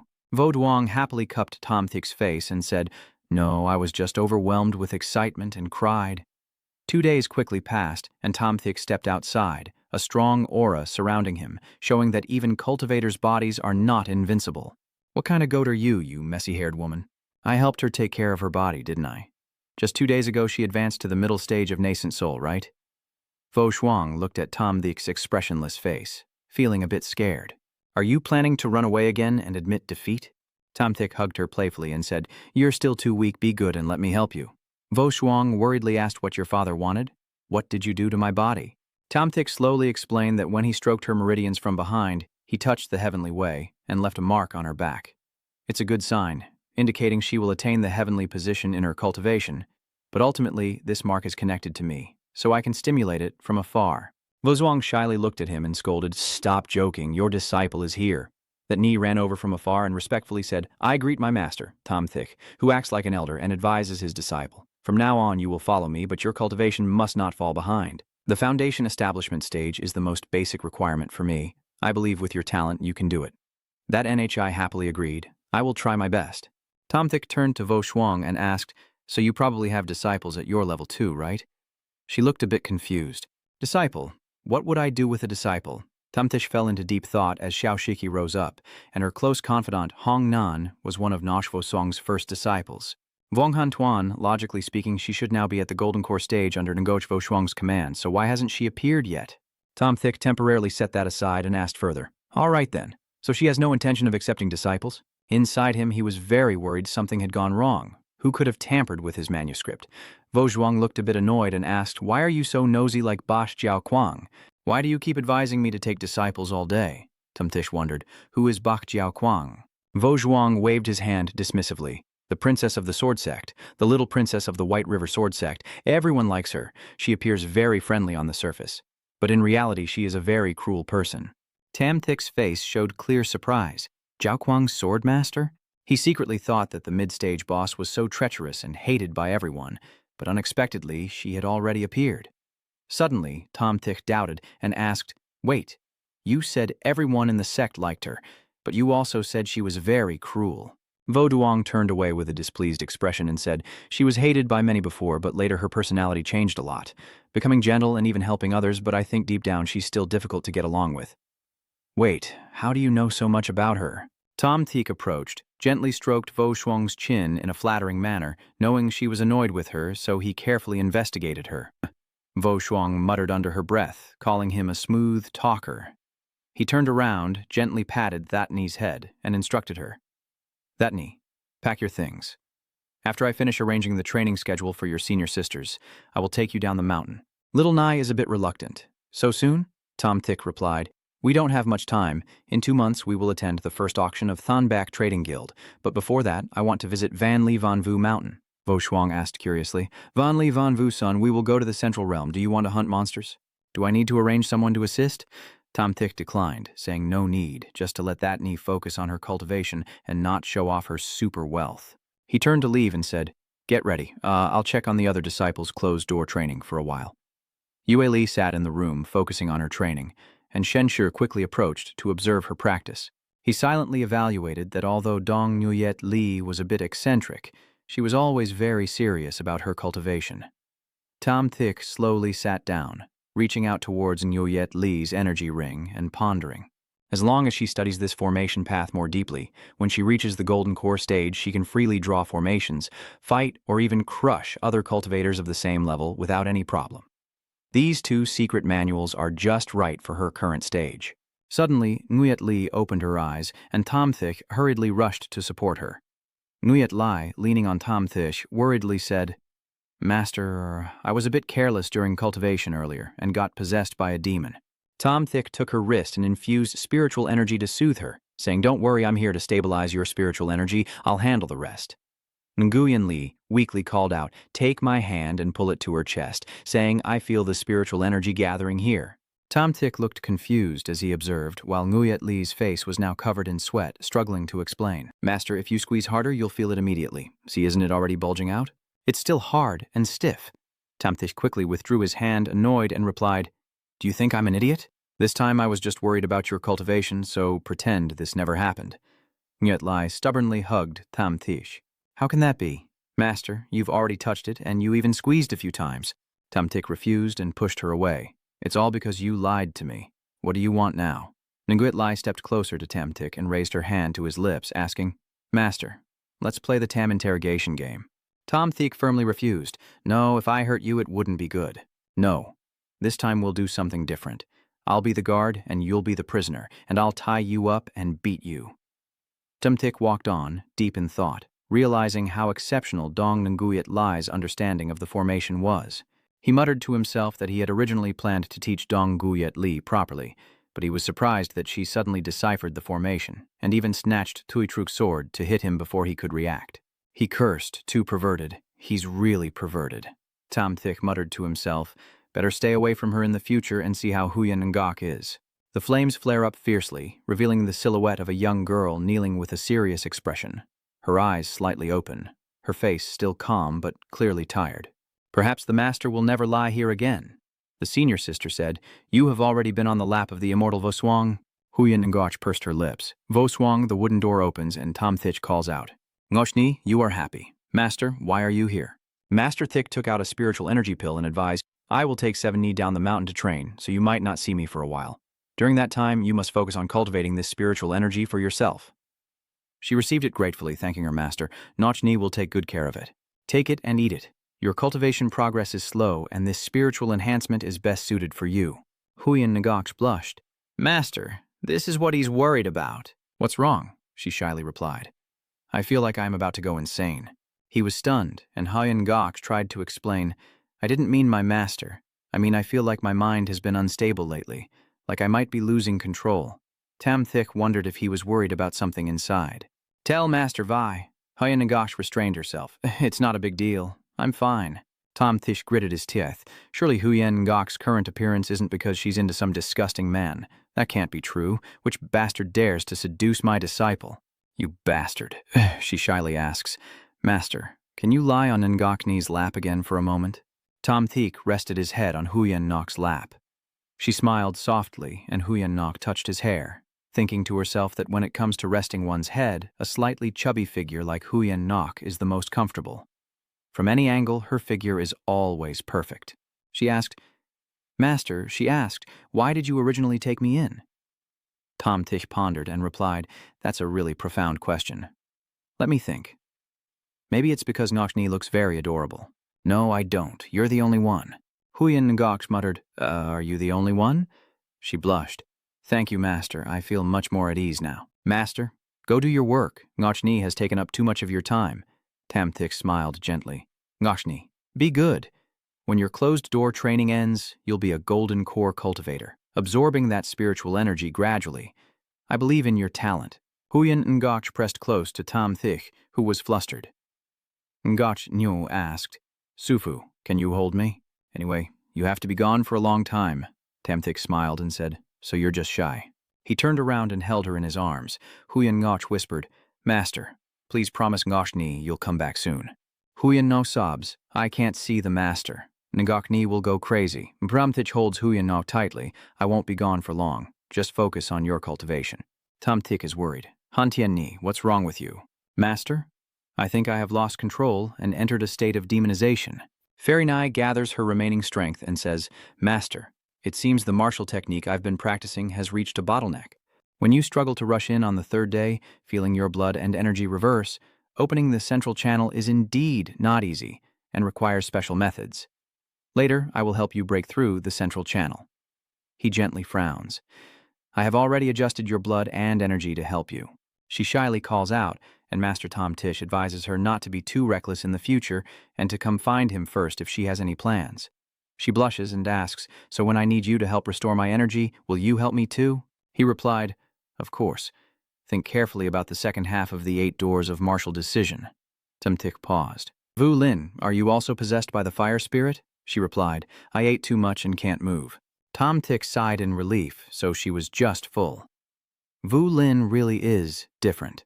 He pointed to the large spirit herb, saying, you cultivate the Thao Thiet Quiet, a large spiritual medicine with a spirit pearl. I gave you enough to last half a year, but now you've eaten it all, even the duong has a corner gnawed off. Tamtish patted her on the back, saying enough. Don't force it. Spit it out quickly. Eating so much will burst your stomach. Vu Lin clasped her hands tightly over her mouth and said, Master, I can hold it in. Just leave me be. I feel like I can eat one more piece. I can do it, Master. Tamtish shouted loudly, Eat this! Eat this! If you're so capable, then eat it. She looked at Tamtish and sneered. He was stunned. Really going to eat? Vu Lin muttered, I can do it, I can still eat. And as soon as she swallowed, she immediately collapsed to the ground. Tamthik helplessly said, It seems I need to craft a magic artifact like an automatic cat food dispenser that dispenses food at fixed intervals.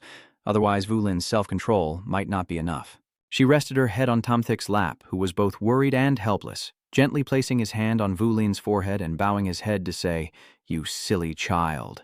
Tamthik placed his hand on her belly. These treasures are filled with spiritual power. Even Thao Thiet Quiet couldn't digest them all. I will help you draw out a part first to avoid risking your life.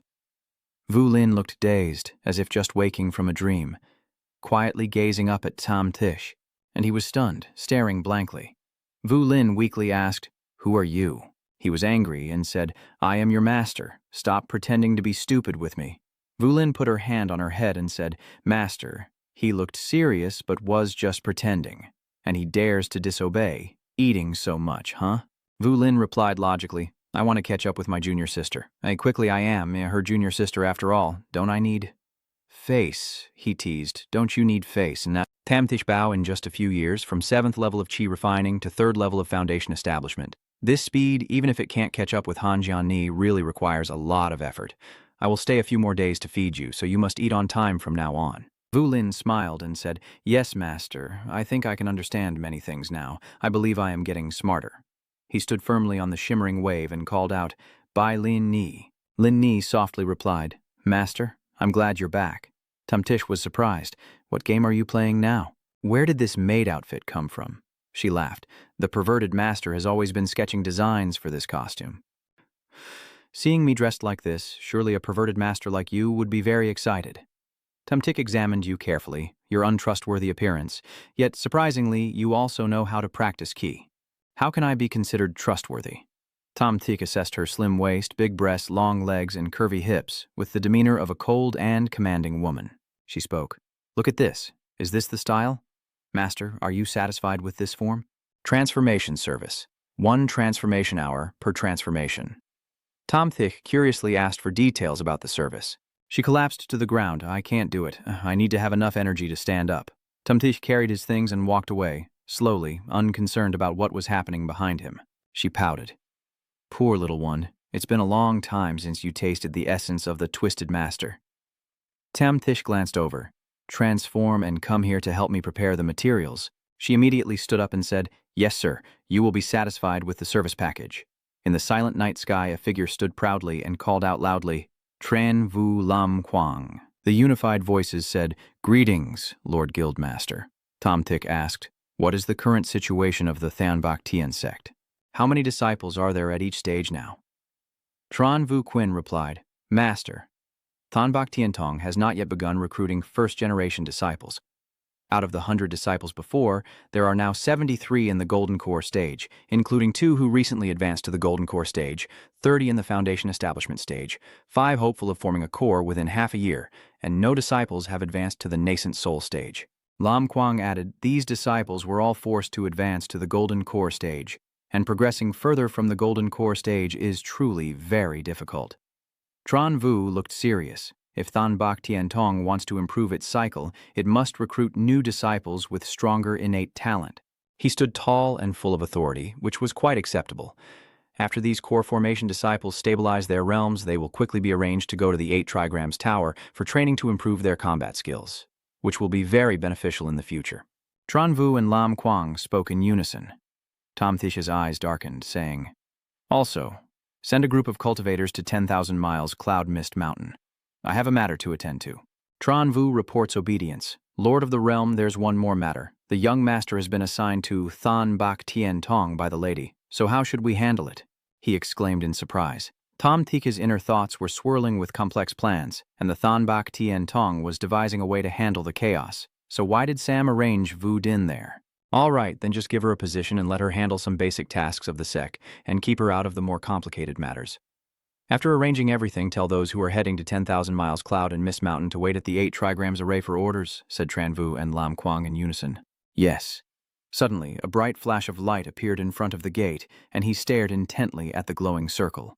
Tom Thick didn't understand what was happening, so he asked, What are you doing? Both of them leaned forward at the same time and shouted together, Don't interrupt. Tom Thick looked confused and asked, Where should I interrupt if not to speak? Vozhuang angrily shouted, What are you talking about? That NHI clapped loudly and said, You lost, sister. She glared sharply at Tam Thish and criticized, It's all your fault. I was just interrupting on purpose. We are competing to see who can keep their eyes open the longest without blinking. Sixth sister asked affectionately, Master, have you finished refining the spirit? He smiled softly and replied, Yes, I gave it to Vu Lin. Shamelessly, Tom Thick shows an exhausted smile, but it seems to be of no use. I've finished arranging the disciples' cultivation. Let's set out. That scene was both majestic and a sign that a great event was about to happen. The border between the Than Chao realm and the northern realm. Vo Shuang narrowed his eyes and looked into the distance. Beyond the mountain range ahead lies the central region. The 10,000-mile Vanvu mountain range begins here. This mountain range basically stretches across the entire central region. Chini's voice is full of excitement. This is not just 10,000 miles. Even if you say 1,000,000 miles, it wouldn't be an exaggeration. Vo Shuang's sharp eyes explained, the Cloud Mist Mountain is divided into the White Mist Zone, the Green Mist Zone, and the Dark Mist Zone. The White Mist Zone here is relatively safe. Although there are many beast demons, they are all weak and have not yet gained intelligence, and very few beasts surpass the core formation stage. He smiled faintly with a hint of calculation. Do we have a formation to prevent us there? By then, we'll have to walk. Shani looked a bit uneasy, and even her master and sister Wu Xiong couldn't fly through the air. She smiled confidently and said, Of course I can. It just takes a bit of effort. The Than Phi sword shot forward, leaving a streak of purple and pink light like a falling star straight down onto the Than Vu area. The fog in Than Vu is a strange mixture of spiritual energy and mist. Abundant spiritual power attracts monsters everywhere, even those at the nascent soul stage are not uncommon. He probed, Do you use the heavenly law rules for this forbidden formation? Vo Shuang nodded slightly. Yes, the senior of Dap Van Tien Tong used a formation to gather the rules of the heavenly law, achieving the effect of restricting flight. The Than Vu area is just a remnant of the heavenly law rules. The real strength lies in the restrictions within the dark zone. Why do they have to set such a strong restriction in the dark zone? She asked with a serious look. The dark zone is a forbidden area. Since ancient times, the area that the Dap Vien Tien Tong has always guarded is the dark zone, using the grand formation, wall spirits, and spirit towers to prevent the beasts in the dark zone from escaping. That Nai was surprised, so that's how it is. He gently placed his hand on her head and said that the supreme immortal gate was not a measure of strength, but of honor. Wuzong awkwardly smiled and said, if you can make it into the top 10 of the Than Nguyen Society, you can join the Dap Van Tien Tong, which is also a reluctant match for my young master of Dap Van Tien Tong. He confidently said, I won't participate in the Than Nguyen Society anymore. That Ni can go and try. She looked incredulous. Why don't you join? The Qingyuan Society is where talented people gather because of the opportunities and resources, but I find it meaningless and just bringing trouble to myself. Shiki hugged his arm and said, Sister Wuxiang, my master said it's meaningless now. She must have her own plans. You have to trust her. I feel uneasy and disappointed. All right, if it really doesn't work, then I will turn against my father. He will definitely agree. Shamtish hurriedly said, don't waste any more time. Let's go in. I won't get involved in most of the battles. You have to handle them yourself. She was a little worried. Master, are you not coming with your disciple? That's right, Shiki. You have to try hard and don't let your master down. He looked at her with disbelief. Yeah, what is she laughing at? I can't even defeat a single poisonous toad with no powers at all, so I will go with her too. Tam Thich Ung Dung walked away and said, be more harmonious. I have some matters to attend to, so I will go inside first. The two sighed helplessly. Fine. That Ni looked regretful, thinking she could lure Ngach Vozhuang away alone with the master. She sighed, also thinking she could lure that Ni away alone with Tam Thich. Both of them crossed their arms and looked at each other loudly, asking, what do you mean by looking at me like that? Sister Vozhuang, I'll go ahead first. After all, my master told me to train. It wouldn't be quite right to be under your protection. She chuckled softly. You're right. Let that Ni go ahead. I won't be far from you. She stood silently, watching as that Ni left. That Ni's mischievous smile showed she wanted to fight me, but she's far from my level. Please, immortal, step forward. In the black smoke, a figure dressed in a black cloak covering her head gradually appears. She orders, I secretly left your aura beside the master earlier. Take me to find him. Tam Thich stands proudly and says, this place is deep in the forest, so you probably won't run into that Ni and Vozhuang. He extends his hand and says, come out now. All voices together loudly proclaimed, greetings, Lord of the Realm. Tam Thich looked serious and said, yes, this is the 10,000-mile Cloud Mist Mountain. Your task now is to find a way to lure the young beasts of the demon beasts or the demon beasts into pairs, then let her directly absorb them into the 8 trigrams realm. Lin Ni looked at him with a pleading expression and said, Master, I still want more. He replied with an indifferent face, do your work first, and then receive your reward. Besides, put on this cloak. You're too conspicuous. Lin Ni angrily said, perverted master, didn't you check my 3 circles? This cloak is too big for me. He avoided eye contact. Of course he had measured you, but only the other version of you. She blamed Zhao Lin Ni for losing her innocence, being touched by the master, and even eating his food. He gritted his teeth and shouted, one wing of the Dao Yun, shut your mouth for me. Lin Ni smiled innocently. All right, master. The masked person doesn't believe his own eyes. Even such a small person like Xiao Luo Li can strike, truly worthy of being the master of the sect. A figure in a black cloak rushes forward like a black arrow, with Shiki following behind. In the distance, a giant black snake charges straight at the black cloak, attacking it as it whirls through the air like a tornado. That Nai rushed forward with her weapon to cut the spirit wheel of the black snake, then she swung her hand and defeated the fake black snake. She patted her hip and asked, being attacked but not fighting back, really useless. The black cloak glared and said, you haven't supplied enough. I'm currently conserving energy. She pointed at the black snake and asked, are the gold core snake demon enough? The black cloak looked on with a gloomy gaze, as the spiritual abilities of the gold core demon beast could be activated. That Nai threw out a talisman, so try using the black tent to test this fire spirit talisman. The black cloak looked puzzled and asked, young master, do you want this fire snake spirit talisman or this enhanced fire spirit talisman? She forced a smile and said, you've already used them all up. Can't I take them all? The black cloak angrily said, you're greedy, huh? No wonder it's you. I'm giving you this enhanced fire spirit snake talisman. That NHI gently smiled. Why ask when we can combine them into one? Let's keep searching. A cough suddenly sounded, making her stop and look. Sini was startled by the black cloak, eyes wide open, and she let out a playful sound. That NHI tiredly sat down and said, well then let's rest for a bit. It's so hot, and since no one is around, it's okay to loosen up a bit. It seems to have grown a little bigger lately. Why is this tree still bleeding? This confused little tree. Shameless brat, Tamtik said angrily and confusedly. She is confused. Master, why did you come out here? His face was flushed. Do you still dare to pretend to be innocent? How do you know this tree was transformed by me? That Nai looked up with tears in her eyes. Master, what are you planning to do? I am your disciple. He suppresses his anger. That Ni, how many times have you used your tricks on me? I remember I've said this many times before. She looked at me provocatively and asked, Master, don't you like it? Maybe the master doesn't dare to admit that he likes it. That Ni understands. That Nai whispers in your ear, Don't worry, master. I won't tell Sister Wu Shong. He suddenly frowns and asks what's so nonsense about that. She teased, Don't be afraid, master, Shiki said with a mischievous smile. Titivo shuang dabitadan di chokachroy, se hong toi dai dao. He tries to hold on to his last bit of reason. Don't play around, I'm not that kind of person. She whispered in your ear, Master, Vo Shuang's sister isn't satisfying you, right? That Ni knows that her older sister is just an ignorant blonde maid, but that Ni can do it. That Ni teases, Do you want to try the feeling of enchantment combined with dual cultivation? Tamtik's lips quivered as he whispered, Come closer, master, rest assured. That Ni felt the intense aura beneath her. She trembles and whispers, What is this aura? Why is it like this? I haven't even started yet and my lower abdomen feels so hot. He was stunned with disbelief as spiritual energy blended. Could it be? Could it be because of that Ni's cultivation technique? That Ni stammered in shock. What is this supposed to be? I haven't done anything yet. Tam Thich is confused. He and Ngochvo Zhuang fought for 2 days to form the Daoan, so how is it already formed just by holding Tiu That Ni?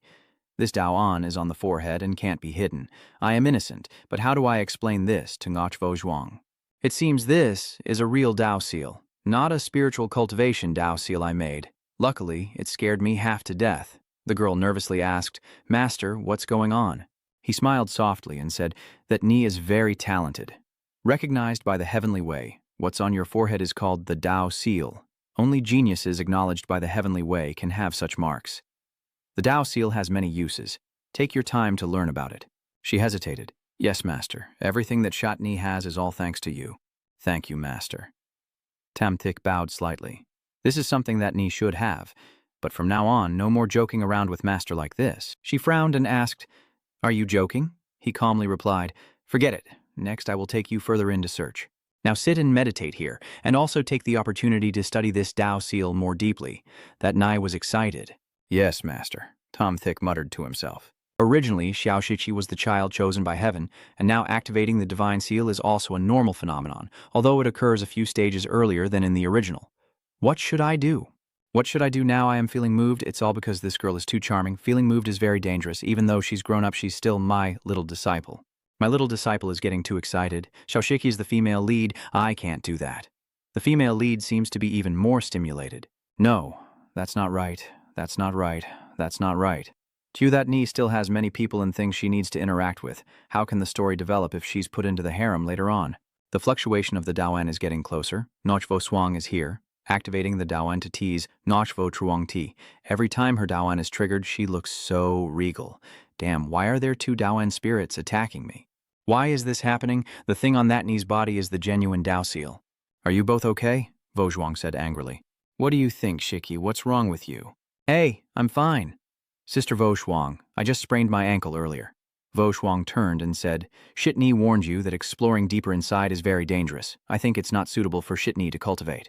Tamthik smiled and said, The level of the beasts outside is too low and doesn't meet my requirements. Let's go deeper inside. I will handle everything. She spoke with a hint of concern. All right, if danger arises, I can request help immediately. Here is a talisman, master. I have created a spiritual shield. Would you like to see it? He took it and examined it with a blazing red flame, but it didn't burn the talisman. Using the auxiliary spiritual power of the Black Cloud banner, he said, Let me see. That Ni stepped forward and tightly held Tom Theek's hand. That He Yen Tian said this was a talisman that enhances the fire demon snake. He chuckled awkwardly after hearing that. What kind of freaky name is that? Does He Yen Tian even mention his name? She said excitedly with a smile. Yes. Hak Yen Tian offered 2 options and told me to choose one. I said I wanted to end it. Then this thing appeared. After hearing that, Shensha frowned and thought to himself, strange. Bin Hak proved that the setup was random, so why did it turn into a 3-in-1 choice for her? He immediately handed her the talisman and said, "Well, this spiritual talisman seems quite powerful, but no matter how strong it is, it's only as good as a full-strength move from a core formation cultivator. It's still not strong enough. At least a spirit talisman nascent soul level is needed to serve as a test for you when going out to train." That knee pouted unhappily upon hearing this. "Master." After that she changed her expression again, her cheeks flushed and her lips curling as she pulled Tamthish closer.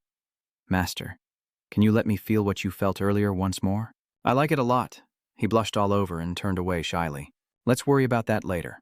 Tamthish glanced at Vo Zhuang and thought to himself that his disciple was a bit too sneaky in front of his fellow cultivator. Shiki doesn't care and keeps demanding her master just once. Only once. He clears his throat, regains his composure, and urges her on. "Let's go now. Don't waste too much time."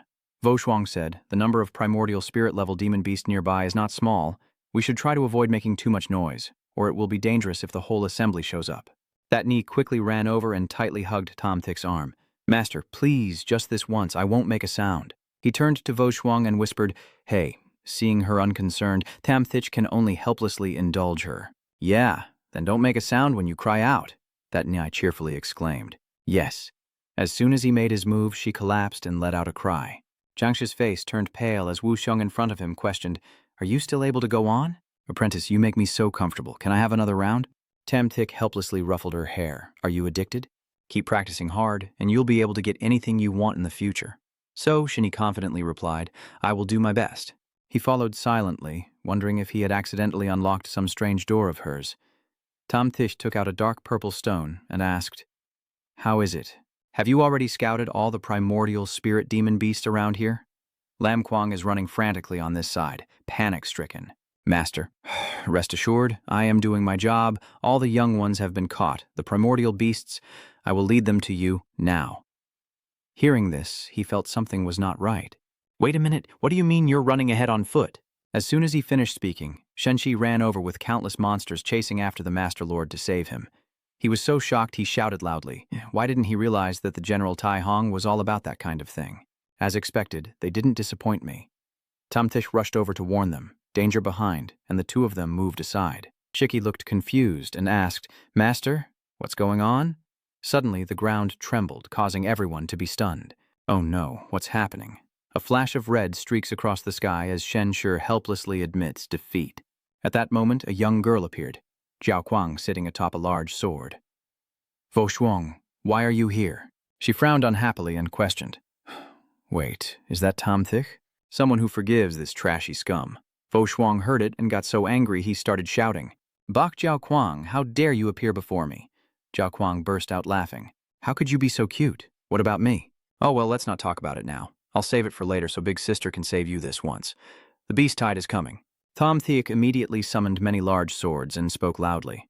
"Vo Zhuang, you and Thatni, go ahead. I will go and see."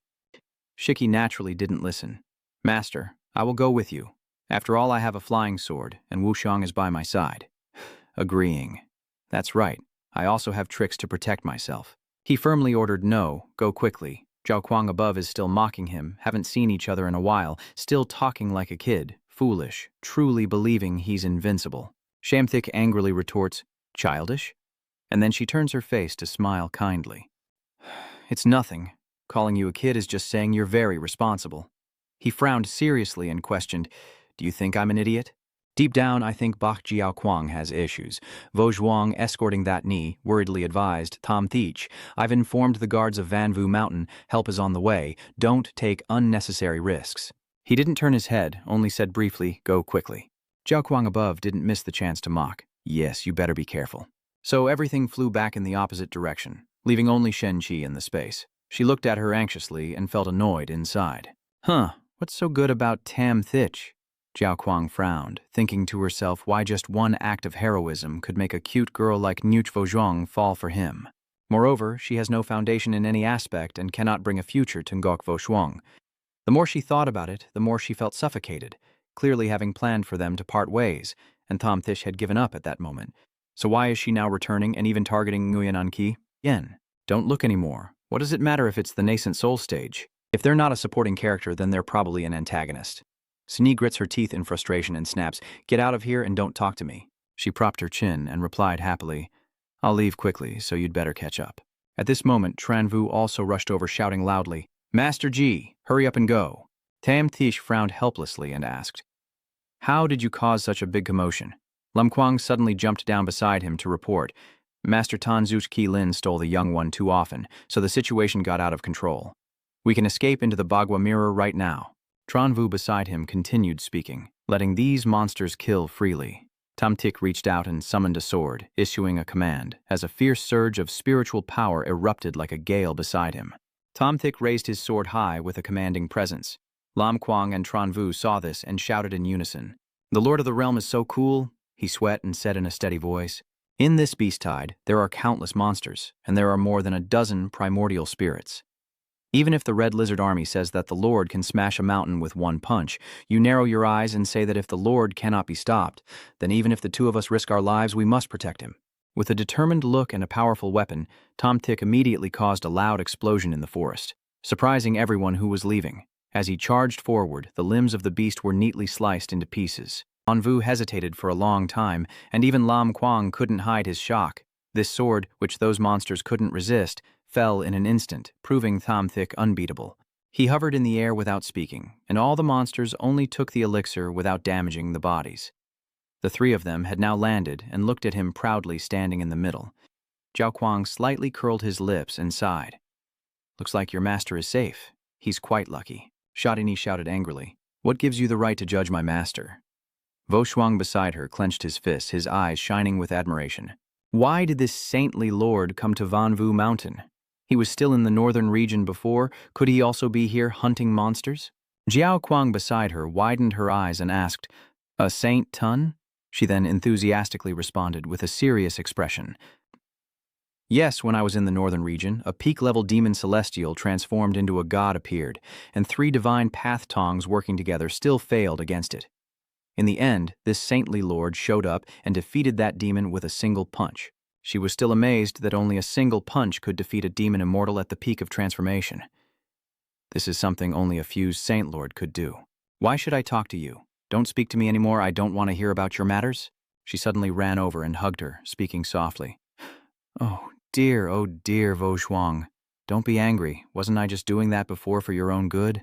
Jiao Kuang pointed forward and said, This is the real strong one, little cutie Vo Shuang. Your target should be someone like this, not Tam Thik. She crossed her arms and asked angrily, What nonsense are you talking about? Did Tam Thik do anything wrong to you? Why do you keep criticizing him? She then grasped her shoulders to explain, It's not what you think. It's written that way in the story. The undefeated powerhouse suddenly falls for a weak young girl and then uses all his strength to cherish her. Don't you feel that's more appealing? Vo Shuang then pushed the other person away and said, Who says Tam Thish can't be a powerhouse? I like Tam Thish like this, so what? Jiao Kuang, seeing your firm attitude, also felt helpless and questioned, What exactly did he do to you? Is he really that good? She snorted coldly and said, You don't know his good qualities, so stop looking at Tam Thish with that kind of gaze. She shrugged and gave in. All right, at least for now, he has reached the nascent soul stage, so he has some credibility. At this moment, Ling Ni flew over and said, Master, I found this good thing. Can you roast it for me to eat? He stroked the egg and said, There is a strong vitality and abundant Tao energy in this egg. Let's go first and study it later. Grilling eggs requires skill. To cook such a large egg well, you need to prepare some seasoning. Lam Kuang behind was stunned, taking a deep breath, and his first reaction upon obtaining a high-grade beast egg shouldn't have been to nurture it into a spiritual pill? Even Tran Vu couldn't have expected this and could only sigh, Truly, the master of the realm is different. Tran Vu and Lam Kuang are collecting demon pills from the bodies of demon beasts. He holds a handful and turns to say, This is the last one. You reply, We have also finished cleaning up. Meanwhile, in a small corner, Lin Ni is discussing an important matter. This egg is pretty big. How should I cook it to make it tasty? Should I grill it with salt? Tamthish is also very cooperative, but a bit too dull. Go prepare a big square iron pot, crack the eggs in to make fried eggs, add onions, chili, salt, and sprinkle whatever you like. Meanwhile, the two guys over here spray super glue. Lam Kuang and Tran Vu kneel and report that the Lord has finished harvesting the demon pills. He stands up, dusts off his hands, and says, All right, everyone go back to the Bagua mirror.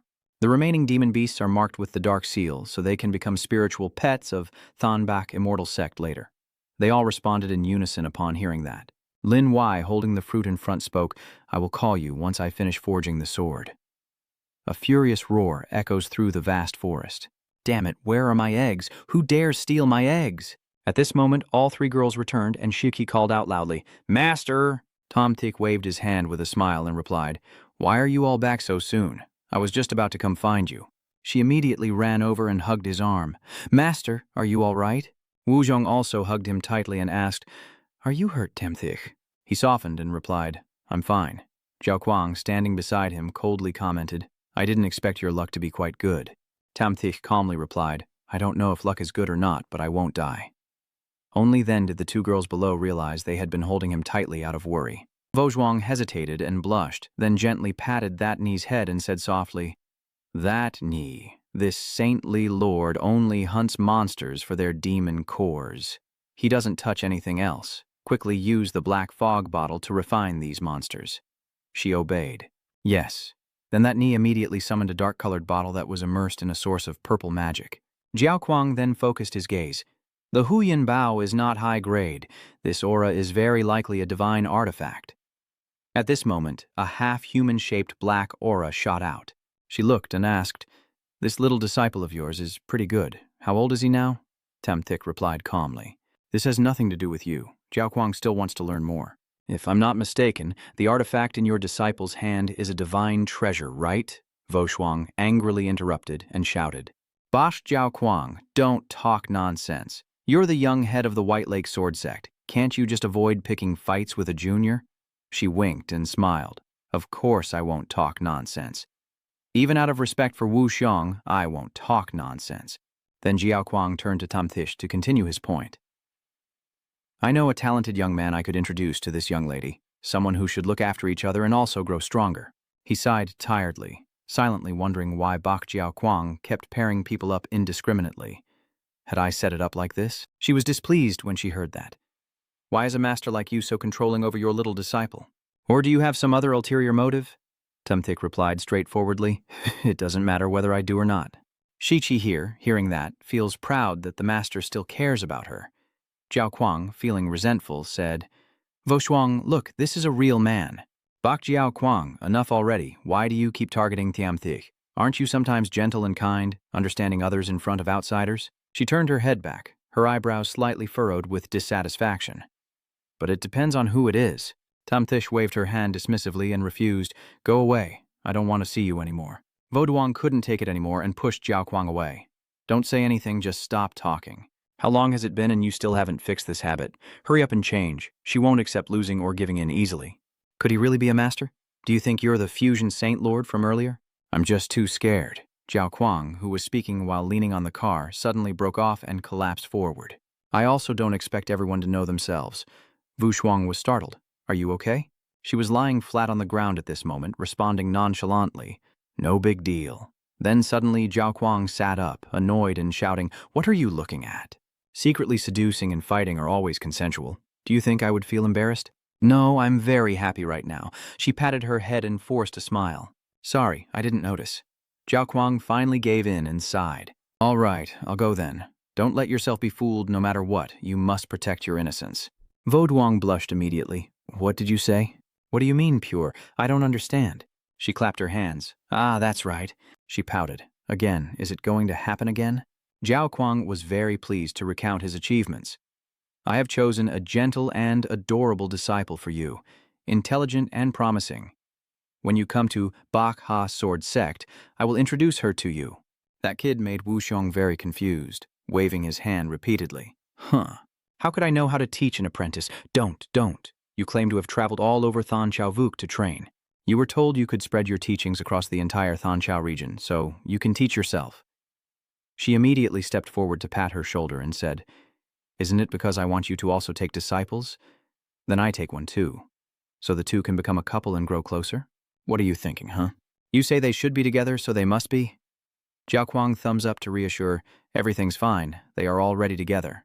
Void Zhang shouted helplessly, What? The disciple you found for me is the partner of your disciple. Is she really addicted to being a mother figure now? Just then, her voice continued to ring out. That's right, that girl Han Tawan has been raised with Lang Van since she was young. Isn't it normal for them to be together? Hearing that name, he frowned and thought to himself, Han Tawan? Wang Han Tawan?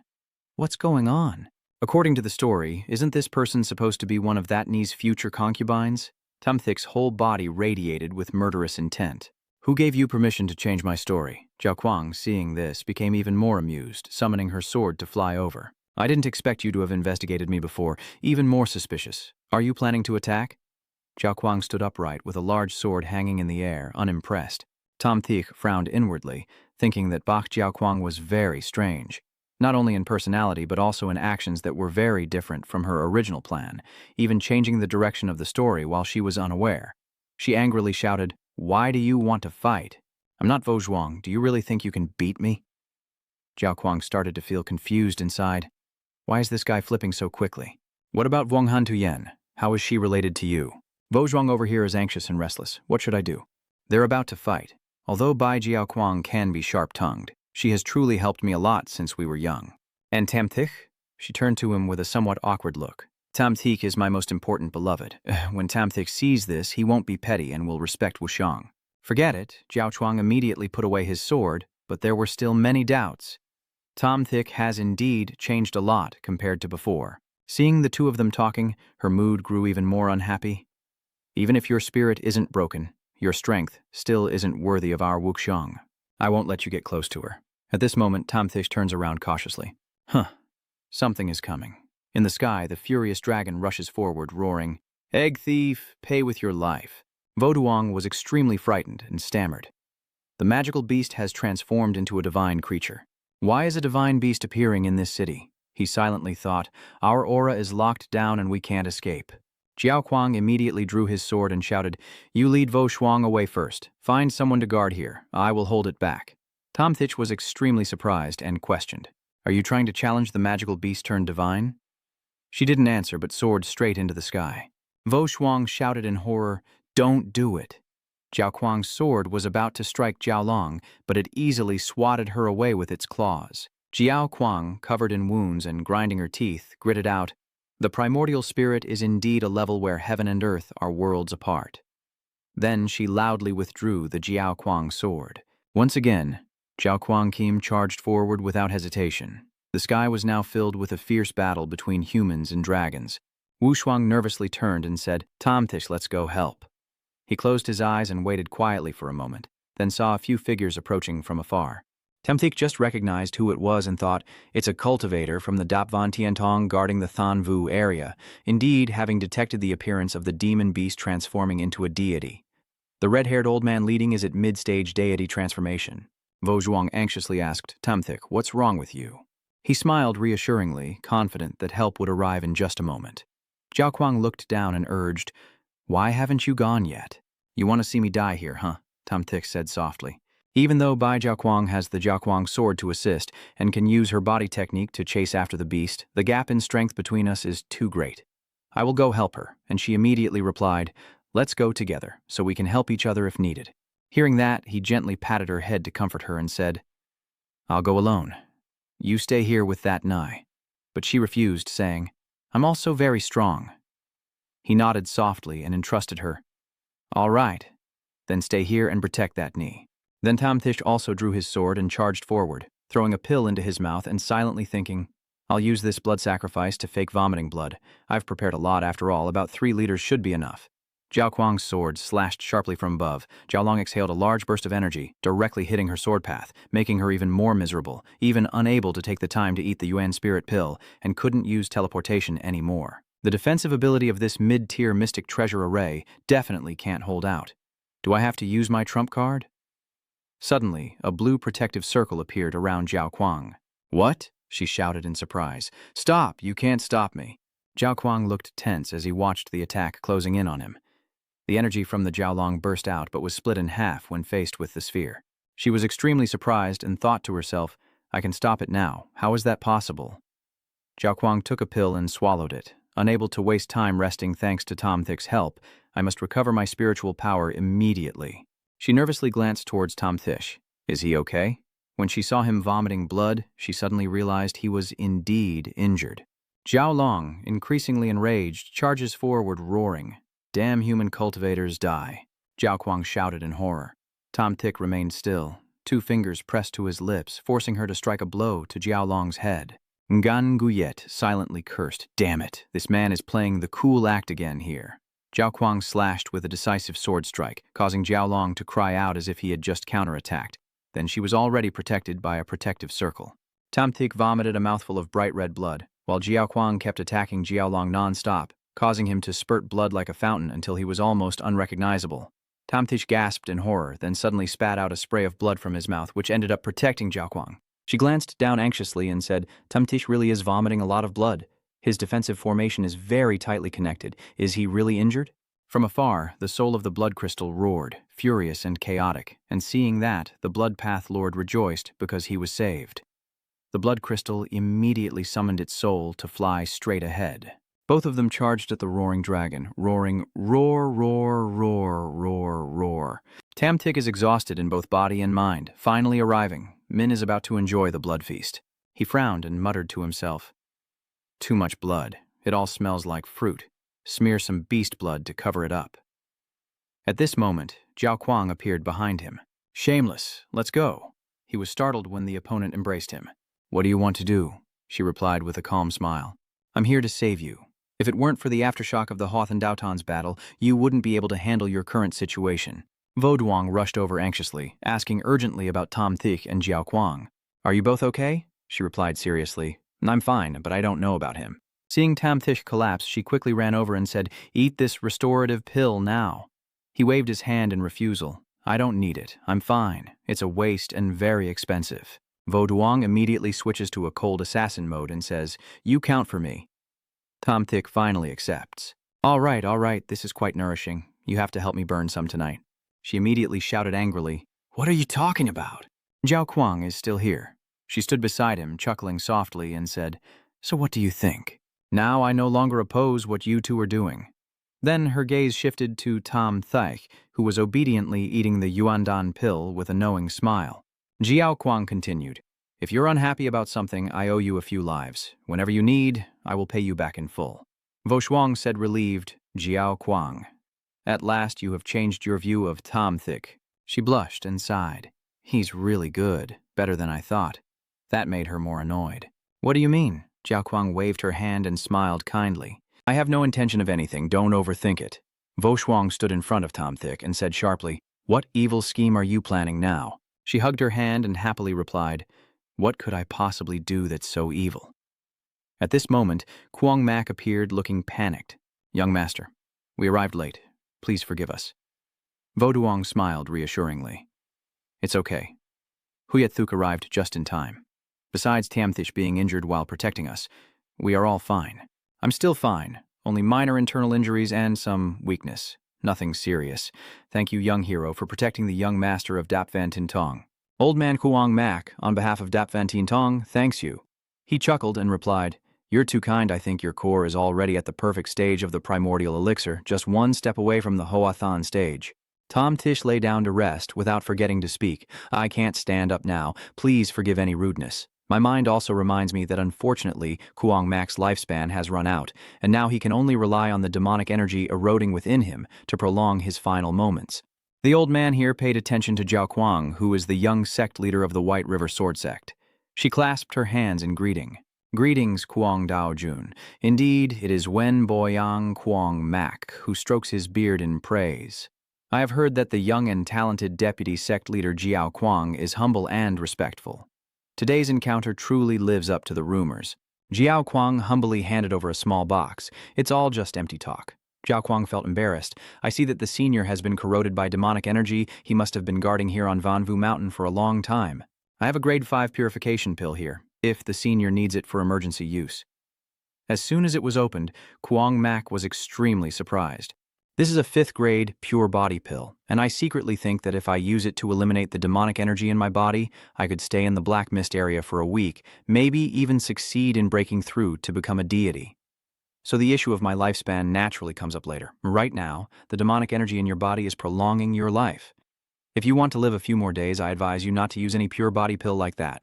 Old man frowned and asked, What do you mean, young hero?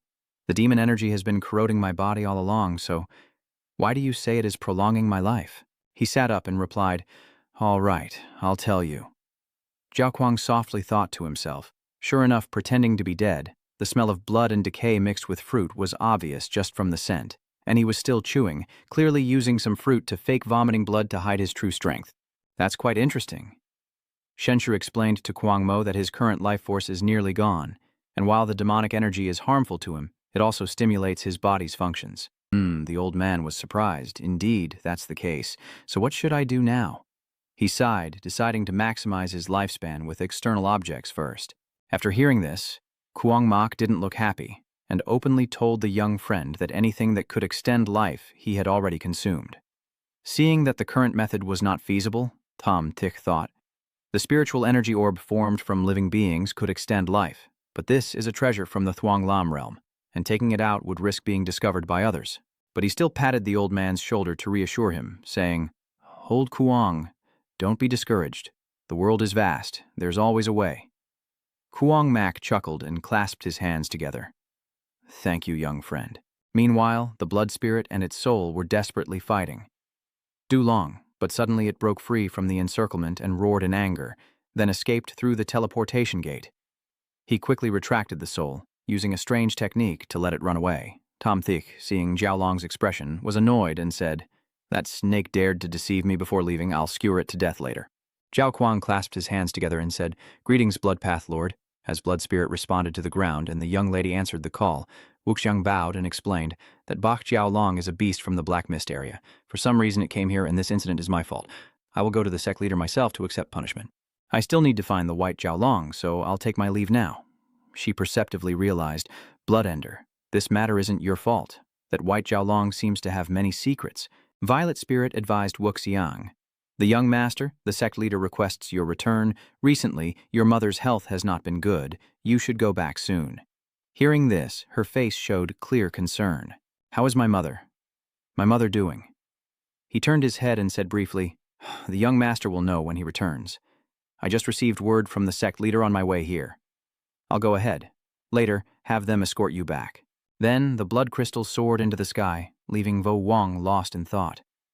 Seeing this, he embraced her shoulders with concern and asked, Do you want to go home? Wuchong was worried, saying I am a bit concerned about my mother. She was injured before and still hasn't fully recovered. Tamtik's serious, I will go back with you and maybe help out a bit. She was startled and said, Hey, I'm worried that if my father sees you, it might cause trouble for you. Maybe you shouldn't go. I'll visit my mother first and then come find you at Thuong Dien Tien Tong. He reached out and poked her nose playfully, saying your father might still eat me. The others, hearing Tomtik's joke, worried and thought maybe I should go alone. But if I don't look for you, will you come find me? He replied firmly, Yes. In 3 months, if you do not return, I will go to Dap Van Tien Tong to find you and lift your chin to look into my eyes. If anyone tries to stop me, I will kill them. Even if I have to destroy the Dap Van Zien sect, I will take her away. The action made Wuxiang feel embarrassed and avoid. No, it's not like I want you to come find me. It's better if you don't come. I will find someone better. She turned to look at Tom Thick. Honestly, I've heard enough of what she said. I also know that you want me to be at ease, so you told me. She hugged him tightly, crushing the Van Tien sect or whatever. She definitely wouldn't be moved. Tom Thick held Vo Zhuang and teased, If she wasn't moved, why did she hold me? She kissed his cheek shyly and warned him, You have to remember me. Tom Thick promised. Of course. The two of them looked at the scene and felt exhausted. It's over. The young master is completely smitten with this guy. Vo Zhongfi Kim flew away, leaving him to wave goodbye. Zhao Kuang looked at Tom Tishy with excitement. Now this is the real domineering CEO, hiding his strength, striking suddenly to surprise everyone. So cool, I like it. Waving goodbye, Shen Zhenjun, very pleased to meet you. Hope there will be a chance for us to connect more deeply. Tu Thuatni angrily scolds, You bastard. Why haven't you left yet? He casually turns around and replies, I don't need to. We're not suitable. Let's go, Miss Seven. Make a face. She saw Temtish refuse, then sneered and blocked his way. Not suitable? Because I'm not deep enough? How would you know if you haven't tried whether I'm deep or not? Tamthich was stunned. What? Jiao Kuang pretended to be shy. Why can't you handle it after just a little? Songsap stepped closer, ignoring his discomfort, and casually said, I also don't know how deep or shallow I am. If Tomthich Chan Quan is free, he can find me any time to help measure it.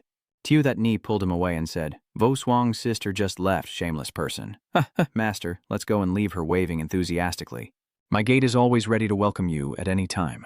Why does Sister Wuxiang have such a good friend? So annoying. Master, You must not change your heart and must take responsibility for Vo Shuang Tai Tai, Thom Thish assures you. That knee. Why are you defending Vo Shuang Tai Tai now? Don't worry, I'm not the kind to be unfaithful and treacherous. Just finished arguing, Tiu that knee feels shy. Master, since Vo Shuang Tai Tai isn't here right now, can you give me a chance just this once? He was surprised, so you mean her excitement is what makes your whole body numb and gives this strange feeling down there, and then he rubbed his lower abdomen. After hearing that, Zhenshe was speechless, and the more he described, the more inappropriate it became. Xiaoshani hugged him and begged, Master, just once. Please, just once. It's late at night, and the master and disciple stop to rest. She keeps pulling his hand, begging, Master, Master. Why are you scolding me again, Thom Thish? Didn't we already do it earlier? In the past, when I was wandering, I heard some women say that talking about men and women is the most captivating thing. When happy, you can feel your soul soaring to the ninth heaven like a kite in the wind, with feelings flowing smoothly like warm and cold water pouring from the top of your head, an extraordinary joy. He advised, You are still young, you'll understand this someday. She teased, Later on? Then she immediately sat on him. Let's do it right now. Master Thom Thish, feeling frightened, warned, Are you worthy of Vo Shuang, sister? Tiu that knee licked her lips and said, Vo Shuang, sister won't mind, and besides, she already has the master's mark on her, so she can't be married out anymore. He sighed, placing his hand on her shoulder, and said, All right, that knee, stop messing around. Thom Thish noticed the fluctuations in their spiritual energy, which blended together, and helplessly asked, Why are you starting to practice the dual cultivation technique now? Tiu that knee seems not to hear the question, her face full of embarrassment. She quickly leans into his embrace. Master, this feels so good, Thom Thish chuckled. Is your dual cultivation technique not quite right? We haven't even done anything yet, and you're already exchanging spiritual energy. Tiu that knee feels like she's losing consciousness, Master. I'm too hot. He saw her exhaustion and felt worried, telling her not to move as he prepared to increase his strength. Tiu that knee felt extremely uncomfortable, and Thom Thish held her, channeling spiritual energy. This method could also be used to improve their strength, but this kind of dual cultivation with his disciple was unnecessary. After a difficult night until dawn, he opened his eyes to check on Tiu that knee's condition. She felt his spiritual energy flowing into her and said, Master, too fast. Slow down a bit. Thom Thish brushed her hair aside to look at the mark on Tiu that knee's forehead, and no matter how he looked at it, it seemed to be a normal divine mark. But why could he control it remotely? Could it be that this divine mark exists elsewhere as well? Is the divine mark finished? I'll check it out. Then she reached out and probed her belly, indeed, finding the mark. It really was there, and in this miraculous position. She woke up somewhat alert and called out for her master. He pats her shoulder and says, Come on, today you stay here to cultivate with Kok and Gyoi. I'll go find that thing and settle the score. Tiu that knee stretches and asks, Settle the score? Thom Thish scratched her nose and said, Yeah, a few days' delay. She then obediently sat and waited. All right, Shatni will obediently stay here and wait for you to return, waiting for the master to come back and continue training with Shatni. A loud voice echoes from the mountain range. You damned thief, you damned blood-tinted old bandit. The demon army is deeper in the dark zone, right? Take me to see it. Seeing Thom Thish, Doi Long was furious. You thief who stole the eggs and used the Bichai Trio technique to cause a massive explosion. After a while, it only saw it flying out of the cave carrying 2 people. The other comforted, Don't be disappointed. Losing to Master Shen also doesn't shame anyone. Just think, as a distinguished Li Ma Tian, isn't it just to stay here and be a dog? It trembled with fear, sweating profusely, recalling the reason it had a lump on its head. He asked coldly, How much further? The obedient Zhao Long replied, Sir, right ahead is the dark zone. Jiangshi orders you. Are you within this territory? You seem quite familiar. Call out all the powerful ones. The little one hesitated before persuading, Master, this dark zone isn't like the outside, even for a magical beast like me. They're not rare inside. Although your strength is formidable, if you keep whining, I'll slap your head with the dragon's head. Just call when I tell you to call. Why are you so talkative? Do I need you to teach me how to do my job? Yes, it immediately howls and calls them out. The sky suddenly darkened from clear blue to gloom. Shenshi frowned as he assessed the situation. Dozens of red eyes emerging from the shadows, staring directly at him. He considered it quite interesting. The 2-horned demon loudly criticized, Bach Jiao Long, your traitor. How dare you betray the demon race? Then he received a slap on the head from him, raising his hand before speaking. Do you think my words are just wind passing through your ears? The guys around, seeing this, were immediately frightened. It scratched its head and spoke humbly. Yes, I understand, Your Excellency, Tamtik said, crossing his arms as he watched the demons question them. I ask you, is there anyone here better at taking a beating? Is there any kind of king or emperor among the demons? Lizard Demon quickly replied, Lord. I raise my hand to answer. There are no demon kings or demon emperors here. Otherwise our demon realm would have already rebelled. He sneered, pointing at your miraculous half-bloods. Yet you still keep demanding to fight back against the cultivation world. The words made the kneeling demons feel embarrassed and hurriedly backtracked, saying it was just a thought in their minds and asking the Lord not to blame them. The snake demon nodded in agreement, while the fox behind slowly raised its paw, wanting to speak. Tamtik annoyedly shouted, Just say whatever you have to say. It carefully explained, Well, Your Excellency, I have been cultivating to the fusion stage for over 100 years. He bowed, pretending to be interested, not realizing it was him. The others listening turned pale. Are these human voices? The Dragon Lord, relying on Tamtik's authority, acts arrogantly. Even losing to Master Tom doesn't mean you should be overly humble. Just a glance from him is enough to make you proud. The demon immortal agrees. That's right. That's not right. Why did you steal my line? He changed to a friendly expression. All right, then. I'm not some kind of evil demon either. From now on, you will all submit to me. Obey my commands, and I will spare your lives. The three demon beasts fearfully looked at Tamtik and then bowed their heads in obedience. Master, we are willing to serve you. He was pleased. That's good. Now open your divine souls. The fox demon saw the seal on Tamtik's hand and suddenly raised its tail in surprise. Seeing this reaction, he became interested. Do you know? It bows to explain. Ah, this nine-tailed fox clan participated in the Great War of Two Worlds 10 million years ago, so they left behind a few ancient texts, which is how I learned a little about some things. Tamtik wanted to learn more and asked, Do you know anything else? The fox demon sweat in fear and replied, Most of the others are ancient texts. I can't translate many of them. He was a bit disappointed and said, I will come to see it when I have the chance. I will wait respectfully, then return to give orders to all three. All right, place the black seal into the divine soul. You guys go into my secret realm first. Wait for my order. The great master was pleased, having finished sealing and handling all the trivial matters.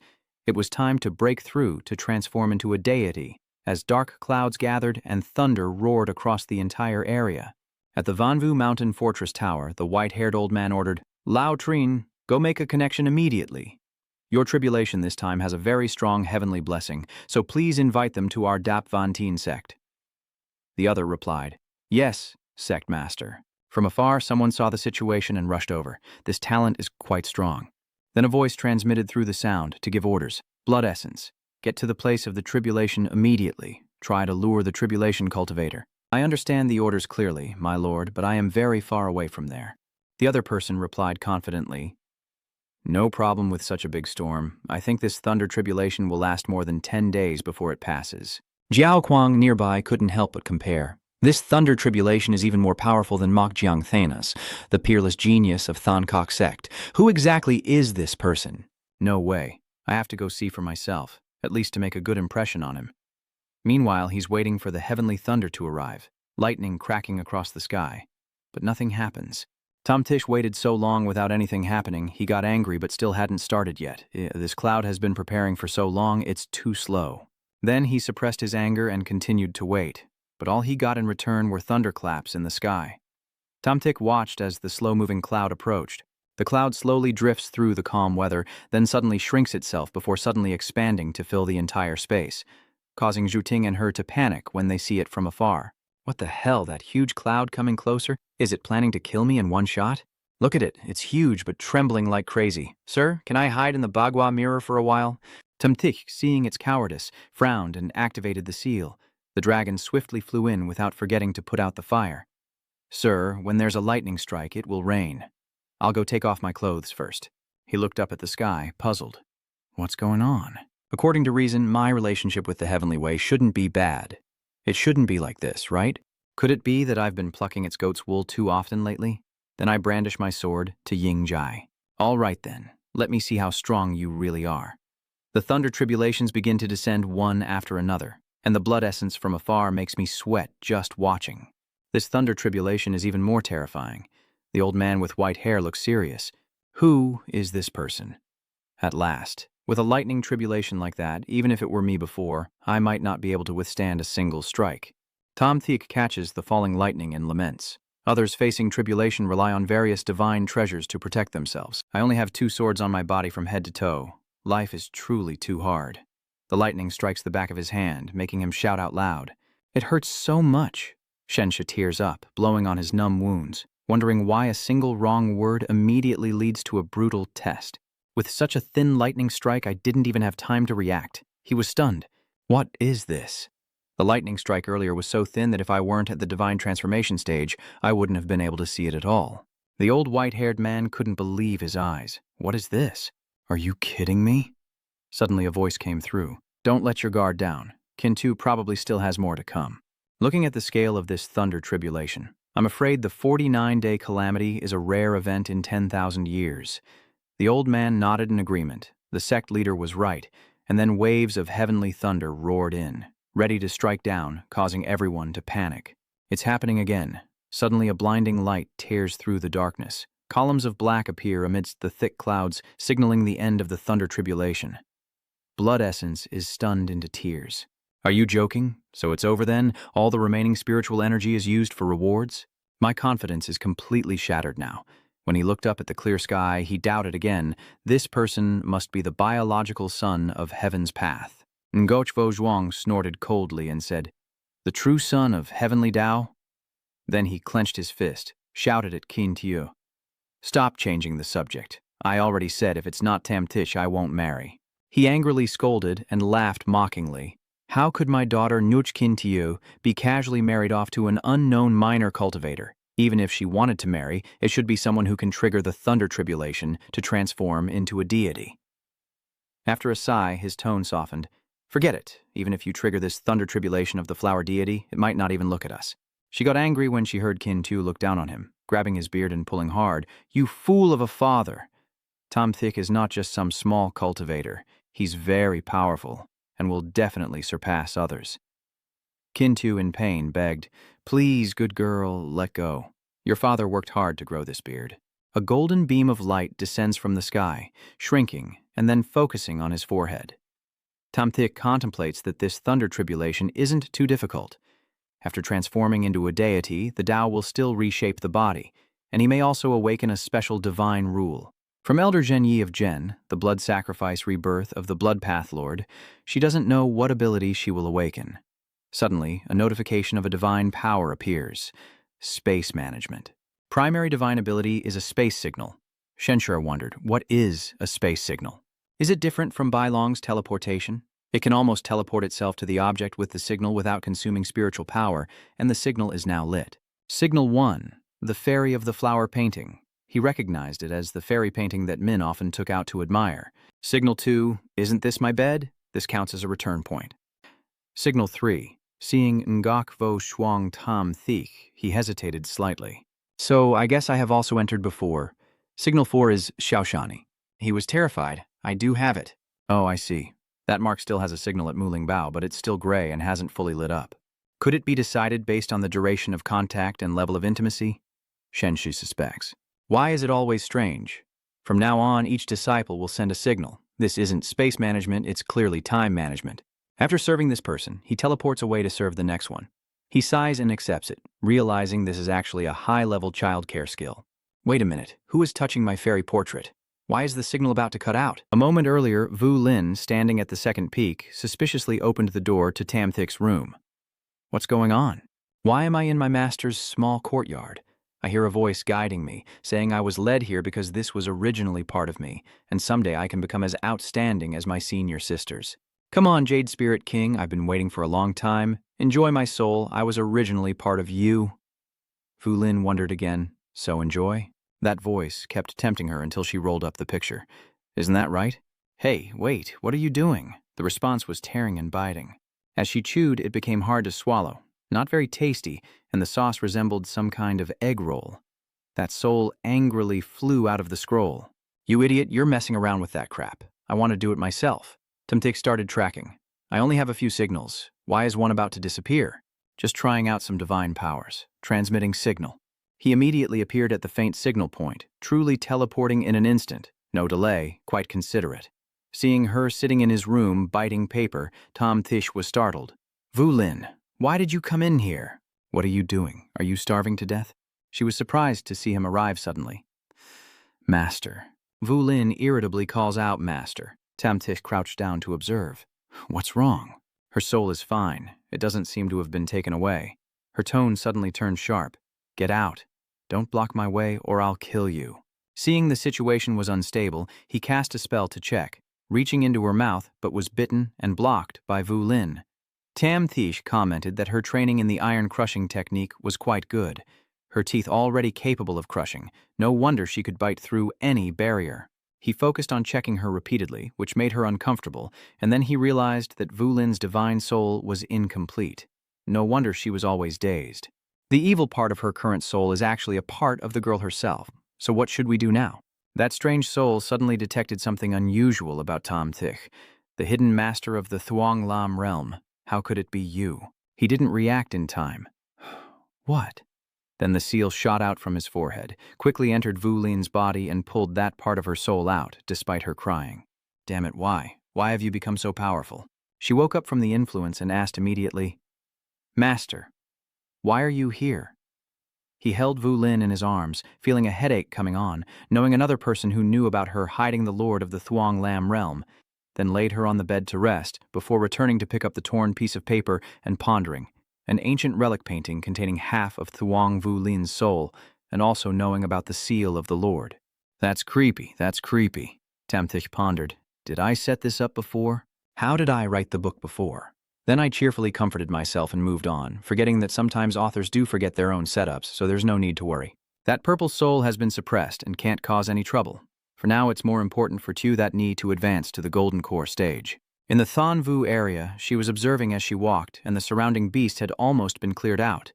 Suddenly, he embraced her from behind. Hey, this feeling is from my master. Tam Thich covers his eyes, pretending to be mysterious, guessing who I am. So it turns out my master wants to play this game. She cooperates by pretending to let me go and saves me. Master, save me, he threatened. If you don't recognize me, don't blame me for being ruthless, Tu That Ni begged. No, I will definitely resist. If you use force, I will scream. Tam Thich heard that and let her go. This line sounds a bit strange, doesn't it? She jumps up and hugs him happily. Master, isn't it true that you want to play the game of forcibly taking a maiden from Doi Ni? Then shyly, Mr. Quang Dao, I have no money, only beauty. That Ni caressed Tam Thich's chin to seduce him. Master, whatever you like, that Ni can satisfy you. He was teased and momentarily speechless, quickly turning away. Don't cause trouble anymore? You're pleased, Master. You're moved. As night falls, the two light a fire to rest, and Tu That Ni suggests to her master to finish the task. Tam Thich avoids her face, telling her not to cause trouble. She flirtatiously calls out to him, Master, I want to complete the cultivation. Tam Thich continues to refuse. Don't cause trouble. Don't cause trouble. That was just an accident. Tu That Ni, seeing his awkward expression, feels pleased and continues to tease him, saying, Master, want to finish your cultivation. He sighs tiredly. That Ni, we are master and disciple. Stop making that face. Master. The more you say that, the more it proves there's a devil in your heart. Tam Thich shook off his boredom, feeling like he's been thoroughly played by her lately.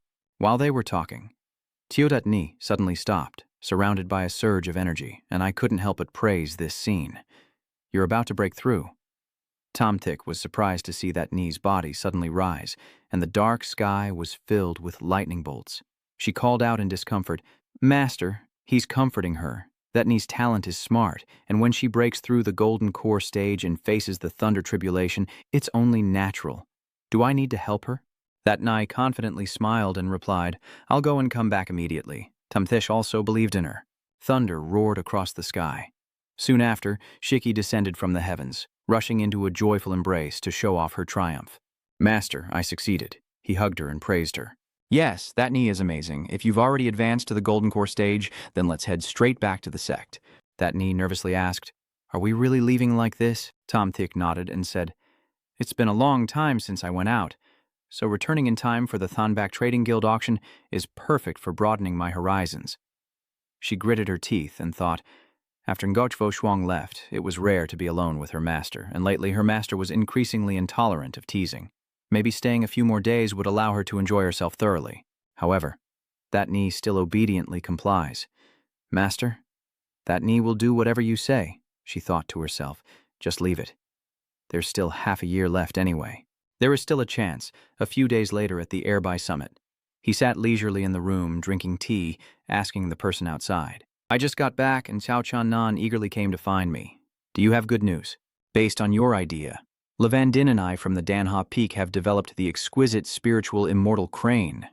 Everyone in the sect has tried it and praised it non-stop. Shouldn't our breeding farm also be officially tested? Tamtish put down his teacup and said, I really didn't expect the two of you to come up with this. Recently, I will expand the Snow for Herb Garden to ensure we supply enough spiritual cranes, but shouldn't we also keep the accounts clear? The old man suggested, easy to say, easy to say. Chan Quan, the methods and medicines you provided also include the Snow Lotus herb. Our 3 families, you take 4 parts, and the 2 of us each get 3 parts. How about that? He asked back. Is this the main point? Have you ever thought about pricing a neck crane or crane meat before? Cao Chan Han wiped his sweat and laughed. This is really something I haven't thought of. Tom Thich happily said, all right, let me appraise it and find a sales channel to ensure you all make a profit. How about that? Old man Tran Tru asked. Can Chuan Chuan wait for me to return and discuss with Lao Li a bit? He casually agreed. Of course, I still have some matters to attend to. No need for politeness, just a few steps on the road. It won't be hard for Senior to get up. That Nai walks out of the room and asks curiously, will he agree? Tom Tick is confident. Of course, with so many spiritual stones, he has no outlet for consumption and simply can't sell them. Sitting in his arms, she said, well, if the price is too low, it might not cover the cost, but if it's too high, there will be few buyers. The same goes for elixirs. Tom Thick asked, so if it's Shiki, is there a good way? Shiki leaned on him and suggested that if it's her, she might sell the spiritual materials to acquaintances around at a low price, then tell them they can raise the price a bit when selling to others, gradually increasing the price, which could ensure she doesn't lose money and can sell quickly. Tam Thick was amazed. What a clever multi-level marketing tactic. Should I call him a sales genius or a villain? But he's still too inexperienced. He raised the issue of guiding her, saying, your method can work, but what if the people you find can't sell the items and come back to trouble you? That knee hugged him tightly and replied without much thought, hiding in her master's room, and Tam Thick, having no other way to deal with her, simply indulged her. That's fine with you, that knee asked curiously. So what does master plan to do? He reached out to pick up the teacup and explained, spirit stones and elixirs are not the same. Their properties differ. If the sect hasn't yet entertained guests, they can use spiritual components for evaluation, but they would never use elixirs for that purpose, so the main targets might be within major sects.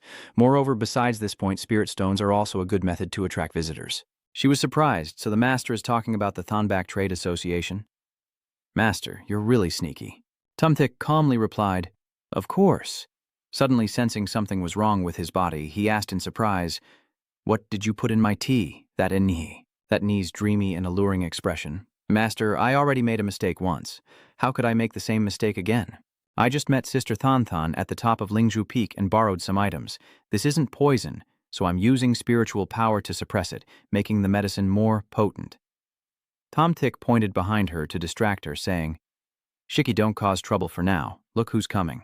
As soon as that knee hurriedly stood up, he quickly recited a spell. Then Tam Thick disappeared before her eyes. That knee angrily shouted, Master. In another room, Voshang was sitting when suddenly someone knocked and reported, Young master, please open the door.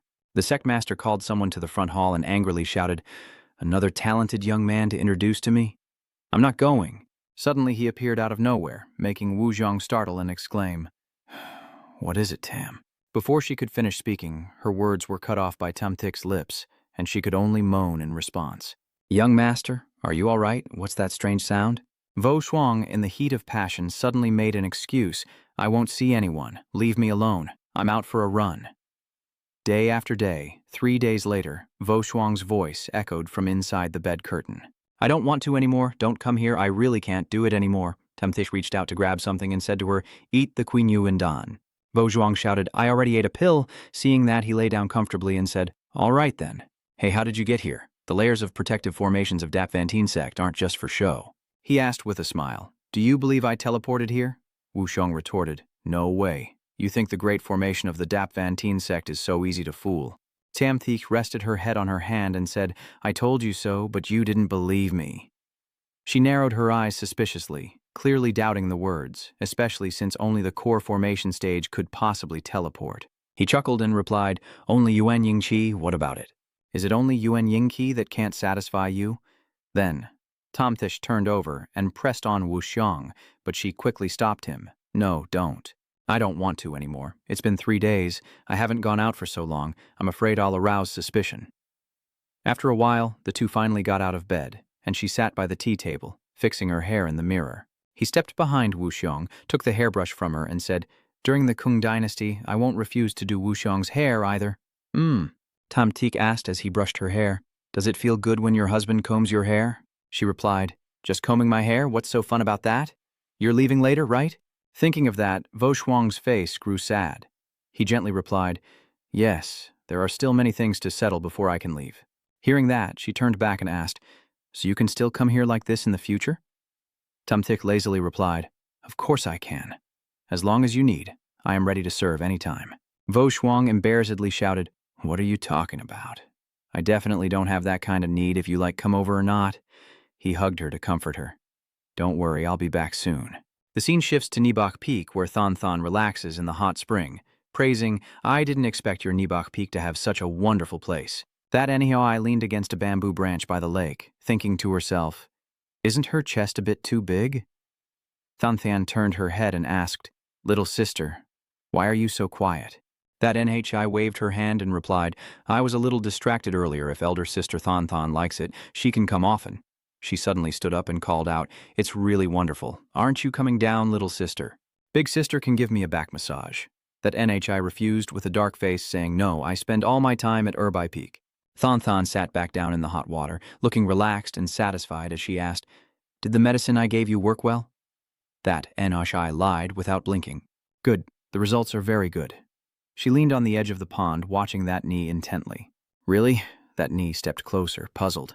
"All right, let's not talk about the medicine for now. Big sister Thon Thon asked me, why does the dual cultivation technique you teach me seem so different from what I imagined? Could it be that dual cultivation means two people get close and their spiritual energies merge? Shouldn't it require something else? Something else." Tiffany covered her mouth in surprise and asked, "Have you tried it before?" Shatney sighed sadly and replied, "I only asked my sister because I tried it myself." She mysteriously covered her mouth and explained vaguely, "Actually, I was in a hurry that day and only taught you part of it. The rest I haven't actually practiced myself, so I can't tell you the details. So, that's how it is. Big sister Thon Thon, can you teach me the rest of the technique?" She thought to herself, I knew it. There must be a problem with the cultivation method. Wasting a good opportunity that time. Thon Thon suddenly sat up and teased, "Could it be that that knee has someone in her heart? Does Master Shen know?" Sini turns around and quickly denies it. "No, of course the master doesn't know. She doesn't give up and keeps teasing. Sister Shiki, what you did is wrong. How can you hide this from Master Shenshi? I can't just teach you casually, or if Master Shenshi punishes you, I won't be able to bear it." That Nai immediately insisted, then said she would tell the master. "Is that so? Then I also need to confirm directly with Master Shenshi." Hearing that Nai looked uncomfortable and thought to herself, "Don't even dream about it. I already figured out that my sister completely doesn't want to tell me the true dual cultivation technique. As expected, she's the strongest enemy. She has her own plans, and even if I have to reveal the latter half to Baknim, I won't tell that little ghost girl." That Ni took a gem from her body and directly threatened, "Than Than sister, there are some things I also don't want to do. This mirror stone has recorded your beautiful image. I was planning to—" Than Than jumped up and shouted, "Get ready to be punished, Moi that Ni." Just then, Tom Theek suddenly flew over, saw her standing naked in the water, and was startled as he cursed. Tom Theek's eyes quickly scanned Than Than's entire body. She covered her chest with her hand, blushing as she looked at him. Shalnai shouted angrily, "Master, what are you looking at?" Only then did Tom Thick suddenly startle, close his eyes, turn his head, and cough, saying, "I didn't realize you were here. My apologies." Then he calmly turned around and took a few steps away from the pond, asking, "I think I heard you talking earlier about whether it was wrong or not wrong to do so." Than Than immediately tattled. Little Thatney took pictures of me bathing, and Thickney nervously denied it. Nothing. Datham Thish glared. How could that Nai be so mischievous? "Take it out here." That Nai dared not disobey and took out the stone with the image. "Yes, master." He took the stone and apologized to her. "The fellow Taoist, my unruly disciple, has caused you trouble. I hope you can forgive him." Tom Thish quickly pocketed the stone, secretly pleased, and said politely to her, "I'll take my young disciple and go first. I hope fellow Taoist La will consider the headmaster's face, and I will ask Shiki to apologize to you later." She blinked and replied, "Thank you, Lord of the Truth. Than Than will go later." Seven Ni glared at Than Than and snorted loudly, then turned around and chased after him as he left. She finally let out a sigh of relief. "Really, I almost got played by a little girl. La Than Than, oh La Than Than, you were too careless." Remembering how Shensha looked earlier, Than Than felt a bit proud. It seems Shensha was also quite interested. "La Than Than, you are the best. This time you will definitely succeed in breaking through." Seeing Shiki obediently kneeling before her in the courtyard, he asked sternly, "That Enhai, tell me, what punishment do you want this time?" That Enhai, feeling wronged, lowered his head and explained, "Master, I am innocent. That photo crystal didn't activate. I only took it out to scare Sister Than Than. See, I told you so." "Ah, Master, I am truly innocent." He regretfully put away the stone, but still pressed on, asking, "Why did you leave this mirror stone by the hot spring, even if you're innocent? Could there be other malicious intentions?" That Ni recalled and explained that the photo stone was placed there by the sect leader, and he only happened to see it, but the more he explained, the more problems arose. Tom Thish quickly waved his hand and said, "Wait a moment, things are a bit chaotic, I'll organize it first. It's Nin Yen Yen who left it there." Just then, Yen Yen ran over from afar and called out, "Tom Thick, you're back." That Ni respectfully greets. That Ni visits the Grand Master, who directly asks, "What brings you here, Grand Master?" She excitedly announced that unofficial sources say a secret realm is about to open. Shamthik asked curiously, "What kind of secret realm?" Yen Yen recalled and said, "It hasn't been confirmed yet, but it appears in a mountain pass filled with white bones, seemingly an ancient battlefield." He reminded her, "Don't believe such rumors easily. Where did you hear that from? Don't let others deceive you." Seeing that Tamthish didn't believe her, she became angry. Over the years, the Shangding Immortal Sect has developed top sects, and they actively participate in all the large and small secret realms. Although each harvest has been modest, your positive attitude has gained quite a bit of goodwill. He praised, "It seems that under your guidance, the Shangding Immortal Sect is developing quite well." Yen Yen replied, "It still depends on the guest-disciple system you established. Now the power of the Supreme Summit Immortal Sect is no longer what it used to be, and their accumulated resources are much greater. But compared to a mid-tier immortal sect, they are still far behind. After all, our sect still lacks a Huashen Daozun." Hearing this, Shuni suddenly turned and called out to her master in confusion. Tom Thik put his hand to his mouth and snorted to stop that Ni from speaking. She asked in confusion, "What's going on?" He relaxed and said, "If there's a secret realm, of course we must go, but this time you should also bring that Ni along." This time she went out to train and successfully refined her golden core. Yen Yen happily congratulated her. "Already so fast? Congratulations, Shiki." On the contrary, Shiki was not very happy. "Master, isn't it true that I need to follow her?" Shamthik instructed. "This time's punishment is for you to go to the secret realm yourself, to eliminate evil. To seriously participate in the secret realm for me." That Ni whispered in protest. "But it's not my fault." He looked at that Ni seriously, knowing that with the sect master present I would be very reassured, then whispered, "I've known Nin Yen Yen for years, and know exactly what kind of person she is. How could she do something so filthy?" Shocked and resigned, that Ni said, "All right, Master. I will obediently listen to the sect leader. Deep down I'm crying inside. Master trusts the sect leader, but not me. What else can I do?" She patted that Ni's head and asked, "What happened? But why do I feel like there's something else behind what you two are saying?" Tamthish quickly covered, "Nothing." That Ni listens to orders. Of course that's the best. Yen Yen took the teacup to hide her embarrassed expression and suggested, "Well then, Tamthich, you've been gone for a long time and must be quite tired. How about going to the hot spring behind the mountain to bathe and relax?" He looked confused. "What do you mean? You want me to go to the hot spring to bathe?" Tamthich looked at himself with an innocent expression. "Take a bath? Me? Why would I take a bath?" Yen Yen pulled his arm to persuade him, saying, "It's good to relax with a bath. The hot spring at Erbai Peak isn't small. It would be a pity not to use it." Tamthich looked at her and asked, "Do you like it that much? Why don't you go take a bath yourself?" Yen Yen straightforwardly replied, "What about me? How can we not go? Let's go bathe together now." He stammered and said, "Let's go together." Shiki is standing nearby, worried. Is the sect leader really going all out? Something's wrong. Master is trembling. Just then, Than Than entered the distant pavilion and asked, "What are you all doing together?" Thanj Than respectfully greets Master Shen Shi. She sees someone interrupting and responds irritably, "Friend Taoist La." Than Than bowed respectfully and paid her respects to Master Nin. Shen Shi turned around and called, "Dadi, come here and apologize quickly." Lachan Han knew she was being used as a scapegoat.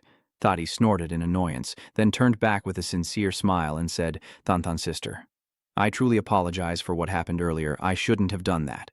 Thana stroked her hair and replied, it's okay. I don't mind after all, you're still young. The last words she said with a suggestive push of her ample chest. Shitney, full of anger but still forced to put on a smiling face. Yes. Thank you, senior sister Than. You are so magnanimous. Yen suddenly asked, where is the young master? Why hasn't he come back yet? He replied, she has returned to the sect. She secretly rejoiced. That's great then. Huh. What did you say? Are you free tonight? Is there anything the sect master wishes to instruct me on? She replied, nothing much. I was just asking out of curiosity. Tom Theek looks uncertain and says nothing is really going on. Yen appears indifferent.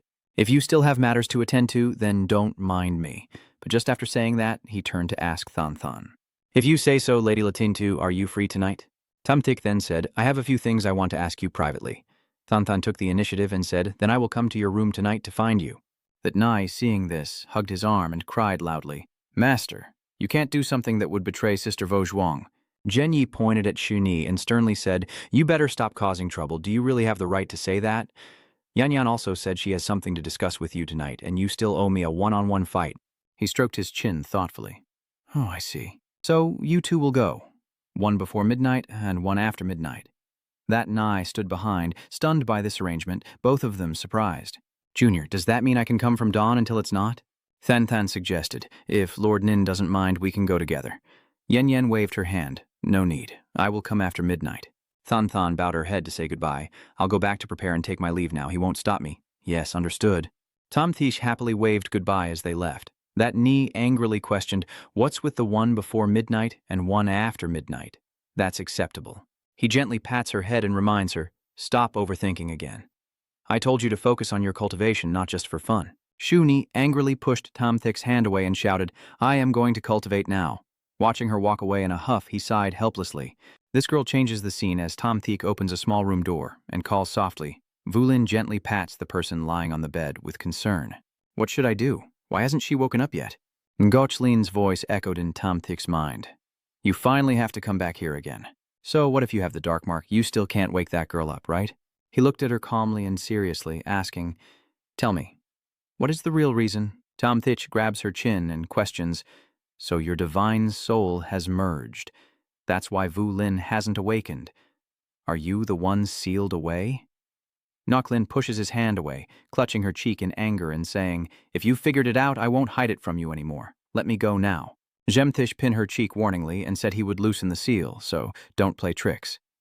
In the room, he sat beside Vu Lin's bed with his eyes closed. After threatening Ngoc-Lin, Tom Thick opened his eyes, turned to look at the person on the bed, placed his hand on her forehead, and softly called out, Vu Lin. Finally, Vu Lin weakly opened her eyes and said, Master, I had a very terrible nightmare. He comforted her. Be good, don't be afraid, it's all over now. She sobbed, I can't get through it. I dreamed that my master was roasting me on a spit, about to eat me all up. Tom Thick chuckled through tears. You hold a grudge, huh? I promise you, from now on I won't roast you, okay? Is that true? Master is the best, Tom Thick scoffs. Hey, don't wipe your nose on me. Then she tilted her head up and smiled happily at him. Tom Thick seriously warned, Vu Lin, I don't know exactly what you've encountered, but you must remember never to trust the demon in your heart, and don't be naive enough to let her go outside. Do you understand? Master, what are you talking about? He sighed and called out, Hey, you over there? You should come out now.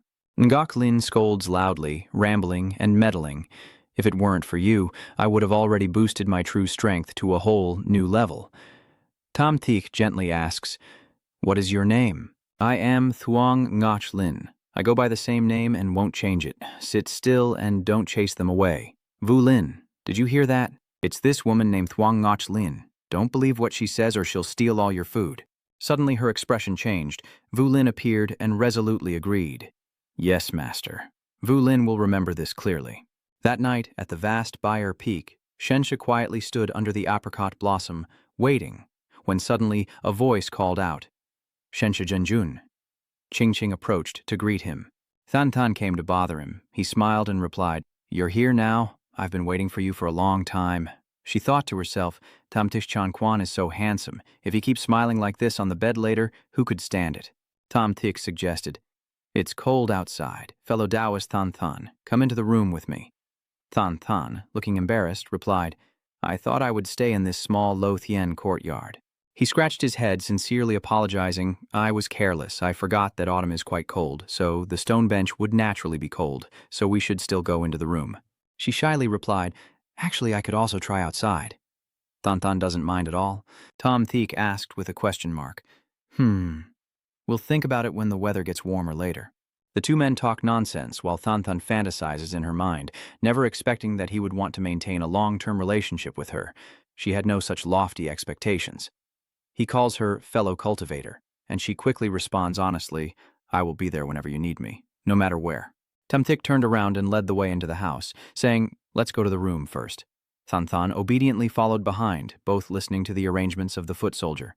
As soon as they entered the room and sat facing each other across a large table, he got straight to the point.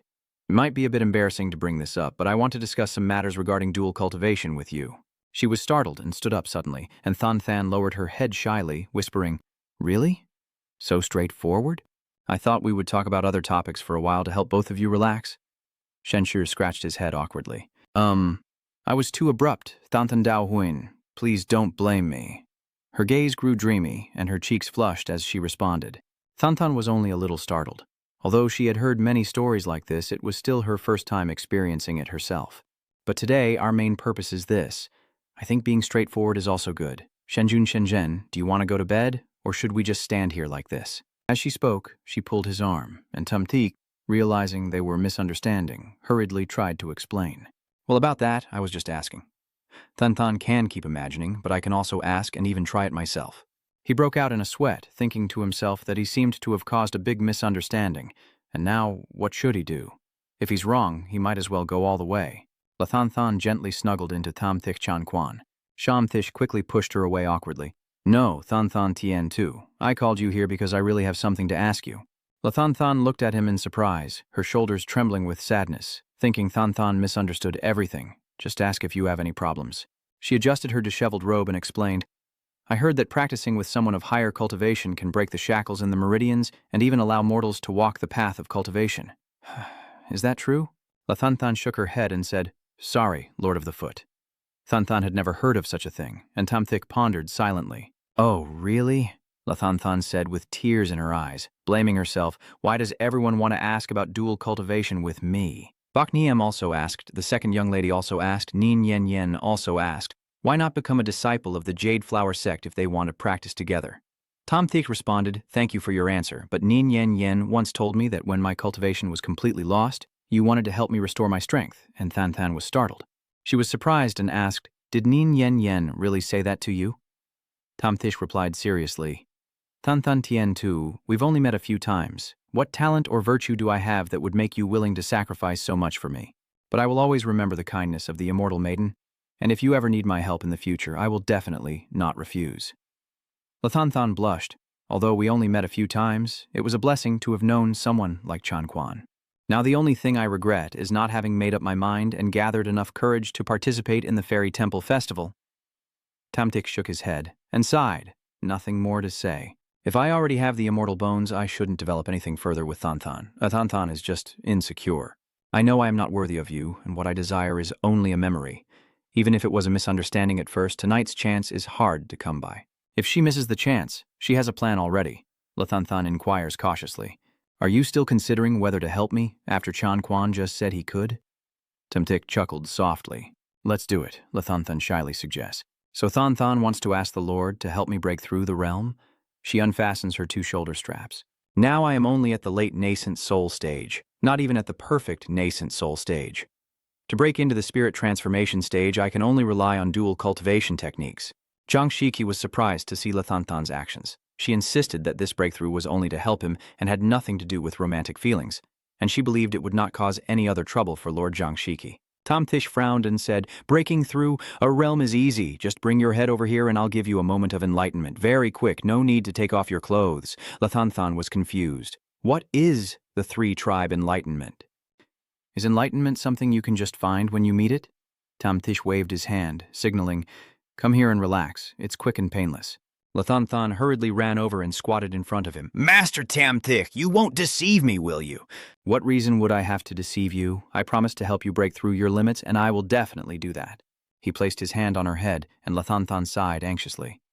Tamthik asked, Do you have any reaction? Lathan pouted and looked up, feeling disappointed, and said, Rubbing my head won't really get any reaction, right? Tamthik leaned down and brought his face close to Lathan. Shouldn't it be like this? She placed his hand on her chest. Perhaps these three enlightened senses need to be felt with the heart. Does the Lord also perceive Thanthan's heart? Tamthik hesitated. Well, honestly, the distance is a bit too far to feel anything. Then you can use a bit more force. Chanquan, Thanthan will take her leave. By the way, I forgot to tell you that from now on I will be a guest elder at the Jade Flower Sect, often staying at the Shangding Immortal Sect. Tamthik realized, so that's why he met you at Airby Peak. Welcome here. Lathan turned around and gestured. That's right, if Lord Jin feels lonely, you can come find me. Even if it's not for that, I have other ways. I ask again, am I really an expert? Tamthik looked puzzled. Am I really an expert at this? Lathan felt disappointed. It seemed that Tamthik Chanquan did not understand her meaning clearly. She slammed the door and suggested that Thanthan explain everything clearly to Chanquan. After midnight, under the bright full moon, Thanthan left Tamthik's room. He leaned against the door and watched. Tamthik suddenly realized something. He really arrived right on time, the curtains fluttering in the breeze. Nin Yen seductively approaches, flipping her hair. It's my turn now. Tamthik is stunned as he looks at the newcomer. Nin Yen smiles softly. What's wrong? Aren't you going to invite me in? Tamthik politely gestured. Please, my lord, do come in. Nin Yen was pleased. I look strange in this outfit, right? Tamthik blushed and praised. No, you look beautiful. It's just rare to see you dressed up like this. It's not that I rarely see it, but that I've never seen it before. This is the first time I've worn this kind of clothing. She felt a bit uncomfortable and bent down to rub her heel. Nin Yen explained, It might be because the shoes don't fit, so I took them off. Tamthik shyly glanced at him, cleared his throat, and asked, Sect leader, what exactly do you want me to teach? Nin Yen pouted. Right now, it's just the two of us, and you still call me Sect leader. Tamthik suddenly looked up at her and questioned, Do you think changing the subject is a bit too abrupt? Tamthik excuses himself, saying that he has already fulfilled his obligation to teach you once, so you shouldn't feel anxious. Nin Yen, annoyed, arms crossed, Are you really stupid or just pretending to be? She lifted her garment above her knees and said, I wore this for you to see. You don't want to look a little longer. Tamthik looked serious and said, I told you. You look very beautiful in that outfit. I naturally can't help but look a few more times. Nin Yen looked at him in disbelief, and Tamthik, seeing her stay silent, called out, Yen. Nin Yen turned away in frustration, saying, Tamthik, I don't want to hear the lecture. Let's do it later. Huh? Why? Nin Yen summoned the sword god and jumped onto the sword with her bare feet. Nin Yen reminds him, Nothing special. Just want you to remember that you still owe me once. Tamthik was stunned. Yen rids her sword into the sky. He runs to the door, calling after her, Yen, wait. She frowns. Shiki is not wrong. Tamthik, even if you look at me, I am not truly in your eyes. No matter how much I do now, it's meaningless. Nin Yen comforted herself. At least he still needs me once. There is still fate between us. Tamthik rut tok. Twene chanko gitu hoach duok. Kong pap song tu kong te hoi, no giang dao van chuatra. Anho den chiek loi hong hao kuala tan. Tamthik tun hao sao bukwasung kong te noila kong ko tu hoach, itnat ta hio rohon velatan. He suddenly realized that Nin Yen had left something behind. Nin Yen forgot her shoes here. Tamthik picked up the shoes. Confused, she had just worn these shoes to walk the mountain path, clearly capable of flying on a sword. So, why bother walking? He was tense, still warm. If others see this, they'll misunderstand badly. First, I need to take it back. Suddenly, Xiaoshiki ran in through the door, startling Master Shensha, who fumbled with the shoes in his hand, and he scolded, Shiki, it's so late. What are you doing here? Tuthat Ni explained that she just saw the sect leader leave on his sword and wondered if her master was finally free. If there's still time to talk, maybe that Ni can come along too, Tamthik helplessly pointed. You really are addicted to work. How can that be allowed? Come here again? She asked happily. Does the master want to punish Shat Ni? Right now, that Ni feels that being punished by her master isn't so bad. He calms down and says, "Don't cause trouble. Spend these days practicing more with the Spirit Pavilion, and this time go to the Thonbak Thuong Fair on your own to train." Tew that knee pouting. But wasn't she still eager to stay close to her master? Tamthik lifted her chin and smiled kindly. "I will give you a 1-month postponement. I definitely won't cheat you." "Okay, then I will go prepare a spiritual pill right now." He agreed and said, "All right, it's getting late. You should go back now. I'll come see you tomorrow, and if you have any questions, you can ask me." Tew That Knee obeyed. Yes, That Knee will obediently wait in her room for her master to arrive. She thought to herself that although Lathan Than and Nin Yen Yen are more proactive, they haven't stayed long enough in her master's room to pose a real threat, as they are still too inexperienced. Tamthik stroked his chin curiously. "That Knee, what do you think women like?" Tew That Knee startled. She turned around and replied, "Master, it depends on what that immortal lady likes." He was confused. "What do I like? It seems I have nothing I like except for drinking tea. I seem to be indifferent and desireless." Tew That Knee asked curiously why Master suddenly paid attention to her, since she usually only helped with laundry and brought some homemade snacks and rarely appeared otherwise. Tamshi apologizes and says that over the past month his outings have disturbed Master Bai Niem's care for the disciples. Master Bai Niem dismisses it as trivial and not worth mentioning, usually entrusting the maid Vei Tam to deliver food. Today I also prepared some special breakfast for the general. The two of them quietly ate together, while Tew That Nin hid behind the wall, secretly watching, and everything seemed fine. For someone like my master, if I don't take the initiative to act, I'm afraid there will be no results at all. She tiptoed away, then heard a sudden call. "That Knee, are you here just in time for what I asked the others to prepare?" Tew That Knee poked her head out to report, "Everything is ready," Tamthik ordered. "That's good, you leave now." She was stunned, huh? "Right now?" Tamthik gently pats Tew That Knee's head as a reminder. "That Knee, the world is dangerous. You must be careful on your journey." Lathan Than agrees. "That's right, Shiki. You need to take care of yourself on the road." Bamian carefully advised, "If you encounter any problems outside, try to seek help from the Shangding Xiantong. Maybe it will reduce the trouble." "There are some snacks here. Not much, but just enough to feel a bit familiar." Tew That Knee looked downcast. "Thank you, true person. Shatney is leaving now." She left sadly as Shenshu and Lathan Than excitedly high-fived each other. Tew That Knee turned around and saw the two people sadly waving goodbye to her. Tew That Knee asked, "Master, were you and Sister Than Than just now smiling?" They both denied, No, we couldn't possibly laugh at a situation like this." Tew That Knee continues to walk away. Lathan Than announces, "Shameless. After touching me yesterday, I didn't change at all when I returned. Do I need to do it again?" Nin Yen Yen gasped. Tamthik sternly asked, "Did you cultivate yesterday when you returned?" Lathan Than blushed and said, "No, after returning from the foot soldier yesterday, I was too upset to meditate." Nin Yen Yen asked sharply, "What are you two talking about?" she said angrily, raising her sword. "Touching what?" Lathan Than hesitated about that. Tamthik placed his hand on Nin Yen Yen's sword and explained, "Don't listen to her nonsense. I was just helping her resolve her cultivation issues. If you want, I can do the same to you." Nin Yen Yen pouted and said, "Who would want to do that with you? Be careful, or I'll report you to the young master. Would you like to come have tea with me, Master Bai Nian?" She agreed. "Yes, I just bought a few new outfits for you." Zhang Shiki was surprised. "Huh?" But Yen Yen, Lathan Thain, and Bak Nihim sat waiting in the pavilion, and Tam Thich quietly cleared his throat to get their attention. All three girls turned to look at him at the same time. Tam Thich looked very handsome in his new outfit.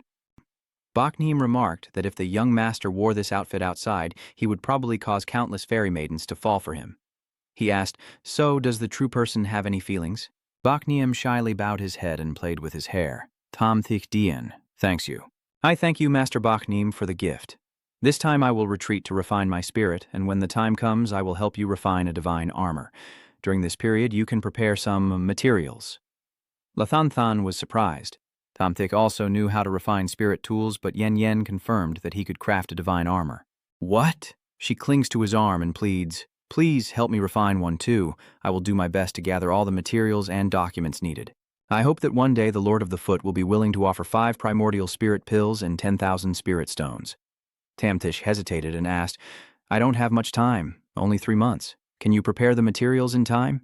She excitedly said, "I have prepared all the materials over the past 15 years, but still haven't found a suitable alchemist. If it weren't for the demon fairy's matter, I was also planning to go to the central region." He doubted, "Do you mean there are very few alchemists if it takes so long to find one?" Nin Yen Yen explained. A single alchemist can guarantee the creation of mystical treasures, and even in Dap Van Tien Tong they would be treated as distinguished guests. Tam Thik frowned and asked, "So why should I bother to improve my reputation anymore? Is there a major alchemist gathering coming up soon? I will showcase my talent to make the Feathercloud Immortal Sect come to help me," Nin Yen Yen retorted. "How would I know? You should ask the young master." Baknim, happily. Later, the young master became a famous alchemist, and everyone would probably come to Bakni Peak to break down the door. Tam Tik silently pondered, rubbing his chin in agreement. "You're right, I need to reconsider this. Being an alchemist can be quite troublesome," Nin Yen Yen sneered. "But outside, when taking in disciples, I don't see you feeling bothered at all. Let me look closely at the Thonback Trade Fair. What's it like now?" The masked man reports that it looks like they are about to finish building the building. Unchun calmly takes a sip of tea. "Are there any movements from the surrounding sects and wandering cultivators? Most of them have already died, and it was a very tragic death." Antoine stood up and instructed him to pay more attention. Even if some intelligence couldn't be revealed, safety was the priority. He turned around and said, "I've also contacted some black market traders. I'll meet with them now. You all proceed." According to plan. The entire room is filled with countless corpses lying scattered, a hooded figure with his face lowered as a wisp of smoke drifts in through the window. The defeated bodies lie piled on the floor as the female spirit reports, "Master 2, those two have already left." Before she could finish, her head was cut off. Antoine, sitting on a tree, chuckles happily, and in another room a voice asks, "Is this some kind of show of power?" Tungok comments, "Those cowardly rats, you've already piqued my interest." Tamtish asks curiously, "What are you interested in?" Meanwhile, Tungosh was updating him on the situation. "A few rats appeared in Ngok Din Kingdom, probably targeting the Thonbok Trading Guild, so I will send more people to watch closely." Tamthik instructed, "Just handle that small matter yourself. Shaoshiki has now entered the territory of the Jade Pavilion, and you are currently in Pingzhen Mountain." Master Tu Ngox couldn't believe it. "Are you serious, guild leader?" He firmly stated, "I really want to trap my disciple." "Of course, I saw what you did." Takfong works very quickly. Are you surprised? "We haven't done anything yet." Tamtish was surprised. "It's not you guys, it seems this is due to the main character's physique." Meanwhile, Xiaoqi was flying on her sword, clutching Qi Yu tightly, panicked as they were being chased, with a group of pursuers hot on their trail in the sky. Tio That Ni secretly assessed that the 2 early-stage and 2 mid-stage gold elixir were not very strong. A sword flew over, causing the blade beneath their feet to flip up. Tio That Ni, still holding Qivu, gently lands, then swings her sword to cut off the sword from earlier. One of the pursuers warns that the young man's wooden sword is probably a Huyin Bao. "Everyone be careful," they immediately chase after him, and one person angrily shouts, "Damn it, where did he run off to?" Someone shouted, "Watch out, he's above your heads," and Tiu That Ni swooped down from the sky wielding her sword, shouting the spirit-cutting technique, followed by a series of moves like spirit-cutting wheel, wood spirit armor, enveloping the group in a burst of blue light. Then their heads were severed from their bodies with incredible force. The survivors were stunned. What? One of them decisively ordered to retreat. Tio That Ni holding the talisman in her hand. She wants to go to Hofu village. The others immediately come under attack. They cry out, "Huh?" She knelt down and swung her sword with incredible skill, cutting down her opponent high above. Qivu hides behind the tall trees and strikes fiercely. Tio That Ni advises, "Stay there and don't move, I still need to handle the aftermath." She quickly agreed, saying, "I will follow the young master's lead." The chaotic battle caused a great commotion, scattering the birds. Tamthik was helplessly silent. Tungoch was curious. What had happened to the guildmaster? He sighed and said, "I am thinking maybe you should go yourselves and not send a core formation cultivator." Qivu introduced herself. "I am Qivu, a disciple of Tu San Sword Sect." The masked woman cried. "This time I followed my senior sisters and brothers to the Thonback Trade Fair to broaden my horizons, but on the way we encountered those kidnappers and my senior sister and brother were both harmed. So what do you plan to do now?" Qivu nodded and asked, "Little brother, can you take me to the Thonback Trade Fair? I'll figure out how to contact my sect there." Tu That Ni generously agrees. "Let's go, I will take you there." Qivu exclaimed happily, "That's great." She secretly thought, so easy to deceive. Suddenly, a strange object fell out from Qivu's sleeve. Tu That Ni was surprised. "What did you drop?" Qivu sat down abruptly and put the object into his mouth. "It's just a false story. It's only a type of food our sect uses for cultivation." Tu That Ni stepped closer, curious. "That food is really new and interesting. You still haven't shown me a bit?" Qivu hurriedly swallowed the item and shook his head. "Oh, I'm sorry, little brother. That was the last one I had." Tu That Ni raised an eyebrow. "So? She turned and walked away. Let's go quickly. Quivu, choking from the nightfall, sat by the fire with Tu That Ni. Oh, I see you like it, little guy. You're a wandering cultivator. Tu That Ni casually replied, yeah, let's just say so. The food's ready, let's go sit over there and eat. Hyo Yu eagerly reached out for the food. Ah, praised, the master often said.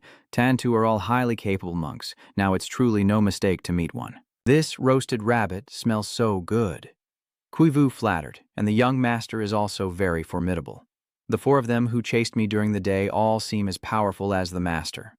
The young master even managed to win, and she cut a scratch into the nearby tree. Tio That Ni modestly said, it's just average. The fire is a bit small, I'll add more wood. She carried her sword to the marked tree. Pick it, are you scared? Tio That Ni swung her sword curiously. What's wrong? Quivu stammers, no, it's nothing. This suspicious guy probably hasn't noticed Quivu. I was overthinking. I guess I was overthinking. Tamtish is lying on a tall tree, yawning, and he's truly the protagonist. He gets whatever he needs. Where did that pig come from rushing over? Tio That Ni pushed Quivu aside. Quickly get out of the way. She used her sword to stop the pig, but its strength was too overwhelming, making Xiao Shidi panic. It threw her aside, and Quivu shouted in fear, little brother, the wild boar has come right in front of her. Tio That Ni fell against a tree and put a red fruit into her mouth. Quivu looked pale and tearful as he gazed at the giant creature. Tio That Ni, stay calm. Don't be afraid. I am here. She rushed forward and unleashed her powerful spiritual attack. Tio That Ni fell in pain, and Quivu anxiously called out, little brother. She struggled to say, go ahead. Quivu refused, no, you don't need to.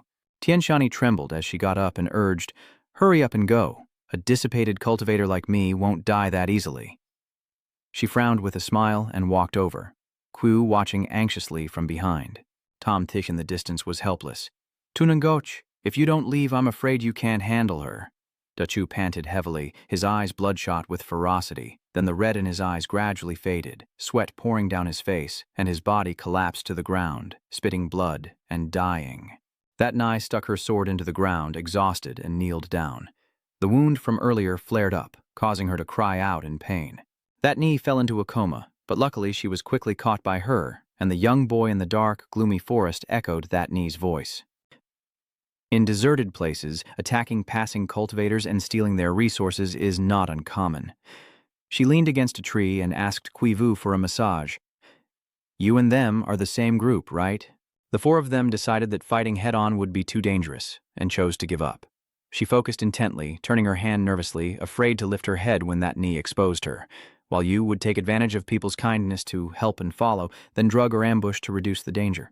Despite her face full of wounds, she still gently asked why she suddenly told me those things. Hearing this, she immediately felt shy, her face burning.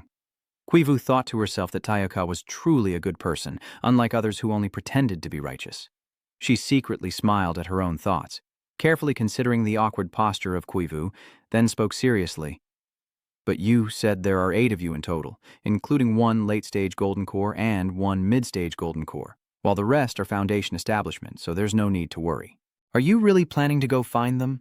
Quivu immediately advised her urgently. Little Ka, let's not go back, it's too dangerous. Shani decisively stood up, disregarding her unsteady body. It's okay, I'm confident. You lead the way. He crouched behind a tree, secretly watching from afar.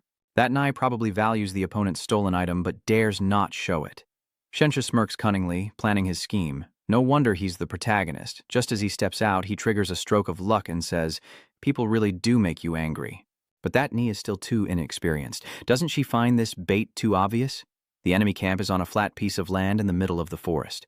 2 days later, a Shap peeked out from behind the bushes and whispered, it's right ahead, little brother. We should give up. That NHI calmly reassured him, don't worry, let me go in and take a look. Seeing her suddenly disappear, Quivu shouted in panic, Xiaoka. In a corner unseen by anyone, she smirked cunningly. That Ni silently infiltrated the enemy camp.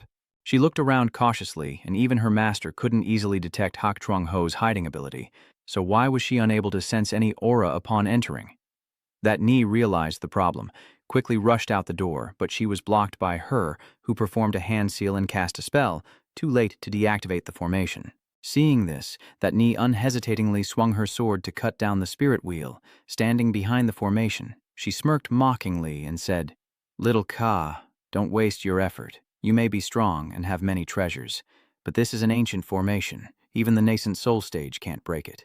Quivu leisurely watched from outside and said, Little Ka, you must be a family disciple. The treasures on you will belong to me later. She took out a pill furnace from her spatial bag. Longtum calculated that regretting now is pointless. Finding a way to break the formation is more important. That Nai then puts the necessary materials into the furnace. If the nascent soul stage can't break it, then use a divine transformation spiritual talisman. She was immediately frightened stiff. What is she planning to do? Can he stay so calm even when trapped by the formation? Quivu shook his head, dismissing that thought and comforting himself. No, that's impossible, but I am sure there are still tricks I haven't used yet. I just need to be careful to avoid disturbing his mind first. After making up my mind, Yang Yang proudly spoke. I forgot to tell you. I said this formation can trap nascent soul stage cultivators because I've seen it trap nascent soul stage cultivators higher than me I've never seen before. Maybe even a divine transformation stage can be trapped. That Ni chuckled proudly, not falling into the trap but increasing her efforts and refining her technique. You think the transformation into a divine spirit is just a simple change?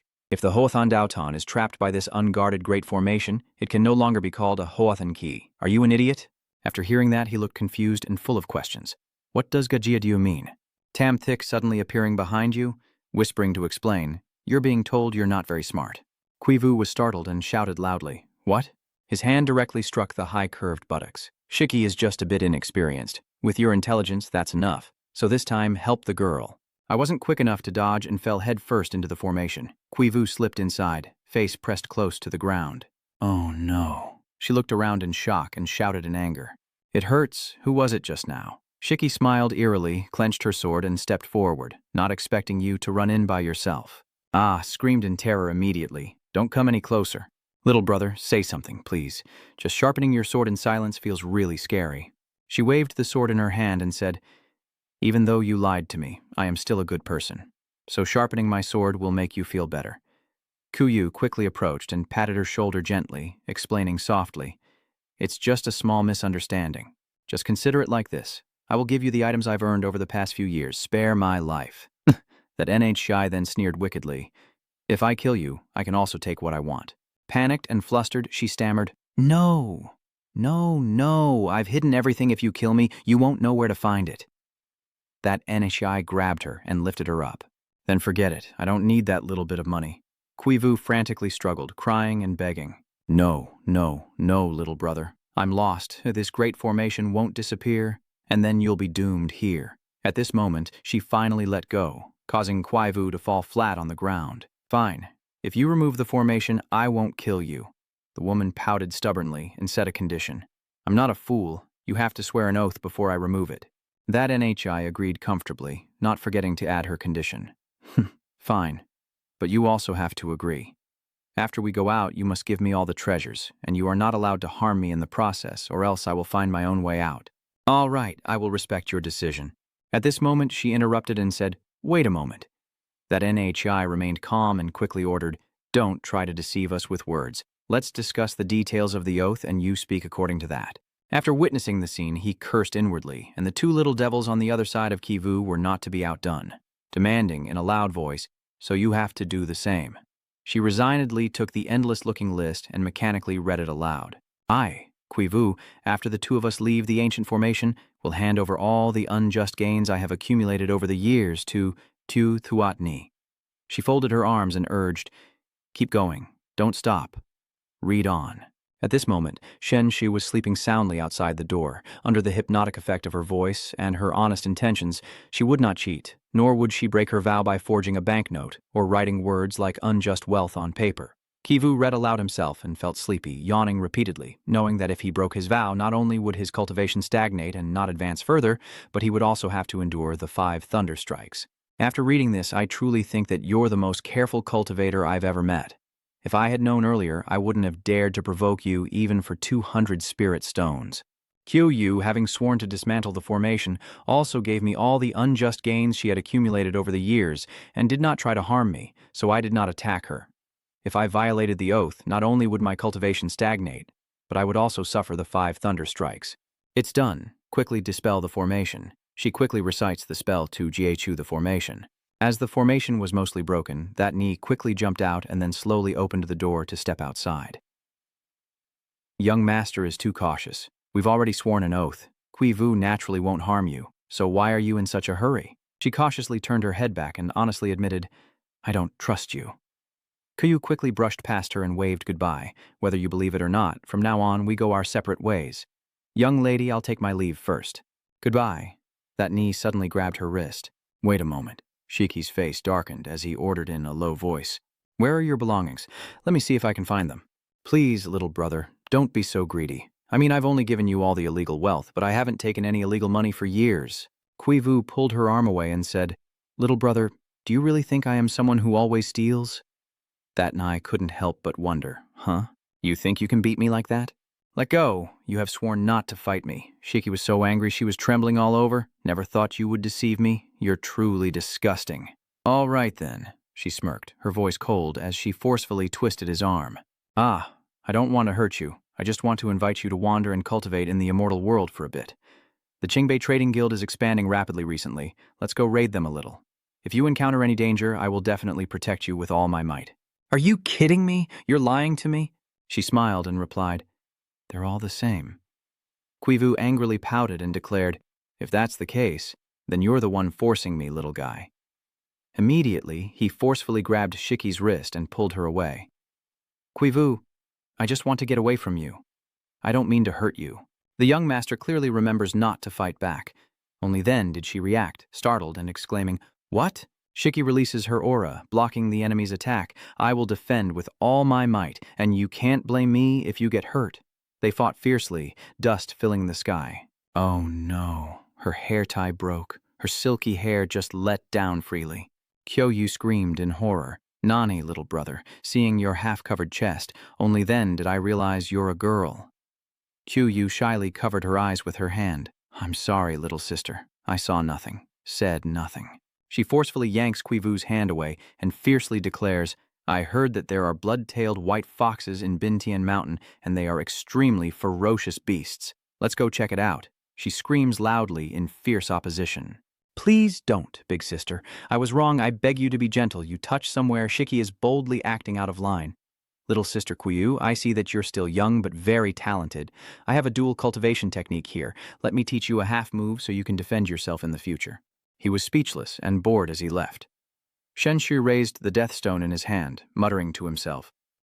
Shiki has been repeatedly suffering losses in Koyu's hands, which is quite interesting, but Koyu has never committed any murderous acts, so there shouldn't be any danger. He thought carefully before giving the order. All ambushes on Bingtian Mountain are to withdraw. You can return to your own affairs. Lan An respectfully clasped his hands in front of his chest and reported, Leader, the young master seems to have gone to Bin Tian's son. Lan An couldn't help but worry, raising his voice to ask, Why didn't you say earlier that the young master went to Bin Tian's son? He cluelessly scratched his head and said he went to boost the reputation of Than Bak Tian Tong and to clean up the Blood Vihoi Ho cave. Vu Din loudly asked, Do you want to eliminate the demon beasts? The other quickly denied, I don't know anything. Don't ask me. She was annoyed and raised her hand to remove her hood. I had heard long ago that the common people near Bin Tian Son were troubled by the Hoi Ho. But now, whenever I ask them, they all avoid me as if I were a demon. Vu Din led the group forward, walking slowly along the road, then suddenly stepped out to block the way in front of everyone. Is that the immortal master aiming to eliminate the demon foxes at Bintian Mountain? Vu Din quickly stepped forward and asked, That's right, little friend. What's your name? Do you know why everyone avoids talking to me? He blushed and scratched his nose nervously. My name is Dai Hao Ni. Those fox demons are very powerful. Not just ordinary martial artists, even the elite soldiers of Ngok Din country were wiped out completely. Everyone is afraid of causing trouble and danger to themselves, so they don't dare to speak. Ba Ting quickly rushes out, angrily shouting, What are you doing, Dai Hao Ni? He looks confused and doesn't understand what's happening. What are you doing? Let me go. Batin respectfully bows and reports, asking the immortal elders to withdraw their hands. We did not deceive the elders. In the past, we used money to invite the various elders to exterminate the demons, but in the end, they all perished here at Bintin Mountain. The person who caught Hao Ni quickly explained, Yes, every time we tease the Lake Fairy, ordinary villagers like us always suffer the consequences, and dozens have been taken by the Lake Fairy already. Vu Din nodded to the Hoi Ho crowd, telling everyone to gather here so we can show the true strength of Than Bak Tian Tong, and he immediately responded, Yes, young master. Hearing the black fog demons raise their swords and unleash sky-high sword energy, the common folk gasped, staring at the arena split in two, forming a deep, endless crack.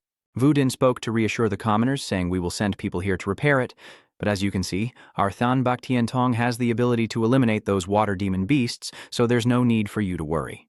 That person quickly apologized from behind the young monkey. I, the senior immortal, am blind. Please forgive me. She closed the distance between them and whispered, Do you know where that Hoihoyu is? The young apprentice obediently agreed. Knowing that Dai Hao Ni was willing to guide for the heavenly elder, she smiled brightly, winking with a promise, I won't mistreat you. The Hoiho clan grabs the young servant's hand and examines her directly. Young master. You have a water and fire spiritual root, average talent, little Oani. Are you willing to join our Than Bak immortal sect? The baby was overjoyed and quickly agreed. I am willing. I want to join the immortal sect. I hope the senior will accept me. Ba Ting was immediately excited and commented, This little servant has incredible luck. Master, my son is 10 years old this year. He is young but can already read and write. Please help check if he has the potential to cultivate. The hound dogs led the young apprentice away, explaining that he was exempt from the trial because he guided us here. The others are still waiting for the Than Bak immortal sect to accept disciples before participating in the trial. A flying sword quickly approaches the top of the mountain, Binding Mountain and the Hoi Ho Lake. Shiki's voice was cold and threatening. If you saw the horde below and leave now, I will let go and you'll fall down there. Panicking, she begged not to, but my sister really has nothing. Shiki glared fiercely, glaring at her with suspicion. Do you think I can still trust you? Kyoyu broke out in cold sweat, shaking his head repeatedly, saying, T, listen to me. I really don't have extra money. I have over a dozen junior disciples and give them all cultivation resources. You don't easily trust me? Then make a request. You're only at the foundation establishment stage, but you have over a dozen junior disciples. If you're capable, lead me to see them. Chuyu's eyes welled with tears, clasped his hands, and searched again. This time it's absolutely true. Otherwise, I'll jump down myself. Suddenly, a furious voice rang out, Let the girl go. She glanced back, annoyed as she questioned. Master, didn't you teach me to mind my own business when I go out? Wudin crossed his arms and replied firmly, Master, I am not someone you can judge. Bullying the weak with your strength, your family doesn't seem to be a good person either. How can I not judge your master? What does he think he is? Wudin immediately exploded in anger, tearing off her cloak and rushing forward. Little White immediately grows large and releases its weapon. Wudin quickly catches the weapon and shouts loudly, You dare to insult my master. It seems your master also cannot discipline you, truly chaos from top to bottom. Today I will teach you a lesson on behalf of your master. She kicked off the air and launched a surprise attack from behind, gathering strength in her hand to strike. That knee drew her sword, sneering contemptuously, unaware of her own limits. Tramlin Luan, her sword and Wuding's fist clash, she carefully calculates, then releases her grip. You go down first, you should be able to handle this height yourself, Kyoyula shouted. What kind of person asks after letting go? She rushed over fiercely. Is that all you've got? Shadi burst into a loud laugh, excitedly declaring, I didn't gain any advantage at this level for the first time. She fiercely challenged her opponent again. That NHI leapt back quickly and swiftly drew a spiritual shield. Very well, since we're quite evenly matched, let's show our true skills. If you can withstand this move, I will admit defeat and let that lying girl go. Come on, if I can take you on, I will even apologize to my master. That NHI calmly accepted the challenge, raising her talisman first, already determined to the nascent soul tier spirit talisman. What can a core formation stage cultivator do to stop it? She was suddenly startled as she saw two powerful fists heading toward her. The Hoi-Ho-Huts shouted in panic, Young master, Xiaobai is raising the barrier, gradually expanding the range, nascent soul spirit talisman. The shield withstands the two deadly fists, and she raises an eyebrow and comments, You have a good master to have such a talented nascent soul spirit servant. Wuding quickly retorted, Of course my master is the best. He sighed in frustration. These two fools. Wudin puffed out his chest and demanded fiercely, You have to apologize to my master according to the agreement. She decisively turned and walked away. Is that so? You haven't apologized to my master either. But Wudin sincerely bowed and apologized. Very sorry for speaking ill of your master. I hope you can forgive me. She turned around in surprise. Huh? I'm truly sorry. Wudin looked up sincerely, asking seriously. Can you accept my apology now? Next is your turn. She secretly glanced at him, reluctantly pondering. What's wrong with this guy? In the world of cultivation, no one truly apologizes to others. If there's a problem, it's either about money or life. Wuding pouted, closing the distance between them.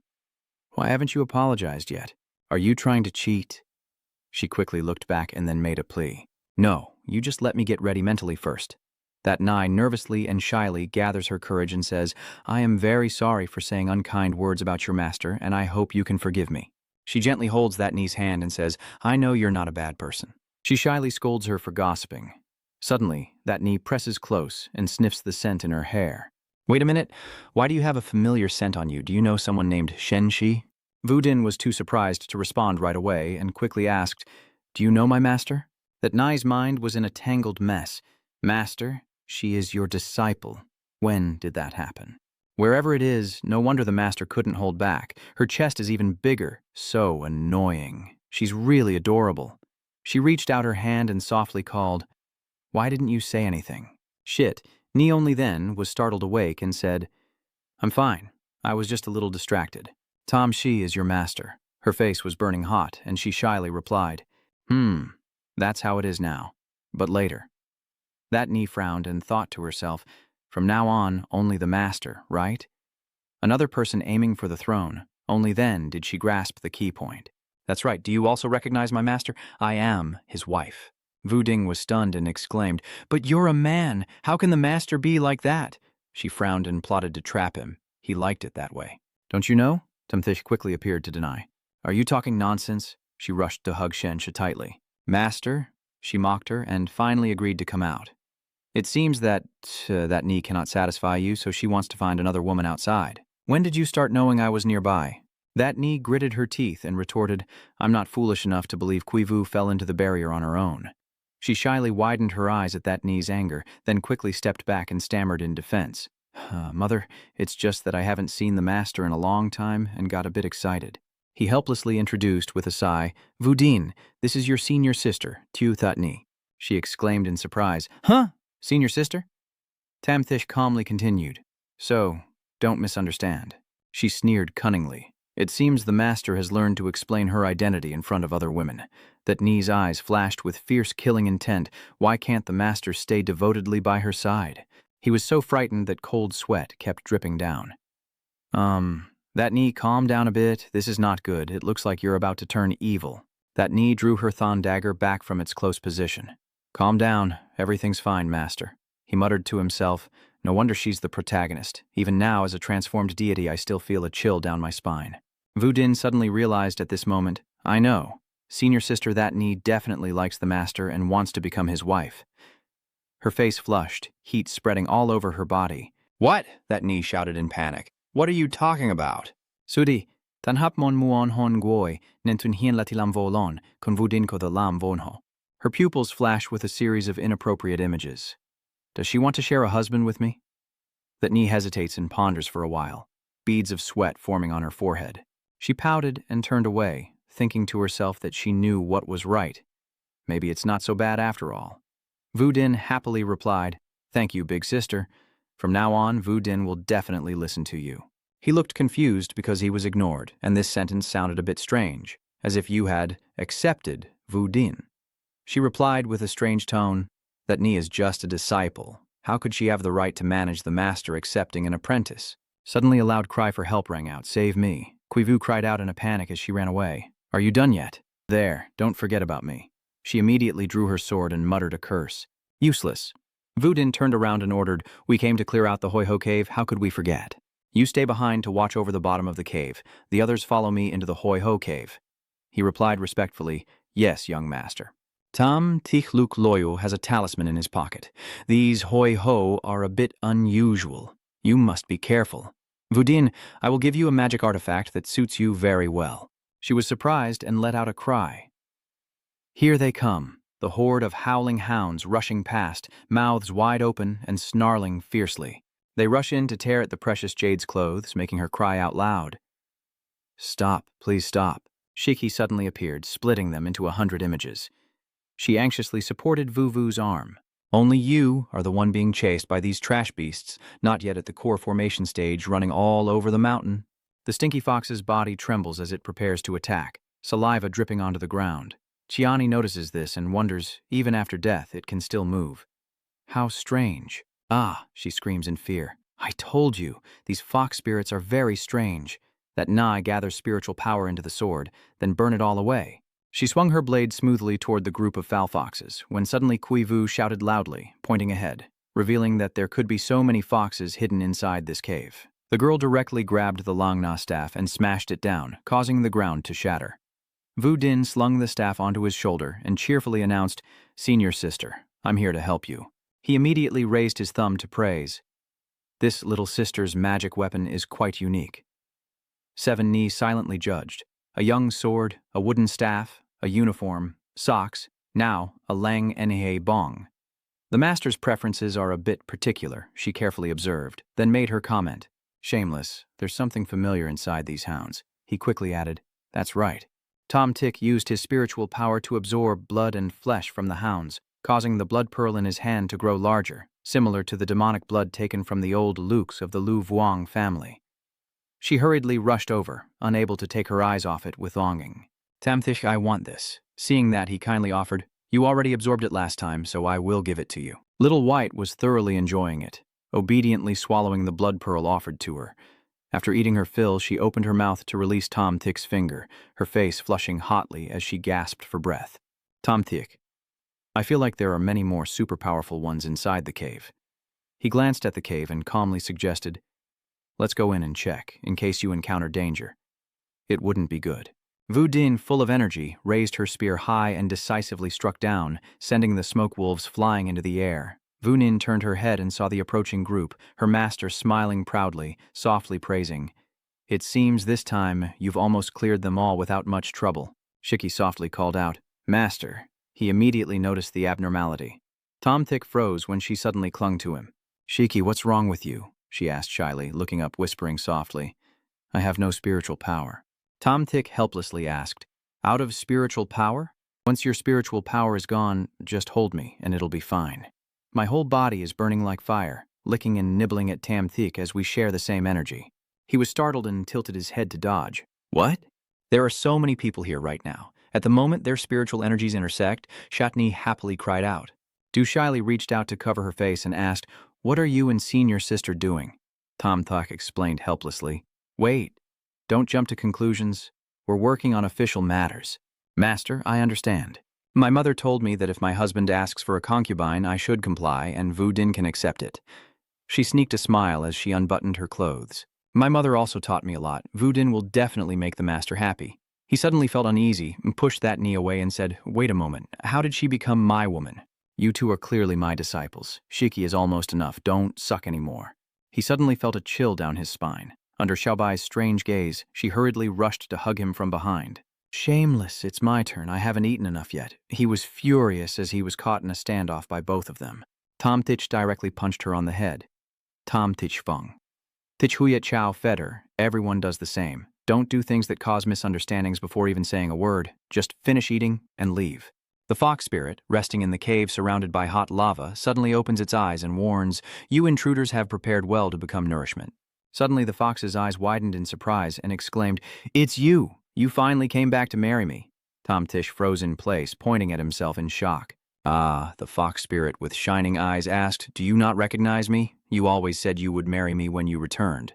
Tom Tick froze, confused about what was happening. He turned to look at his teammates behind him for help, but was met with puzzled looks. Vu Din turned to the person beside her and asked, "Xiaobai, when did you start liking fox spirits?" She looked confused after hearing this. "What are you talking about? I'm a girl." Shiki sighed and asked, "What are you talking about? This fox is using art." It marveled, never expecting a young alchemist to possess such profound artistic knowledge. The dangerous fox spirit smiled, but Shen Shixi doubted. "Do you truly recognize me?" It kept shaking its head and repeatedly denied it, saying, "You may look exactly like him, but you're not him, so you all have to die here." And with that, a huge surge of power erupted, causing the earth and rocks to crack and fly everywhere. Everyone raised their weapons and shouted, "Watch out!" But suddenly he stopped them, saying, "No need. This fox is a bit strange. You can't handle it." Tamthik raised his hand and launched an attack, a single move enough to pin the fox down so it couldn't move. It could do nothing but roar in anger. He asked, "Who is that person you mentioned?" Tamthik suspects that the blood demon pearl inside you was placed there by him. The fox relaxes and replies, "You're right, he gave me life, so I forged the blood demon pearl for him to take." It seems I can't wait any longer now. He seemed to confirm, you must have realized long ago that this blood demon pearl would eventually turn you into a controlled corpse, as if trying to reassure himself with no hope left. No, it won't. It won't. Tom Tick immediately pulled the blood demon pearl from the fox without waiting. Sorry, rest assured and sleep peacefully. With his last strength, he whispered about the Huyan immortal sect of Beishu Valley, and he continued. The Huyan immortal sect. Everyone fell into the cave, and Tomthish instructed, the remaining stinky wolves, send people to wipe them out. They are not few in number, then repair this stinky wolf and make the fire so intense that it can be used for forging and pill refining. Don't waste it. They clasped their hands and replied, yes, sir. Wuding approached and called out, Master. He gently stroked her head. What's wrong, Wudin? She hugged Tomthish tightly and shouted, Sufu, Wudin can't go back with you. You should go back first. He was startled. She explained that Wudin still wanted to finish some tasks, as she is the saintess of Tan Bak Tiantong and cannot afford to delay, so as not to shame her master. Once she completes her duties as the saintess, she will be worthy of being with her master. Tomthish happily praised you. You are indeed my disciple. You will make a good saintess. He thought to himself that Lak Wudin in her previous life had always hidden under Lak Sam's protection, afraid to do anything and unable to do anything. Now, with the chance to prove her abilities, it would definitely be very important. They looked at each other, but no one understood the other. He guessed she wanted to prove her abilities, while Wudin hoped to marry the master sooner. Tom Thiknu remembered something, turned around and instructed that Enhi, you should also learn from Wudin and not let your master's expectations down. That Enhi replied, yes, master, I will also strive to learn from Sumoy. He couldn't believe her attitude. Well, it's good that you are learning from each other. I wonder how you'll behave so obediently this time. Wudin was excited to learn together. Can my senior sister teach me how to cultivate? That Nhi refused. No. Tom Thich, feeling embarrassed, reminded her to learn better things. Ignoring his words, she held on to Shani and begged, so could senior sister teach me a bit of dual cultivation techniques? She asked, what will you teach me? Wudin pulled out a book from his chest to introduce, but before he could look at it, Thamtik snatched it away and shouted, this is not something for children to look at casually. That knee is upset, master. How can you just take Sumoy's things without permission? He shyly put away the book and said, I did it for your own good. This matter must not be mentioned again, secretly planning to exchange ideas with Wuxiang. Wuding bid farewell to Tomthich and promised, Master, I have something else to handle with everyone. I will go ahead. Wait until the Shanghai Trading Company opens. My master must be there. He said, of course, go handle your business quickly. Shani called from behind, Master. She has changed her outfit and shyly put away her laziness. I'll go ahead to see if this con artist really has a bunch of disciples, or if it's all just false. Shen Shi Yishu. All right, if you've made up your mind, let's go. He was worriedly feeling her forehead, puzzled because she wasn't feverish, so why did she suddenly become so obedient? That Nhi was annoyed. Isn't this supposed to be a lesson for her junior sister? Master likes an obedient disciple, right? Shani and Kuivu ride their swords forward, excitedly looking ahead. We're almost there. Just need to fly over that mountain. Kyoyu didn't see her say anything, worried. What's wrong? There are many cultivators over there, she decided while flying forward, not knowing if they are enemies or allies. We should still hide our aura and pass through. At the Kwai family village, cultivators riding swords fill the sky, their eyes cold and sharp. That Nhi and Kuivu hide and observe the situation, carrying many magical artifacts, likely cultivators from a major sect. In the northern realm, the only major sects are Tongtian Cave and Chu Sword Cave, but neither of them are affiliated with these two sects. Fearful of being an outsider cultivator, she remains calm and plans carefully. That must be it. Let me prepare a bit, and then we can pass through. The person sitting in front of the children spoke calmly. There's no need to worry. I mean, no harm. Do you want to cultivate immortality with me? I can help you become stronger than your master. A child shouted. Who would bother to learn from you? I already have a master. She is the strongest. He points to the cultivator flying in the sky and persuades, don't you think one day you could be like them, soaring in the air? Freedom and ease? Tiojiao foresees? Following your master, you won't have that chance. An older-looking person stops the angry boy and says, Senior, we are all poor folk, with little hope for cultivation, and we don't want the children to leave home too far. Are you really so unbelievable that you don't hope your children will become outstanding in the future and take you away from this barren place? He frowned. I understand now, you doubt my abilities. The person raises his right hand, gathering a great source of power. He pushed it forward, and the approaching power destroyed everything in its path. Everyone trembled in fear, clutching each other with pale faces. The character decided on his own, fine, this child has an extremely rare fengling root. I must take him as my disciple, kneel and bow to me now. Qiu shouted, no, my disciple will be taught by me personally. He sneered, two little kids, one with a golden core and the other with a bamboo flag, and yet you dare to speak to me like that. As he finished, a murderous aura erupted from the character, and Chi-Chi quickly stepped forward to defend and shouted, Qiu, fall back behind me. The human figure was stunned. 5-element cultivators working together is truly rare, if not extremely uncommon. He ordered the monks to capture her. Monks from above flew toward that knee, who gritted her teeth and brandished her weapons. Yet it was a genius, dual sword technique. That Nai causes the sword spirits to fly towards the two monks, their attacks closing in on her. Calmly, she breaks the killing strike of the spirit-disrupting wheel and slashes at the two monks. Both of them spat blood and shouted loudly, and the leader stepped forward to push them away. He said, little girl, who is your master? Do you want to become my disciple? I am the elder of the Divine Cup Heavenly Medicine Sect. As long as you follow me, I guarantee you will enjoy the privileges of a top-tier heavenly spirit. That Nice sneers, what is the divine relic of the celestial sect of the superproduct doing in the northern realm? This is the territory of the dedication cloud immortal sect. The human head laughs excitedly. I came to find someone to study him a bit and also to search for some well-preserved items like you. She recalled the stored items and then took out a bottle. Seeing him raise his claws to attack, she said, yes, all of you with special abilities have your own unique storage items. I will keep them safe inside this bottle. Looking at the person in front of her, that knee cursed, indeed he is a disgusting evil person. Please, the immortal cabinet, take action. The person from the jar rushed towards the person. He was frightened and said, this is my hidden ancestor who saved me. Suddenly a voice rang out. You caused such a big trouble and broke the barrier with a single hand. The Shadow Sect continued to attack the cloaked man, a young core formation cultivator wielding a magical artifact capable of unleashing a divine transformation attack. A loud explosion from the clash of energies rang out, and Rentu ran over to call Xiangtong Lao, saying, it's okay. That last attack was too strong. I wasn't prepared enough. I need to meditate immediately. Xiangtong looked at Shiki's exhausted state and guessed that the young girl probably had no more powerful tricks left, so you can easily capture her. At the Kuai family gate, amidst swirling dust and destruction from the battle, Qivu lies motionless in a pool of blood on the ground. That knee, exhausted, wipes the blood from her mouth. That knee, with a cold gaze, looks at the person before her, surprised to find a divine transformation expert secretly protecting the old man, while the human head chuckles and says, do not struggle uselessly.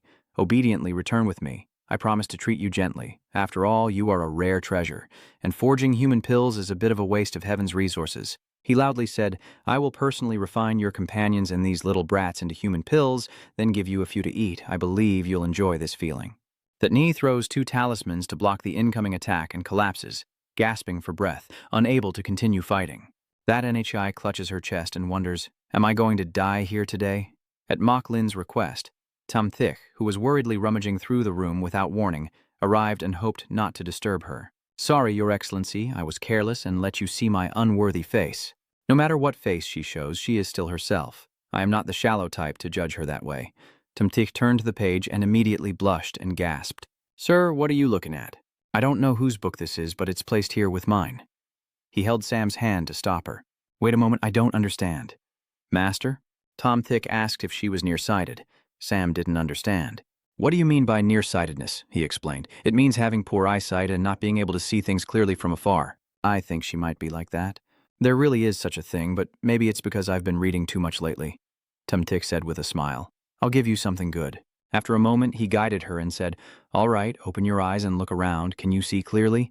Sam, surprised, touched her glasses and happily exclaimed, Great Lord, I can see everything clearly now. Tam Thich chuckled and continued, this will ease your eyes with this spiritual energy inside, and your vision should gradually recover. Sam gratefully replied, I really must thank the great master. He quickly refused. What are you being so formal for? Tam Thich was startled to see her sitting at his feet. Huh? Wait a minute, what are you doing? Of course I thank you, Your Excellency, Sam replied, feeling shy and hopeful. Well, if you insist on thanking me, then the truth isn't as wonderful as it seems. Tam Thich stopped her. Wait, you're worried. What's wrong? Is Sam not serving you well? He hurriedly put his pants back on. No, you go rest first. I have something to do and need to leave for a bit. That knee, who is fighting elsewhere, is severely injured and calls for her master. A light shines from her abdomen, and Tom Tish appears, asking, "What do you want me to do?" Seeing him suddenly appear, that knee couldn't believe her eyes. Master, the immense power emanating from him seemed to protect her, and she secretly admired. "That nigh, are you my nemesis?" The monks clashed with his overwhelming power and were severely injured as they flew back. That Nini's strange words made him unable to understand, so he was definitely her master. She calmly fainted in Tamtia's arms and looked at the crowd of Rentu with a cold voice. "Who are you people? Why did you hurt my disciple?" He hesitated, saying he was the one who drew his sword full of murderous intent. "Don't speak, I don't want to hear it." The human figure stepped back in fear. "Wait a moment, everything is my fault earlier. I am willing to take out 10 fifth-grade pills as an apology. What do you think?" Thamthik smirked. "So the boss is really generous. But do you have so many pills on you? Then go and die." Shen Shiju drew his sword and sneered. "Are you so eager to die that you can't wait?" He hurriedly threw the pill to the sect master. "Ancestral Lord, this heavenly destiny pill can help you recover, and it can also help you take a step further. Hurry and help me." He was panicking. The Heaven's Fate pill. He listened to the entire conversation and then wondered to himself, "Heavenly Fate pill?" Thamthik immediately understood and angrily cursed, so he was the sinister old man. Ton Han Do was terrified. "What? Do we know each other?" He replied, "You don't know me, but I know you." Ton Rendu is a wicked person who does evil deeds, traveling everywhere to find children or cultivators with special spiritual rust to create human pills. The Heavenly Destiny pill is a type of human pill made by combining the talents of 7 gifted spiritual roots and rare treasures, with extremely astonishing effects that can significantly raise a cultivator's level by one small realm and work across any realm below the unification era. How about that? You're scared now. My Heavenly Mandate pill can directly help the Shadow Path Lord break through to the middle stage of spirit transformation. It's still not too late to regret. In other words, Avatar Dao Lord Rendu looked at his arm and shouted, "Tam!" Thick spoke. "Even if letting him eat it wouldn't change anything. But I feel it's a waste of time." His face turned pale as he knelt and begged, "Spare my life. I am willing to serve you as a beast or horse. Just ask for my life." He asked, "I know you have a place in the heaven and earth to hide your treasures. Can you tell me where it is?" Tears streaming down his face, Rento accepted it. "I am willing to give all my savings to you, as long as you spare my life." Shit. I quickly advised, "Master, how can you trust what he's saying?" Tam Thick explained, "I don't trust him. I'm just trying to recall where he hid the thing." He hesitantly recalled, "Surely your divine powers are so miraculous that you can just think for a moment and know where others have hidden their treasures?" Impossible. He pretended to think. I clearly remember it's in a secret realm, probably near the Demon Abyss Cave." Incredible. Impossible. Yet I can actually remember. But knowing is useless. The treasure I hid is in a small secret realm beside the entrance to the Dark Abyss Cave. That place is heavily guarded. Unless authorized by the sect leader, no one should even think about approaching. Shenshur said, "I see. Then it's time to find a chance to sneak in." He sneers at sneaking in. That place is the Demon Abyss, guarded by more than 50 Huan Shendao lords. Even if you have some skills, don't be too arrogant. Just sneak in. After all, the Shenko sect has long colluded with the demon clan. The human figure bowed his head trembling and said, "Master is joking. The Shenku sect guarding the U cave is the one suppressing the demon race. How could they collude with the demons?" Tamthik held his sword firmly and said, "I am not joking. I just remembered recently." With those words, he struck a blow at him, the sword slicing into the human's body and releasing a dark aura. "Don't save me." A demon appears and roars, messing with our demon clan. "I want you to either want to live but can't or want to die but can't." He remains silent, using his body to nurture the demon. Truly a good child of the demon clan. The demon opens its mouth. "Humans are insignificant. Take this move of mine." The demonic power blasts toward Tamthik. "Shiki is worried, Master. This scream is really strange. It makes my whole body tremble." He seems unbothered, trembling. "Then let the Master give you a hug." She reminded him that now was not the time to joke. This old man has extremely high cultivation, and I'm afraid it will involve Quivu and the villagers. Tamthik decided, better to deal with him first. The demon laughed loudly, "Not expecting you to have a treasure that resists divine soul attacks. Even if you're not afraid of divine soul attacks, my demon race is the favored child of heaven and earth, possessing an illusory body, and you can't do anything to me." Suddenly, he moved from somewhere behind the demon and grabbed its shoulder, right? The demon's strength was then broken. Tamthik said, That's all, as he gripped his neck tightly and threatened him. Hand over the key to the secret realm, and I will grant you a death free of pain. The mannequin stammered, This is the end. The thing I regret most is being deceived by you all, told to come to the Northern Realm to find that Tamthik. If I hadn't gone to the Northern Realm, I wouldn't have met you. Tamthik asked, Who? He smirked. Do you think I will tell you? Anyway, I can't go on living. He also smiled. So have you ever thought that after you die, those who deceived you here will still live freely, while you, Tamthik, will be furious and clutching the human figure's shirt?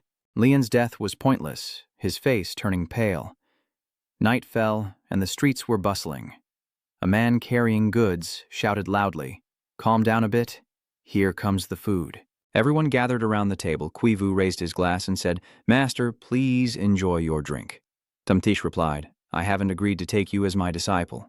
After hearing that, I feel sad for the naive young girl. It's normal for a great master to be annoyed. He picks up his cup and speaks, having self-taught for 3 years based on a found cultivation manual to reach true ko, making him a rare talent in any sect. But the path of cultivation often takes decades or even 100 years to attain enlightenment. If you leave, they will never see you again. Can you really let go? Kuyu explains that cultivation level is very important. With cultivation level, one can protect everyone in Q family village, but if I leave, I won't be able to protect them either. Thank you, sir, for clarifying my doubts.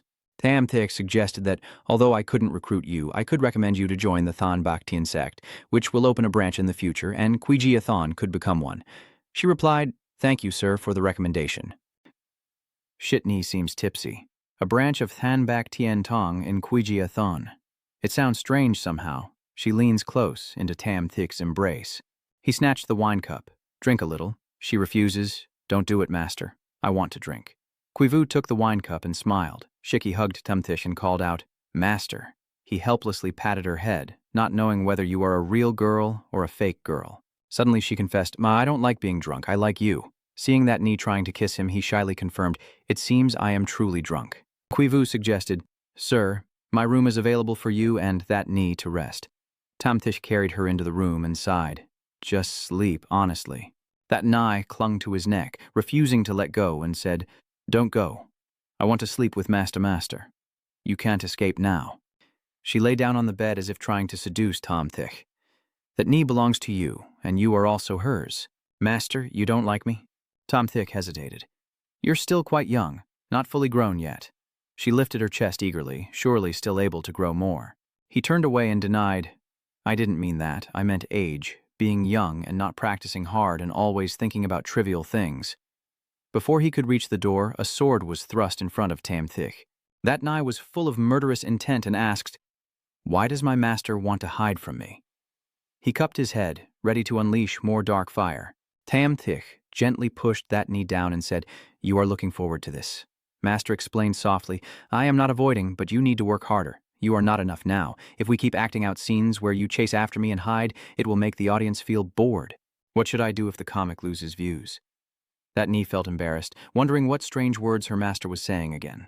Suddenly, Tamthik leaned down and kissed her, saying, End his appointment. Let's leave it at that. Come back when you're 2 years older, and we'll continue. With that, Tamthik disappeared. That and I touched her lips happily, thanking Binkeech and the editor for their support. What did I just say? Quivu was stunned to see him, and the great man left so quickly. Then Tamthik asked, She went to sleep after drinking. Is there something you want to ask while waiting here? She picked up a book and asked, Sir, I have no master. All my knowledge comes from an ancient book in my village. I don't know much about this ancient book. Please help me take a look. He picked it up and said, This is the Tu Duong technique, which requires condensing Tu Duong flame and then using it for forming a pill. Unfortunately, this incomplete version does not include the method of condensation. Tu Duong Diem, Tamthish closed the book quickly. This is a secret cultivation technique of the Zhong realm Tsu Yang royal family, and if you can cultivate it, it proves you also carry the bloodline of the Tsu Yang imperial dynasty. Hearing this, Quivu was stunned. He continued speaking and pulled out another book, but their main line is very tall and strong, so you being so short must be a branch descendant. This is a complete cultivation method, and practicing it to the divine transformation stage poses no problem. Crouched and bowed his head, thanking the benefactor for the help. Shenshir turned away, hoping you can develop well at Than Bactian Sect. Vang Tranvu Nahaito Quisuong Bao Chao. Great master, something has happened. That young ancestor is dead. On Tuan Van Ngoyong Dung Dok Sach Ben Trong. Oh, do you know who did it? He remembered with a pale face that he didn't know for now. If even the image Dao ancestor was killed with a single sword, at least he must have had a miraculous cultivation. But all the strongmen of the northern realm didn't match up. Antuan was pleased to hear this, initially wanting to rely on this descendant, but it turned out to be so untrustworthy. The 6 true soldiers of Thonbak Tiantong are quite strong. If we can borrow the strength of that young man, it would be even better. Yes, Tranvu replied loudly. Antuan quickly closed the book and said the conditions boldly. The opponent is very powerful, we can ask for less, and if they refuse, we will tell him that the Thonbak Tien sect has a treasure from the immortals. The scene shifts to the marketplace, inside the government office, where Tomtik is sitting and sipping tea with her disciple. She says, "Master, this tea is poisoned." But despite Xiaoshiki's warning, Tomtik acts as if nothing is wrong. He took a sip of tea and said, "The poison for mortals is nothing to fear. I don't understand why they want to keep an eye on us." She signaled her master, and Xiaothithi said, "I thought he was a martial arts expert, but it turns out he's a nascent soul cultivator." A young man stepped forward, respectfully clasping his hands in front of Tomtik, and said, "Two great masters with celestial enlightenment cultivation. A mere scattered cultivator like me with a core formation is not worthy of your attention." Hearing this, he smiled and asked, "Come, what do you want to talk to me about?" Seeing this, he no longer held back and sat next to Tomtik. "Brother, do you want to make a lot of money?" Seeing him try to tempt his master, Xiaoshani, sitting nearby, suddenly spat out her drink. Tomtik, confused, asked how to make money, and seeing the bait work, he happily slapped the table. "Sir, do you know the Thonbak Merchant Guild?" He smiled and replied, "Do I know it? I'm about to head there now. Let me explain. It's like this. The nearest Thonbak Trading Guild has seized countless treasures and uses extremely ruthless methods. We plan to eliminate them." Seeing his straightforwardness, Tomtik smiled genuinely. "I like it." He smiled and said, "We want to invite the Lord to join us in attacking Thonbak Tiantong. The terms are easy to negotiate." "No need to beat around the bush." Tomtik slammed his hand on the table. "I agree," which makes the other guy a bit stunned. He looks clearly confused, probably didn't expect Tomtik to agree so quickly and respond so cheerfully. No questions asked. Could there be a trap? Tomtik also realized something was wrong, responding too quickly.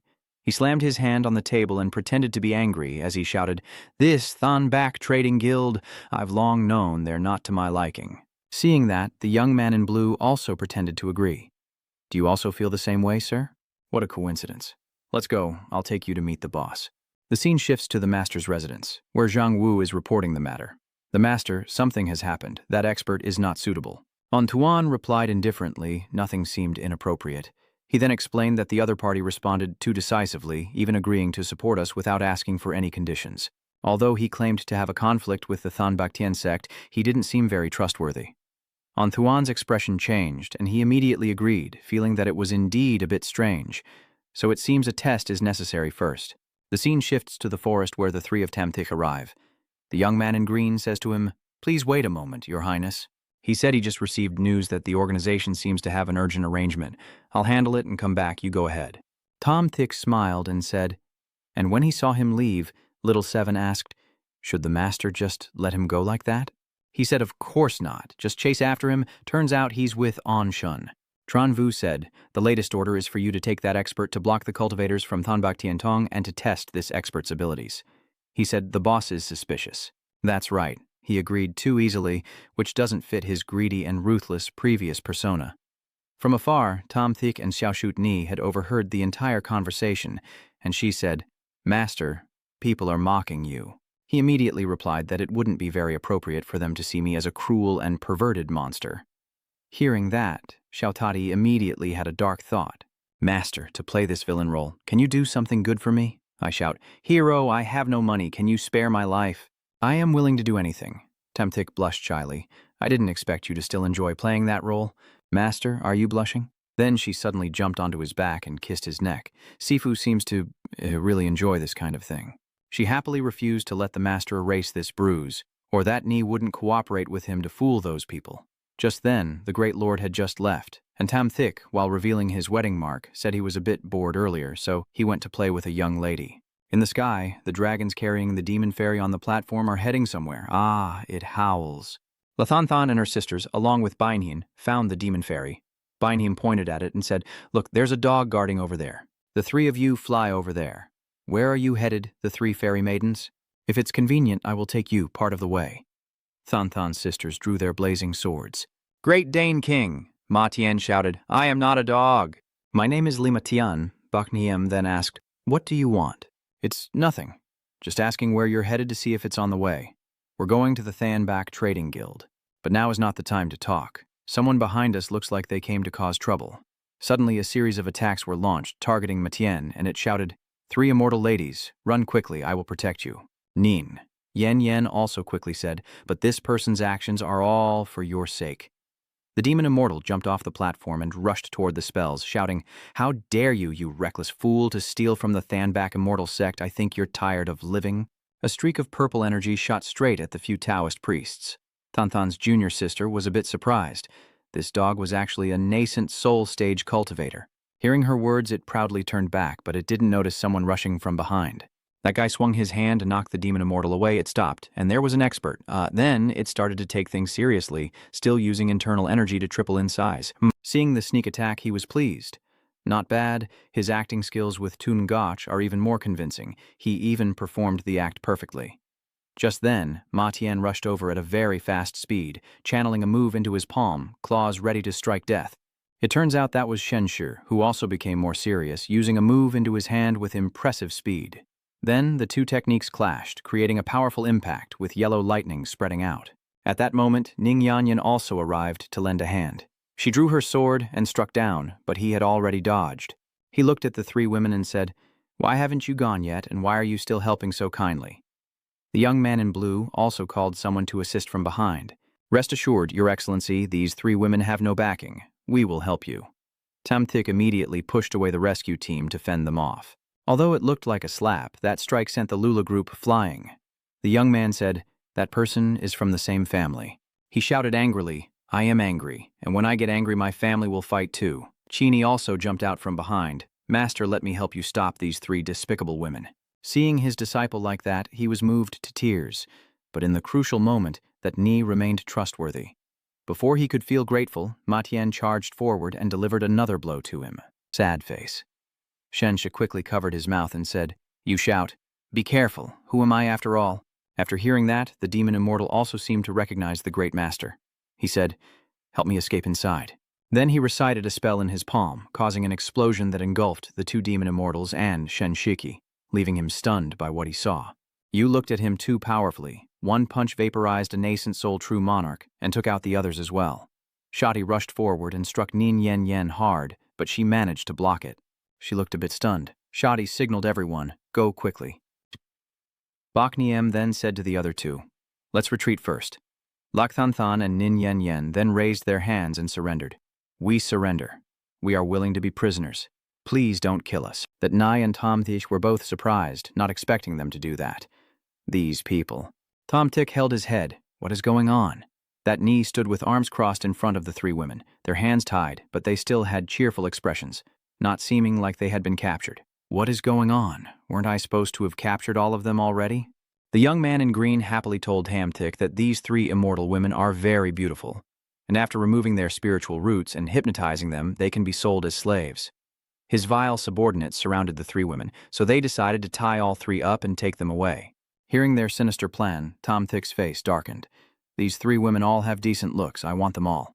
He turned pale and said to the Lord, "This is the captured subordinate.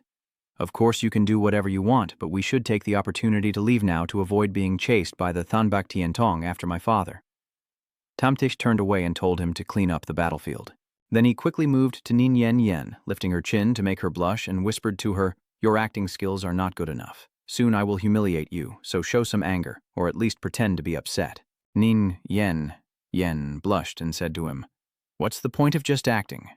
If you can truly be honest, then go ahead and humiliate me for real." He blushed in embarrassment, surprised that she would say that to him. She dared not even kiss him with a pout, and when he turned around, he saw the two others had witnessed everything they said, both blushing shyly, perhaps wanting to do the same, which made him even more panicked.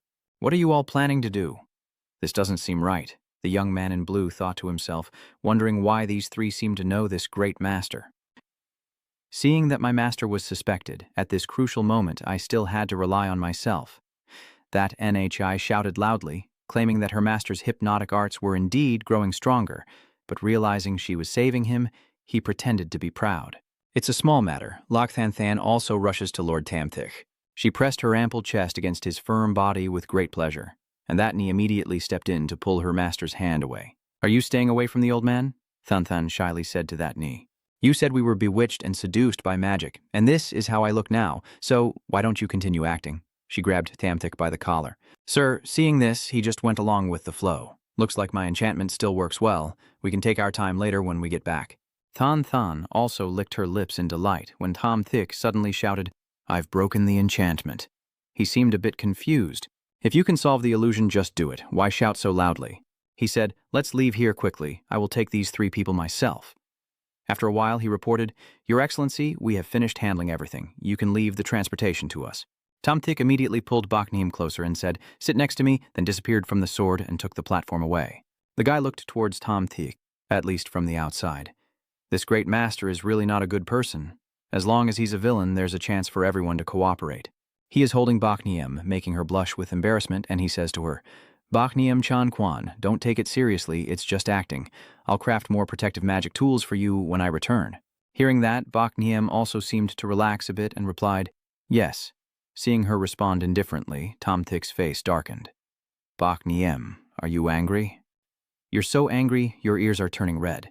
Bakneem then turned to look at him. Then she hugged him and said, I'm fine. Isn't this just more like acting? He wondered how Bakneem Chan Nan could be so adorable like this. Janwoo asked, Hey, big brother, if we attack so many villages at once, will that be okay? Onthuan calmly sipped his tea. The northern border of Qingzhou is very large. Just a few thousand people in over a dozen villages. Don't worry, there won't be any problems. Then he changed to a sinister expression. Just a few thousand mortals. How could he sacrifice for achievement? The scene shifts to the inn, where the Lord has prepared a place for you. Please follow me. Tamthich was still acting intensely, holding both of them in his arms. Aren't you going to meet your boss now? The young man looked confused and explained, Sir, you just captured 3 beautiful fairy maidens. Of course you should enjoy them first. The master will also meet the boss soon, and I am sure that when the time comes, the boss will come to see the master himself. Tamthich realized something new. Oh. He turned to Nin Yen Yen and sneered contemptuously. That's right. I have to enjoy myself first. If you have nothing to do, don't bother me. Yen Yen also turns away. She whispered, With such poor acting, you're still criticizing us. Then he entered the prepared room, looking panicked, probably overwhelmed by how grand it was. Damn it. Looking at the scene in front of me, the room is decorated as lavishly as a king's bed. Who the hell is this bastard? You really know how to indulge. This is no different from a presidential suite with a round bed and a hot spring. Shiki looked at her master with a piercing gaze, clearly excited and eager inside. Hearing this, Tamthich hurriedly explained, No, not at all. Yen Yen said to him, Tamthich, what strange organization have you joined? He raised his hand and told her, That's not true. They approached me willingly, wanting me to help deal with the Thonback Trade Guild, so you said. Tamthich had to admit that I have acquaintances in the Thonback Merchant Guild, so I definitely can't do that. I plan to infiltrate the organization and then help the Thonback Merchant Guild resolve this trouble. Bakneem worries. So dangerous. If you go with that knee, what if something happens? Yen Yen also chime in. That's right, even if you have connections, there's no need to risk your life like that. Lathan Than also chimed in, suspecting she's not an ordinary acquaintance.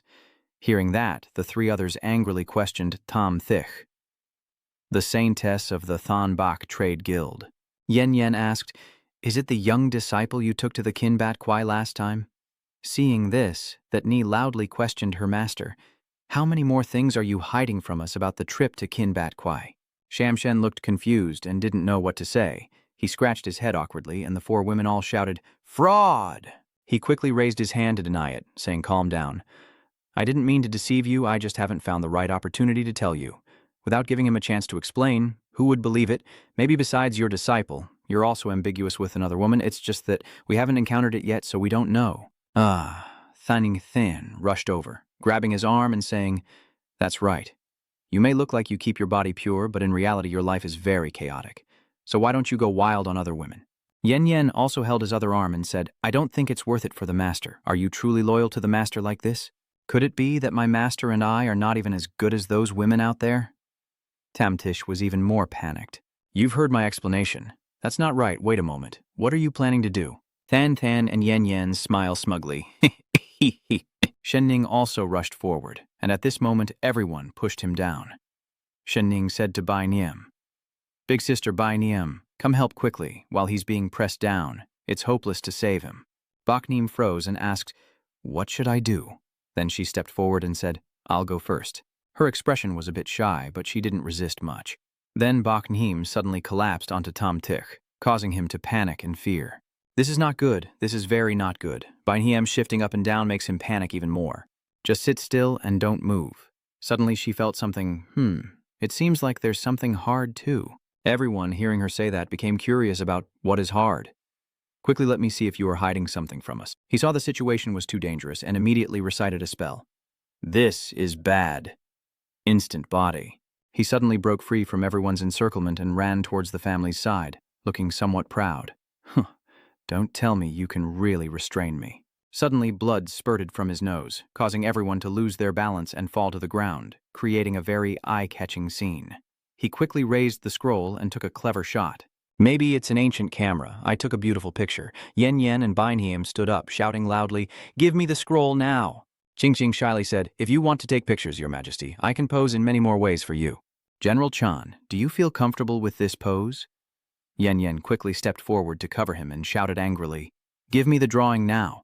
"Wait a moment, why are you all looking at me like that?" Tom Tich saw that everyone still seemed a bit doubtful, so he raised 3 fingers and swore, "The young disciple is the saintess of Thonbaktian Sect. I just found out myself. I have no intention of hiding it, and Shotni can testify to this. I truly only took this one disciple outside, I swear to heaven's way." Yen Yen, though looking a bit uncomfortable, glanced at her master's face and temporarily trusted him. Thanthan also added, "I don't mind, as long as it's the words of the true Lord." "I believe them all." Seeing the 3 of them like that Nin suddenly exclaimed, "Why is this happening? You all forgive the master so easily." "That Nai, your master, also didn't have it easy. He worked hard to do many things for you, right?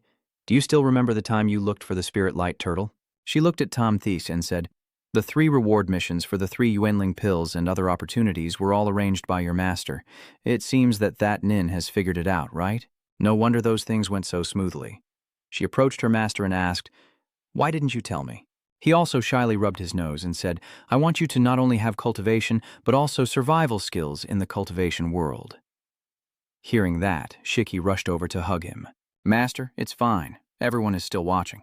Feeling someone approaching so quickly, Onthuan indeed strolled in calmly, touching the door and saying, "This place, if it were mine, would be my territory." But before he could open the door, he trembled in fear upon hearing Tam Thich Vong's voice. "You barged in without knocking or asking? Who taught you to do that? Your mother?" I trembled and bowed my head, saying, "My lord, I have been rude. I, the humble Onshun, come to pay my respects." Shamthik was about to go out when Thanthan pulled him back. "Changquan, you can't go like that. You need to change a little." She unbuttoned his shirt to reveal his muscular body. After all, the great master had just gone through a fierce battle. Tamthik shyly said, "That's enough. Don't overdo it. I can't go out shirtless." Thengthan, with a knowing look, said, "One more is missing." Then she rushed to kiss his neck. Shiki immediately shouted in jealousy and ran up to hug Than, saying, "How could you take the master for yourself?" That kiss left a red mark on her and disheveled clothes, looking like she had just gone through a fierce battle. When he opened the door, he saw Onthuan standing with her hands clasped in front of her, bowing respectfully to the senior. "Junior Onthuan." Genscher also pretended, yawning loudly, and asked, "What do you want from me?" Onthuan said, "My subordinates only told you part of the story before. This time I ask you to come because we need to deal with the Thonbaktian sect." Tamthik looked impatient and clenched his fist. "Can you just say it straight to the point?"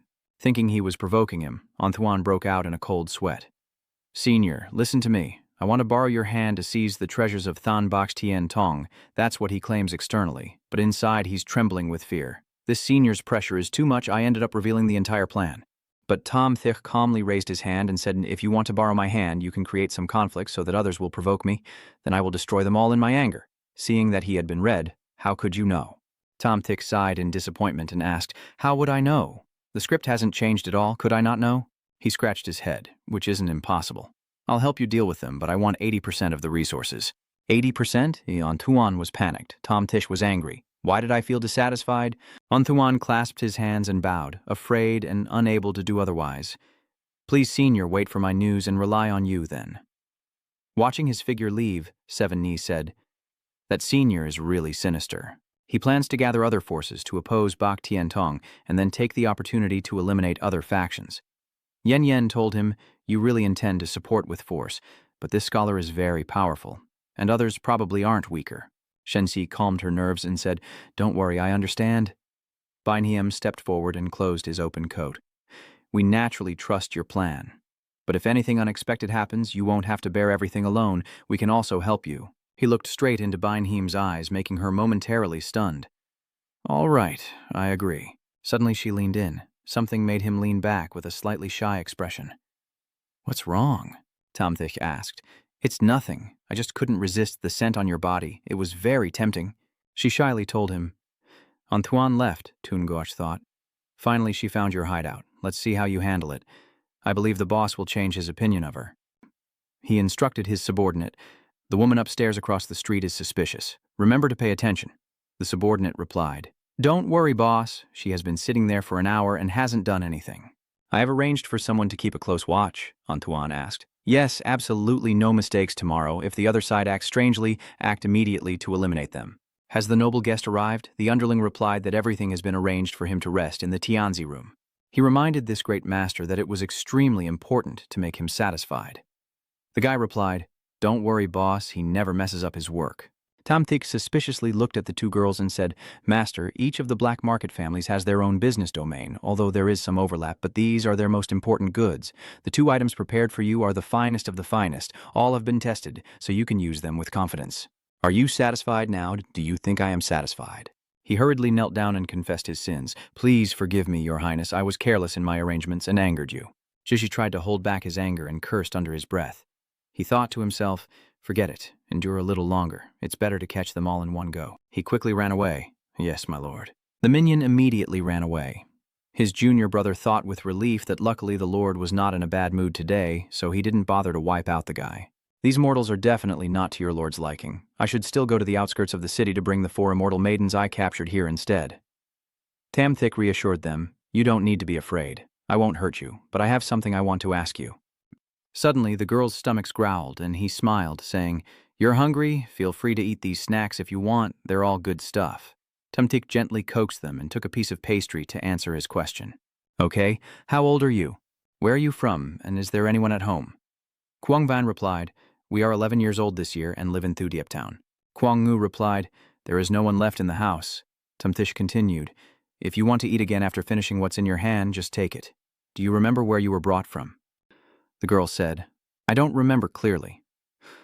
The kid told they are in a heavily guarded building with many older sisters crying on the other side, and it took 2 days by carriage to get here. Suddenly he took out the communication stone and said, "Tsuyao, you are in the Jade Pavilion Kingdom." She hurriedly replied, "She is here, Lord Guildmaster."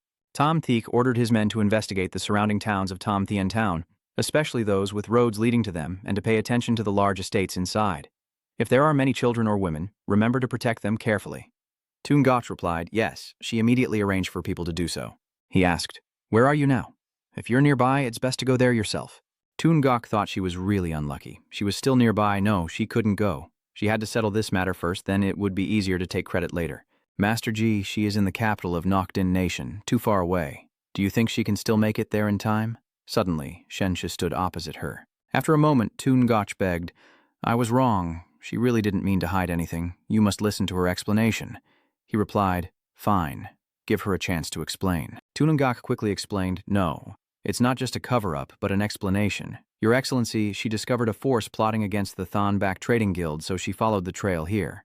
Tom Tish wondered, "Do you still pay attention to things like this?" Toongach hurriedly replied, "It's absolutely true. My lord, she has endured countless hardships, using her wisdom and schemes, suffering heavy losses among her subordinates to find out the whereabouts of this force, which is why she personally came to investigate." He asked, "So what do you mean by lying to him that you are in the capital?" She shyly replied, "Isn't it just to give the Lord a surprise and claim credit at the same time?" Tumthik helplessly said, "All right, get up. I know you don't have other intentions. Just go do what he asked you." "Do you think he came here for nothing?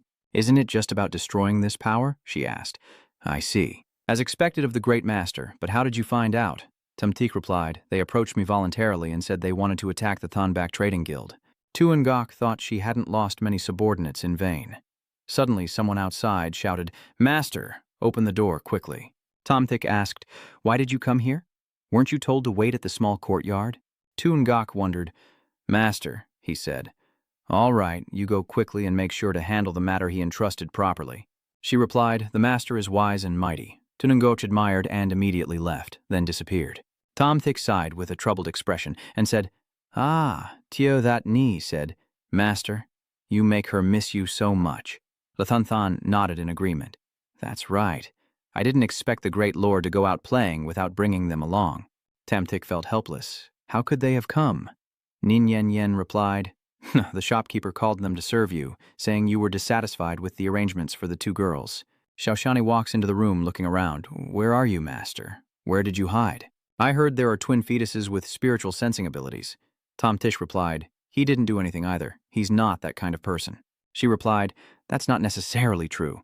Men are always curious about rare and precious things, let alone twin spirits with spiritual sensing." Tom Tick said, "Lathan has already gone to bed with her on the bed." He asked, "What are you thinking about?" Bakneem sighed. "Master, these two children are so comfortable that they sleep so soundly." Nin Yen Yen asked, "What is going on?"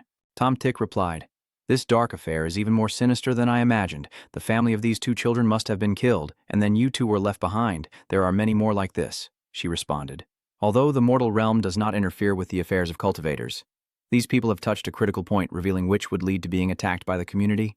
Maybe you don't need to risk revealing this news and let the surrounding immortal sect work together to handle it. That would be much safer." Tom Tick said, "Relying on others is very slow." He wondered how he could make a move tomorrow, if they suddenly appeared now. Even if he added the 7-colored war treasure, the danger would be too great. The Saint Lord disguises himself and appears nearby every time. It's too much of a coincidence. It's settled. Toongotch is returning. She replied, "Lord G, she has already flown far away." Tom Tick ordered, "Stop talking nonsense and go back quickly. Tomorrow he wants to use your name a little." Bakneem asked, "What are your plans for these two children? If you don't see whether they have the potential for cultivation or not." Tom Thick replied, "I knew you wouldn't give up, wanting to bring the two girls back to the sect for care." "All right, let him see for himself." Xiaoshiki rushes in and says, "You've worked hard, master. Come here quickly." The two girls nervously stepped forward, and Shenshu asked, "What is your name?" The girl replied, "Your Excellency, I am Kuang Van." The little girl replied, "I am Kuang Ngu. He said that some senior sisters wish to bring you back to the sect for care, and he came to see if you have the potential for cultivation. It's okay if they don't have it. If they do, that's even better." Then Tam Thish began the inspection. He wondered, Ning Yanyan asked, "What do you think? How can a strange spiritual root not appear?" Tumtik replied, "Rest assured, they have the talent and their spiritual roots are very unique. With a spiritual connection between the twin unborn girls, having such a spiritual root is also very common." He performed a spell on the two of them, merging their spiritual roots into one. She exclaimed in shock, "This is two people sharing one spiritual root." Tom Thick replied, "Twin spirit roots are also considered rare, but neither of them has a spirit root, so how should I teach them?" She suggested that if they can't wait to bring them back to the Supreme Summit Immortal Sect, at least they still have a spirit root to cultivate with. Establishing a foundation first is enough. The two girls quickly said, "Thank you, Senior Immortals, for taking us in." He smiled and replied, "It's getting late. Let someone prepare the food, everyone eat and rest early, and everything should be finished by tomorrow." The next day, Shensha left the mansion to attend a small meeting. Someone asked, "How has old Master Ngo's business been lately?" He replied, "Don't say that. He hasn't even finished earning yet. He can't compare to you." The old man said, "Recently, he's only been making a living by speculating and profiteering with goods between Central Region and Northern Region." Master Ngo joked, "The territory you oversee is a big business, so how could you not survive?"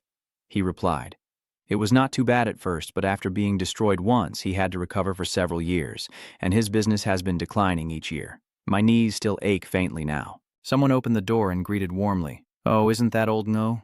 It seems everyone has arrived. In this day and age, doing business isn't easy, and with the sudden appearance of the Thonback Trading Guild offering lower prices, our profits are even less.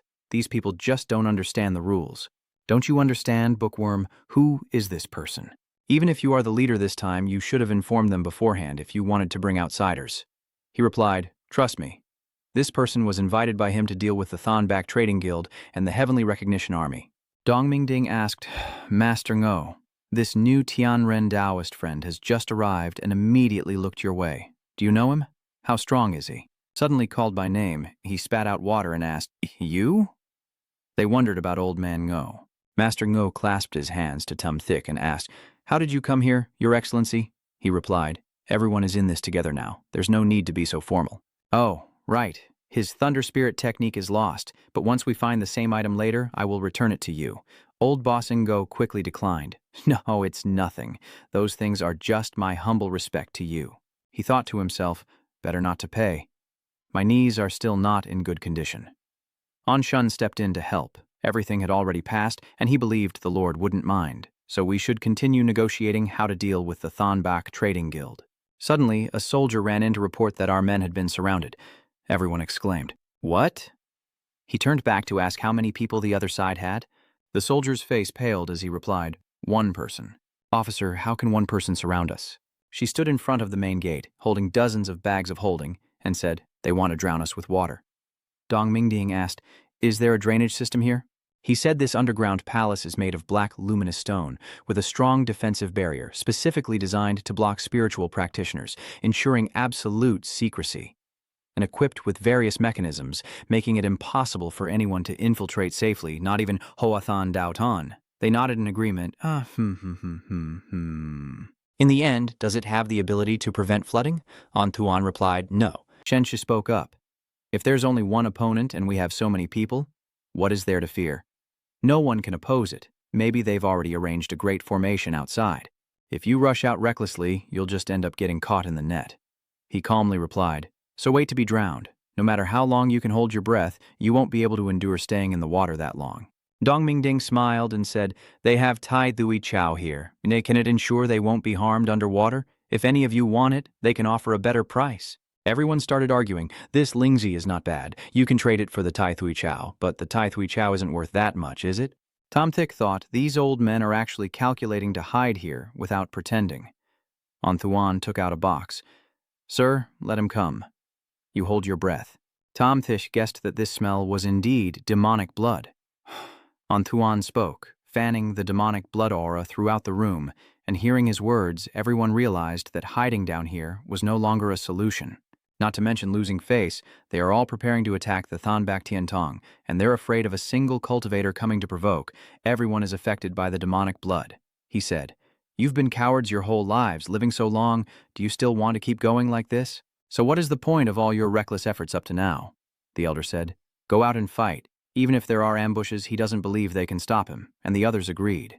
That's right, go out and make them realize they're not so easy to mess with. Our Thanbak Tiantong doesn't take anyone seriously, so are we really afraid of just one person? Anthuan said, go outside and see for yourselves, these guys are too cautious. Let those brave ones charge and die. Once find some confidence that way, it will also help them attack the Thanbak Alliance. He replied, fine, you are clever. Then send the message out. Tungok, get ready, they are coming out now. With that, an attack was launched, and she eagerly responded, clashing head-on. She loved it. The two swords clashed fiercely, but Toon Gotch dismissed it as just a little force.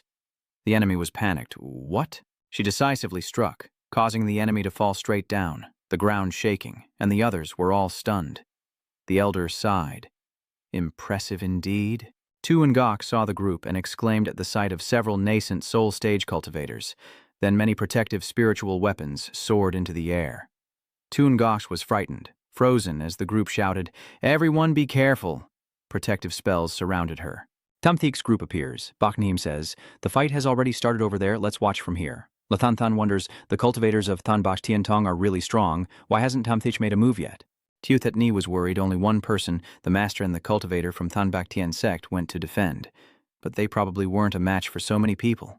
She asked, what should we do now? With so many nascent soul cultivators fighting, they basically can't intervene. Do they have to give up? Ning Yanyan reassured her. Don't worry, the cultivators of Thanbak Tian Sect are truly formidable, and she believes Toon Goch has backup behind her. The group rushed forward, working together to deal with her. She quickly flew away, thinking to herself if she couldn't escape, she would fight them head-on. The battle was intense, and after a moment, Toon Notch fell, causing the others to shout in alarm. Believing she was injured on the other side, they went over to deal with her. She smirked confidently as the black turtles withdrew their heads and finally moved forward. Tsu Yuet immediately flipped back, standing firm to face them. A surge of powerful energy swirls around as she charges forward at full speed. causing the group to panic. "What?" the old man said. "Don't panic, there are 3 of them." Old Master Nuo and the others simultaneously struck and retreated. As she finished speaking, the elder was pierced by Tungok. "He is dying," Tungok said. "Don't go," Anthuan exclaimed. "Thunbak Tientong's primordial spirits are all crazy like this." Tamthik asked, "Do you need him to intervene?" He replied, "Sir, please wait a moment." Tamthik thought, "Wait a moment. He's waiting for your words." Tungok was fighting to exhaustion, whooshing through the air. She thought that with more than a dozen primordial alchemy elixirs on the other side, she alone couldn't win. So was she trying to retreat?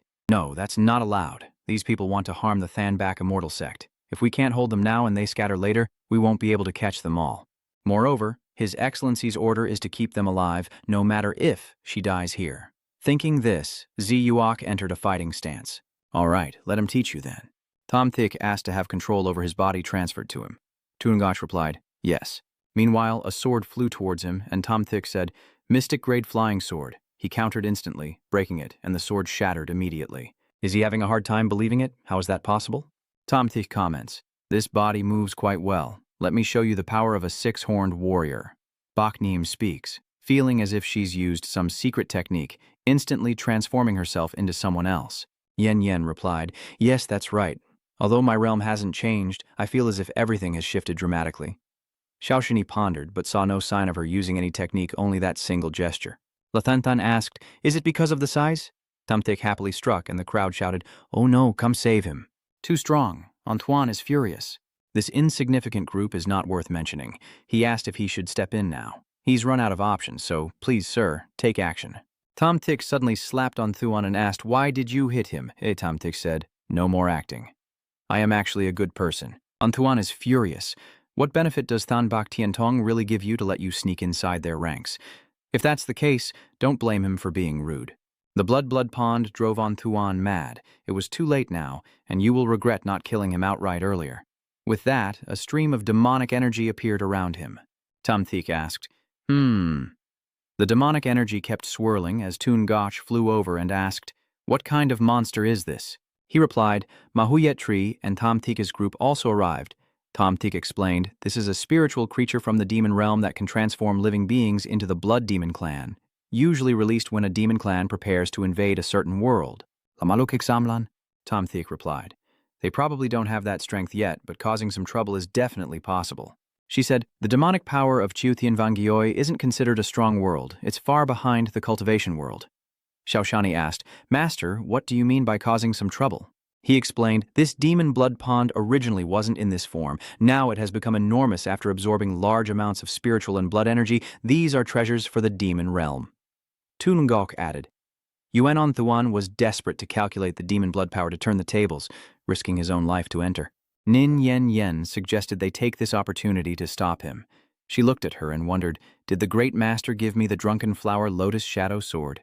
"Looks like another lady of the realm master." Shenshai replied, "No need." Onthuan finished absorbing demonic energy and transformed into a giant monster, shouting loudly with terrifyingly savage power. The scream gave everyone a headache, but he was unaffected. Xiaoshani was worried. "Master, she feels he's very strong." Tamthik reassures him, saying he's just bluffing. You should hide behind him, because before transforming, he was also nascent soul, so he's still somewhat dangerous. Onthuan smirks confidently, a wicked smile full of interest, not stopping him from acquiring demonic blood power. At this point, he's practically a deity. Suddenly, a small attack cut off one of Onthuan's arms, causing him to panic. Wait, that wasn't Tamthik's strike. It was too powerful, wasn't it? He knew part of his body had been knocked away, but he couldn't believe it. His strength now has long surpassed that of an ordinary divine transformation, and he keeps complaining about being close to death while talking so much. Then, Tamthik launches another attack. Onthuan was terrified as thousands of swords flew toward him, and in an instant his entire body vanished. Tamthik said, "Look, he already told him he's very weak." Tiuthatni countered, "That's not right. That monster just now kept talking about some miraculous transformation." Tamthik replied, "How could that be? If it was a divine transformation, Taoist master, would your master be able to kill him casually?" Xiaoshani continues to speculate. "Master, the sword aura you just used to deal with that monster, wasn't it the combined technique of the Holy Templar that appeared at Yunwu Mountain?" Hearing that, he was startled and then said, "That knee has good eyesight. Just now I was observing the Saint Ton's sword technique and understanding the sword aura myself. I didn't expect you to see through it." Nin Yen Yen also found it strange. That monster was really weak, so why did she feel he could suppress them just by his aura? Tom Thick insisted, "Very weak. You haven't reached the nascent soul stage, so you don't know how weak he is. If you don't believe it, you can ask her." Su Yao was puzzled. "Huh, her?" He sent a message, helping him to act a little. "Rest assured, Your Excellency, she understands. I say, you haven't reached the nascent soul stage, so your perception isn't accurate. Waiting for you to reach the nascent soul stage, she would realize that the monster could kill her with a single punch." Tungach thought to herself, boys often like to show off their strength in front of girls. This time I have to help the sect leader blow its roof off. She muttered, "Master Ji is pleased." Tom Thick was angry. "I want you to pretend that I am the weakest. My junior sister likes to boast and exaggerate, so the immortal maidens might laugh at her. I am Than Van Quiet, from Than Bak Immortal Sect. Greetings, my junior sister has already explained the situation to me. Thank you, Lord Junchuan, for your help. I, Shen Shai, from Shangding Immortal Sect, condemn this black market operation for harming the people and the nation. Helping to eliminate such evil is what a cultivator should do." Wen Quiet softly said, "The true Lord humbly, the Thanbak Immortal Sect has nothing to repay. Since the Thanbak Assembly is happening now, if the true Lord doesn't mind, you can bring your family along and we will surely welcome you warmly." He was excited, and since we also wanted to come, we'll bother you. Taoist Van Quiet. The group soared through the air at wind-breaking speed. Zi Yao questioned, "Why are you here? Are you trying to steal my credit?" He said calmly. "The sect leader told me to come, just in time to deal with the ringleader of those black markets." She was annoyed. What's so proper about handling it? Just eliminate them all and it's over, isn't it? Tam suddenly became furious and asked if you still dared to say that if Than Van Quiet hadn't come to help you salvage the situation earlier, I wonder how you would have handled it. He frowned in silence, then suddenly asked, "Do you feel where the cultivation world was before?" Tungak was surprised and asked, "Why is the sect master asking this all of a sudden? I feel like there are more people in the cultivation world." Van Quiet continued, "There are fewer experts, so he finds it hard to understand. There are more people, but fewer experts." Van Quiet explained, "Yes, the previous cultivation world didn't have a place everywhere with nascent soul stage cultivators, but at least each sect had a few old monsters at the nascent soul stage, and there were quite a few formidable figures at the great perfection stage." He remembered that the sect master was also initially besieged by more than 10 great emperors and deities, which led to his injury, causing the leader of the cultivation world, the Jade Spirit Immortal Maiden, to seize the opportunity and act unexpectedly. Jade Spirit Immortal Maiden, Shang Yaolin, Tungok supports. That's right, it's Shang Yuling, the name sounds a bit like your little disciple." He coldly said, "You don't understand, this isn't about whether it looks similar or not, forget it. Let's not talk about this anymore. Keep a close watch on Baekshue Valley during this time. If there is any unusual movement, report to me immediately." Tungok understands the order clearly. On the flying sword, Xiao Shixi looked curious. "Master, what's wrong with you?" "You seem to be troubled," Temtik said calmly. "It's okay, I was just thinking about what happened in the demon realm." She hugs his arm firmly, and Sini will become stronger quickly. He smiled and said, "Don't worry too much, I will take care of everything." Tamthish pointed ahead. "Beyond the mountain in front is where we are heading." In the wind, a majestic mountain gate gradually appears among the mountains and forests. The scene is bustling, and an astonished voice rings out. "Wow, it's so lively." He observed that outside they were mostly selling small toys. The truly valuable items must have already been collected and taken to the Grand Hall of the Thanbak Trading Guild. Bak Niem interjected, "Quality items are sold in their own way. Small toys are sold in their own way." Xiaoshiki happily said, "Master, this place really sells everything, and they even have spirit light grass." Tamthik told them to take their time to browse around until it starts, and asked Shiki not to stay too far from him. Everywhere shops are bustling with the clanging of blades. This is a top-tier magic item shop. The lively atmosphere attracts everyone. He is pleased. This feels very immortal cultivation. Suddenly, Tom Thick notices something. In front of him is Lu Thuk, with a stall full of strange items. He stepped forward, raising his hand to inquire, "How much for this ring?" The old man replied in a deep voice, "Spirit ring, 3,000 spirit stones. Do you want to include the primordial spirit pill?" Tamtik offers a price. Does Lu Thuk nod in agreement? He exclaimed, "3 pills." The old man warned, "Kid, don't casually show this ring for others to see." Just then, Lucia realized, "Hey kid, are you a forging master?" He stared intently at the ring, emanating spiritual energy. Liu Shu asked, "You are a refining master. Can you help me with something?" Tom Tish hesitated without replying, and Liu Shu's feet were chained tightly to the ground as he turned away in refusal. "No, I can't withdraw it." The fox corpse's face darkened with anger after being refused. "Tu that knee is standing in front of a stall having bought all of his demon pills?" The shop owner is surprised and says, "Little girl, I have dozens of demon pills here, including 3 demon pill stage ones. If you take them all, it will be over 4,000 spirit stones. Do you have enough money? I will buy it all for 3,000 spiritual stones." The old man stammered, "Little girl, 3,000 spiritual stones is too low." Tio that knee calmly said, "It is indeed cheap, but hey, uncle, besides me, who else would buy these spirit pills from you? Those who are somewhat skilled in forging have their own sects, who would come to you to buy spirit pills with their own money?" Master hesitated, then chuckled softly. "Fine then. This demon pill of yours was just something you picked up while hunting demons, so take as much as you can get." Old man reluctantly agrees to 3,000. "Fine," Tom Tish queries. "That knee, why did you buy so many magic pills? Don't buy any more, we're going up the mountain." The girl turned back and replied, "Master, Shiki is preparing a gift for you." He asked curiously, "What fruit?" "You're so mysterious, you'll show it to my master tonight." Shensha urges, "All right, let's go then, up the mountain. Ning's sect leader's group is still waiting for us." From the distant innkeeper's straightforward tone, "Are you not going to buy this love pill anymore?" Xiaoshani shook her head. "Yeah, I won't buy it anymore, it's too expensive." He was suspicious no matter what you buy the demon pills for, they won't work. She casually admired the 5 vibrant colors, which looked quite beautiful. The tea shop owner splashed water upon hearing that and hurriedly called out, "Little girl, think it over some more. I'll sell everything for 200 spiritual stones." Thom thinking him, 2,000 years, you really are generous. I already said you're not allowed to spend more than 15 years worth of spirit stones this time. What if I only use exactly 1,500 spirit stones? Does he bargain with Uncle for 1,500 spirit stones to sell it? The shop owner was stunned, pale-faced as he left the market, while she was excited, still the top master stopping Tam Teich. "Wait a moment, Miss Thatney, there's a customer." He observes carefully, "What exactly do you want to do?" She was surprised. "Is there someone over there?" Liu Shu stepped out, the sound of heavy shackles echoing loudly. "I told you, I need your help with something." Shensha frowned. "So this is how you ask others for help." "The old man is stubborn. He must help me unlock his feet. I will save your life." Tu that knee was startled. "Sufu, this old man doesn't seem simple." He observed the primordial spirit's condition, but the footlock had suppressed his cultivation, so he was likely a Taoist lord at the transformation stage. Liu Shu was stunned. "What about that girl?" Tam Thich coldly said, "Without a tip, you still want me to help. Does the old man think a suppressed divine transformation realm is that powerful?" See, Lao Shu hesitated. "Well, what you said makes sense. Unlock my foot, and I will give you a perfect gold core level zombie puppet." He was surprised. "Huh? You were shouting to fight just now, and now what's going on?" "The old man has appeared, and your disciple's appearance looks very much like my granddaughter. Perhaps this is also fate.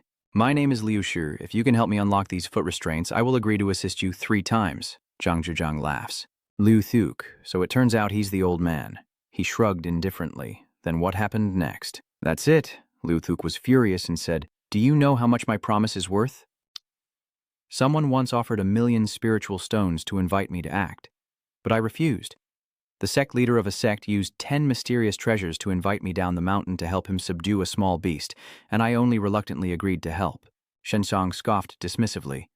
"Old Luyan. Someone also invited me to participate in an ancient relic, and in the end, all the 100 spirit jade stones inside the relic became my reward. Do you understand how valuable my effort is?" He clapped his hands and said, "That's truly valuable and powerful." Liu Shu looked tense and said, "Then Tum Thish will make a condition." "All right, if I unlock it, these 3 chances will be exchanged for these items. 1,000,000 spirit stones, 10 mysterious treasures, and an additional 30 spirit soul stones. If there are no more issues, then let's also make a vow of the heart's demon." The old man froze, stunned. Lao shouted loudly, "You think you can take advantage of my kindness to your disciple and use it as a bargaining chip for your own benefit? Don't think you can go 1 step further after gaining an inch. This young girl's temper is similar to my granddaughter's. That's why I'm willing to make a deal with you." Tu that knee is worried. "Master, if you could lower your demands a little." Tom Tick reassures her. "My foolish disciple waiting to be deceived." She looks confused. "Yes," he sneered.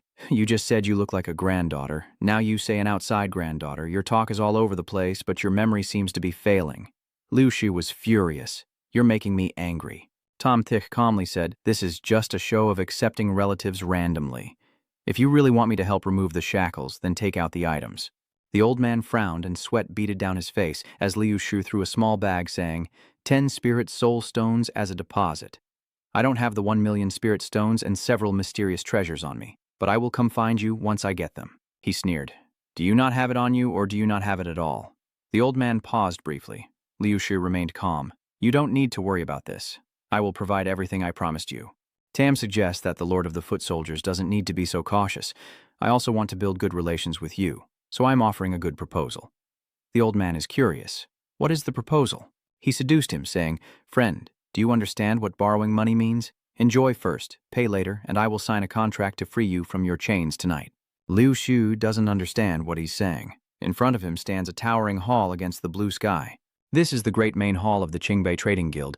Tam Thick introduced that the auction is held here. The clan leaders should have already arrived. Let's go meet them. Xiaoshani hesitated. Master, I still don't understand how you immediately realized that Lu Shizhen was lying. He clearly offered us the gift willingly. He chuckled. It's just a test. He's just impatient. You doubt that, don't you? Tam Thick was puzzled inside, thinking this little fellow's intuition is really sharp. I can't say it's because I knew the rules beforehand, and both of them entered the 6th floor of the grand building into the auction hall. Over there, Beinheim announced, oh, they've arrived. He respectfully asked, Do you have a prior appointment? He nodded and said yes. He then guided them. Room 19, I will take you there now. They are led into a spacious room, everyone marveling. Nin Yen Yen exclaims how a suddenly appearing sect can be so stunning. Bachneem continued, noting that the room was arranged with a highly skilled barrier formation. Lathan Than relaxed comfortably, and this armchair was very cozy. Surely there was a master behind the Thanbak Trading Guild guiding them.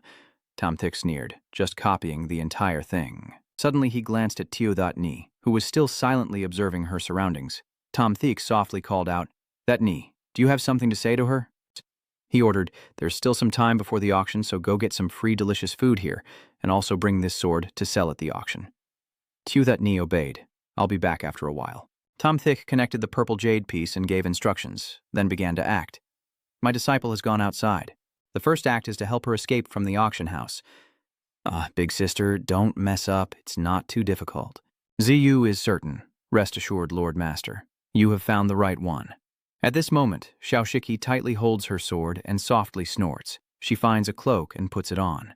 Tio.Ni was confident and thought this way she could hide her identity, but she hesitated and didn't know where to go, so she decided to ask someone from the guild. If you want to sell some items under your own name, go ahead and find our director. He will take you to the appraiser to evaluate the items and determine their value.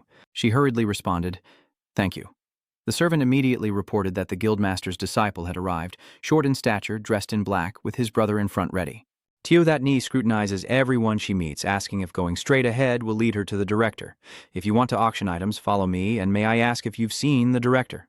Turn left ahead. I haven't even said anything yet. The servant chuckled and said, This is the security room. Please come in. She approached and gently pushed the door open. Inside, Loksam sat leaning and looked over. Sir, do you have something to discuss? She blushed and asked, Does this gentleman need anything? Loksam assessed that without cultivation, he looked like a steward but not a cultivator, a truly rare indeed. Xiaoshani explained that she had a spirit sword to auction, but since it lacked a rank, she asked them to appraise its value.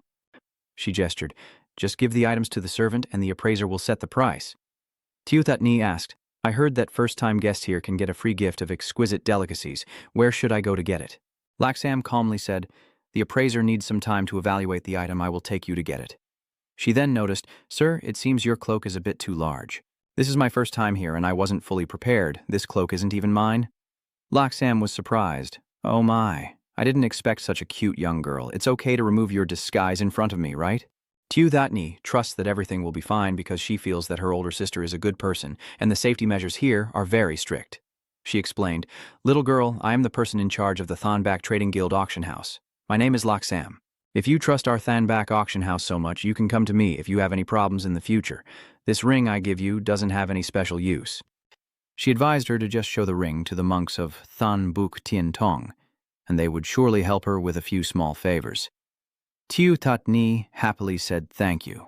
She thought to herself that this older sister seemed to have no sinister plots. She appeared to be a caring and maternal figure.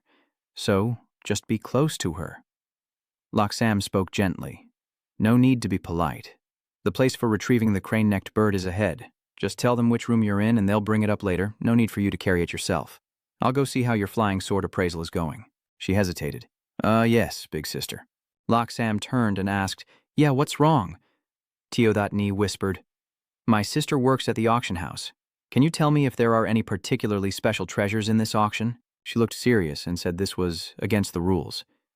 Sister, Xiaoshani is embarrassed. I only revealed a little because I didn't bring much money, so I want to choose the best one. Loxam carefully looked around, then whispered to herself among the items to be auctioned later.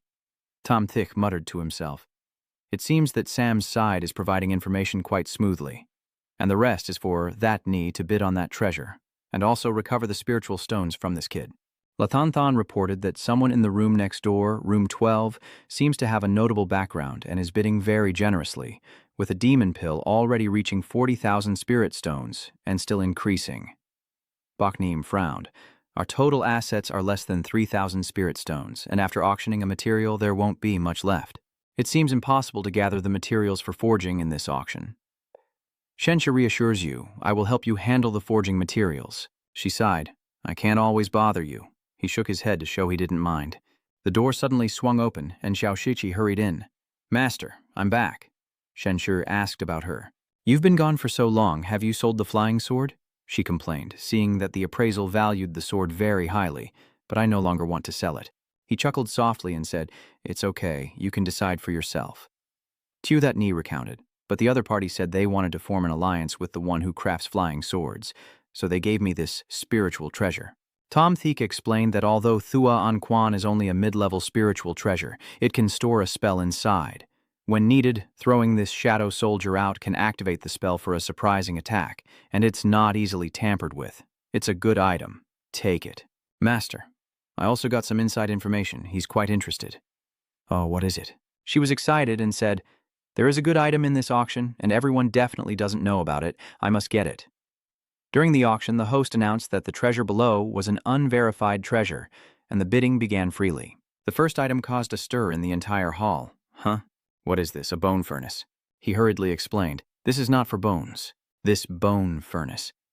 This powder furnace is quite magical, emitting a bluish glow under the moonlight.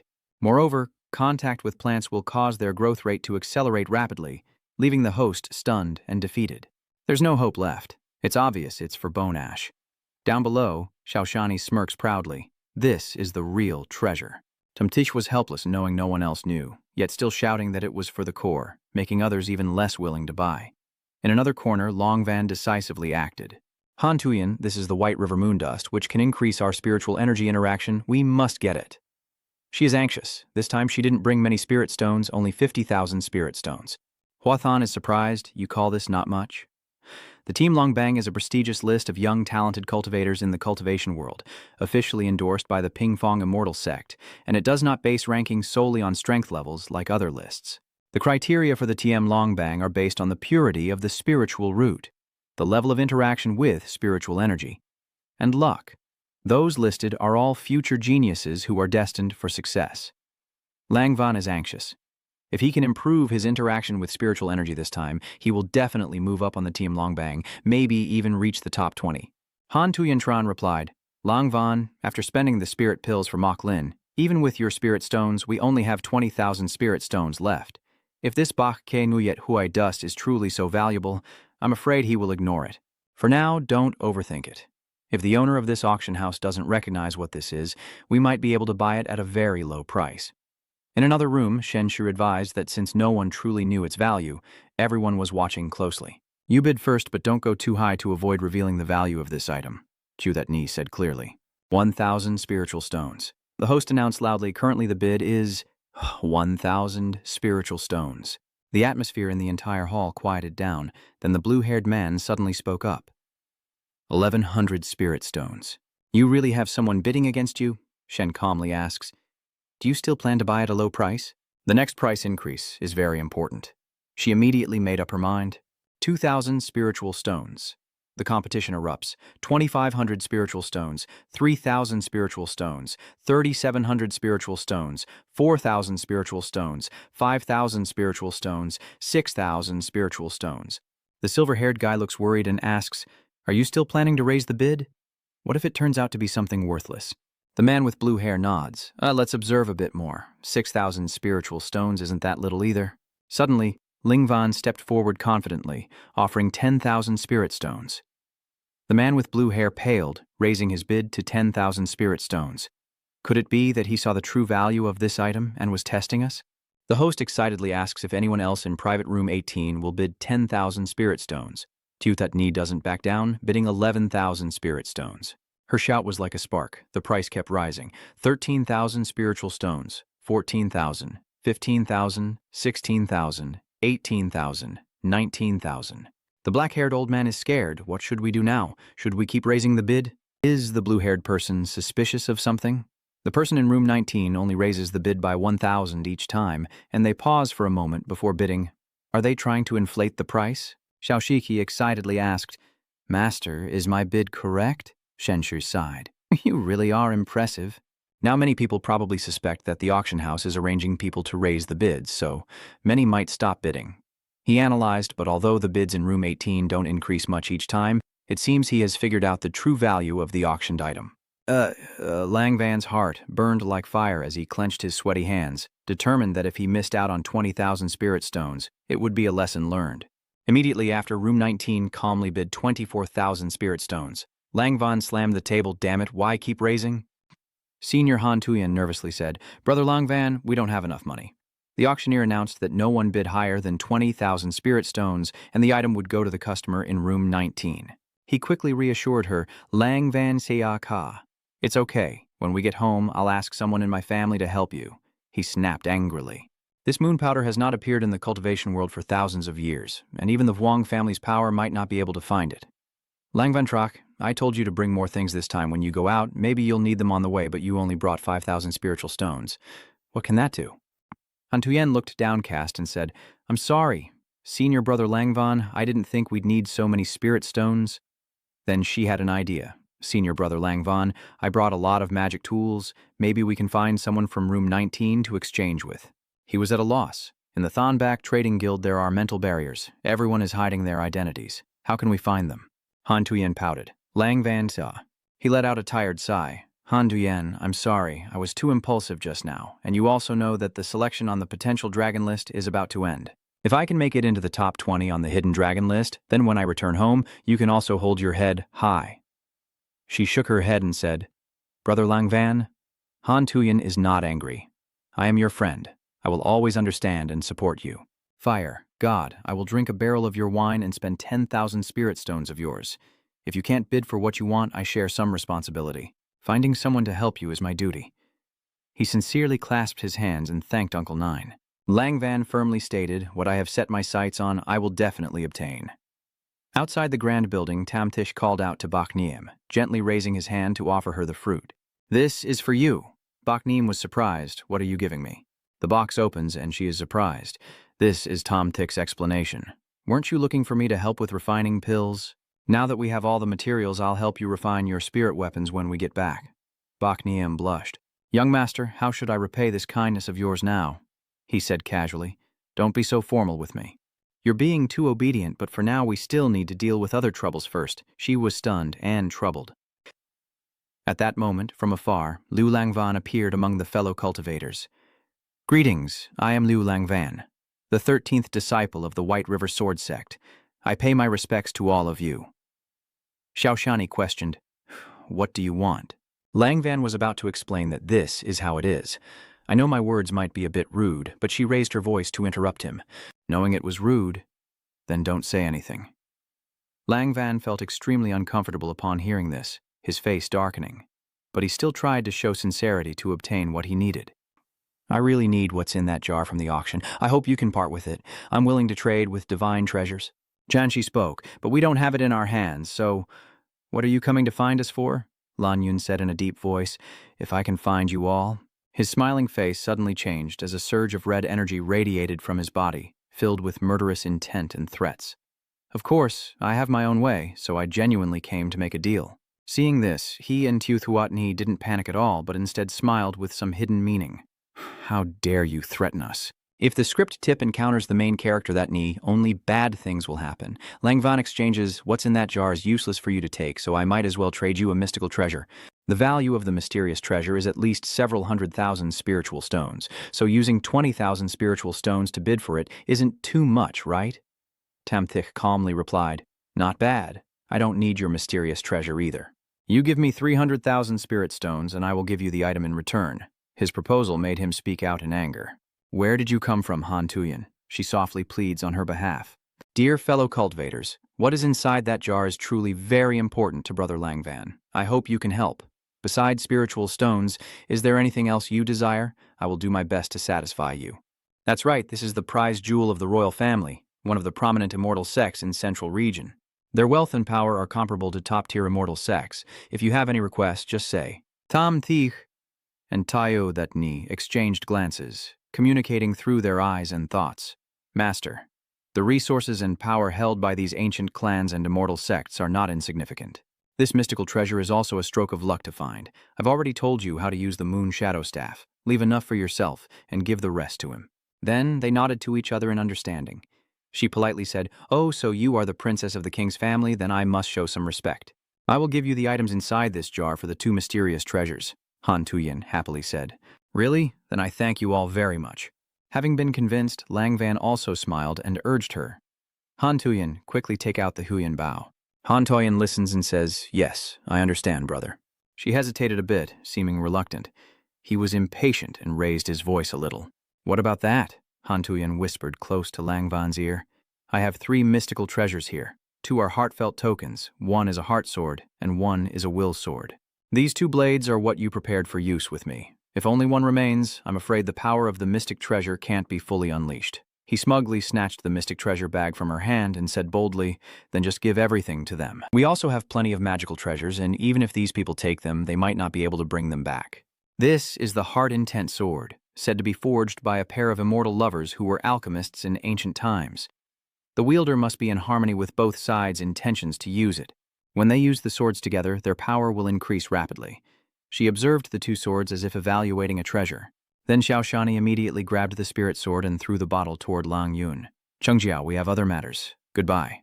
He held the bottle in his hand, but instead of the expected joy, his face was filled with suspicion. "Wait a moment." Tam Thich remains calm. "Is there still a problem?" Langvan angrily opened the bottle. The amount of moonflower powder inside was wrong and not worth 2 mystical treasures. "Now show me the magic treasure and I will give you 20,000 spiritual stones as compensation." His eyes reveal a hint of cunning and calculation. "The heart-intent sword is a magic treasure that Han Tuyen prepared to give me. How could you let them take it? If the Boknyet Hoi has already fallen into their hands, there's no need to hold back anymore." Tu That Ni turned around and asked sharply, "So, from the beginning we didn't set a fixed amount. That place was enough for use. Or did you want to break the deal after getting the item?" Han Tuyen grabbed Langvan's arm and questioned him. "Lu Langvan, how can you break your promise like that?" Langvan pulled his hand away and quickly retorted, "Han Tuyen, what's wrong with you? Isn't this all for your sake too?" Han Tuyen was startled and blushed furiously at his reproach. She shouted, "If you really care about me, come with me right now and stop clinging to him." Han Tuyen angrily turned away. Langvan seems to realize he went too far, but still angry, he only dares to look at her and threatens, "If you don't hand over the heart of the sword, don't blame me for being rude." After saying that, she summoned her sword. Seeing this, Xiaoshani clapped her hands with a challenging look, making a move. All right. If you win, I'll give you what you want. If you lose, hand over everything you bid today." She is confident. "Of course, if you die, then everything you have is mine." Langvan looks down on him, daring to be so arrogant just with early core formation. "Perfect for you to be my stepping stone to rise into the top 20 on the Hidden Dragon list." Tu That Ni's face is full of confusion. What is the Hidden Dragon list? Never heard that before. He sighed, shook his head mockingly at her, laughing at her. Foolish, naive, reckless. Bakhneem worries. Should we stop them? I think that young man also has impressive strength, and his aura is very heavy. I believe Tom Tix is reassuring her. Don't worry. He's definitely a genius on the team Longbang. Teo That Ni calmly covered her mouth with one hand and yawned. Tom Thik told Bakhneem that for the current shot Ni, her figure flashed away very quickly, leaving only dust and a faint trail behind. He has great confidence in Teo That Ni, as most people's strength isn't enough, just as Tam Thik said. Teo That Ni sneered at him and said, "Please, just die already." Lang Van, clearly defeated, was so scared his face turned purple and beads of sweat covered him. But he still shouted loudly, "You're despicable, playing sneak attacks again?" Teothatni sneered and said, "You despicable person, planning to kill others without ever considering that you might be easily killed yourself." Lang Van nervously looked at the dagger close to his neck and slowly moved aside. He turned to face her, leaving her puzzled. Suddenly, Lang Van unleashed a surge of powerful energy that erupted around him. Teothatni was not afraid at all. Instead, she seemed to be waiting and giving her opponent time to show himself. "Are you ready now?" Seeing such contemptuous mockery, Lang Van was filled with rage, clasped his hands together, and shouted as he charged at the petty villain, a large blazing red sword appearing above Teothatni, striking her with a powerful blow. Teothatni is no ordinary girl. She quickly dodged the attack. Seeing that his strike missed Teothatni, Lang Van immediately summoned his sword and charged at her. Teothatni was extremely quick, dodging the blade just in time. Not stopping there, Lang Van shouted loudly, still not finished, and continued gathering energy into a red dragon. The red dragon charged at Xiaoshiki, and she immediately cast the spirit-cutting wheel. Lang Van confidently scoffed. "My Xiao Baviem cannot be so easily blocked," as Teothatni swung her sword, releasing a surge of energy toward the dragon. But it seemed her power was no match for his, and was met with a fierce counterattack. That red dragon contains fire and lightning that repelled Teothatni, causing her pain and making her cry out. Bak Niem was stunned and terrified, calling out, "That Ni, where did the divine transformation come from that suddenly spoke? The junior should handle their own affairs. Don't invite trouble for yourselves." The old man's body radiated a strange green energy, startling her. Bak Niem unexpectedly transforms into a Taoist master, Shen Shai reminds her, hoping that Taoist master can remember what he just said. The smoke disperses, revealing a disheveled and dejected Xiao Shanni. Lang Van still smug. "Don't bother trying anymore. The power of the heavenly way is not something you can resist." Suddenly she sticks out her tongue playfully, her eyes shining mischievously as she teases him. "Did you think you were about to win just now? I was just fooling you, surprise, isn't it?" Lang Van was startled and flinched, his face full of disbelief. "The Tao seal. How could it be? A rural girl who doesn't even know what the hidden dragon list is. But how can you be recognized by the heavenly Tao?" And Teothatni laughs proudly. She doesn't want to argue much and directly swings her sword at him. "Stop talking so much, just die," Han Tuyen shouted anxiously. Brother Lang Van, the spirit transformed, raises his hand and launches a long chain towards Xiaoshiki, who senses danger and quickly glances over. Xiaoshiki feels anxious. "Can I withstand a move from the spirit Tao Lord?" She earnestly begged Tamthish to let the immortal maiden intervene, and suddenly black and blue smoke collided, causing a deafening explosion. Lang Van was knocked back, rolling several times with great force, while Teothatni quickly dodged away. The Huathan was stunned, unable to believe that the attack could be broken. Tamthish calmly said with a sarcastic tone, "The great Tao Lord said not to interfere in the affairs of the younger generation." The spirit transformation turned to look at Shan Thik, assessing the strength of that little brat. But since she could withstand one of his moves, it was obviously because the young man in front of him had done something. Yet with his cultivation level, he couldn't see through it. It looks like he's messed with someone not easy to deal with. Teothatni spoke up. "What's the plan?" "You're defeated." Lang Van, who just suffered a brutal blow and hasn't even had time to stand up and regain his composure, is still trembling slightly. Nevertheless, Lang Van refused to give up and still boldly said, "Kuthuk Thuk, today you are using demonic cultivation. Look, within the black smoke surrounding her there is also demonic aura. She must be hiding her breath as a demon cultivator." The transformation deity seemed embarrassed and ordered him. "Lang Van, if you're exhausted, you have to accept defeat and hand over the item quickly and return to the sect with me." Uncle Nine, the demon-formed deity, called Han Tuyen. "Han Tuyen, take the boy's bag of holding and give it to this young master. We're leaving now." She gently comforted Lang Van Kaka. "It's okay. I will find a way to get everything back for Huing." He still hasn't surrendered, but because he was injured and held back by the divine transformation's power, Han Tuyuan politely handed the item to Teothatni, and we took our leave. She also responded, "Please go ahead." As soon as the transformation was complete and his people flew away, Xiaoshiki happily began to boast about her achievements. "As expected from the proud disciple of a major sect, you really have good stuff on you." Bakniam anxiously ran over to ask her, "That knee, are you okay? Are you injured?" Teothatni reassured them, Everything's fine. This place isn't suitable for staying, Lu. Let's go quickly." Tamthish quietly pondered, feeling like there was something off about Lu Langvan, hoping it was just his imagination. At Nibok Peak, the sky was pitch black, and amidst the desolate mountains, thunder roared fiercely like tearing apart the heavens. A bolt of lightning strikes down 100 times, but luckily everywhere is protected by a green barrier. Dong Yue Li is talking with Huyan Nagash, and in the end, it's still this pure bloodline of the Yang that's stronger. Who would have thought the first to break through among us would be the third junior sister? Hearing that, she felt a bit sad and self-blaming. Sister, your formation is very powerful, yet you can easily block the residual sound of the thunder tribulation, while I have been stuck for so long without making any progress. Dong Yulai gently holds Huyan Ngok's hand and says, "Don't worry too much. Our master has arrangements for our cultivation. When the master is not here, we just need to focus on practicing diligently and strengthening our realm." She also regained her composure and replied, "Senior sister is right. I just don't know when master will return from this trip." Dong Yuelai changed the subject, smiling happily and blushing as she mentioned, "Let's not talk about that for now. This barrier of mine neither lets sound out nor in. By then, if the master scolds me inside this barrier, no matter how loud the commotion, no one will notice." Huyan Ngach could only feel helpless as the thunder tribulation continued with powerful bolts of lightning. Thuong Ngach Lin and Wei Tam were happily enjoying delicious food when suddenly they saw something and shouted, immediately dropping their dishes and rushing toward a person flying down from the sky.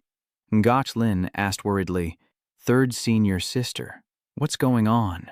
It was Han Tien Ni. Perhaps she just survived an incredibly terrifying thunder tribulation, which left her clothes torn, and the lightning strike we just saw originated from her. Han Tianyi's body is full of energy, and her skin is rosy and radiant. She is delighted and happy. I can feel the golden core inside her. I have succeeded. Changing scene to Tam Thish sitting in the room, he also learned what just happened and sighed in amazement. Who would have thought the first to break through was actually Tien Ni? Liu Shi also kindly asked, "Master Shen, is something good happening?" Shenshi replied, "Nothing much, just a small matter."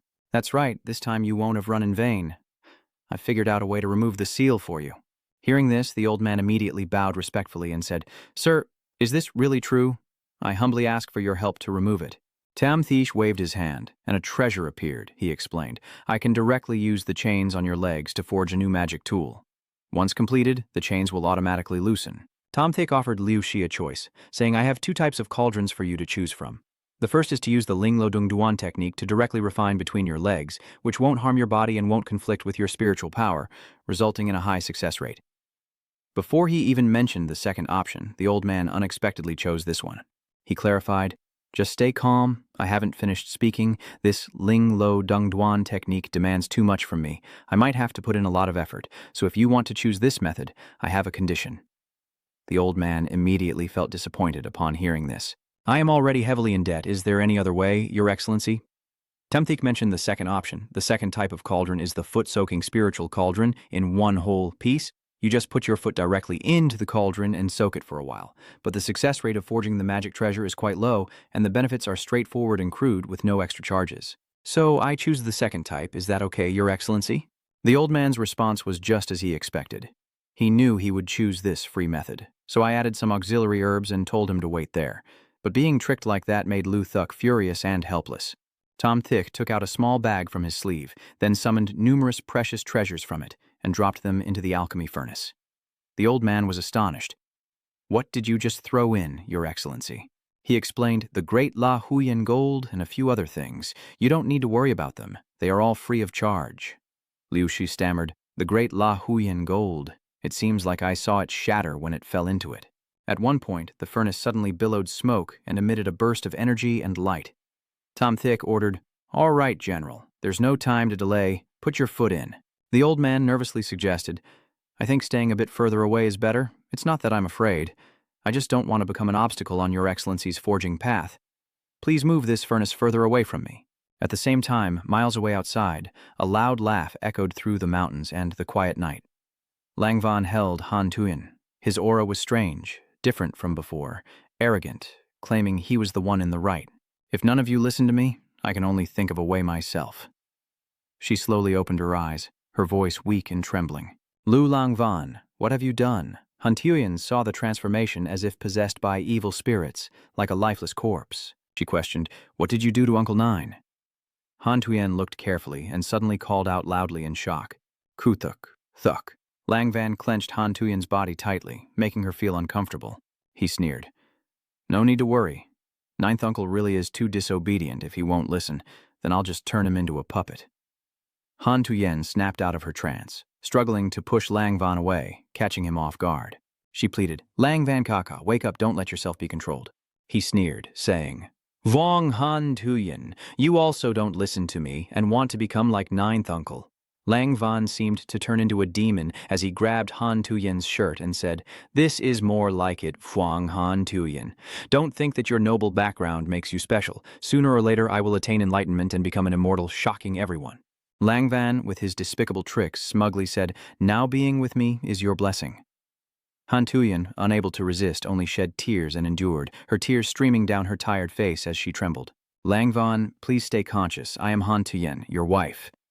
Lang Van, in a frenzy, held his head and shouted, Han Tuyen, run now. Seeing that he seemed unwell, Han Tuyen was very worried. Lang Van Kaka, what's wrong with you? Go quickly. I don't know how much longer I can stay conscious. Go to Thanbak Trading Guild. He pushed Han Tuyen away and shouted, Hurry up, she can't bear to see this. Lang Van, big brother. But seeing his resolute determination and the current situation, Han Tuyen had no choice but to turn around and follow. Lang Van, older brother, wait for me. I will definitely find someone to save you. Han Tuyen quickly soared like a red streak across the sky, heading towards a manor. She desperately calls for help. Please help me. If there are any items or magic tools that can send messages, I am willing to exchange my own life for them. Han Tuyen was so panicked that she couldn't even land steadily, but there was no time to worry about that. She immediately burst into tears. Is anyone there? I am Vuong Han Tuyen, an inner disciple of the Bakha sword sect, begging the Great Ones to help us. But in exchange for no response, Han Tuyen suddenly fell into that silent void along with her despair. Why was she holding herself and blaming herself? Why am I so useless? Why is it that this time I haven't prepared anything at all?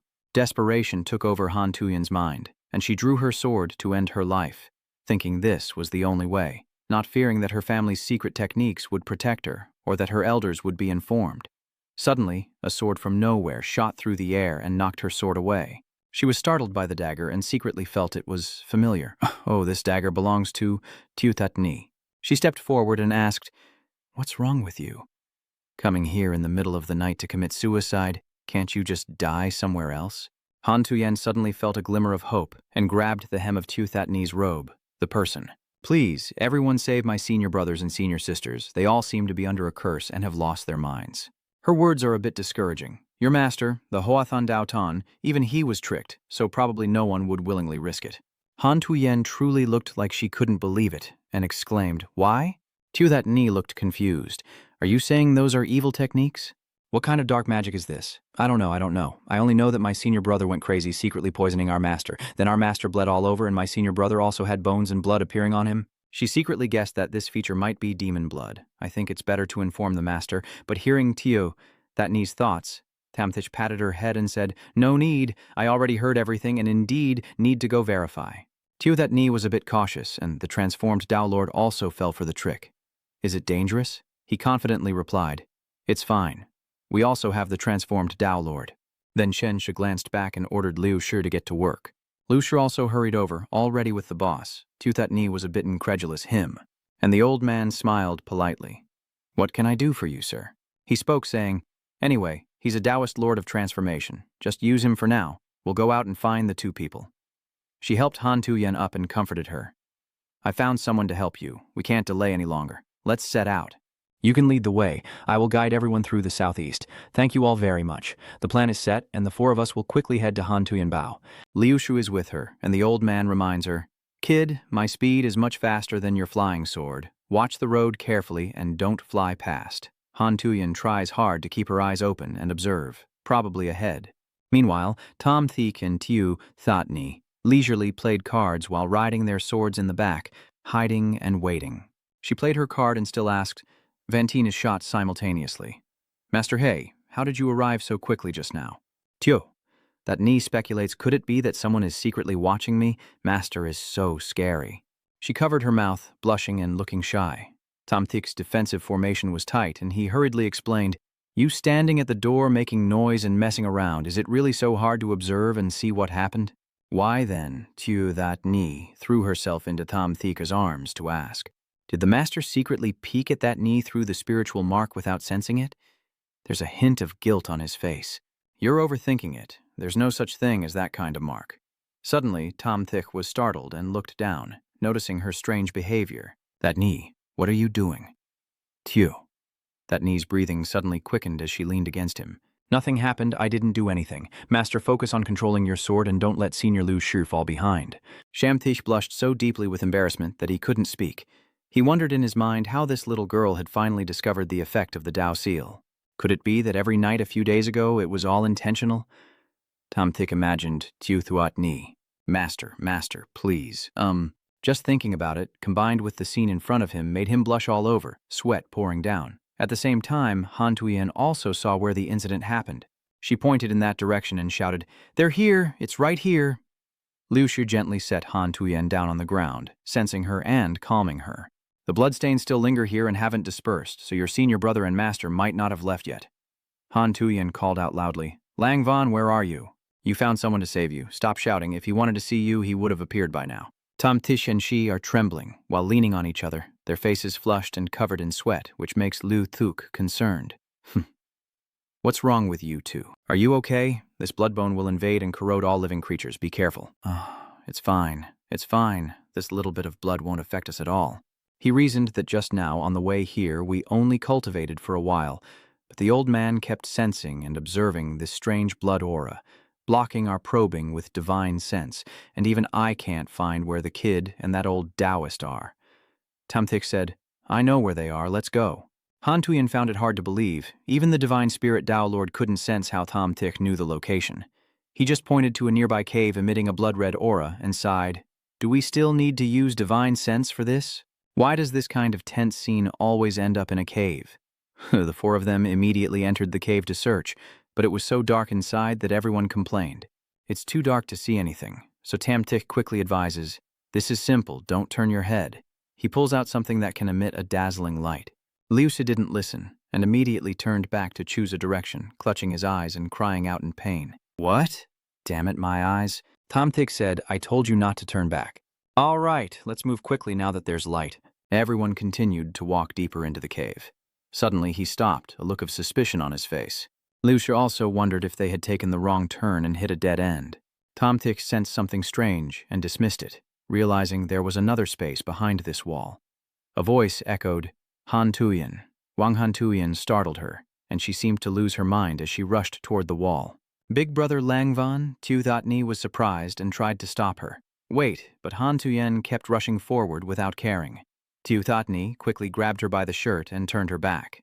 She pulled Han Tuyen back. Tom Thich also sensed the danger and quickly created a protective barrier for everyone. "Be careful, there is poison." Lao Shi threw out a long golden chain, breaking through the rock wall in front of him, a bloody red heart still beating. It was alive despite having no form or anything to nourish and protect it, and that heart emitted a strange aura of killing intent. Liu Thuk was so shocked he shouted out loud, "What is this huge formation?" The eyes of Tam Thich became sharp and serious. Tang Lin formation. It seems that Tew That Ni also sensed something unusual in herself. She supported Han Tuyen as she collapsed to the ground and reminded her, "Master, we can't stay here long. These bones are not only toxic but also absorbing our life force and cultivation."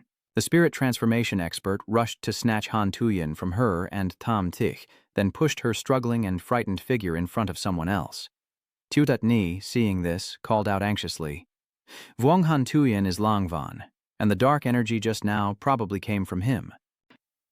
Lang Van said with a sinister smile, "We've met again, but this time the encounter will be a little different."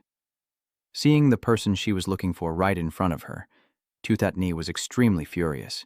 "Lu Lang Van," gentle Han Tuyen weakly calls out to brother Lang Van. Lang Van smugly lifts her small face. "My obedient Han Tuyen, you truly haven't let me down. You helped me lure them here. I can't believe what I'm hearing." Han Tuyen seemed to go still. Brother, what did you say? Could it all be just your pretending?" "He is arrogant, Han Tuyen, with this blood sacrifice formation. The innate talent and spiritual resonance of that country bumpkin girl will all belong to me. And then I will defeat Tew That Ni, and we will return together to Bach Ha Sword Sect." And Tamthish also secretly guessed him, saying it seems the true owner has long been gone from here. Lang Van threatens. Are you ready to die? Tam Thick ignores his nonsense, casually waving his hand as if the demonic smoke is just ordinary dust. Just by seeing your reaction, I can tell I really need to pay a visit to the Huyan Tuyan Tian Tong. Maybe seeing that he didn't seem to be someone easy to deal with, he became more cautious. No, that black-clad cultivator has a problem. Forget it. Now I activate the killing array of the formation to eliminate him for good. He frowns and raises a finger to gather energy into a small dot, and Tam Thick fires a lightning bolt at Lang Van. The strange red smoke instantly dissipates, and he stares in shock. How is this possible? Han Tuyen cries and pleads. Lang Van, stop right there. He roared like a madman. Stop. I haven't lost yet. Die for me. With those words, the divine transformation suddenly changed and erupted with that strange red aura. She was also thrown out of his hand. Shensha gathered his inner strength, stood in front of the transformed deity, and said, Dust to dust, earth to earth. You are dead. Let him rest in peace. Songtham Thish pointed his sword at the old man. A fierce blue light shot out from the blade, entering the transformed divine body like a raging blue tornado. The light vanished, leaving only the lower half of the old man's body. Then he quietly turned to Lang Van. Han Tuyen, tears streaming down her face, standing in front of him. She humbly pleads for Lang Van, please don't. I beg you, I can give you anything you want, don't kill him. He was very surprised, but in the end he pushed Han Tuyen away. My mistake. I will bear it myself. Does Shen Chengxiao gather energy with the Than sword to escape Qi Sin Ma's control at the last moment? You finally have a hint of a genius's style. But as you said, it was your mistake, and you must take responsibility. Zhangxia told Han Quan that he must bear the responsibility for his mistakes, including ending his master's life and being a miraculous powerhouse. Even if he returns to the sect, the outcome will be the same.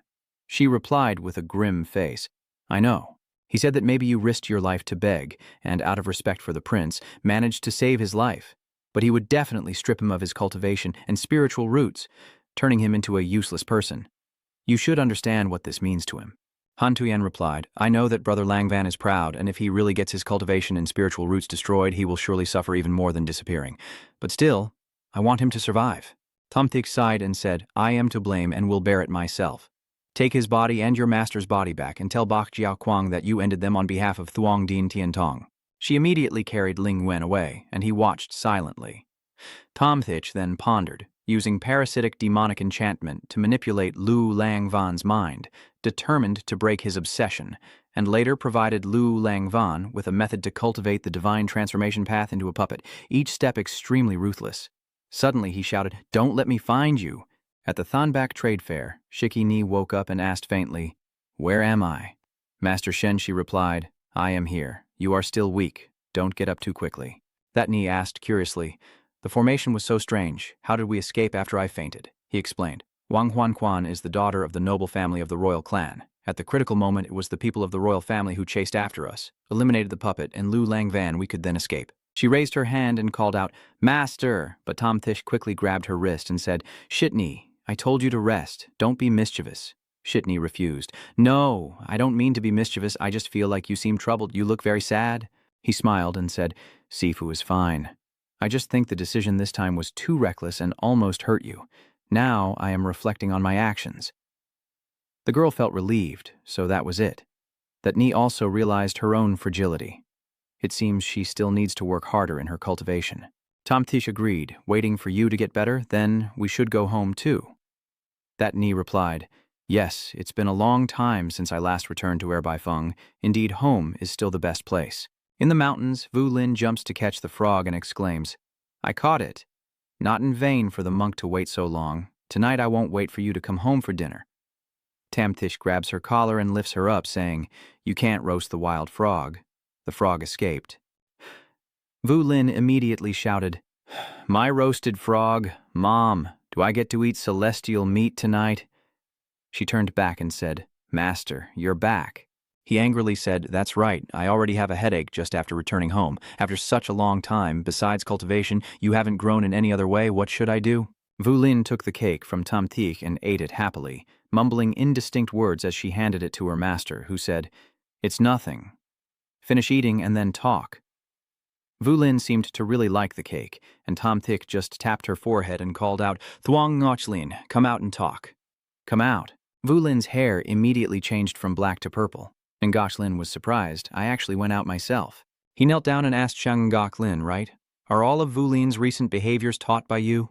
A angrily muttered nonsense. This little brat was already reckless, and her temper hasn't changed, so Tamthish immediately poked her forehead painfully and said, My little disciple loves to eat but doesn't know how to cook, so she must have learned those recipes from you.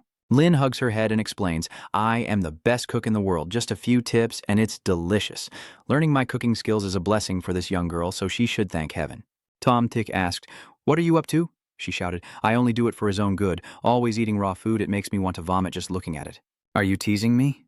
How does it feel to be outside? Ngok Lin is proud. Hey, what are you looking at? He immediately denied nothing. I wonder if this body of yours growing up looks like the fairy in the painting.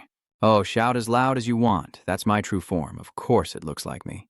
Tamthik put his hand on his forehead and replied, All right, then I'll look forward to it. Ngok Lin said, Let go of my hand. He made a condition. If you want to go out and breathe regularly, then make a deal with me. Thoroughly lacking in talent, I don't have high hopes for your cultivation. Only hoping you can become a trump card for her. Tom Thick walked into the forest, pondering the fact that an ancient expert like Thuong Ngoc Lin was there to protect and guide Thuong Vu Lin. I believe that no matter what dangers we face, we can protect her life. And besides, there's even less to worry about. With her figure and flirtatious aura, Vu Lin's future is truly promising. Tian Ni clenched her fist and practiced her martial arts, with dust flying everywhere from a distance. Tam Thick said, It seems Tian Ni is training in the forest ahead. He thought to himself, who would have expected that in the end, Tian Ni would choose the path of martial cultivation? The body of a martial cultivator requires the combined power of blood energy, spiritual energy, and divine energy, and also needs external training. So, the physique of a martial cultivator is usually very sharp and extremely sturdy, but Gu Ning from the Jade Flower Sect is an exception, whether it's due to her abundant spiritual energy, her special cultivation technique, or her maintenance methods. Even though she's a martial cultivator, her muscle contours don't seem to be exposed. On the contrary, with her slender figure and soft skin, Tian Ni probably won't develop a muscular build, right? Well, she reached the core formation stage so quickly, so it must have been very hard and arduous. I should prepare myself mentally. No matter what happens to her, I can't show any unusual signs to avoid upsetting her. Tian Ni is happy. Master, you're back. Tam Thick stood there with a blank face. He praised. Tian Ni, you did well. You've already reached the core formation stage? She replied, I won't disgrace my master. Tian Ni was lucky to activate her ancient bloodline and made a significant breakthrough, allowing her to surpass her senior sister. Shen Shu was curious. Your appearance now. Master, I made a mistake. He asked confusedly what was wrong, and I hesitantly explained that I secretly learned a few techniques from Master Kanin, which surprised him.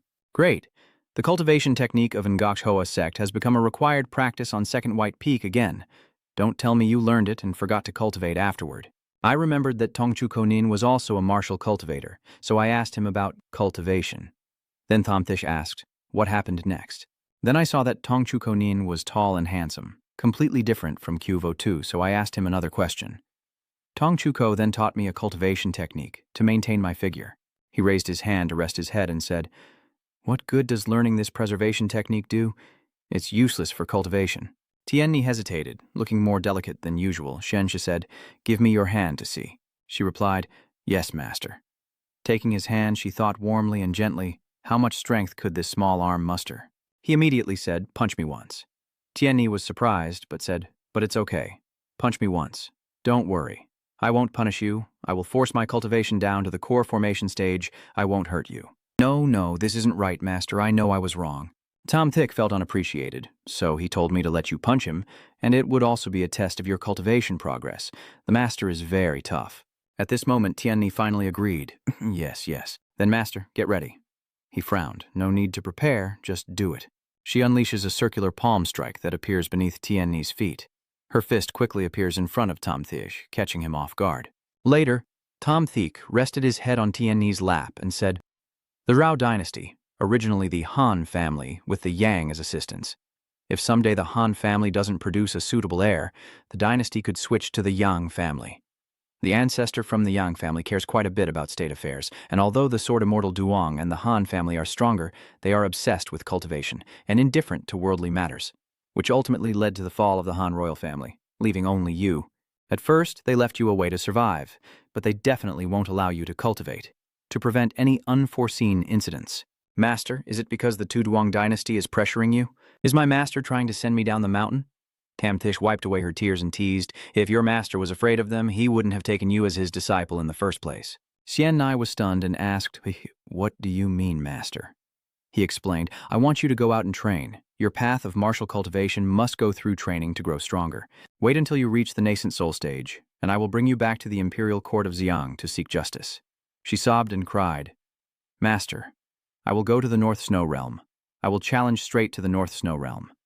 I will go to the Huyan Immortal Sect to challenge the favored child of the Immortal Sect at the highest level." Tamtish walks outside the palace, thinking to himself, "I never expected that after returning, arranging cultivation for the disciples would go so smoothly. Just keep waiting for the disciples to grow up and I will truly be able to enjoy a worry-free retirement. Now it's Yue Li's turn. Since she was young, she has been with me, the only one by my side after I separated from Jade Vo Huang. During the years I was betrayed and abandoned by everyone, I never once asked what she truly wanted." When Tom Thish touches the door, a purple spell appears. The spell manifests as a bat-kwai circle surrounding him. Shamthik thought to himself, so he's testing the fruits of his own skills? Fine, this is interesting. "Then let me see how much of the 8 trigrams array you have learned," he shouted. "Nguyet Lai, I am coming in. The image that appears before my eyes is of you looking very frightened." Nguyet Lai ran away in fear. Tom Thick wanted to speak, but couldn't. "Wait a minute, I can't make a sound." It turns out he has been turned into a tiger. I am a tiger. This is interesting. It's a formation combining the Chaos Spirit Array and the Beast Control Array. First, disturb the mind, then turn the person inside the formation into a puppet to manipulate. The illusion around is also arranged very cleverly, and using additional mystical formations further enhances the enchantment of those caught in the trap. As long as I hide my deadly move with illusions during the trance, I can kill the opponent before they react without a scratch. It seems I need to be alert to the surrounding airflow, or else if Nguyet Li manages a surprise attack later, it'll be too embarrassing. Hey, wait a minute, why does this young girl's emotions feel so real? No, something's wrong, remove it for me.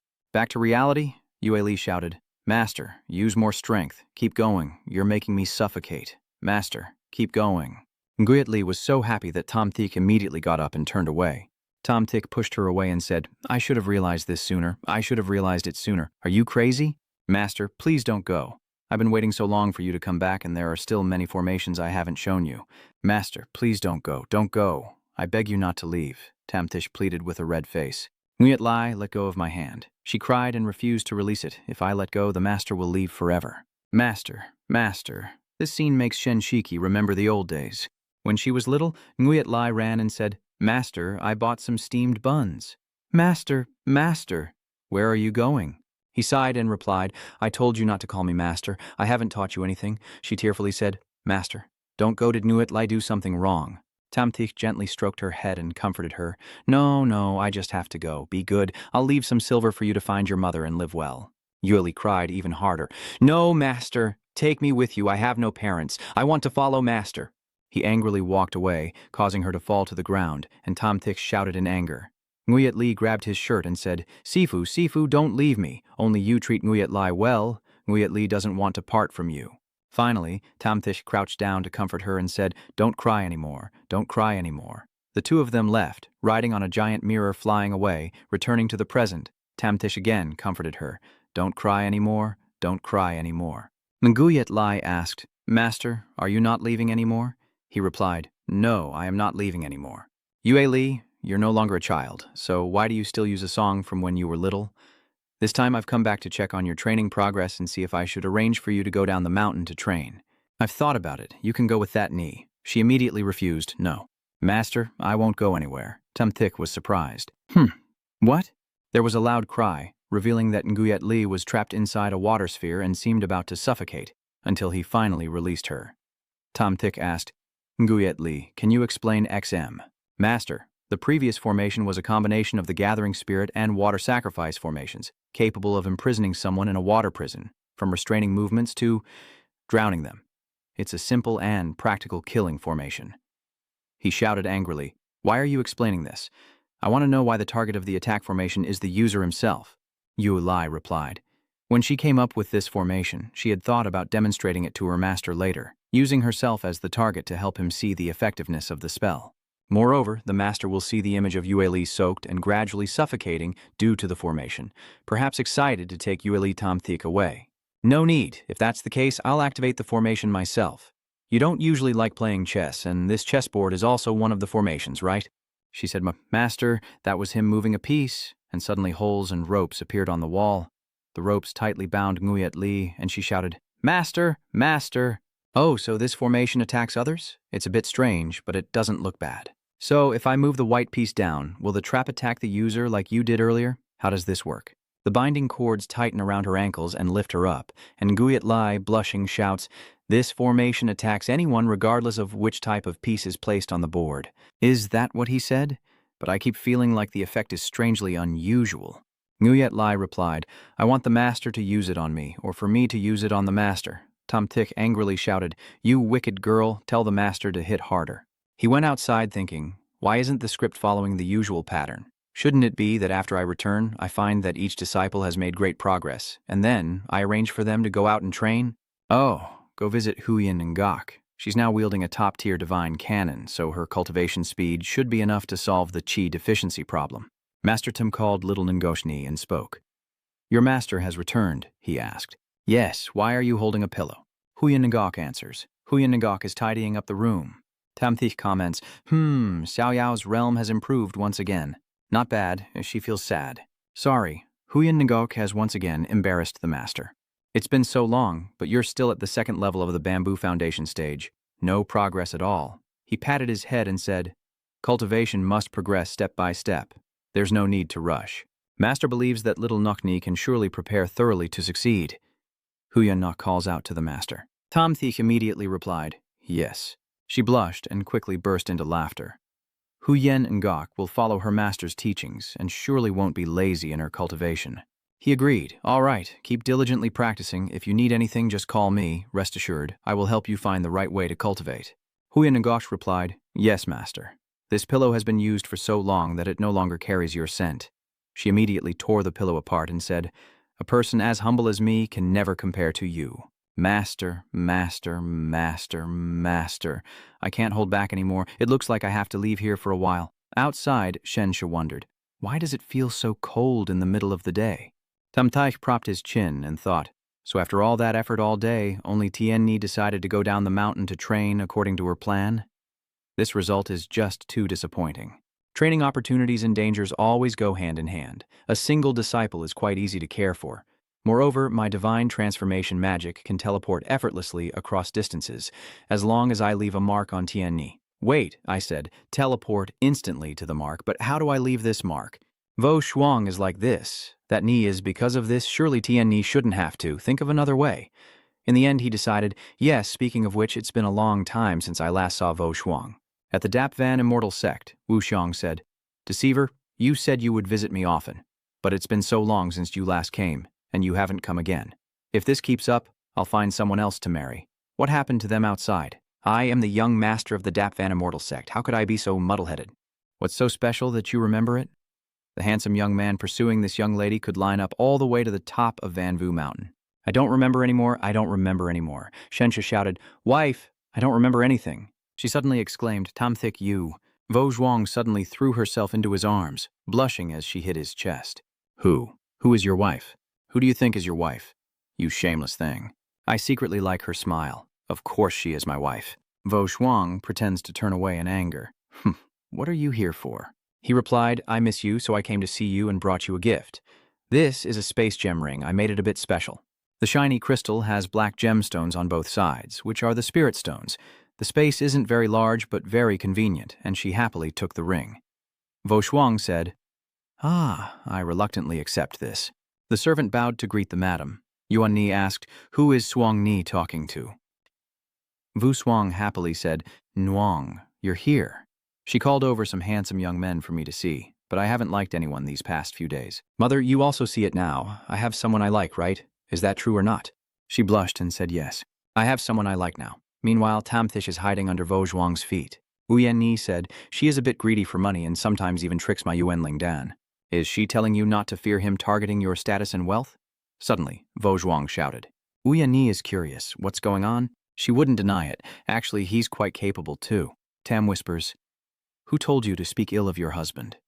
Vo Shuang blushes. He is also a very gentle person who will tenderly treat your wounds, and whenever you are in danger, he always appears just in time like a miracle. She looks pale now. My naive daughter has been led astray by this person. Suangni, It's not that I want to make you sad, but have you ever thought about it? Maybe the qualities he shows are just pretending, so you will see them. You said that when you were in danger, he suddenly appeared. Is it just a coincidence? Could he be the one causing danger to you? And after he appeared, the danger was immediately resolved. This suggests he was acting, deliberately trying to gain your favor and make you happy. Mother knows it's hard to see the truth clearly, but you have to. She tearfully says, all the effort was just to make you happy, and it turns out he cares for you more than you thought. Uyen-ni looked serious and confused, saying if he truly liked her, why didn't he dare to come to Dap Van Tien Tong to find her? If he could appear before her right now, maybe her mother would temporarily believe that he was sincere with her. My father will handle the matter and agree to your marriage right away. Tamtik immediately raised his hand and called out, Present, here I am, your son-in-law requesting to meet your mother-in-law. Thank you for making this happen for us. She looked at me in confusion.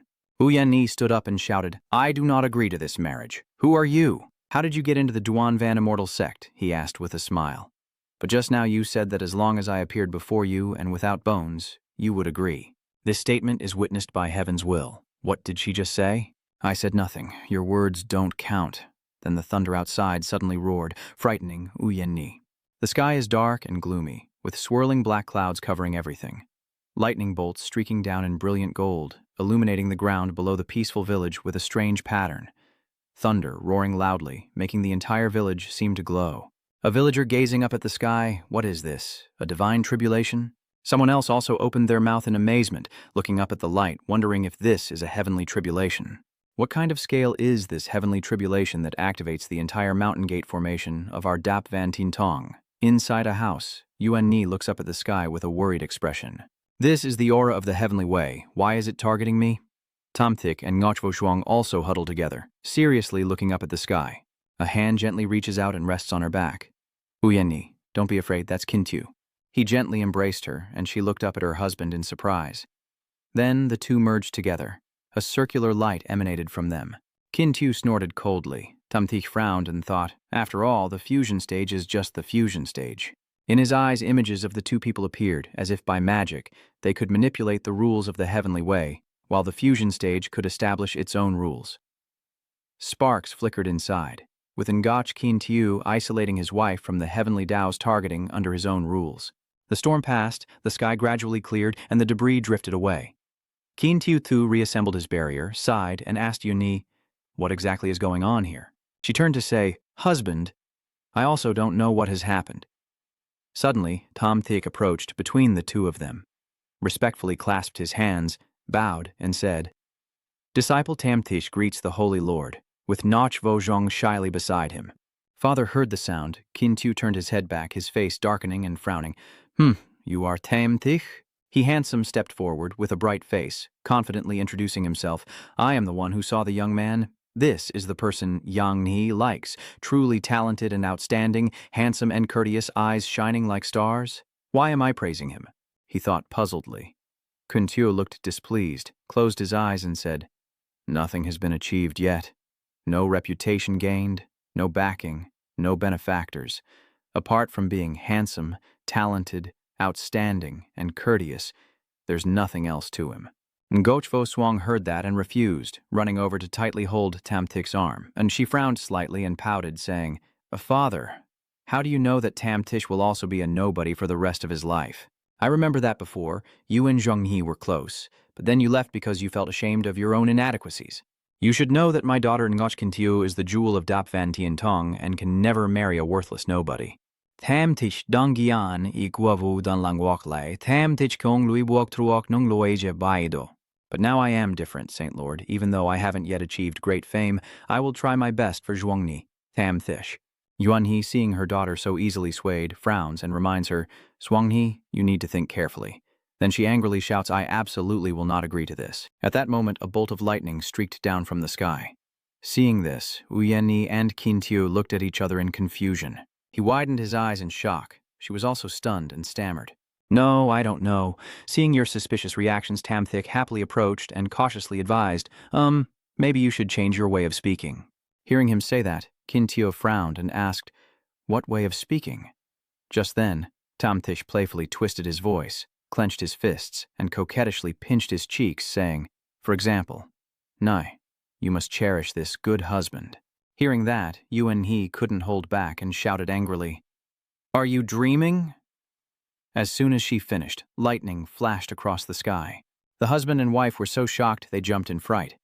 Yen Ni gritted her teeth and then reluctantly compromised. "Swang Ni, you must cherish this good husband of yours."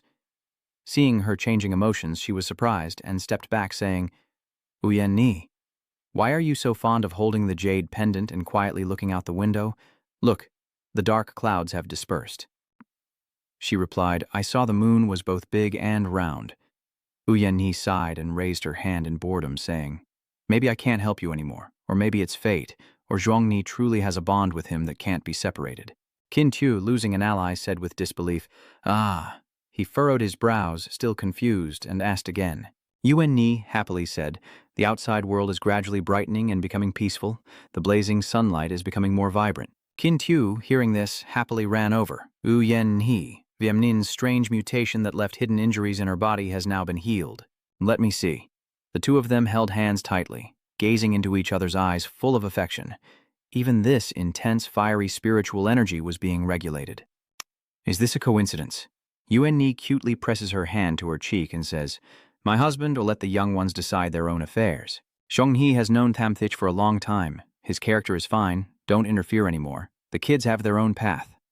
She happily pulls her husband's hand, her eyes full of meaning, and says, "My dear, the moon tonight is so beautiful. I want to go to the Shuangnguit platform. Will you come with me?" Qin Tu couldn't believe it. Looking confused but curious, he asked again, "Huh? Great Shuangyue. Is that where we had Zhuang Ni back then?" As they slowly disappeared into the distance, Qin Tu couldn't help but call out behind them, "You little brat, my daughter can't just follow some poor kid like you suffering. Figure it out yourself." Tom Thiek gently leaned down and asked, "Do you know if the Alchemy Guild has any major gatherings or honors that come with a prize?" Nochvo Zhuang excitedly jumped up in enthusiasm. Just as in half a month, the internal competition of Dapvantin Tong will be held to select 2 alchemists to participate in the Bakjia Tiandin Festival in Central Realm. If I can earn the recognition of the 100 Families Immortal Summit, I could be called a Grand Master of Alchemy. Tom Thick stroked his chin thoughtfully and wondered, the 100 Families Summit. But I have to pass your inspection first. Can I participate? Then do you need to prepare the materials for the internal test yourself? Ngukshvo Huang excitedly threw herself into his arms, hugging Tom Thick's arm and coquettishly saying, After the test round ends, if the crafted items of the participants are of good quality, many people will compete to get them, so if you need anything, I can prepare to help you." Tom Thick affectionately pinched Ngukshvo Huang's blushing cheek. "So, from what I hear, are you worried that no one will want the things I make?" Hearing him say that, she didn't hesitate to hold Tom Thick tightly and gently comfort him. "There's no way that's true. Why would I doubt your skills?" Then she lowered her eyes and whispered, "It's just that the success or failure of this matter depends on whether you officially ask my father for my hand. I will definitely be nervous." Tom Tick held her tightly in his arms, smiling as he pressed his face close to hers, saying, "Don't worry. I will definitely pass the test with flying colors." Ngochvo Swang also felt reassured and responded, Suddenly he reached out and squeezed her chest, sinisterly saying, "Father, Mother, you have already given birth to a brother and sister for her. Shouldn't we also do what spouses are supposed to do?" Seeing his mischievous hand, Ngochvo Swang blushed and shyly shouted, "Hey here! Spring nights are short. There's no time to change places anymore." The next day at Lin Truck Peak, a gentle voice echoed, "Master, everyone has been diligently cultivating lately." Now that the second junior sister has reached the second layer of the core formation stage, and the third and fourth junior sisters are also at the peak of chi refining, approaching the Truco, Bach Niem, sitting gently on the chair, said softly, "I hope you all continue to work hard." "Dipney, what about Wei Chen?" Bach Niem sighed and said, "Well, let it be, let her play. You must focus on your cultivation. Compared to your peers, our Lin Truc Peak is still quite behind." Hearing that, Diepni clasped her hands and replied, "Yes, master." Suddenly, she was interrupted by her junior sister. Diepni turned back and said irritably, "Don't play around anymore. The master is still giving instructions." That girl pointed to the window and said, "No, senior sister. Look over there. A very handsome senior brother has arrived." Deepnai, hearing this, glanced at the window and muttered, "What handsome guy." "That's Tom Thish." He happily introduces Tom Thish Chan Kwan. Seeing the handsome young man in front of her, Beinheim shyly stood up, clasped her hands in front of her, and nervously said, "Is this Shenjun? My master always mentions you. You're indeed very handsome. How can there be someone more handsome in the world?" Tom Tish confidently flattered, Your master is no less. You two truly make a perfect match. Hearing that, she couldn't help but wave her hand and give an order. All right, let's stop here for today. The rest will be continued by Mai. Diepni and her mischievous senior sisters laughed and played before rushing out. A man and a woman stand facing each other in the room. Tamtik smirks and says, "Won't you invite me to sit?" Bak Niem steadied herself, flusteredly poured tea, and said blushing, "Young master, please come in and sit down. Bak Niem will go make tea now." Tamtik raised his hand calmly to reassure her. "It's nothing serious. You don't need to be so nervous."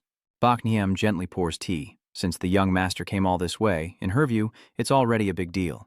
Hearing the reproach in her words, Tamtik awkwardly scratches his head and apologetically says, all right, it's my fault. I didn't come often before, but I'll visit more frequently from now on." Baknim blushed shyly, lowering her eyes, and would always wait respectfully. The two sat down at the tea table. Tamtik smiled and said, "You're quite impressive, Bakniem. You've become more perceptive lately. Don't talk nonsense, young master. I have no scheming. It's all your own guilt."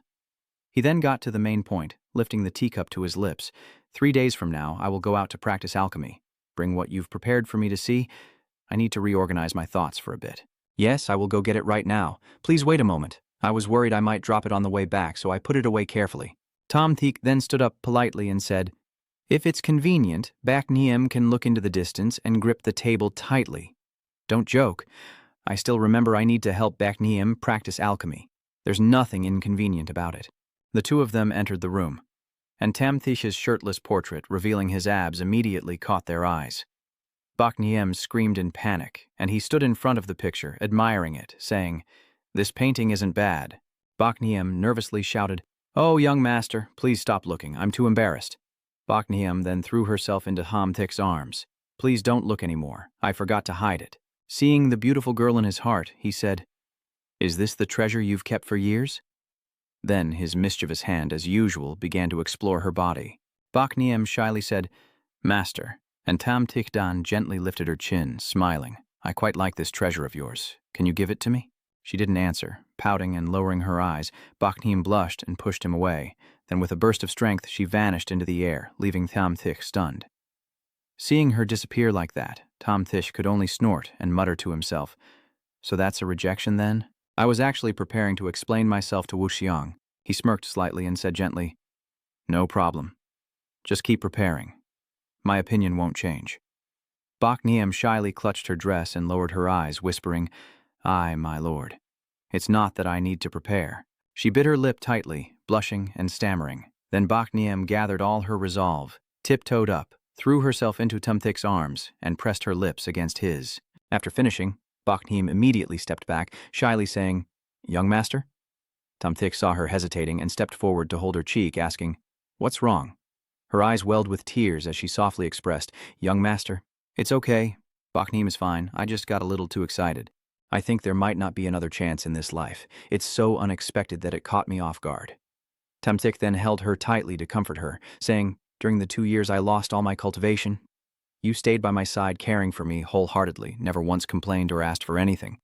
Hearing that, Bakniem also happily replied, "I saw everything, so I understand your feelings perfectly. Our faces pressed close together in such intimacy," Tamtik sweetly confessed. "I mainly like you. I like the feeling of being with you." The two of them, like a pair of birds affectionately leaning on a branch, Tamtik said, "Let's go in." Bakniem also responded, "Young master, please come in." In the room, the two sit silently on the bed, Bakniem blushing as she stares at the ground. She glances up at Tamtik, feeling confused about when they got into bed. Tamtik also stared at the dolls in the room when he entered. Bakniem hugged herself, shyly thinking. Then she lowered her gaze, her hand fumbling down, and with a smile, she said, "Come on, Bakniem. Everyone is an adult, so if things get too intense later, don't show any panic." Suddenly, Tamtik crawled under the bed to look for something. Bakniem asked curiously, "Young master, what are you doing?" He asked again, "So your treasure is kept under the bed?" Bakniem, looking confused, replied, "No, my valuables are all kept on the head of the bed." Tamtik crawled out from under the bed, dusted his hands, and said, "Well then, show me quickly if there's anything useful." Taking the box containing 3 treasures in his hand, he said with interest, "Not bad. There are a few good things, so I'll take the usable ones." Bakniem sat with her knees drawn up, resting her face on her knees, secretly thinking she could just take it. Tamtik smiled, turned to her, and said, It's okay, I'll figure out the rest myself. Bakniem, what do you want? Oh, seeing her posture, he asked, are you about to go to sleep? Bakniem immediately sat up on the bed, complaining, Hateful, I hate the young master, so hateful. Tumtik looked at her bare feet with desire, touching them, causing Bakniem to startle, her face flushing as she eagerly awaited. Suddenly, Tumtik turned around with a bright face and shouted, I got it. I told you. He hurried out of the room. I have a new idea for refining energy. I need to sketch the draft. Bakniem, if you're sleepy, go ahead and sleep first. Why are you so silly, young master? Who would be sleepy during the day? She got out of bed and went to the tea table to pour water. Looking at the steaming hot cup of tea with rising smoke, Bakniem smiles.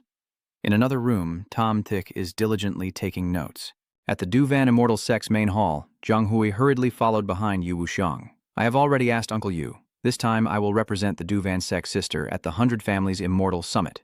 She didn't care, just hummed and brushed it off. Oh, is there anything else? If you won't go, I still have to cultivate. He still didn't give up. Smiling and saying, Vo Huang, this time at the Bakhgia Tiandin, I will definitely forge a mysterious treasure magic weapon for you. Ngochvo Swang, angry, her eyebrows furrowing, shouted, Jiang Hui, are you bothering me? You've told me this 3 times already. Do you have nothing else to do? Jiang Hui sao muon buok ranguai, noi wewai, toi dide, chung fai toi sokoken sao, ngokvo swang lan lungdap lai, ko fai mat tri roi kong. After a mountain, dozens of divine swords soar through the sky. On one sword, Tamdat, clasping his hands behind his back, closing his eyes, says, Junior sister usually isn't interested in refining weapons. So why are you so eager to join me in the internal alchemy competition of Dap Van Tien Tong this time? Jiao Chuang from behind pointed his finger and said, Senior brother, I heard that this time the Dap Van Tien Tong values the 100 Families' first peak gathering very highly and has also persuaded the Jiang family to send that talented alchemist, Jiang Hui. Hearing this, he turned around calmly and replied, The Dap Van Tien Tong doesn't have any outstanding alchemists, they can only rely on the Jiang family, but Jiang Hui's skills are not enough to be feared. He still keeps his eyes closed, so why exactly do you want to go along? Jiao Kuang nodded and said, It's nothing. I'm just here to meet someone. A few days later, at the internal assessment arena for the refining competition of Dap Van Tien Tong, in a large square, Trung Tang pointed inside and said, Look over there. Someone from the crowd. That's Jiang Hui, the talented alchemist of the Jiang family. Yeah, I see, someone else replied. Tamdat still kept his eyes closed. Jiao Kuang stepped forward, frowning and pinching his cheek. Brother, you're closing your eyes and still telling me you saw it. He's a genius after all. Show some respect. Tamdat hesitated and replied, He appeared here. It seems the rumor that Dap Van Tien Tong wants to use the strength of the Jiang family to join the Bakhgia Tiandin is true. I didn't expect they would value this matter so much. Hearing that, Jiao Kuang retreated, lightly smiling as he said, Although Jiang Hui is not bad, with his current skills, he's far from being able to leave a mark at the 100 Clans Celestial Summit. Doping Van Tien Tong like this is a gamble on the future. Trying to build a good relationship with him first, maybe even aiming to match Ngochvo Song with him. Brother, normally when you mention Ngochvo Swang, you don't have this attitude. Don't you always feel no one is worthy of her? Why do you think Jiang Hui is qualified this time? Jiao Kuang crossed his arms arrogantly and looked ahead. Of course, he wasn't qualified, and he had no chance at all in this competition. Outside, a mysterious man wearing a hat that covered his face leaned against the wall. According to Shuang He, only 2 people are worth paying attention to in this internal assessment competition. At this moment, 2 people entered the center of the square. Tom, the head of the forging division at Dap Van Tien Tong, and Ma Trong Tu. Their average forging level is high-grade spiritual treasures, with the highest record being top-grade mystical treasures. Partly due to luck, they are considered among the top figures in the forging world. Tom Tish calmly moved forward, with only Jiang Hui remaining as the person to watch, standing face to face. According to Shuang He, this person has a very high success rate in crafting low-level mysterious treasures. The 2 of them brushed past each other briefly, and Tumtish continued to think that without luck, his level would probably only be on par with him. This was while he was still studying ancient books on the Celestial Era's refining system. The world of cultivation truly is full of talented individuals. Jiang Hui glanced at Tom Thish, sneered, and said, I don't know where you come from, but I will let Ngochvo Shuang see who is truly talented. At this moment, Qin Tu stepped forward, raised his hand, and announced loudly, The gathering is complete, so the limit is 7 days. All forging masters, begin. The moment he finished speaking, countless spiritual energy beams converged inside the circular arena. Ancient runes on the seats glowed, mysterious spiritual beasts gathered. and one with closed eyes suddenly spoke. The golden light of the spiritual furnace is very good. The Vantine sect treats these alchemists quite well. Praised by the senior brother as excellent, it seems the quality of this spiritual furnace is truly not bad. But senior brother, how can you see what that furnace looks like with your eyes closed? It has a special power fluctuation. Tamdat suddenly burst into laughter and said, I didn't know Ma Trong-san had such a good furnace. Can he still use another one? Seeing this, she could only sigh and say, Brother, if you don't speak up, you'll definitely win over the hearts of many female cultivators. Above, a towering blue mountain of fire rises, with the the Ho below, and suddenly Elder Lang steps forward amidst everyone's surprise.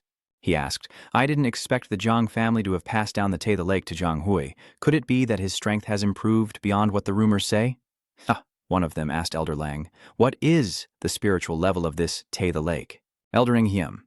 Nungi looked ahead and explained, this spiritual furnace is actually a high-grade mysterious treasure. He added, high-grade mysterious treasure. I didn't expect the Zhang family to possess such a divine artifact. A high-grade mystical spirit vessel in the hands of a talented alchemist naturally holds extraordinary significance. But if this spiritual vessel falls into the hands of an ancient family that has long preserved its inheritance of alchemy, that would be a different matter. Now I see that this peak has gathered quite a bit of spiritual energy. It won't be long before it forms a semi-immortal treasure. Everyone there was stunned, their eyes wide and mouths agape, shouting loudly. Almost a fairy treasure, Elder Lang was furious behind. You little brat, you stole my line. Tondat calmly turned around. With this spiritual vessel, Zhang Hui had already taken the lead over everyone else, but suddenly he saw Zhao Kuang had disappeared without a trace. My junior sister is somewhere else.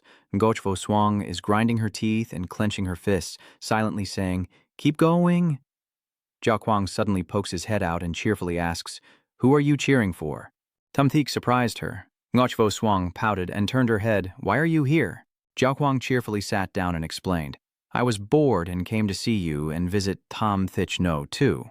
Ngochvo Swang squinted and said irritably, Bah, Zhao Kuang, don't tell me you came to see Tam Thich No.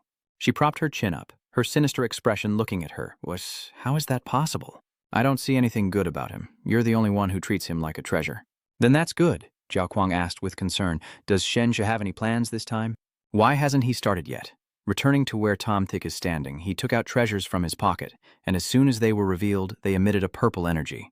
The crowd is noisy, the fairy-grade magic sword is radiating a strong spiritual energy. Wait a minute, there's also a breath of Tao energy here. Zhao Kuang said with a smile.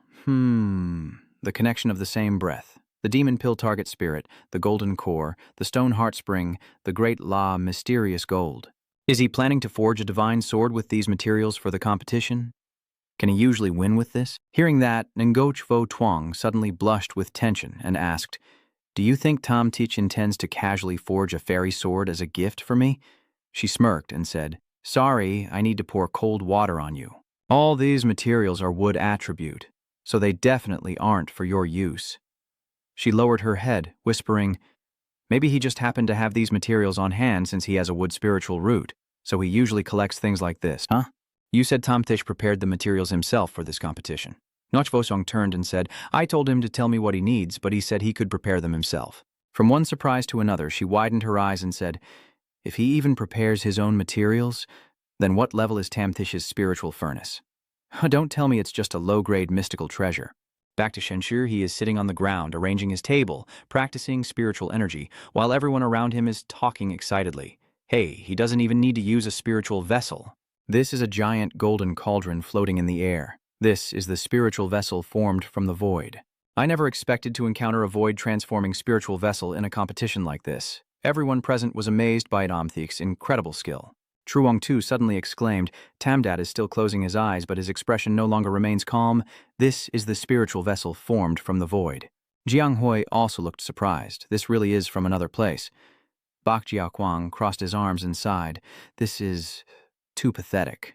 Seeing the floating altar in the air, I think a spiritual furnace master can't even produce a spirit vessel. Tom Thick sat cross-legged in the void, wearing a bamboo hat that covered half his face, his aura faintly opening his eyes. The structure was roughly stable, just needed adjustments during actual practice. Items from the top of the cauldron were gradually placed inside, and Tom Thish clasped his hands together. Master, It seems that the Void Lord's heir, the unranked alchemist, was invited to forge a divine sword, and he doesn't even have his own magic artifact furnace. Could it be that his skills are not very good? Old man closed his eyes and asked with a frown, "So tell me, why do you think this sword is not good?" A man frowning replied, "The essence of forging lies in the ability to adapt and combine within the magic tools through formations and arrays. Now, if it's a contest between alchemists, then the skill in this aspect is what should be compared." The remaining name stroked his chin and said that the space for the immortal sword itself isn't large, and the amount of formation techniques it can hold is limited. Plus, since it needs to be used directly in combat, simple yet effective formations are preferred. A good or bad immortal sword is largely related to the materials used in its creation, which is something the alchemist can control very little. Truong Tu was quite pleased with his student's answers and opened his eyes to say, "Not bad. In battle, a sword immortal is bound to be struck and damaged, so it must have an outer layer." Among the methods of forging a sword immortal, the most common are inner and outer cores. Inner forging uses formations and spiritual arrays to carve out spiritual energy pathways. Outer forging shapes the external body of the sword to enhance overall function, but this method also limits the areas where the divine patterns of the sword immortal can be inscribed. At the end of the sentence, the old man suddenly looked to one side. What surprised Changxi was Tom Thig's treasured sword. Instead of using internal forging, he combined the forging process with the sword's core. Zhang Hui frowned and muttered irritably, "Evil Sect." He continued embedding treasures into the sword, not creating a core, aiming to carve out more space for detailed engravings. But the engraving array was a process of constant repair and adjustment. Repeatedly carving on the sword's body would cause severe damage to its uniformity. Even if you don't break the immortal sword during the forging process, the final sword will only be something that can't withstand a single blow, Zhang Hui thought bitterly. After completing the ritual, Shensha smirked with satisfaction and released beams of light. A large, shining sword appeared. A disciple of the Changxi clan shouted loudly, "Master, look at that person's formation." The old man changed his expression, frowned, and shouted, "Are they carving in the air? Are they trying to see if the teleportation array and spiritual array are fully connected?" Brother Vu Din stood beside Tam Jiat and happily said, "The alchemist invited from outside seems to be planning to carve the immortal sword directly outside the formation of the resurrection and spiritual array." He replied indifferently, "Oh, little sister, surely." She asked in confusion. Given the current situation, he has already carved quite a few formations, but there's still no sign of any adjustments. Could it be that the formation was prepared in advance? Tamdat still calmly closed his eyes and smiled. Even if it was designed in advance, adjustments must be made based on the actual situation during the process of refining the elixir. Cultivating energy is not something that is guaranteed to succeed from the start. On the other side, Shen Shiqianian raised a finger to signal stop, tilted his head, scratched his chin. Shen Shiqian wiped his hand to make the sword disappear. Vu Din unexpectedly, just as his senior brother said, he began to adjust the formation. Tamdat remained emotionless, and I was quite curious. The spirit engraving array is a complicated task that not only exhausts the mind, but also requires continuous use of spiritual power. If he were to use the traditional method of carving the spirit engraving array, piece by piece, he could rest in between. But how does he plan to do it? She clasped her hands in front of her and couldn't complete a part, then carve a part and rest. Tongdat didn't think so. Then it would be pointless. The method he uses now requires forming the shape in one go. Otherwise, the problem of the sword body not being sturdy enough due to the spirit carving formation would recur. She narrowed her eyes and looked in that direction. "Can your senior brother tell which sect this method of refining spirit energy belongs to?" Tam Thik's entire body, the peak and the sword, all soared into the sky, and it was hard to tell. Rather, I would say I have a strong feeling that this person's forging path has nothing to do with any of the ones we know. Tom Dat looked up at the sky, where Tam Thish was far away, as if some lost inheritance was being reborn in this world, and I truly wish I could witness it with my own eyes. Vu Din angrily shouted, "If you're so curious, why don't you open your eyes and see for yourself? There's no restriction or anything. Standing here and reporting directly to you is exhausting." He laughed happily and said, "Sister Disciple, there are very few things in this world worth opening my eyes for. If I had to open my eyes during this small match, I would have lost all the high-level personality I've built." 7 days later at the square, Tom Dot finally opened his eyes, but it seemed he opened them a bit too wide. Muahudin asked, puzzled, "Senior brother, opening your eyes is one thing, but shouldn't you blink a little? I see your eyes are about to bleed." Tam Dot's face suddenly darkened as he staggered and said, "Junior sister, you're joking. How could I possibly blink right now?" Circles of light weave mysterious lotus and pattern symbols. A miracle. In front of me is a giant glowing gold forging furnace, with a blue sword being tempered in the center. Right below, Shenshi is channeling his power to control the magic weapon. A disciple steps forward and says, "Wonderful, there's room to add more formations beneath the current one, and these formations can be stacked vertically." Another disciple warned him to show respect to the elder duty in front of the master. But it's okay. This is a rare opportunity for everyone to focus all their spirit and insight into the technique. He stroked his beard in realization, amazed that the formation could be built this way. Suddenly, a red-haired youth burst onto the field, shouting, "I've understood. I've understood. So that's how it is." The sect members immediately dragged him away, and the old man with white hair was furious. "Are you joking, monkey?" the young man shouted. "Silence. Do not disturb the master during his alchemy practice." So the three of them fought fiercely while the red-haired man laughed triumphantly. "I was the first to realize it. I was the first. You're just jealous. If you don't shut up, I'll throw you out." Sister Yuen looked on helplessly. "Is this going a bit too far?" Tamdat replied seriously. "No, it's not over the top. My junior sister isn't a forging master, so she doesn't realize what she's witnessing now." He clenched his collar tightly, trembling. This is forging technique enough to revolutionize the alchemy world, with a completely different method and way of thinking.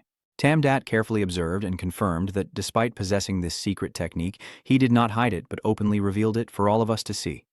Is it because he is confident that others cannot imitate or surpass him, or does he genuinely want to impart his teachings freely? No matter what kind, I must form an alliance with this person. Kintu and Uyenni sit in a side room talking, while everyone around continues to discuss, with other alchemists bringing their apprentices. When the spiritual energy can no longer sustain itself, the disciples can temporarily stabilize the spirit cauldron and then take the chance to rest and recover, excluding the mysterious person and Jiang Hui.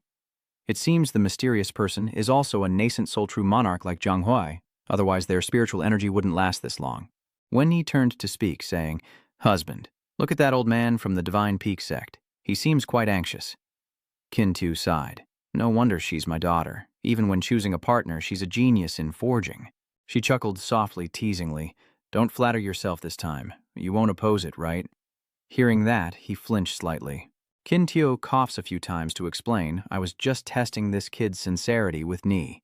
Uyen Ni smirks and replies, "Keep showing off and I'll let you know whether Shenshi will become your favored son-in-law or not." He frowned in suspicion and asked, "Madam, what do you mean by that? Do you mean Thamthik still dares to look down on our Shuanghe?" She turned her face away and looked to see who was sitting next to Shuanghe now. Kintu then checked beside Shuanghe. He looked ahead at Bai Jiaoquang, where Jiaoquang and Vo Shuang were seated, watching intently. Kintu felt a bit worried, as she meant that the kid from Bai Ha Sword Sect also had feelings for Tam Thich. Uyen Ni then replied, "I've observed for a long time. This kid seems indifferent, but her eyes have never left Tam Thich. I can see that her visits this time are all for Tam Thich." He thought about the silent intimacy of Tam Thich. No, Bach Jiao Kwang's appearance is not inferior to hers, but her mind is not something to be compared with. Kintu is determined, and by then I must remind Wang He that there are some things that need to be done promptly. Tam Thich has been quietly practicing cultivation for 7 days since he started refining his spiritual energy, and unexpectedly, his understanding of space magic is about to reach a breakthrough. He draws a line in the air, and I also sense the pattern of the moment when the opportunity for a breakthrough appears. When I draw normal formations, this feeling will disappear. Tamtish quickly summarized, but when I draw some formations from the ancient fairy classics, that moment will condense. He looked up at the sky, as if some voice was calling him, asking him to show more, to teach humanity a little more. Tamtik wondered why that was. Soon after, a dazzling spell shot straight down from the sky, its brilliant light piercing through the heavens and causing panic among everyone. The disciples stared in amazement, recognizing this as a divine treasure emerging, with the core formation gradually manifesting and radiating internal energy. Truongtu approached to examine, surprised at how lucky he was this time, able to successfully forge a divine treasure in just one attempt. The old man waved his hand to announce that although this item only reached the level of a low-grade mystical treasure, thanks to it, this batch was already mine. Suddenly, Truongtu looked down and saw all the disciples staring at him. Truongtu shyly said, "I just remembered it seems that Jiang Hui also refined a spiritual treasure, and it is definitely of higher quality than mine. It is natural that he would take the glory this time." Jiang Hui also turned to look at the old man nearby, and they exchanged puzzled glances, both wondering who these people were actually watching. Before they could speak, Everyone's attention shifted to the enormous array above Shen Shi, where all the spells converged into one point. Zhang Hui was stunned. What kind of technique is this? I have never seen this formation before. At this moment, Shen Shi stood up and said, "It's over now," and he gradually revealed a sword with a radiant aura from within the formation. Changxi was stunned. How could the formation carve directly onto the sword's embryo? And what if it was damaged or destroyed during the clash? Yang Hui stepped back and said, "Wait." After carving the formation, the traces left were completely erased by the dissolving of the spirit furnace. Only the carved formation mark remained inside. Tamthik raised his hand decisively, gathering all his power into one point, causing a deafening explosion that shook the entire space. He let out a relieved sigh. It's done. Tamthik stands in the midst of the magic array, confirming that his space magic has also broken through. Tamthik now finds himself in an alternate dimension, standing amidst the silent night. He looks up at the sky and sees the dazzling points of light, confirming that the farthest one is Fairy Ni heading north to train. A vivid image of a fierce battle between a mage and a spirit beast appears clearly. Tamthik is astonished, realizing that after his space magic evolved, he can even see the shapes. He looked at his palm and realized he could now freely use his spatial positioning ability, much more convenient than before. Returning to the present, Tamthik stood proudly as the announcement was made. The mid-tier, supreme-grade, mysterious treasure. You have won this competition. A mid-grade mysterious treasure is also a top-grade level, he said, considering that not using spiritual energy is already a decent outcome. Damn, the zombies are surrounding the city. Blood Crystal steps forward and decides that if the outcome is clear, I will remove this barrier. He immediately stopped him. Hey, wait a moment. Look at the situation. Thousands of people rush up shouting, "Master, be our friend. Master, how old are you this year?" Master, why is your hair so spiky? Tamthik panicked and retreated. I can't. I have to run. In a moment, Jiang Hui ran up, clutching his leg and crying. Ka, teach me too. Tamthik is confused. You let go. He's begging and won't release. Brother Ka, you are my older brother now. Teach me too. This guy isn't finished yet, and the others rush forward to beg. Master, teach me, please. How long have you been practicing, Master? He stepped forward and firmly stopped in front of him. The other disciples rushing toward him suddenly stopped. Shenshi quickly clarified. Sorry. The technique I use for refining energy was also obtained from a relic, and I only have a rough understanding of the specific situation. Everyone, I really am not some grand master. Master, please don't be modest. Your skills are incredible. The person next to me also wants to learn from you, and from now on we'll only listen to you. Just point, and we'll do as you say. Green-haired disciple from another sect warns. Brother, the elder is still behind you. That's not right. The yellow-haired one bluntly replies, compared to the master, what is that elder? The elder behind was furious and said, Well done. Your wings are hardened now, right? The blonde-haired man quickly explained, Elder, I just now had enough. He ordered him to transform immediately and give up his position to me. Only I am worthy of learning from the Grand Master. Tamdat sneered, Shallow and ignorant people like you will never break through in a lifetime, no matter who you find. The elder looked serious, so you're the young brat, Yuan-Shin was surprised. Although you're the chief disciple of the Baiha Sword Sect, in terms of experience in refining energy, you're far behind. He yelled loudly, but still dared to call me an ignorant old man who stepped on his foot. Tamdat replied, It's because you didn't deserve it. I'm already quite old and not in the best shape anymore. Although my experience in refining spirit tools isn't as extensive as yours, I am in my prime for learning and have plenty of time to surpass you. Tamthish covered his ears and shouted loudly over the noisy quarrel. Can everyone, I am truly fortunate to have obtained a few divine techniques by chance, but today is not the right time for Zhao Liu. Can we discuss it? Another time. Everyone fighting fiercely suddenly stopped and asked together, When will be another time? Master, please confirm the time and place, and we will definitely come to listen to your teachings.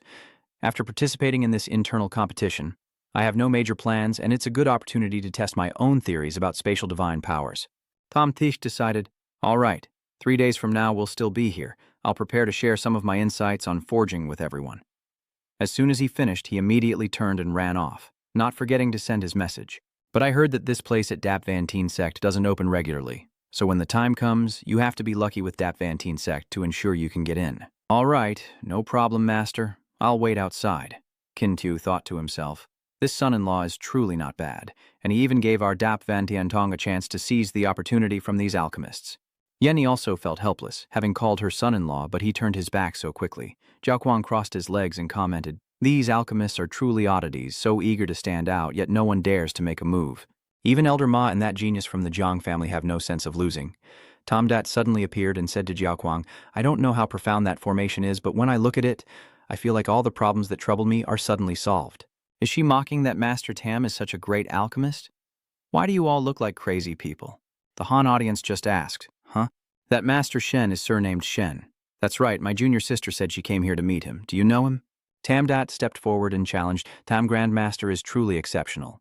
His mastery of array formations and layering techniques is absolutely beyond his time, and if it can be shared, the cultivation power of the entire realm would advance by hundreds of years. Zhao Kuang replied without hesitation, Su Huing, where is your usual composure?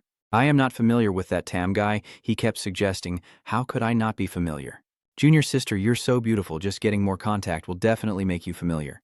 To get to know someone, you tell your junior sister to use the beauty strategy. Tam Dat cunningly said, Junior sister, if you can become his partner, I'll consider you as my sister-in-law, and then it'll be easier to seek advice. Jiao Kuang waved her hand and said, Leave him alone. He's just trying to persuade her. Don't do it, junior sister. Think it over. This could be a great opportunity to help the Bai Ha sword sect reach the peak of glory. After the conversation ended, Jiao Kuang walked away resentfully. Who would care about Tom? She didn't notice in front of her and bumped into Tom Thick, who quickly caught her. Tom Thick called out, Bak Jiao Kuang! She blushed and hesitated. Tom Thick. Jiao Kuang's lips are tucked into Tom Thick's embrace as she frowns. Tam Thick, why did you rush off like that after she waved you away? Aren't you careful enough when watching the road? Tam Thick flicked his sleeve and teased. You still don't look where you're going. If I hadn't caught you earlier, you might have fallen flat on your face. Jiao Kuang then asked, Why are you here? Don't tell me you came on purpose to run into me by chance. No way, right? No way, right?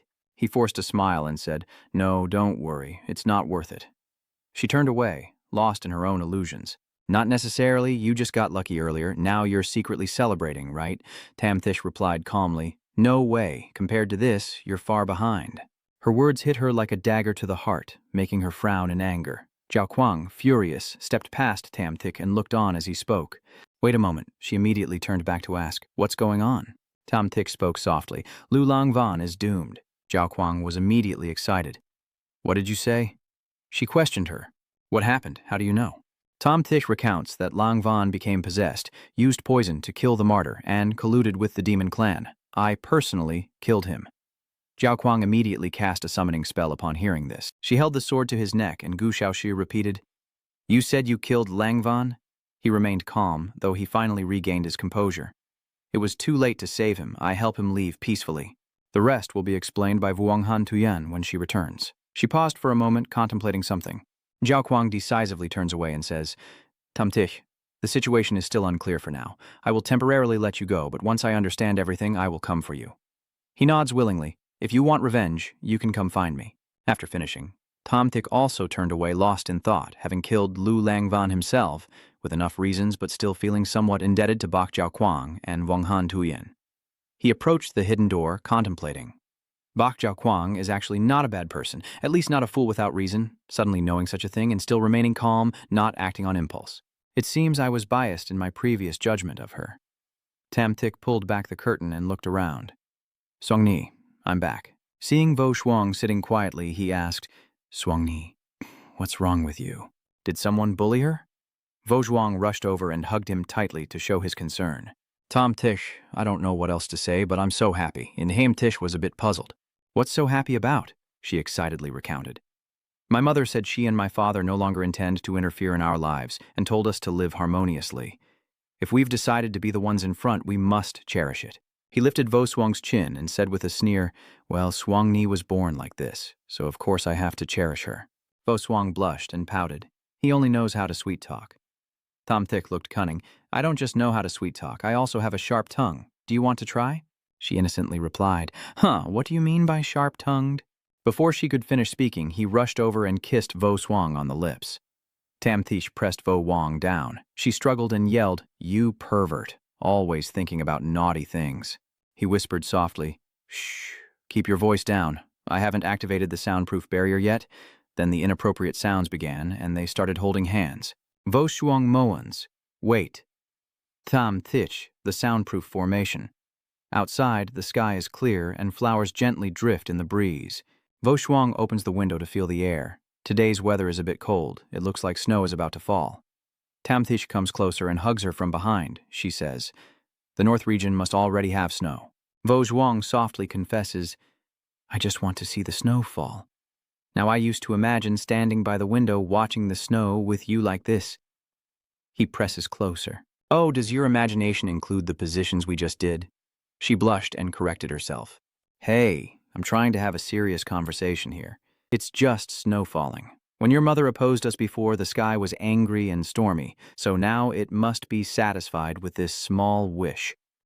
He held Wu Qiong in his arms and said, "Look there, the snow is falling." Wu Qiong happily looked out, surprised that the snow was really falling. "Are you cold now? Serves you right, groom who dares to mess with me. I'm not cold, I'm very hot, you can feel it." Vo Shuang shyly reminds him, "Tam Thiek, don't forget the soundproofing array." The snow falls heavily, each flake softly landing and layering to cover the ancient rooftops in white. Tam Thiek gently pulled the blanket over Wu Shuang's sleeping form and softly stroked her head with care. He sat down in a corner, closed his eyes and focused intensely. Then Tam Thiek entered another space created by the spell. He turned his head to confirm, and the place with light was definitely where he had marked a person or object. Fairy Ni has reached the northernmost part of the northern region, so far away that even with spiritual sense or other methods relying on the divine tools given to disciples by major sects, one couldn't perceive the reality accurately, let alone see such clear images. Tam Thiek was somewhat suspicious. "So what is this place then?" "The feeling is even more vague, but can you still see it without a mark?" He lifted his foot and stepped on the magic ground. Another space opened up, and Tam Thiek guessed that this is the swamp relic with vine death that he once took that knee to. He continued to think, if space magic can teleport using marked locations, then what about this place without marks, but still detectable? A snakefish lies scattered beneath a pool of bright red blood, with a dark cave behind it. Tam Thiek suddenly teleported next to him, feeling a bit surprised whether he truly arrived or if it was just an illusion. He patted the snakefish's head in regret, truly sorry, because he forgot to take this snakefish back then. Suddenly, the body of the snakefish radiated a surge of magic, and in an instant it thrashed wildly. The snakefish, enveloped in magic, seemed to regain consciousness. He exclaimed in amazement as the sharp claws suddenly rose up. Tam Thiek stepped back and accidentally knocked over the jar, causing it to fall. Tam Thiek suddenly notices the jar surging with a fierce burst of power. He glances at it with suspicion for a moment. Here, Tam Thiek froze in a creative mode. He touched the space-time and said, "If this is really creating a copy instance, then even the structure of this space can be changed at will." Back in the present, he was startled and quickly stood up in shock. Tam Thiek covered his face and sighed. He only thought it was just a test, but unexpectedly it really was possible. He realized there was a problem, a big problem, and he felt like he was about to be finished. Stepping out of the room, Tam Thiek pondered, knowing that his ability to freely manipulate Dao Van was already a serious issue. "At first I thought this was just because I am the author and understand the heavenly way quite well." He silently analyzed while walking through the snow, but as his strength grew, this divine energy felt like spiritual power at will, and as his strength advanced, he could manipulate even more of this divine energy. Tumtich. Trionhin mot tia sangtrammach. Wakanang than tong kong gian so kihoa than tuxtin laik ang kila, de dang de chue, kong kon hong nang looking hitch tien hugos hin kua tuongde, tudong dio kien bikant trong kong gia. He looked tense, thinking that nothing in this world comes for free. No matter what, there is always a price. The greater the benefit, the higher the cost. So what is the cost here? After some reasoning, Tam Thiek was also helpless before his excessive speculation, trying to torment himself, claiming he didn't need to pay any price. In the end, Shenshu concluded that there was a problem when breaking through to divine powers. Why was there no trace of the formation he used in this era? His breakthrough speed was also increasing, but when casting the formation normally, there was nothing. He soared into the sky with his thoughts. Could it be that he only needed to teach others? So, why do I have to teach others? Who benefits from it? He looked serious, and apart from promoting the progress of alchemy, it seemed to have no benefit for any individual. Tam Thiek soared through the sky, questioning himself. If it's not beneficial to anyone, then the only thing left is to advance alchemy. Advancing in energy cultivation represents what? He paused for a moment, questioning, as the progress of the cultivation world civilization and the heavenly Tao's encouragement pushed him to promote its advancement. But why does Tam Thiek look confused and worried? No way. I haven't even thought that far. I don't even have an outline, just a rough idea. He recalled the scene where all the sects were furious after Shiki reached the Great Perfection Emperor Lord, and the high martial domain invaded the cultivation world, making Tom Thich feel dejected and think, I just wanted to retire? Why is it so difficult? Is this something I should be responsible for? 3 days later, under heavy snowfall, everyone gathered at the arena to practice. Tamdat appeared and announced, "The Grandmaster has arrived." Tom Thich confidently stepped forward and spoke, making everyone wait longer, and sat in the middle of the viewing platform to say, "If everyone is so sincere, I might as well come out and shame myself." Master Tom Thich calmly said, "Everyone here is skilled in forging, so you must all know that inscribing formations on magic tools is the key to everything." The senior elder sitting at the front responded, "That's right. The forging formations used in our cultivation world are now almost all public knowledge. Everyone knows this, and after repeated research, they are well understood. There haven't been any new innovations for a long time."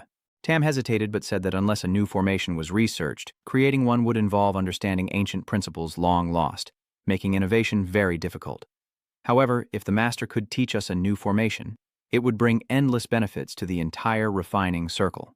The group immediately bowed their heads and said in unison, "Please kindly instruct us, great master." Tam Thich stood up to explain, "I am also only a humble student with limited ability, and only grasp part of the ancient formation's content." He strode through the air, unsure where to start, just share this half-baked original formation diagram with everyone. Seeing this, they were all shocked and stepped back in surprise. The elder also stood up in astonishment. "Is the primordial formation the one I am thinking of?" Tam Thich replied as he walked. "Yes, it is exactly what you are thinking of." Tamdat was so shocked he was trembling. "It truly exists." Tom Thich confirms it really exists. "Now I will draw it for everyone to see." As he finished, he created a magical formation that shook the sky. Everyone stared in awe. "The Grand Master has transmitted the formation. Look quickly. Wait a moment. What exactly is that original formation? Someone, please explain. Don't push or you'll ruin it." The elder immediately recognized it. This is the legendary original formation. Tamdat gritted his teeth and remarked that although it was an incomplete version, it was unlike any existing formation. Shangshu from above smirked proudly, just as he expected, a glint of secret calculation flashing in his eyes. If he could teach them to break through, their spatial powers would evolve. Now that we have marked the positions, it's time to use the copy of the formation I just completed. Tom Thich descended to the center of the formation and addressed everyone. He explained that the place where I obtained the original diagram array seemed to mention a secret realm, which must be related to the original diagram array. Tamdat quickly responded, "If you trust me about this secret realm, I am willing to buy your clues and organize people to accompany you. The elder is not inferior in scheming." A kid still wet behind the ears, master? I want this clue. You just name the price. I will pay twice what this kid offers." Tom Thich shook his head firmly. "This secret realm is limited by cultivation level. Only those at the peak of the Golden Core stage can enter. None of us can get in, so don't even think about monopolizing the secret realm anymore." He spoke seriously, saying, "I can reveal the secrets of this mystical realm to you because I wish to pave the way for alchemists across the world. There must be valuable knowledge about alchemy within this realm, so I have no intention of sharing the clues with just one person or one faction." He hesitated when he heard that. This matter made him seem courteous, and the aura of the Grandmaster was indeed something we could not compare to. Tom Thich, with a serious expression, said, "Everyone only needs one spirit marrow and a top-grade refining material. I will reveal the secret, regardless of background, offering equal opportunity, opening a new path for alchemists. Are you all surprised that I will charge a fee?" In the end, he happily collected a pile of gold and silver. Not bad, not bad. Although he had fewer spirit veins than selling directly to the divine sect, he gained more materials for refining weapons. This way, the disciples' magic tools are guaranteed. Tam Thich raised his hand to his forehead, contemplating. "Already said goodbye to Yuangni, so I should go do something else." The scene shifts to the northern region of Thanchao, where snow covers the withered dry branches. At a tavern, the lively guests say, "Waiter, pour some more wine, it's freezing outside." The waiter responds, "Right away, hero, please wait a moment." "Young master, with this heavy snow, it will take at least 7 days to clear the road, maybe half a month, so we probably can't reach Moklin Bao in time." Master Yuan Khan hesitated. "Now it's no longer called Moklin Bao, but Thonbak Trading Guild. But if we don't leave in time, the thousands of common folk in the town will likely be in danger." The disciple reassured him. "Don't blame yourself too much. That fierce bear can easily kill 2 skilled men at the pawn shop with a single swipe. It's really not something our martial artists can fight against, but we can promise that Shun Road will do everything to help." Before he could finish speaking, he saw Gao Yu appear at the door and was immediately startled. Nguyen Khan immediately warned, "Gao Yu is already in the town. Everyone run quickly." Tianyi patted Gao Yu and said, "Don't worry. It won't cause trouble. Young lady, just a goat. No need to roast it. I'll handle it myself." The shop owner replied, "Sure, miss, why don't you come inside and sit for a while?" Tianyi quickly agreed, wondering how much further it was from here to K Bak Ma. The shopkeeper was confused. K Bak Ma and Yuan Khan approached to talk. "This fork is at the front, turning west at the intersection. This is the north side of the intersection, so the young lady might have taken a wrong turn." Tian sighed in disappointment. "So why?" "I don't really want to stay here." He then asked, "Miss, I am Zhao Yuanhan. Behind you is a bear. Did you encounter it in Trandu?" She turned around somewhat confused and said, "I guess that's right." Nguyen Khan meant, "Indeed it is. This young lady has eliminated a great disaster to help Bakhtin Trandu. If you want to go to White Horse Gorge and wait for the snow forest, we can go together part of the way. I will show you the way." The shopkeeper brought out the food and said, "Miss, your goat," and Tianyi also responded, "No need. I don't mind the snow and wind. I have to go now." He points to the way. "All right, miss. When you reach the White Horse Gorge, just go straight along this road, then turn west at the first intersection, and at the second intersection turn right, then go straight for about a few dozen miles to get there." She kindly nodded and thanked him. It seems that Tianyi is heading to the Bai Ma Quan Sect. That place is indeed quite good. The Shadow Sect quietly ordered them to go inside and ask around, where Yuan Khan's companion was sitting and chatting with him. Before leaving, Tianyi gave him this fragrant tea bag. It seems she also has a good impression of Yuan Khan. He quickly put the fragrant tea bag into his sleeve after checking it. Tianyi is not an ordinary person, not afraid of such strong wind and snow, and with the beloved bear alone, she must be a fairy with a notable background. He continued confidently, "Humans like them probably aren't worth her remembering. This tea bag is just my way of thanking her for guiding Tianyi." My friend raised his cup and invited Yuan Khan to drink. "Young master, the issue with the beloved bear has been resolved. Cheer up and have a drink." He raised his glass. "Okay, let's drink." Suddenly, a deadly voice with murderous intent came from behind Yuan Khan. "Do you happen to have seen a very tall, very beautiful girl pass by here?" He took off his hat and said to Nguyen Khan, "The tea bag in his hand is not bad. Where did you get it from?" His friend immediately warned him. Young Master Nguyen Khan immediately told them not to act rashly. Without waiting, Antong cast a spell on his sword and threatened. If they don't speak, Yuan Kang becomes uneasy and bows to greet him. This immortal doesn't know what the Shadow Sect asked just now. Before he could finish speaking, Atong's nephew entered, smiling as he gave an order. Yuan Khan led them to search, and if he claimed ignorance, he deliberately raised his voice, saying, "Then Yuan Khan and everyone else must die." Tom Thick sat in the corner observing, "So the people from the Zhu Yang dynasty have caught up already? 2 late-stage core pills and a nascent soul stage." But if possible, he still wanted Tianyi to try to handle it herself. Yuan Khan earnestly persuaded to calm the situation. "Please don't be angry. He is with you." After they took Yuan Khan away, Shensha chased after him out of the tavern, paid the bill while informing the waiter, who looked around confused. Where did this silver come from? He looked into the corner of the shop as if someone had just been there. "No, there's no one." Yang Yan asked Nguyen Khan to follow and inquired, "Which way is the turn ahead?" "Honored immortals, his body is about to give out anyway. He is going to die soon." Nguyen Khan also doesn't know where Tianyi went. Dung Diem glanced at Nguyen Khan and said, "If he is on the right path, he will reward Nguyen Khan with a pill to guarantee healing his wounds. At the same time, his martial arts would also improve." Nguyen Khan said this while trembling from the cold, having been mixed up in the martial world for 10 years. Nguyen Khan has heard this kind of words countless times before. Duong Diem held the pill in his hand, proving that he was not lying. This pill not only saved Yuan Khan's life, but also could help him become a martial arts master, a great opportunity. But to Duong Diem, this pill is worthless. He persuades Yuan Khan. Giving it to him first is fine. Nguyen Khan is an ordinary person, and the gap between Duong Diem and him is even greater than heaven and earth. He doesn't need to deceive Nguyen Khan. Nguyen Khan looked at the spirit pill and thought this was a good deal. He snatched the pill from Duong Diem's hand and agreed to lead them. Tom Thick watched them silently, thinking to himself. He just smiled. When it comes to life and death, Tianyi and Nguyen Khan only met once by chance. Facing 3 cultivators and still able to hide his whereabouts for Tianyi to come here, he is already considered a rare hero. Moreover, he originally intended for Duong Diem and Tianyi to meet. Nguyen Khan sincerely pointed east for Duong Diem ahead. Tom Thiek, upon hearing this, widened his eyes and turned east. Clearly, earlier Yuan Khan only told Tianhe to turn west. This kid. Tom Thiek thought to himself, if later the three of them realize the mistake and try to deal with Yuan Khan, he will step in to save him. The snow is still falling heavily, the wind howling with biting cold. Duong Diem points ahead. The person right there. He looked down with satisfaction. All right, good job, Yuan Kang. Yang Yan ordered the two to follow him. They went ahead to block Xian Ni, and he had already handed this mortal's name over. Yuan Khan started to worry. How is this possible? Tian Ni is heading west. He is leading them east. How can they meet? Could it be that the continent is actually round? Tom Thiek looked on helplessly from afar, surprised that Tian Ni had a sense of direction blindness. He hadn't noticed it before. How long have we been walking? A fork in the road? Where's that guy speaking? Which side is the west? Suddenly a sword flew toward her. Tianni leapt up, dodging the incoming sword. She landed gently on the bear's back, and the bear swiped the sword away with its claws.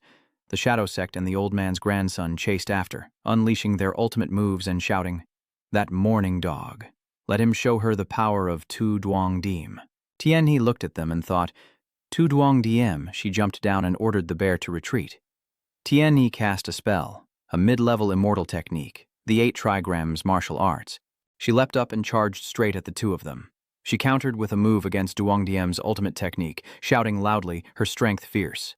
The sect members looked on in shock at Tianni's power and shouted loudly, surprised that the orphan girl had some real skill. Hearing this, Tianni was furious and charged at the sect. Huh? Say that again if you're so confident. Grandson of the ancestral sect looked at the sect master and said, Master, I heard that the illegitimate child is also at the core formation stage, just a spoiled kid. Even if he is lucky enough to attain the Tao and cultivate in a renowned martial sect, how advanced can his cultivation technique be? He believes he doesn't need the elders to intervene. He alone is enough. The ancestral sect laughed loudly. Young people are indeed passionate, all right. Let's see how much his cultivation has improved over these years. He asked again, can he win? The disciple of the Shadow Sect firmly said he wouldn't admit defeat, but before he could finish, he was punched directly in the face so hard that his teeth broke. She then unleashed the 8 Gates martial art technique, Zietan Kich. The grandson of the immortal sect was punched straight into the mountain, crashing into the cliff with a bang like an explosion, causing rocks to crack and shatter.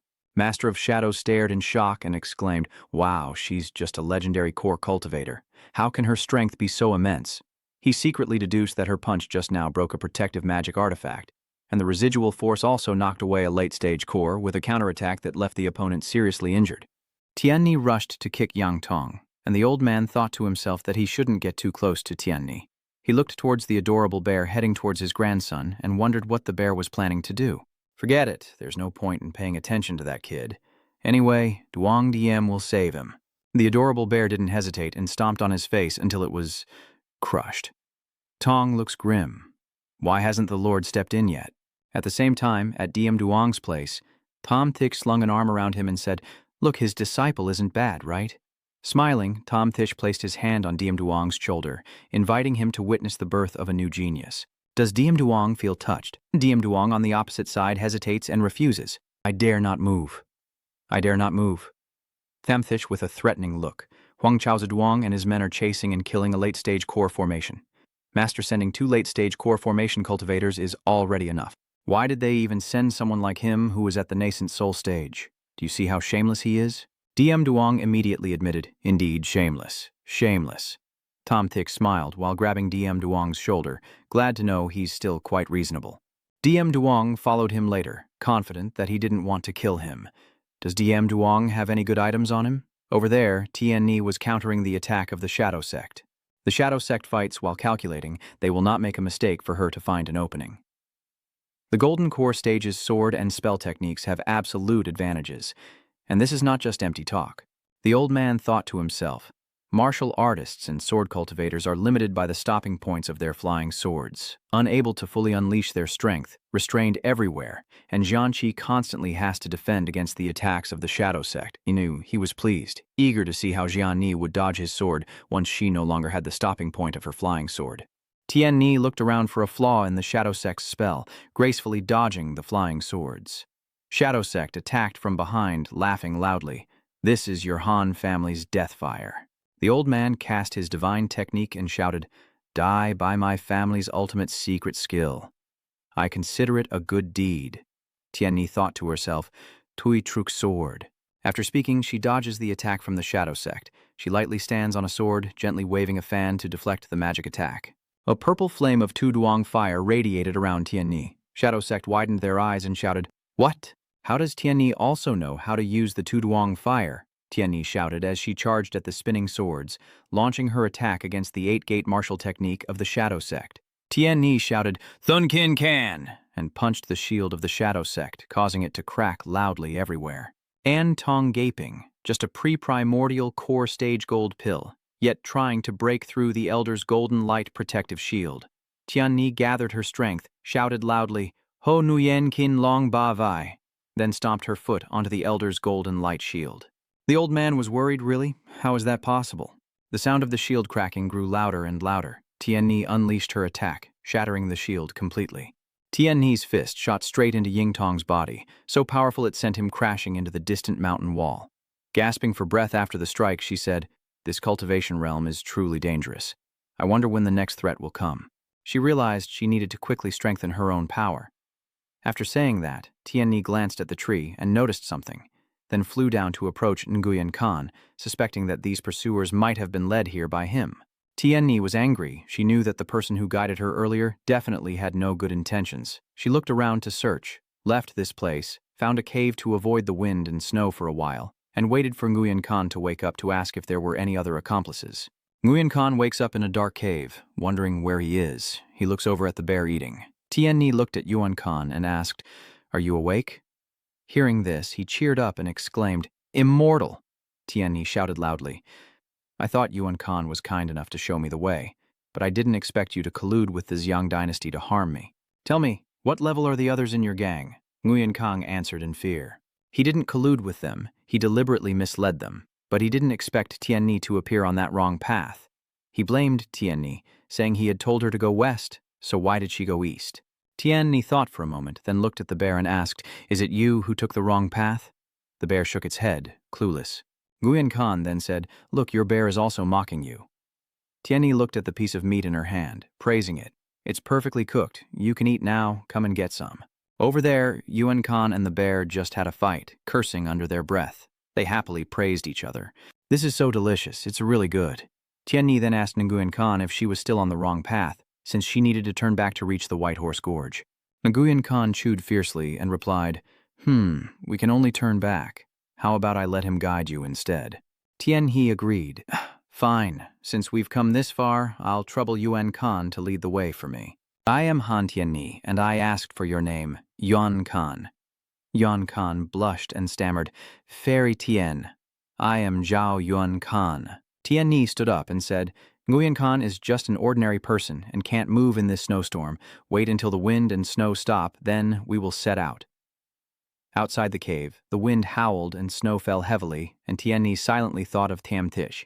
As she practiced her magic, she thought to herself, Master, you have taught me spells and martial arts, and I listen and remember seriously. Acting like a good student with a determined look while secretly wishing to descend the mountain and wander freely, so Master Tam Tish gave her the Tui Truk sword that she always carried. Tianni was deeply moved and secretly vowed to forge ahead and make her name known, to repay her master's nurturing, but as she recalled the days spent winning alongside her master, she only understood her true feelings after descending the mountain. Is my feelings for my master right or wrong? Is that okay? But whether it's the senior sister or the junior sister, it seems they all harbor such feelings for the master. If that's the case, then Tianni's face suddenly turned cold. If they can also have it, then Su Fu Tam likes her. Tianni confesses her feelings. I like Tam Thich. After speaking, Tianni drew the 8 trigrams on the ground. She was proud, and after confronting her inner state, the 8 trigrams martial technique advanced another step, and the wind and snow were about to stop. It's time to arrive at the White Horse Fist Sect. The scene shifts to Mount White Horse Fist Sect, and Ba Bat's voice echoes. My name is Ba, the 8th in my family, with my family name unchanged and my given name unchanged. Ba Bat is me. Ba Bat continued, I hear that the combined attack techniques of the White Horse Fist Sect are very powerful, so he deliberately came to challenge and exchange insights, hoping you two could help spread the word. A beautiful girl drapes her arm around Ba Bat and praises him. He's still young and already at the golden core stage. having achieved success through self-study without joining any sect. Truly gifted. Babat awkwardly scratched his head. Too kind. Too kind. He's just lucky to have had a few fortunate encounters. Another beautiful girl also put her arm around Babat, and Babat was truly humble. I wonder if he has considered finding a sect to rely on. With his talent, he would probably be a guest everywhere he goes. Babat looked helpless. This White Horse Fist sect is a martial cultivation sect, so why does the atmosphere feel like this? I almost thought this was the Hophawan sect. Suddenly a loud voice shouted, "You two are not allowed to be rude." The beautiful girl happily said, "Ah, the elders have arrived." Holly and Vianthan approached Babat's place and bowed in greeting. The White Horse Fist sect's Yuan Than, Hanlei, representing the White Horse Fist sect, awaits the esteemed guest. Holly calmly said, "Patba, there's no need to be surprised. The two sect leaders of the White Horse Fist sect are the ones who attained enlightenment at Duanhai Bakhma Gorge and broke through the bottleneck of the Golden Pill. Entering the nascent soul stage, both are martial cultivators specializing in combined attack techniques, and their outstanding inner disciples in this field have made the pairing of cultivators popular." Babat happily introduced himself, bowing to the two elders. "Brother Bat Ba, the White Horse Fist sect certainly welcomes challengers from everywhere, but I'm afraid 3 of you alone won't be enough. Their martial arts are a combination of 2 people's attack techniques." Baba confidently said, "No problem, then both of you go up, and besides, he also has a favor to ask." Babat confidently said, "He came to pay respects because he has a favor to ask. If they win, he is willing to offer 3 4th-grade primordial spirit pills plus 1 yang-enhancing pill." Halo asked in a deep voice, so Babat had prepared in advance. What was the condition? Babat replied, "If he wins, he wants to train in the Handam of the White Horse Fist sect for 7 days. After hearing this, Hale immediately refused. No, Handam is the sacred treasure of Bakhma Kwayan Tong, and even elders are only allowed to enter once to win. Training for just 1 hour, ordinary disciples wouldn't even have the right to enter. Wenthan also added, they definitely wouldn't agree to her daily practice at Handam. Babat explained, "I understand the value of Handam, and the previous conditions were indeed a bit rude. He did prepare in advance before coming. I have long heard that the only daughter of the sect master of Baima Kwantang, Mavanthiu, has been training in Handam since she was young, which resulted in her being constantly affected by cold energy." Babat, while speaking, held out the spiritual pill in his hand. This cold egg often causes blockages, so he took a 3rd-grade yang pill to help ease the symptoms and bet on it. Now Babat is willing to add a rare and hard-to-find Ziyang pill. He believes that this pill can dispel the cold energy inside Mavanthieu and cure her of her coldness.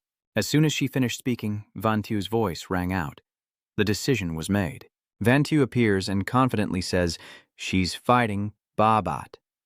Hanlei and Vianthan see Vanthieu and immediately step in to stop her from entering the fight. Vanthieu refused to back down and charged at Babat, ready to strike with her fist and eyes full of confidence that she would definitely win. Babat remained expressionless, sighed, and cast a spell. With a single move, he was able to block Vanthieu's attack. Vanthieu was knocked down by that power, and she clicked her tongue softly. She stared intently at Babat and wondered silently, what exactly is this person's background with Vanthieu's talent? Especially since she is in the mid-stage of the Golden Core, fighting against a late-stage Golden Core opponent should have been well within her ability. Vanthieu, with her fingers reddened from blocking Babat's attack, didn't expect that her first move would put her at a disadvantage. Babat was pleased and apologized, still eager to learn the combined attack techniques of the Kui sect. Enha soared into the air and laughed loudly. "Vanthieu, he told her not to be so reckless all the time. This time she's lost out, huh?" Everyone around was surprised. Vanthieu then said, "Father Hale performs a bow to greet the sect leader." Enha chuckled and said, "The sword technique is very sharp. If Babat wants to learn the combined attack method of the White Horse Fist sect, he should find a partner first and come together to avoid the White Horse Fist sect relying on numbers to bully the few." Babat confidently said, "I don't need help. He's enough on his own." And Ha's entire body radiated with a fierce aura. "Little friend, when you come to Bison, they treat guests with their own customs, so, of course, he has to follow their rules." Babat covers his face with his hand to avoid the aura. Master Ma is not afraid to chase him away, so won't he come back? Vanthieu held in Han's hand and said, "Father, why not let a disciple from the sect teach this guy a lesson? That person has the Zuyang pill in his hand." He turned to his daughter and gently said, "Little one, don't cause trouble. That Zuyang pill is not something just anyone can take out. That person's background is unclear. They only just arrived and may have ulterior motives. If possible, they should stay away." Anha quickly tried to stop Van Thieu, but she kept rushing toward Babat, deciding to attack from behind with a kick. Babat's swordsmanship is very powerful. We must not give him a chance to strike. He remains calm and steps back. Van Thieu's move has a flaw. She stumbles from missing her target, and everyone outside shouts as a hand catches her. Be careful. Babat closed his eyes and thought to himself, it seems the timing was just right. Tien Ni carried Van Thieu and asked if this place was the White Horse Fist Sect. We've finally arrived. Are you okay?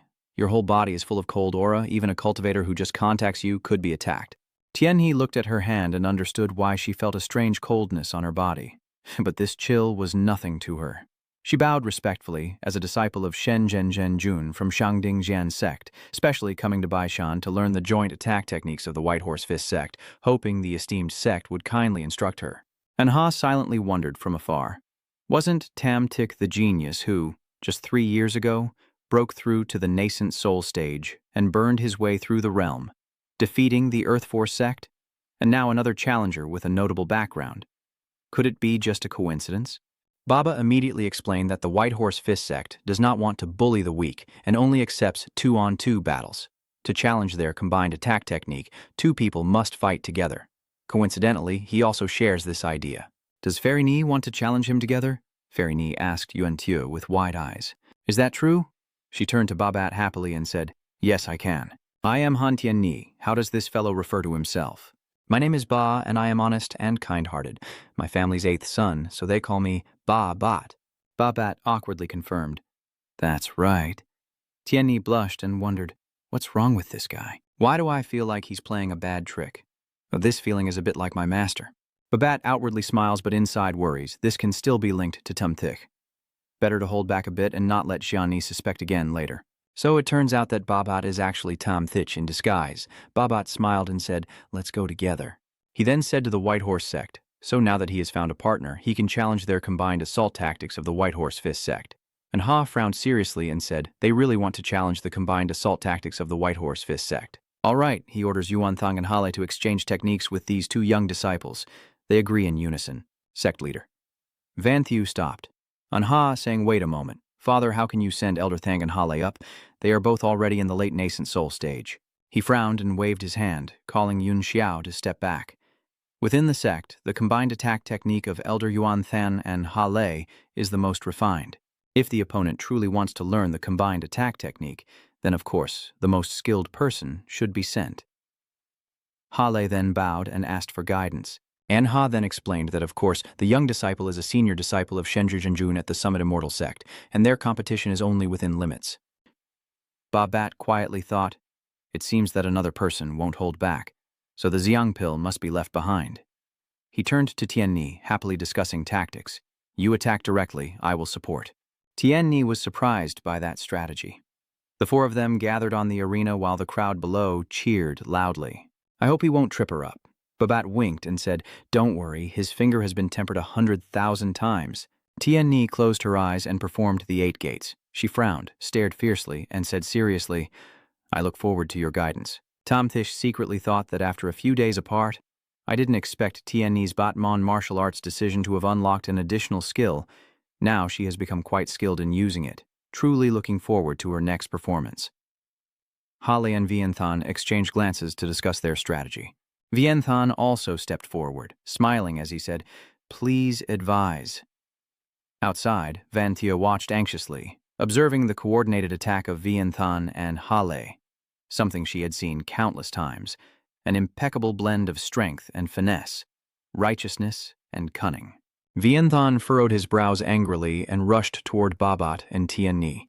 Tien Ni quickly moved to their side, skillfully dodging Vienthan's attack and kicking his fist with her foot, then stepped up behind Hale, and they coordinated perfectly. Unexpectedly, Hale's fist is heading towards her, and Tien Ni is knocked back before she can counter, just as Vienthan rushes in to punch her. Tien Ni immediately casts a spell on her leg and launches an attack with a kick at Yuan Than. Tien Ni lands on the arena floor, her face serious, clearly not underestimating her opponent. Yuan Than gestures thoughtfully, considering his next move to attack Tien Ni. Anha watched the fight silently, thinking that this disciple of the Summit Immortal Sect was quite strong, able to retreat unscathed despite Vienthan and Hale's combined attacks. He looked toward the arena, noting that Tien Ni and Babat were not coordinating at all. They had exchanged many moves earlier and still hadn't come to support. If they fight like this, neither of them can be the opponents of Vianthan and Hale. Both of them rushed to attack Tianni and Babat. Babat dodged the attack and then countered Vianthan with a finger strike. Yuanthan staggered, Babat dodged away, and as he prepared to counterattack, he smiled. He said, "And this finger of his has been specially trained." Tianni turned to Babat happily. Babat is very powerful. It turns out this is the true way to counter the combined attack technique. He confidently says, "The combined attack technique is very meaningful. It is a method for two people to cultivate a shared martial art, making the spear and shield even sharper and more resilient. But unfortunately, no cooperation in this world is perfect. If you aim deliberately, there will always be flaws, and the combined attack technique is no exception." Vianthan frowned and said, "Do you want to die?" Vianthan rushes toward Babat, with Hale supporting from behind. Babat looks at Tianni and asks, "Do you want to try again?" Tianni happily agrees and immediately rushes toward Vianthan. Vianthan, while preparing to attack, secretly thinks that Hale's cultivation method has been abandoned for a long time, focusing on attack training, so his body and spirit are somewhat weak. He must give his all to create an opportunity for Hale. He thought that at least he shouldn't give Tianni a chance to counterattack. Yuanthan and Tianni charged at each other, both unleashing their magic. Tianni shouted loudly, "Ja!" then Keech. Hale was also hit, preventing her from attacking. Vianthan turned around, surprised and confused by what was happening. He furrowed his brow in anger and used the white horse charge. Tianni immediately launched a powerful punch to Vianthan's face, blood spraying out. Worried, Vianthan said, "Too fast, it's over." His punch was interrupted, preventing the opponent from counterattacking. And Tianni then used her magic to support Yuan's energy. She used a dragon tail sweep to kick Vianthan off the arena with a loud crash, leaving him unconscious and unable to stand, as pieces of wall collapsed and smoke filled the air. Hale was beaten badly and lay collapsed on the ground. Vianthan also faced her opponent, standing opposite Tianni. John Thich looked at her with satisfaction. Tianni is quite impressive. He silently analyzed that the combined attack technique of the White Horse Fist Sect is essentially about two partners playing to their strengths. One acts as a shield, one as a spear, one is strong, and one is sharp. When combined like this, it seems to double the strength of an ordinary person. But that's just theory. There are still many flaws, such as avoiding Vianthan's powerful strikes and attacking Hale's weak defense, which is also the approach I demonstrated for Tianni. He thought to himself, I didn't expect Tianni to choose a way that suits her better, confronting Vianthan head-on, pushing him to the limit and suppressing his combined attack technique, so of course Hale's spear wouldn't have a chance to strike. My approach is ultimately to use it when one person is dealing with both of them. Tianni's method is to use her own rhythm to force the opponent into a one-on-one fight with her, completely breaking the combined attack technique. Tom Tichtum praised her. It seems her combat intuition is better than I thought. At this moment, a nimble body suddenly leaps onto the arena floor. Yuanthan rushes forward, and she thinks to herself, defeat Yuanthan. She has reached her limit. Now is the time to seize the moment and take her down. Tianni closed her eyes briefly to focus her strength, then rushed in front of her and shouted, Do you want to recover to counterattack? It's too late now. Shensha charged from behind her, and Tianni proudly said, Don't forget, there are two of us too. The two strong bodies brushed past each other. Yuanthan and he landed softly, her body staggering, and then collapsing. Yuanthan said, We have lost. Seeing her face show a proud expression, the disciples were all very shocked. Lost, we lost, and it's two late-stage core formation elders, defeated by two early-stage core formation cultivators we just met. All right, your superior skills surpass my Bachma Quin Tong. I will visit Master Tom Thich Shenjun's residence another day. My request? He suddenly appeared behind them and asked. Anha left a word behind and then departed. Handam was behind the mountain, and the two followed secretly. Tom Thich happily gestured for the cultivator to come forward, and Tianni looked a bit puzzled. What about Handan? He honestly replied. Could it be that you don't know that the White Horse Fist Sect has a sacred cultivation ground for martial practitioners? The two of them walk through the snow-covered forest, Tom Thich's voice echoing steadily. It's okay, just follow me. Since you've helped me win the competition, you will also have a share in the cultivation here in Handam. We're probably close. Is this the Handam of the White Horse Fist Sect? He explained, during this contest you exerted yourself the most, and the spiritual energy in this Handam can be used for 7 days of cultivation to strengthen your tendons and bones and enhance your body. You can use this on the first day, she replied without politeness. Tien. and he gently stepped into the water in front of her. A surge of energy enveloped her body, and she sighed. The cold air was too strong, unexpectedly stimulating the Tzu-yang within her. She revealed a look of pleasure. If she didn't let the cold air penetrate her body, she couldn't activate her body-tempering effects, and her energy gradually dissipated. Tom Tish hides behind a tree, observing. It seems the cold aura in the ice pond is indeed formidable, but it shouldn't be a problem for Tianni. He mutters to himself, thinking that now is the time to find the entrance to the White Horse secret realm. After all, that's the main goal of his trip. Van Tu watched Tom Tich's back and angrily cursed. That bastard. He's already surrendered, but still refuses to leave. He definitely has bad intentions. Our combined attack techniques are far from losing to someone like him. He's just freeloading. If it weren't for the little sister's effort, he'd definitely lose. Van Tu hid behind a tree, muttering to herself, I still don't know what little sister's name is. I heard that Tamtish Chan Quan of the Summit Immortal Sect is the most handsome man in the Northern Realm, and I didn't expect even his disciple to be this beautiful. When he helped me up, the little sister's chest was really soft, and I wonder what she looks like all wet. Beautiful and cool at the same time. Hearing those words, he showed clear helplessness. At this moment, Fairy Ni was still standing still in the water, a thin layer of ice covering her feet. Fairy Ni slightly frowned, then quickly jumped up. Tamthik suddenly heard a grabbing sound and was very pleased. Tian Ni just jumped down, and secretly sneaking a look at her wet appearance is also okay, right?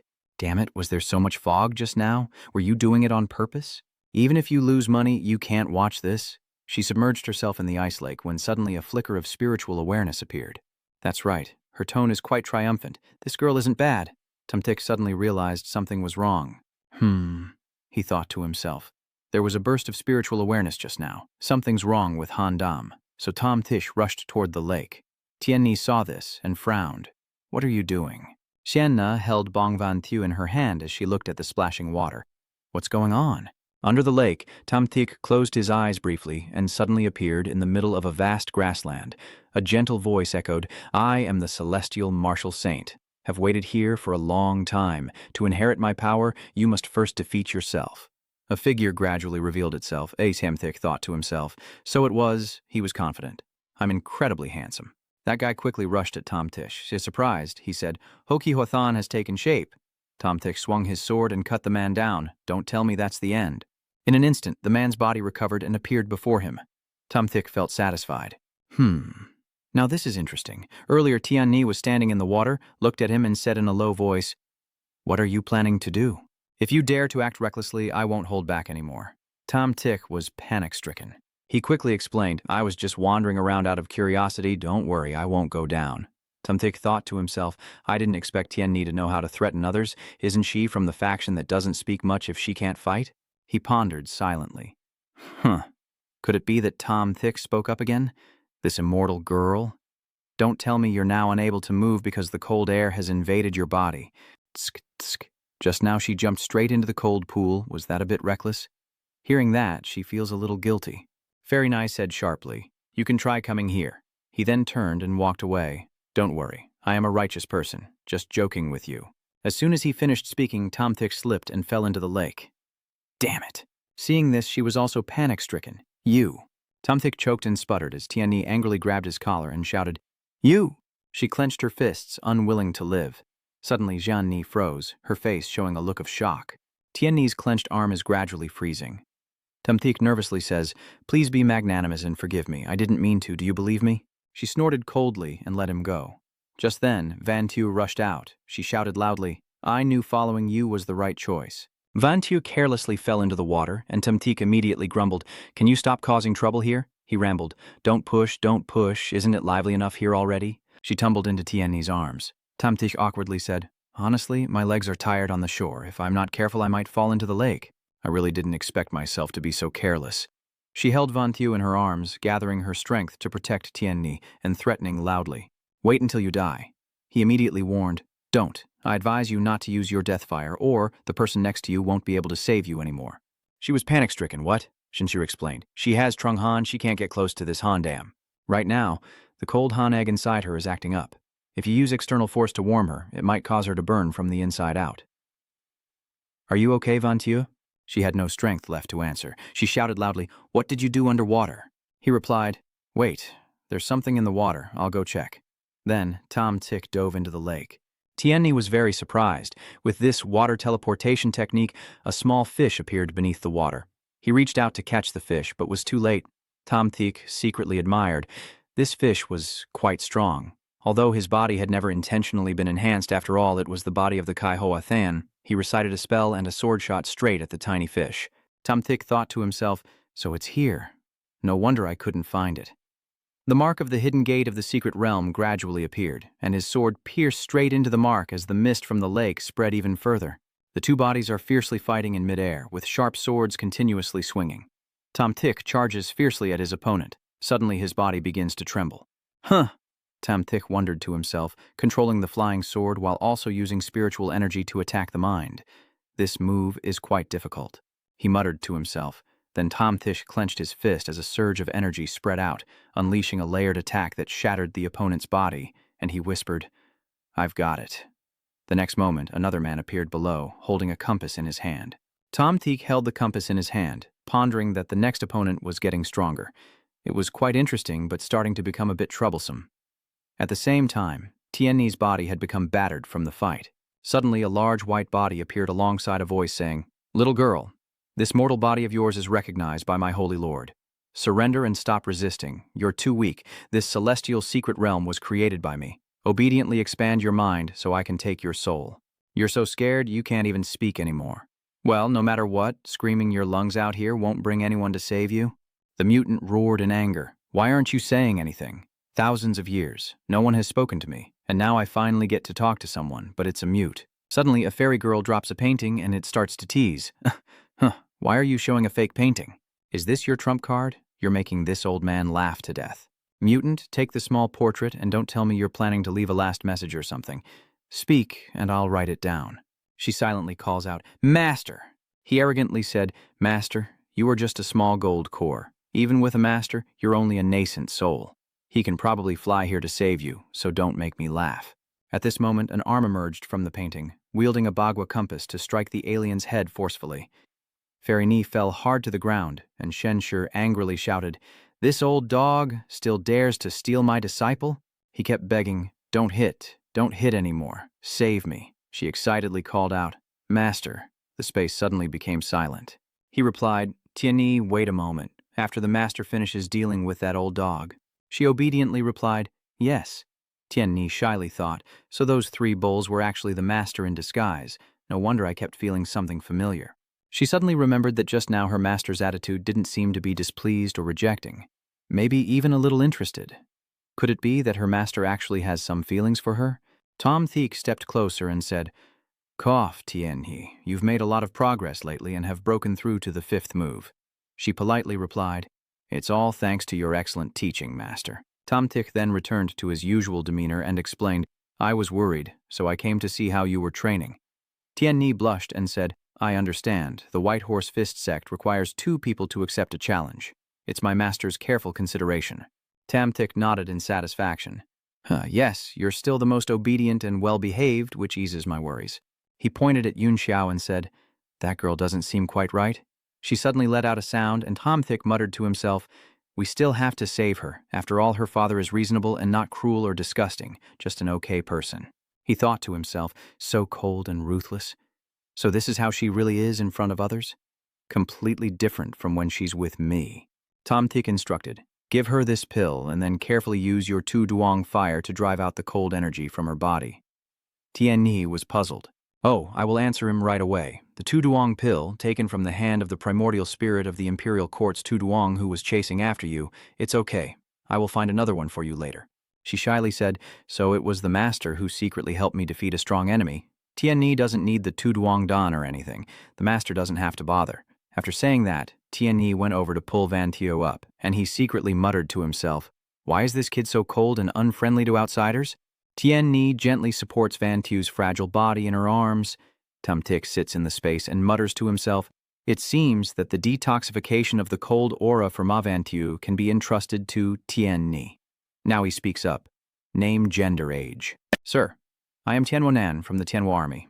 I honestly don't remember my exact age, but I have been imprisoned in this secret realm for tens of thousands of years. Sir, how many heavenly demons are left outside the Thuong Lam realm now? And what is the state of the battle? Tomtish calmly replied that the warped lamb realm had long been suppressed and at peace for tens of thousands of years. The old man was extremely surprised to hear this. Huh? They've been suppressed, so in the past the strength of the Shuanglam realm was always stronger than the cultivation worlds. I didn't expect that in the end the victory still went to the cultivation worlds. He asked, "You come from the demon cloud realm?" Tianwu explained, No, I am an unrefined casual cultivator. I have nothing to do with the demon cloud realm." Tamthik muttered, "A rough fusion stage cultivator."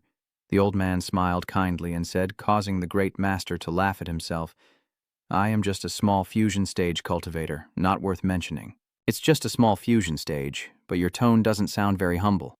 The great master is only a transformed deity with such strong power. Even the Jade Spirit Immortal Lady during her transformed deity stage wouldn't be stronger than you." Tamthik pondered. Jade Spirit Immortal Lady. Don't call her a crazy woman. Her head is filled with idioms and stories that Thuong Vu Lin remembers. "Is that crazy woman really a powerful expert from the ancient era of the celestial mechanism?" his father asked. "Why are you in this secret realm?" "If I'm not mistaken, this secret realm should be a small world, right?" the old man explained. "Sir, I was also trapped inside that secret realm. This small world is called Tom Tai Realm, created by a great perfection Emperor Lord using the power of the heavenly way. After this great Tao Templar ascended to the heavens, this small world disappeared, and I happened to find a way in by chance. To master the heavenly martial technique, I must pass 3 trials of heaven, earth, and humanity to be recognized by this small world and control it. Only by defeating myself can I overcome the human realm and enter the Earth Vein Tao. After the Earth Vein path is the heavenly secret path, but my strength is too weak to pass the test, so I have been trapped here until death and cannot escape. That's why I don't know what the content of the last 2 tests is." Shenji thought to himself, so this is the design. These are the 3 tests I just passed. The human realm is about defeating oneself. He silently remembered that the Earth Vein path required defeating a self that gained an advantage, while the heavenly secret path was about conquering a self favored by heaven's Tao. I could freely exploit external powers like heaven's Tao and the Tao's luck, no different from cheating, which is why I was able to pass the test. If it were someone else, they probably wouldn't be able to get through.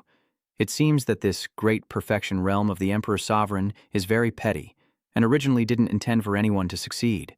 Tianwu softly called, "Master, Master." Shenshi responded coldly, "Everything you say shows your intentions. If you can appear here, it means you have passed the trial of the mortal path. Sir, you can try moving forward. If you break the formation, you can take control of this small world and lead me out." He immediately shook his head in refusal, saying, "You haven't seen what the contents of the 2 rear doors are. If I rush in recklessly, it would be too risky. But the benefits are also great. Holding this small world means being able to create resources. The small subworld depends on the World Master, and its spiritual energy mainly comes from the World Master. As long as it can create something suitable, it will generate abundant resources, like the World Master." Tamthik secretly sneered, thinking that if the small world only produced resources from this patch of grass, who knows how many years they would have to wait, far inferior to the small world in his Bagua mirror. He suddenly realized, wait a moment, this test of this small world is quite interesting. Bringing back the 2 Feng as a test for the disciples isn't bad, and as for this large patch of grass with spiritual energy maintaining it, planting a few things is also quite good. The old man softly said, "Master, if you give up this opportunity next time, if you want to come back, it will be difficult." Shenji replied, "All right, you don't need to say more. This small world truly is rare. Maybe the last 2 tests are just battles with myself. As long as I prepare well, I can really give it a try." He stood up and grabbed Tianwu by the collar. "Follow me." "Master, we have finished dealing with it. I want to try to pass the 3 trials of this small world. You wait here for me, don't worry. This old man won't dare cause trouble. I am weak, and whether I can leave here depends on your decision. I wouldn't dare to cause chaos." Tianwu respectfully said, "I will wait here until the master returns successfully." The old man thought to himself, "I hope you can truly pass all 3 tests. If you do, that would be best. But if not, your mind might be damaged, and then I will seize the opportunity to eliminate you." At this moment, she was glaring maliciously at Tianwu, who then said, "This young fairy offended just now?" At this moment, Shenshi was lazily lying inside the secret realm, criticizing, "Don Tianwu has been locked here for tens of thousands of years and still hasn't learned anything? He's talkative, and he doesn't even know how to act when putting on a show." A while later, Shenshu emerged from the secret realm, battered and bruised. Fairy Ni asked coldly, "Master, are you all right? Are you injured?" Tianwu's malicious intent was clearly visible on his face. "Sir, we've passed the Earth Path test. Can't you 2 act a bit more professionally?" He deliberately said, "I was lucky, but I have also understood the principle. This three talents realm is definitely mine. See, I told you. This is true top-tier acting in cinema. The old man is secretly scheming, and by now he is already very weakened. Only a transformed divine spirit, even with some powerful tricks. He must have used up quite a bit during the test. As soon as I make my move now, Tianwu will flatter me. Sir, the final door will definitely be much more difficult. Why don't you rest and recover first, then continue the challenge later? He let out a soft, Tamthish wondered why. Having already shown enough weakness and with such a good opportunity, the old man still didn't act. What was he waiting for? He put a pill into his mouth, thinking to himself, besides stealing from me, what bigger plan does he have? I have taken control of the three talents realm, and after a quick check, I didn't find anything special. He wondered, could it be that it's not on the surface but underground? A surge of powerful energy gradually spread out, Temthik thought to himself. I've found it, so it's here, so this is what he's waiting for. The divine corpse of the Emperor Tan Great Perfection. Tianwu focused his mind in meditation, and he was amazed to realize that he had truly succeeded. A surge of energy envelops Tianwu's body, waiting for tens of thousands of years. Finally, at last, there's a chance. Jianni merely sighs softly, her body merging into the secret realm. Tianwu mutters to himself, even if that brat passes the test and seizes the three talents realm having just crossed the heavenly Tao, he's surely now heavily wounded. Even if he realized I intended to rebel, he couldn't stop me. The old man was extremely pleased, and since that spirit body was hidden so well, it took me many years to find it. He could never have known this secret. The soul of the Emperor Templar, great perfection, belongs to me. Tianwu was surprised. Where did my huge spirit corpse go? Tom Thick holding the spirit corpse, he appeared from behind the old man. Looking for this thing? Tianwu shouted excitedly. It's you. His voice was stern. Thousands of years? Have I been waiting for thousands of years? He placed the spirit sea into the 8 trigrams mirror and spoke. So? Are you ready to go all out and risk everything? Tamthish pondered. Doan Tianvo has the soul of a saint lord. Objectively speaking, in the realm of divine souls, he truly has the advantage. If we fight seriously, I will draw the Tao's luck from the outside world through the compass of the Bagua. Tianvo suddenly knelt down, begging, I bow before you. Tianwu, please leave the matter to the great master and beg for his mercy. He was so shocked his eyes widened, Tomthik coldly said, surrendering. Fine, then do as you wish. A surge of energy gradually approached Tianvo. The old man hurriedly said, The Black Seal, it's you. It's truly you. No wonder I felt so familiar upon seeing you. Tianvo muttered to himself, That's true. Besides you, perhaps no one else can easily pass the test formation of the Emperor Talisman Three Heavens. He secretly admired. No wonder he participated in the battle with the Thornlam realm thousands of years ago. He indeed recognized the Black Seal, thinking he was the Lord of the Thornlam realm. But could it be that even the appearance of the Lord of the Thornlam realm looks like him? Shamthik instructed. Stay here in the Three Talents realm for now. I will grant you some authority to study on your own. With that, his body gradually disappeared. The old man respectfully replied, Yes, my lord. Fairy Nai saw him return and immediately asked, Are you all right, master? Tamtik instructed. You take Mavanthiu out of here first. Curing the girl's cold poison also counts as Bakmakwai and Sect owing you a favor. For the remaining 7 days, you focus on cultivating in the cold flame. She quickly replied, Yes, sir. He looked at Lin Hai in front of him and muttered to himself, I didn't expect just going out for a walk to find an ingredient to refine a clone. Now I finally meet the conditions to surpass the middle stage of transformation. As long as I get through this threshold, I can elevate my realm to the great perfection stage at any time. The scene shifts to the snowy peak of Mount Tuyet in Thonglian Cave, where Tuyet Daotan sits in meditation with an ice clone as cold winds blow continuously. The clone softly speaks, unaware of what Elder Duong from afar has instructed, and he sarcastically remarks that of course he came to pay his respects to Tuyet Daotan. Just before cooperating to deal with the demon immortal, I also felt the oppressive aura from Tuyet Daotan's divine snow weapon. Hearing that, he scoffed dismissively. The death sun fire of the old ancestor also broadened my horizons. Tuduong spoke up, saying the old saying goes, you don't get to know someone without a fight.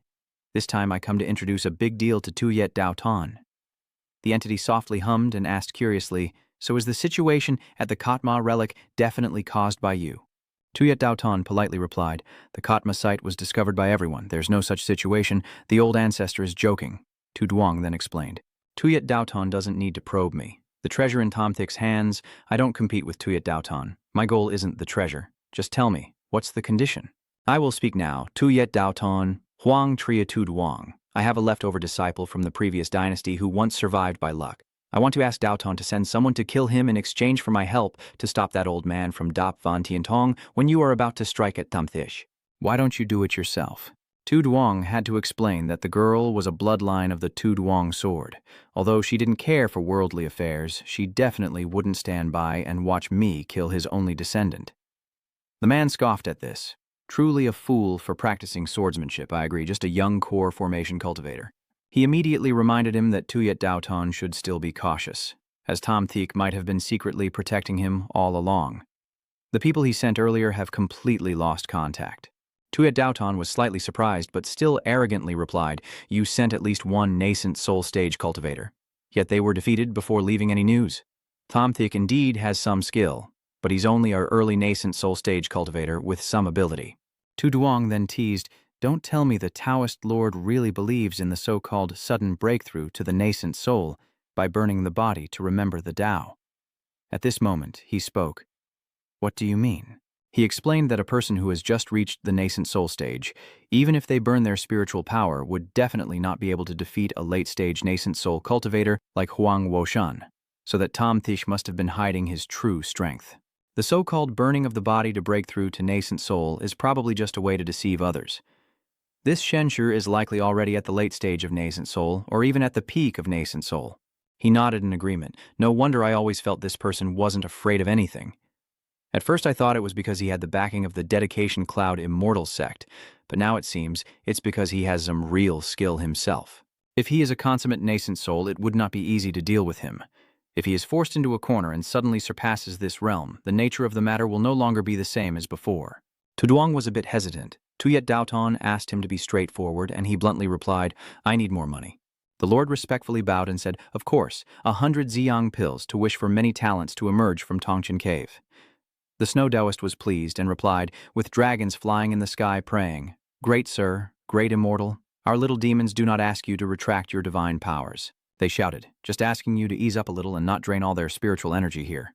The formation appeared at Baiyuan Lake and the Than Bak Trading Guild. Bak Lin Ni stands on the formation, her brows furrowed in slight anger. She is still asking to open the 8 trigrams mirrors leading to the entrance outside. So why does she still need to transform? So this is their plan. Tom Theek appears at the center of the tornado.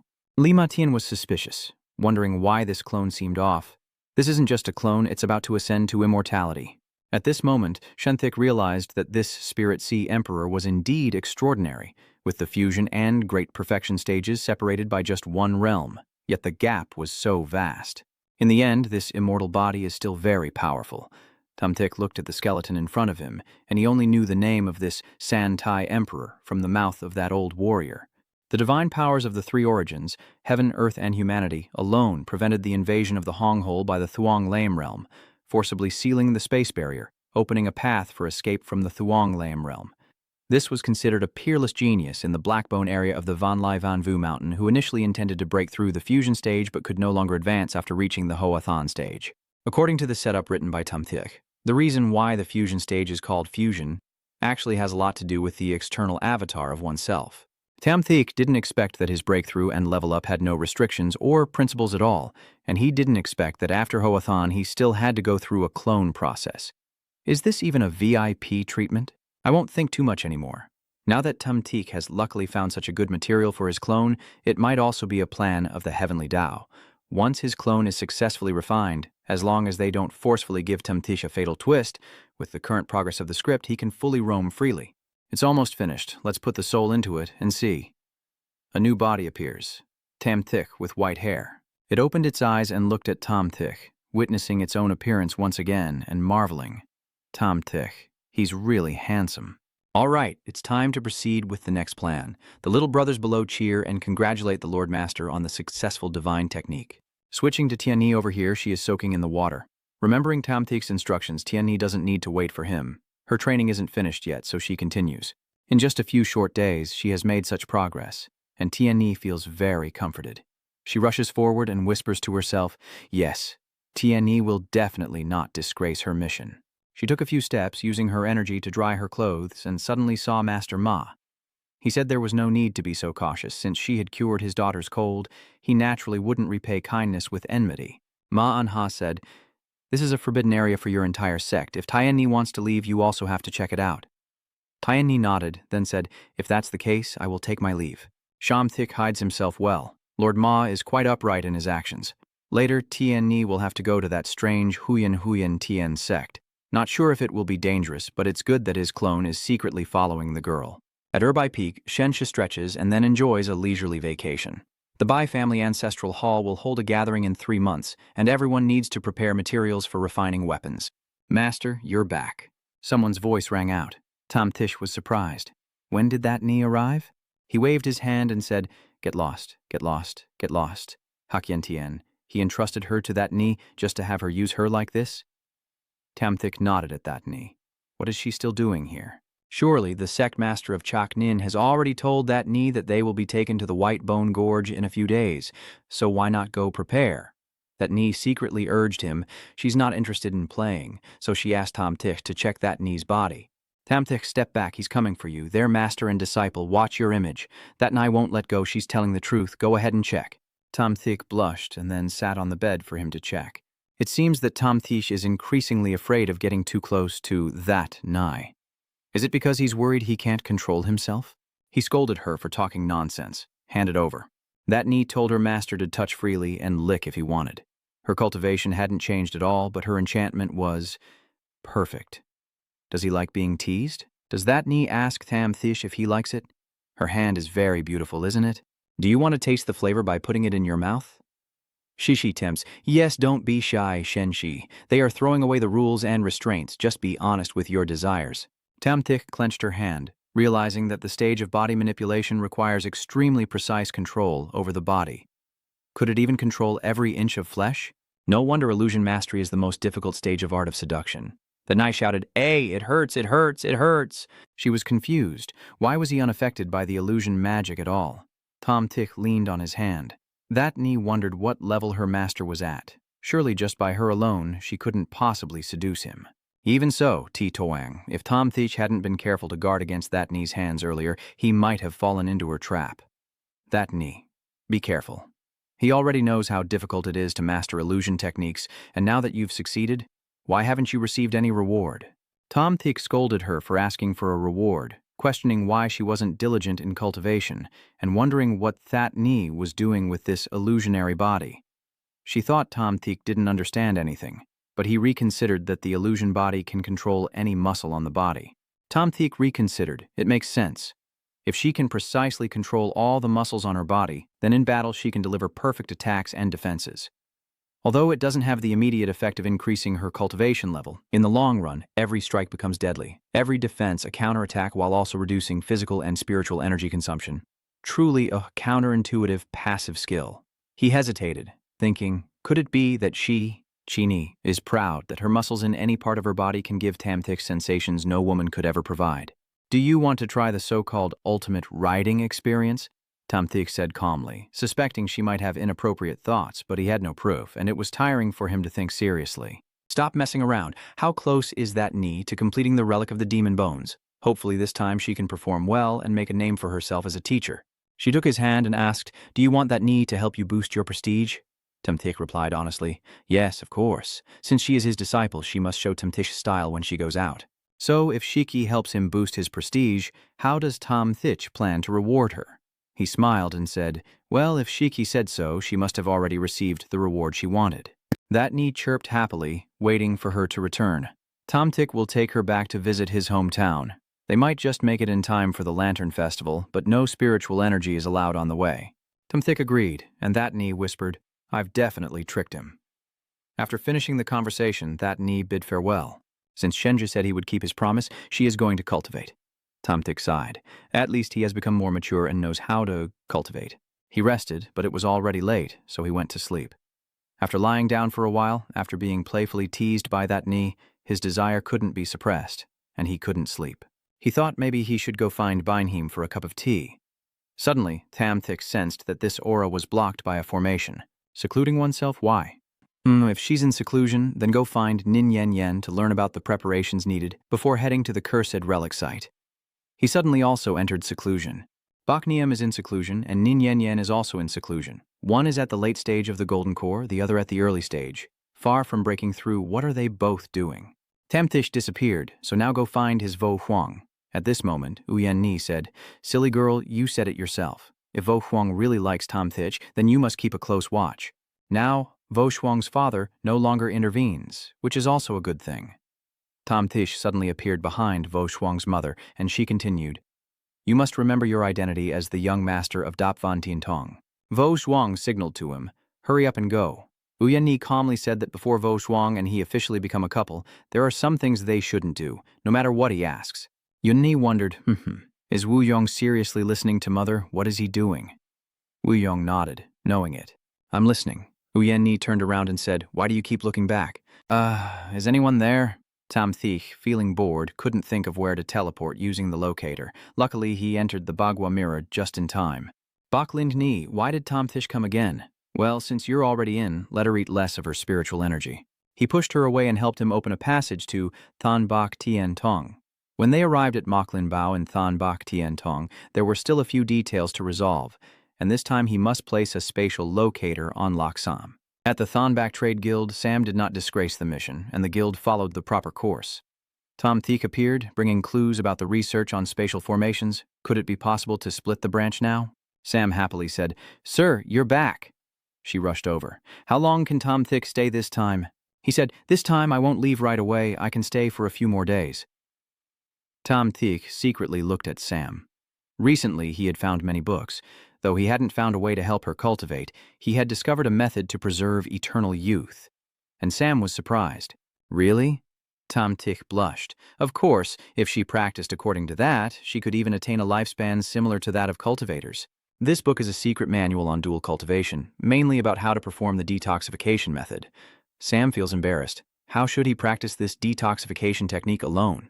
This kind of refining isn't casual. It requires full cooperation from both. Training together is the only way. So Tam Thick trains with her, Sam agrees, and they begin their practice.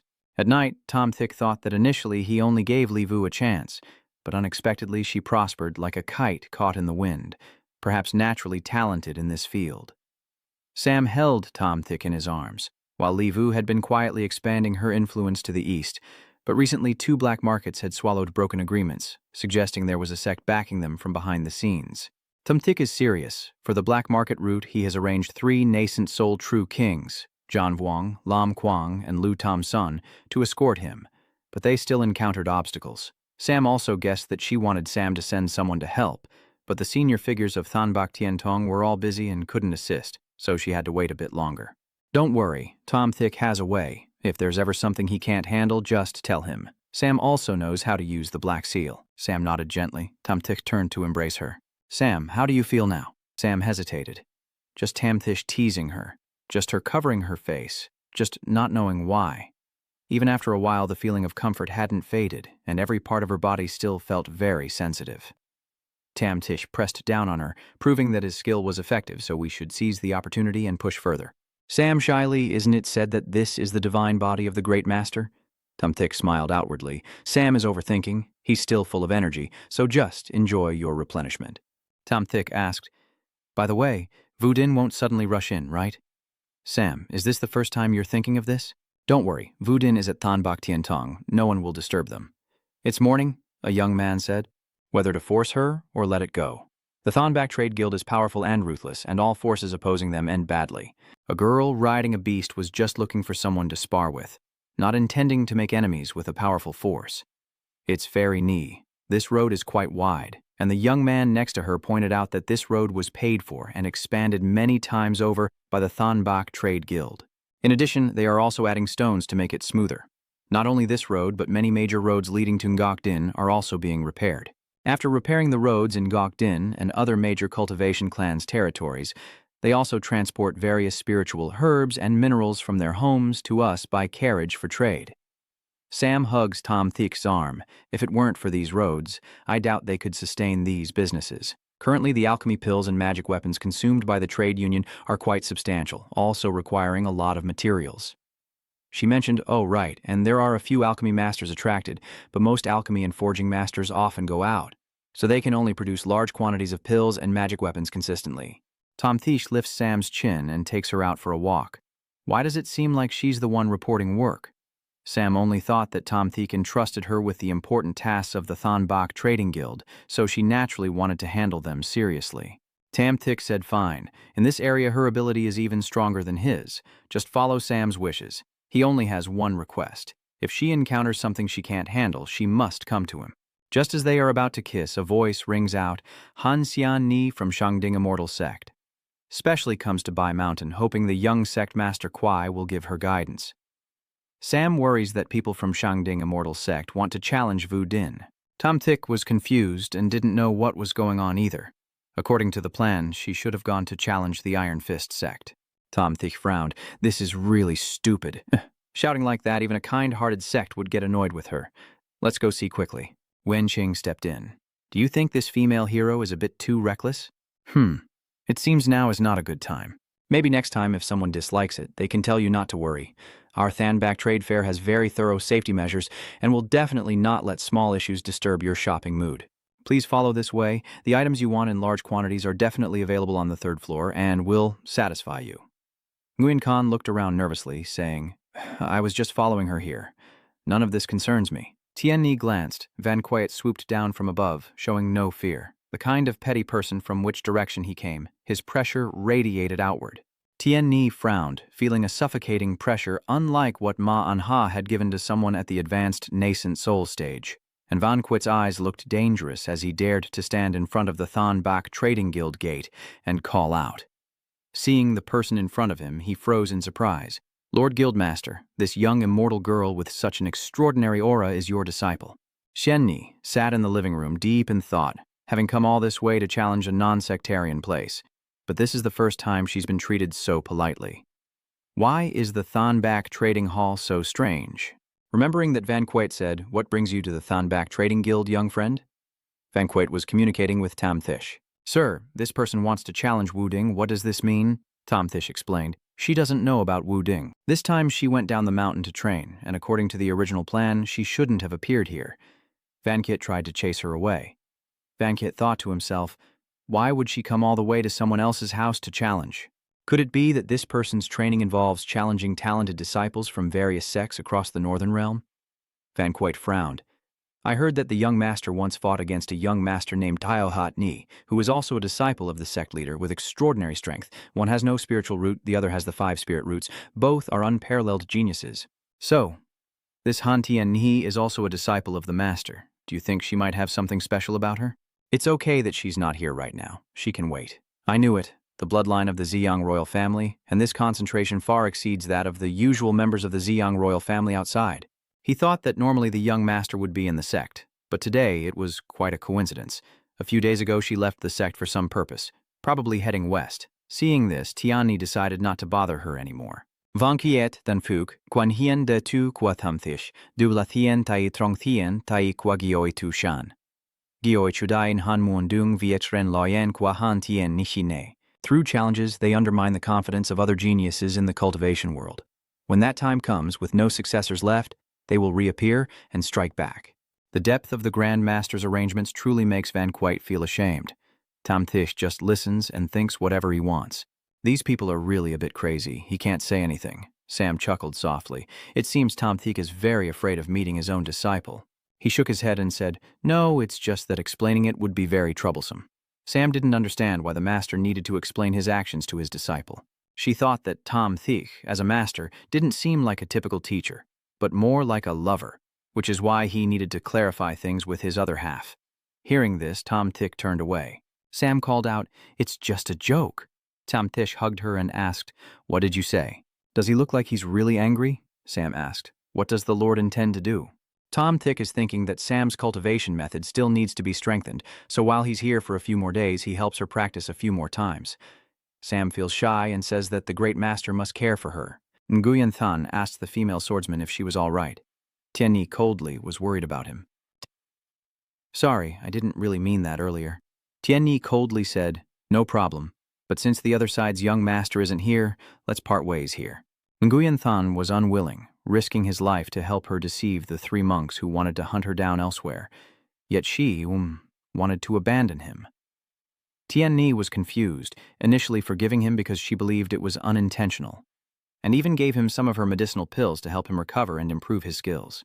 Why do I still have to invite Yuan Than to a farewell bowl of noodles? The beast was furious. Tian Ni led it away. In this short time, Yuan Than has become a top expert. What right do you have? Just a few indifferent words to cut ties with him? Is it because she's a cultivator? What right does she have to act so superior all the time? Doesn't everything he does make her at least a little bit moved? He gritted his teeth in anger, and a few days later, Zhen Bagua appeared. What's going on? The space array is in its final testing phase, and after the last inspection, it will be ready for trial. Shishlan An was surprised as he held the golden lotus in his hand and said, Tamtik is majestic. You are not from the cultivation world. Practicing here will be blocked by the heavenly way. Although you have used black fire to burn your cultivation potential up to the core formation stage, further advancement is no longer so simple. This golden lotus has been refined from the Tao momentum of the heavenly Tao realm cultivators, and is the final condition for you to break through to the great perfection of the nascent soul.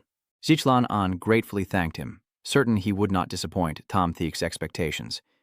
Tom Theek said, Go into seclusion, leave the matters of Than Bak Tien Tong to Than Van quiet, and the space formation here will be entrusted to Sam to manage and assist Zichlan An.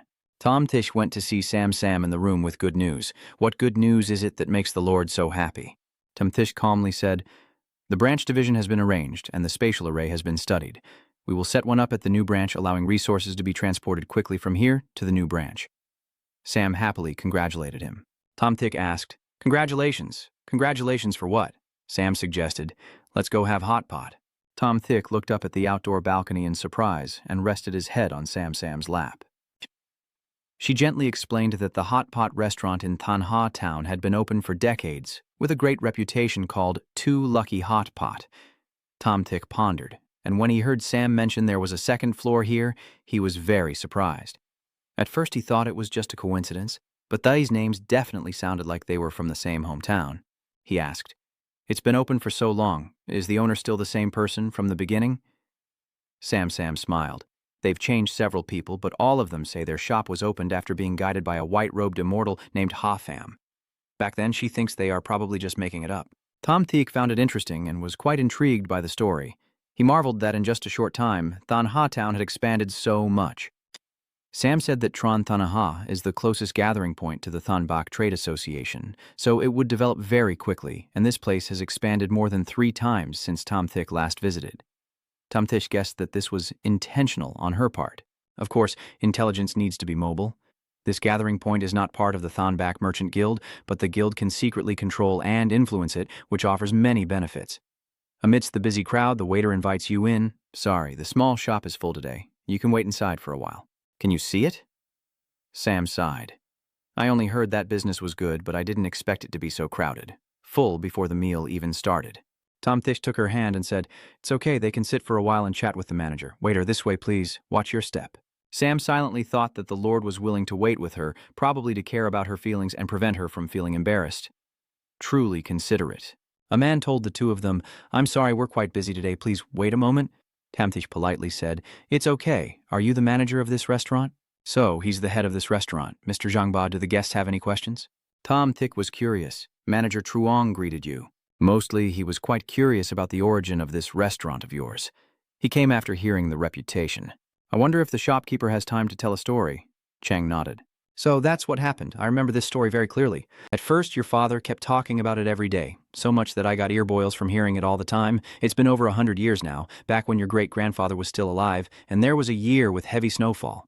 Just like this year, your great-grandfather was a fallen chef who opened a small, poorly performing shop here.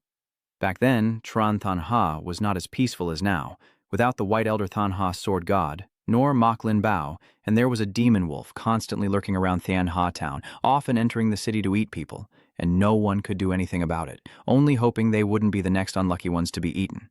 Originally, my great-grandfather might have been the next unlucky person, opening a shop and not even waiting for customers before encountering the Yulang. At that time, he truly thought his life was over, but he didn't die. When the demon wolf was about to bite him, a fairy in white descended from the sky and a silver sword split the wolf in two. Tai Jia said, the snowstorm that year was truly intense, and that fairy was also very beautiful. With white skin that glowed, cold and stunning like a snow lotus on the mountain. Tumthik thought it sounded like a classic heroic novel. Sam thought this fairy must be an unparalleled and stunning powerhouse. Zhang smiled and said, "Beautiful indeed, but Taijia still has a secret. Usually he doesn't let others speak of it, mainly because he doesn't want the image of that fairy to be tarnished."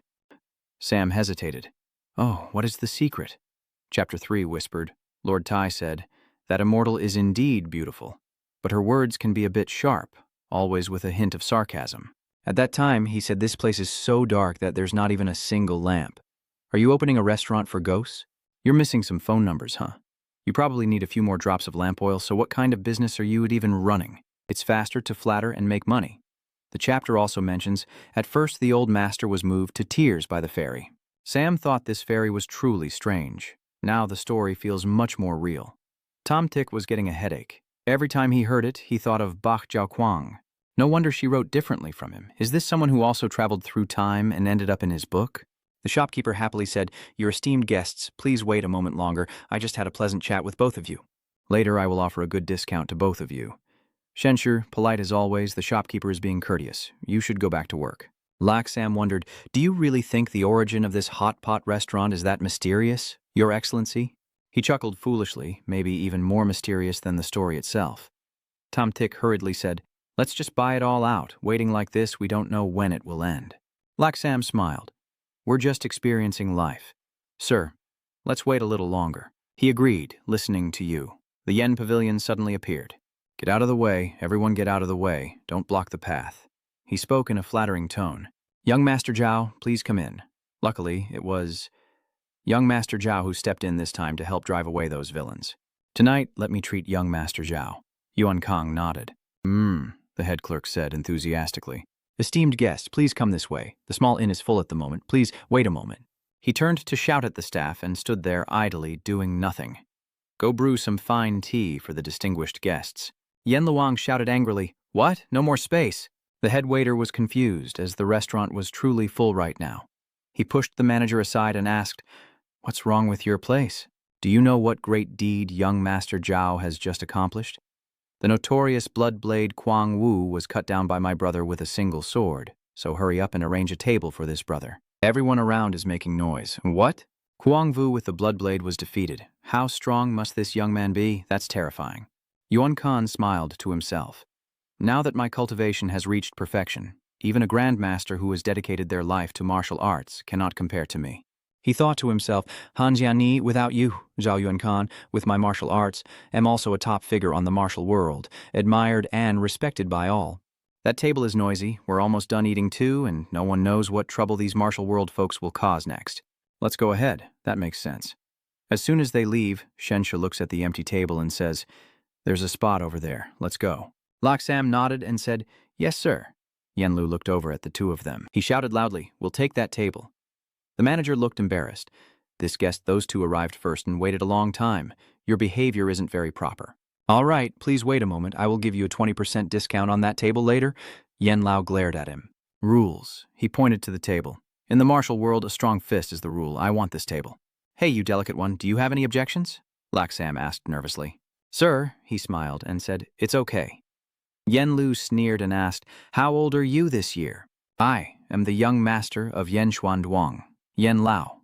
Would you do me the honor of sharing a meal together?" The head waiter hesitated awkwardly. "So, it turns out you're young Master Yen. I really am blind. You go ahead and eat at that table. I'll have the waiter bring some delicious meat dishes for you." He mediates peacefully, saying that the table is on him today. Young Master Yen can eat as he pleases. The head waiter waved his hand at Tom Tish and said, "Go quickly." Yen Lao was pleased with himself. "All right, shopkeeper, you're polite. But since that young lady doesn't want to accompany me, do you want to accompany this brother Chu instead? He's a brave young man who once killed the blood-saber Kuang Vu with a single sword." Yuan Kang laughed heartily. Yen Lu rushed towards Sam. "If you know what's good for you, come here for me." The head clerk tried to stop him. Tom Thick sighed, his good mood ruined by all of you. The head waiter was pushed back, and everyone around was surprised to see Tom Thick holding tightly onto Ko Yen Lao. What just happened? Seeing him being thrown out, the henchmen immediately swung their swords and charged forward. Young Master Truong Kui was stunned, but they responded coldly. "It's okay, I won't ruin the stuff." Tom Thick gently waved his hand, causing his subordinates to be thrown back one after another. Look, not a drop of blood was shed. Truong Kui trembled and knelt down, thanking the great master for his gentle but firm intervention. Nguyen Khan approached and clapped, smiling. You are a sword master. With divine sword energy, I admire you, but you're still just a master. Do you think there are no other realms beyond master? Surrounding Yuan Khan is a blue aura, and beyond the Grandmaster level, there is the 6 continents, body, immortal realm. You probably haven't heard of it, right? Tamthich immediately appeared in front of him, which he truly had never heard of before. What kind of fairyland nonsense is that? He slapped Yuan Khan with his hand, sending him flying backward, and he stammered in fear. How is that possible? Tamthich sighed. I think your strength all comes from my foolish disciple. If you can't use it for good purposes, then give it back to me. Considering you know my disciple, I'll spare your miserable life. Loksam handed the gold to the shopkeeper. Today, I will treat all the customers in your entire establishment. He happily accepted. All right, thank you both, esteemed guests. She ordered to carry the person out and handle the cleanup properly so as not to leave hidden trouble for their establishment later. The subordinate cupped his hand and said, I will obey. Tamthich teases Loksam, so you're not experiencing life anymore? She holds his arm, saying she's not experiencing it anymore. In the northern Ngok Din Bin Kwang country, Little White is drunk on Vuding's lap as someone from the gang of thugs approaches. Young master, after receiving news from the Lord, it seems you've always been very happy. Vudin shyly covers his face. But why is that clear? Xiaobai was pushed down and woke up startled. She shyly said, My master told me to go to the Bone Demon ruins and said he would come too so I can see my master again. Xiaobai rubbed her eyes and asked, What's going on? Are we under attack? Vudin's apology isn't just talk. Suddenly they realize something is flying toward them. The white-haired man frowns. With this speed, it's all Kim Dan stage experts, tied up hair and all, targeting us. Vudin takes off her cloak, commanding many nascent soul cultivators. This is no ordinary power. The 3 of you stay in formation and support each other against the enemy. The core formation sect is already here. Xiaobai, hide now. I worry there are nascent soul stage cultivators hiding behind. The leader was surprised to see them already prepared, and Vuding quickly rushed forward. She threw a punch in front of him, and Vuding shouted loudly, dispersing. She struck the one creating the shield. The leader shouted loudly, It's over. This girl's strength is incredible. Don't face her head on. As he finished speaking, Vudin launched another attack that pierced the shield. He was surprised. What kind of monster power is this? One punch knocks down a nascent soul. The ragged group all attacked the other Kim Dan cultivators. The hairpin-wearing man shouted to Vudin, Young master, let's go. Immediately she turned back.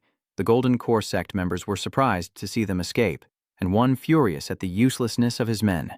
He shouted loudly, Snow God Lord. A huge hand appeared above Vuding's head. In an instant, that hand struck down, shaking the heavens and earth. Vudin quickly dodged and protected the 2 people from the rotten gang. She frowned and said, Snow God Lord, from Tong Tien Cave. The 2-mouthed man guesses you are not afraid of the primordial aura because you have no spiritual root. He threatens, Little girl, obediently fold your arms and accept your punishment. Since you have no spiritual root, I will spare your life, as long as you obediently serve as a puppet for me. Vudin sneered, not wanting to. Your uncle is too weak. Surely he's panicked and frozen up. Then immediately he shouted angrily, Damn girl. The Gold Core cultivators rush forward. I see you're refusing to drink the wine. Then punish and catch them. Vudin ordered. Tubak, jump out immediately. Little White charged at the group of Golden Core cultivators and spat out a stream of air. The 2-mouthed man immediately destroyed the attack, smirking, You only have a primordial spirit demon beast. This is your trump card. Xiaobai stepped back and said, Hurry up and go. I'm no match for him. This winter is making me freeze to death. Vudin glared and said, No, he knows I'm no longer spiritual energy. Today I have to stay here and serve. She clutches the broken jade talisman in her hand as Shenshu and Loksam are tenderly embracing, and he suddenly startles. She asks worriedly, What's wrong, Your Excellency? Shenshi replies, It's nothing. He chuckled to himself. Vuding is not bad, knowing to decisively use the jade token I gave the girl to inform me. But this time it seems I don't need to go there. Han Xian Ni ordered the bear, westward, west, north above south, left west, right east, Tamthich thought. Luckily Jian Ni's poor sense of direction still functions reliably.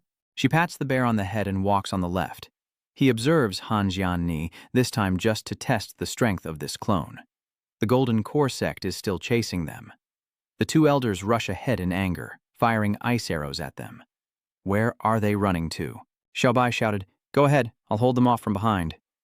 Vudin intervened, the opponent being late nascent soul. Stage, Xiaobai, you can't fight them. She immediately transformed into a frog and charged at the ice arrow. Tomthich is helping me refine my demon body. Even if I can't fight them, they won't be able to kill me. Tomthich deflected the ice arrows. Tenhaimai gritted his teeth. That damn green frog, his patience running thin. If this chase continues, there will be trouble. We must end it quickly. He summoned the Snow Divine weapon and ordered Tenhaimai to hold this beast back. You guys go kill those guards. The Golden Core Sect obeys orders clearly, a big explosion occurs, and the two-mouthed man proudly creates a spear. Now that the stupid green frog is gone, I want to see what else your brat can do. Vu Din spoke up and said, Don't be arrogant. Do you think your Thong Tien cave can compete with our Thanbak Tien Tong? I have already sent a distress signal, and my master will arrive soon.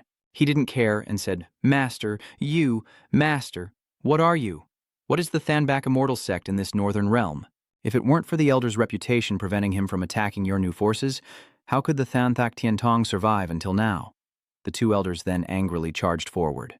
You brat, now I'll show you the price of insulting me as the spear tip rushes toward her. Vu Din touches his gun, and a golden pill shoots out to block his attack.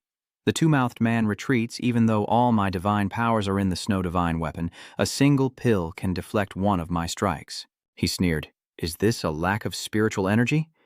The two-tailed beast blocked Vu Din's sword. Han Tianni angrily charges forward, thinking that relying on Dong to bully others is only so-so. She kicks him with a flying kick, while Vu Din quickly swings his sword at him, and the two-tailed man angrily pushes them away. Impudent, they quickly regained their balance. Vu Ding was excited and thanked his sister for helping. Han Tianni replied, No need to thank me. The two-masted man sneered. Does that make sense? If I didn't care for Yuang Tiechengosh, do you think you could be my match? Sister, this person is in the late nascent soul stage and very powerful. We should avoid him. Wait until my master arrives. He won't be able to jump around anymore. Han Jianni clenched her fist. The two of them created a formation, and the arrogant second Mai thought they were meddlesome outsiders. But it turned out they were fellow disciples. He attacked them, but now he had time to look around, and a hand clenched his wrist, making second Mai feel guilty. Who are you? He trembled. Tomthich. Tomthich gently twisted the other man's arm. Why do you make things difficult for a junior like me? He used his other hand to launch the spear, but Tomthich twisted the spear's handle back, stabbing it directly into his hand. The two-mouthed man shouted, Explode! Immediately, the spear detonated, causing him to step back. The two-faced man trembled with fear. This one isn't too strong. Vu Ding and Han Tianni are excited. Master? They looked at each other in surprise. Tomthich told them, We'll talk later. For now, you two take your time to recover. I'll handle this old man. The two-headed demon threatens. Tomthich, this disciple of yours is quite impressive. Without spiritual roots, if I spread this news, I wonder if you can still protect him. Tomthich coldly looked at him. You're really eager to go into the hole, huh? That's the end of my video. Above is a summary of the story. If you have any comments, please leave them below the comments section. Don't forget to like, subscribe, and click the bell to receive more interesting videos. Now, goodbye, and see you again.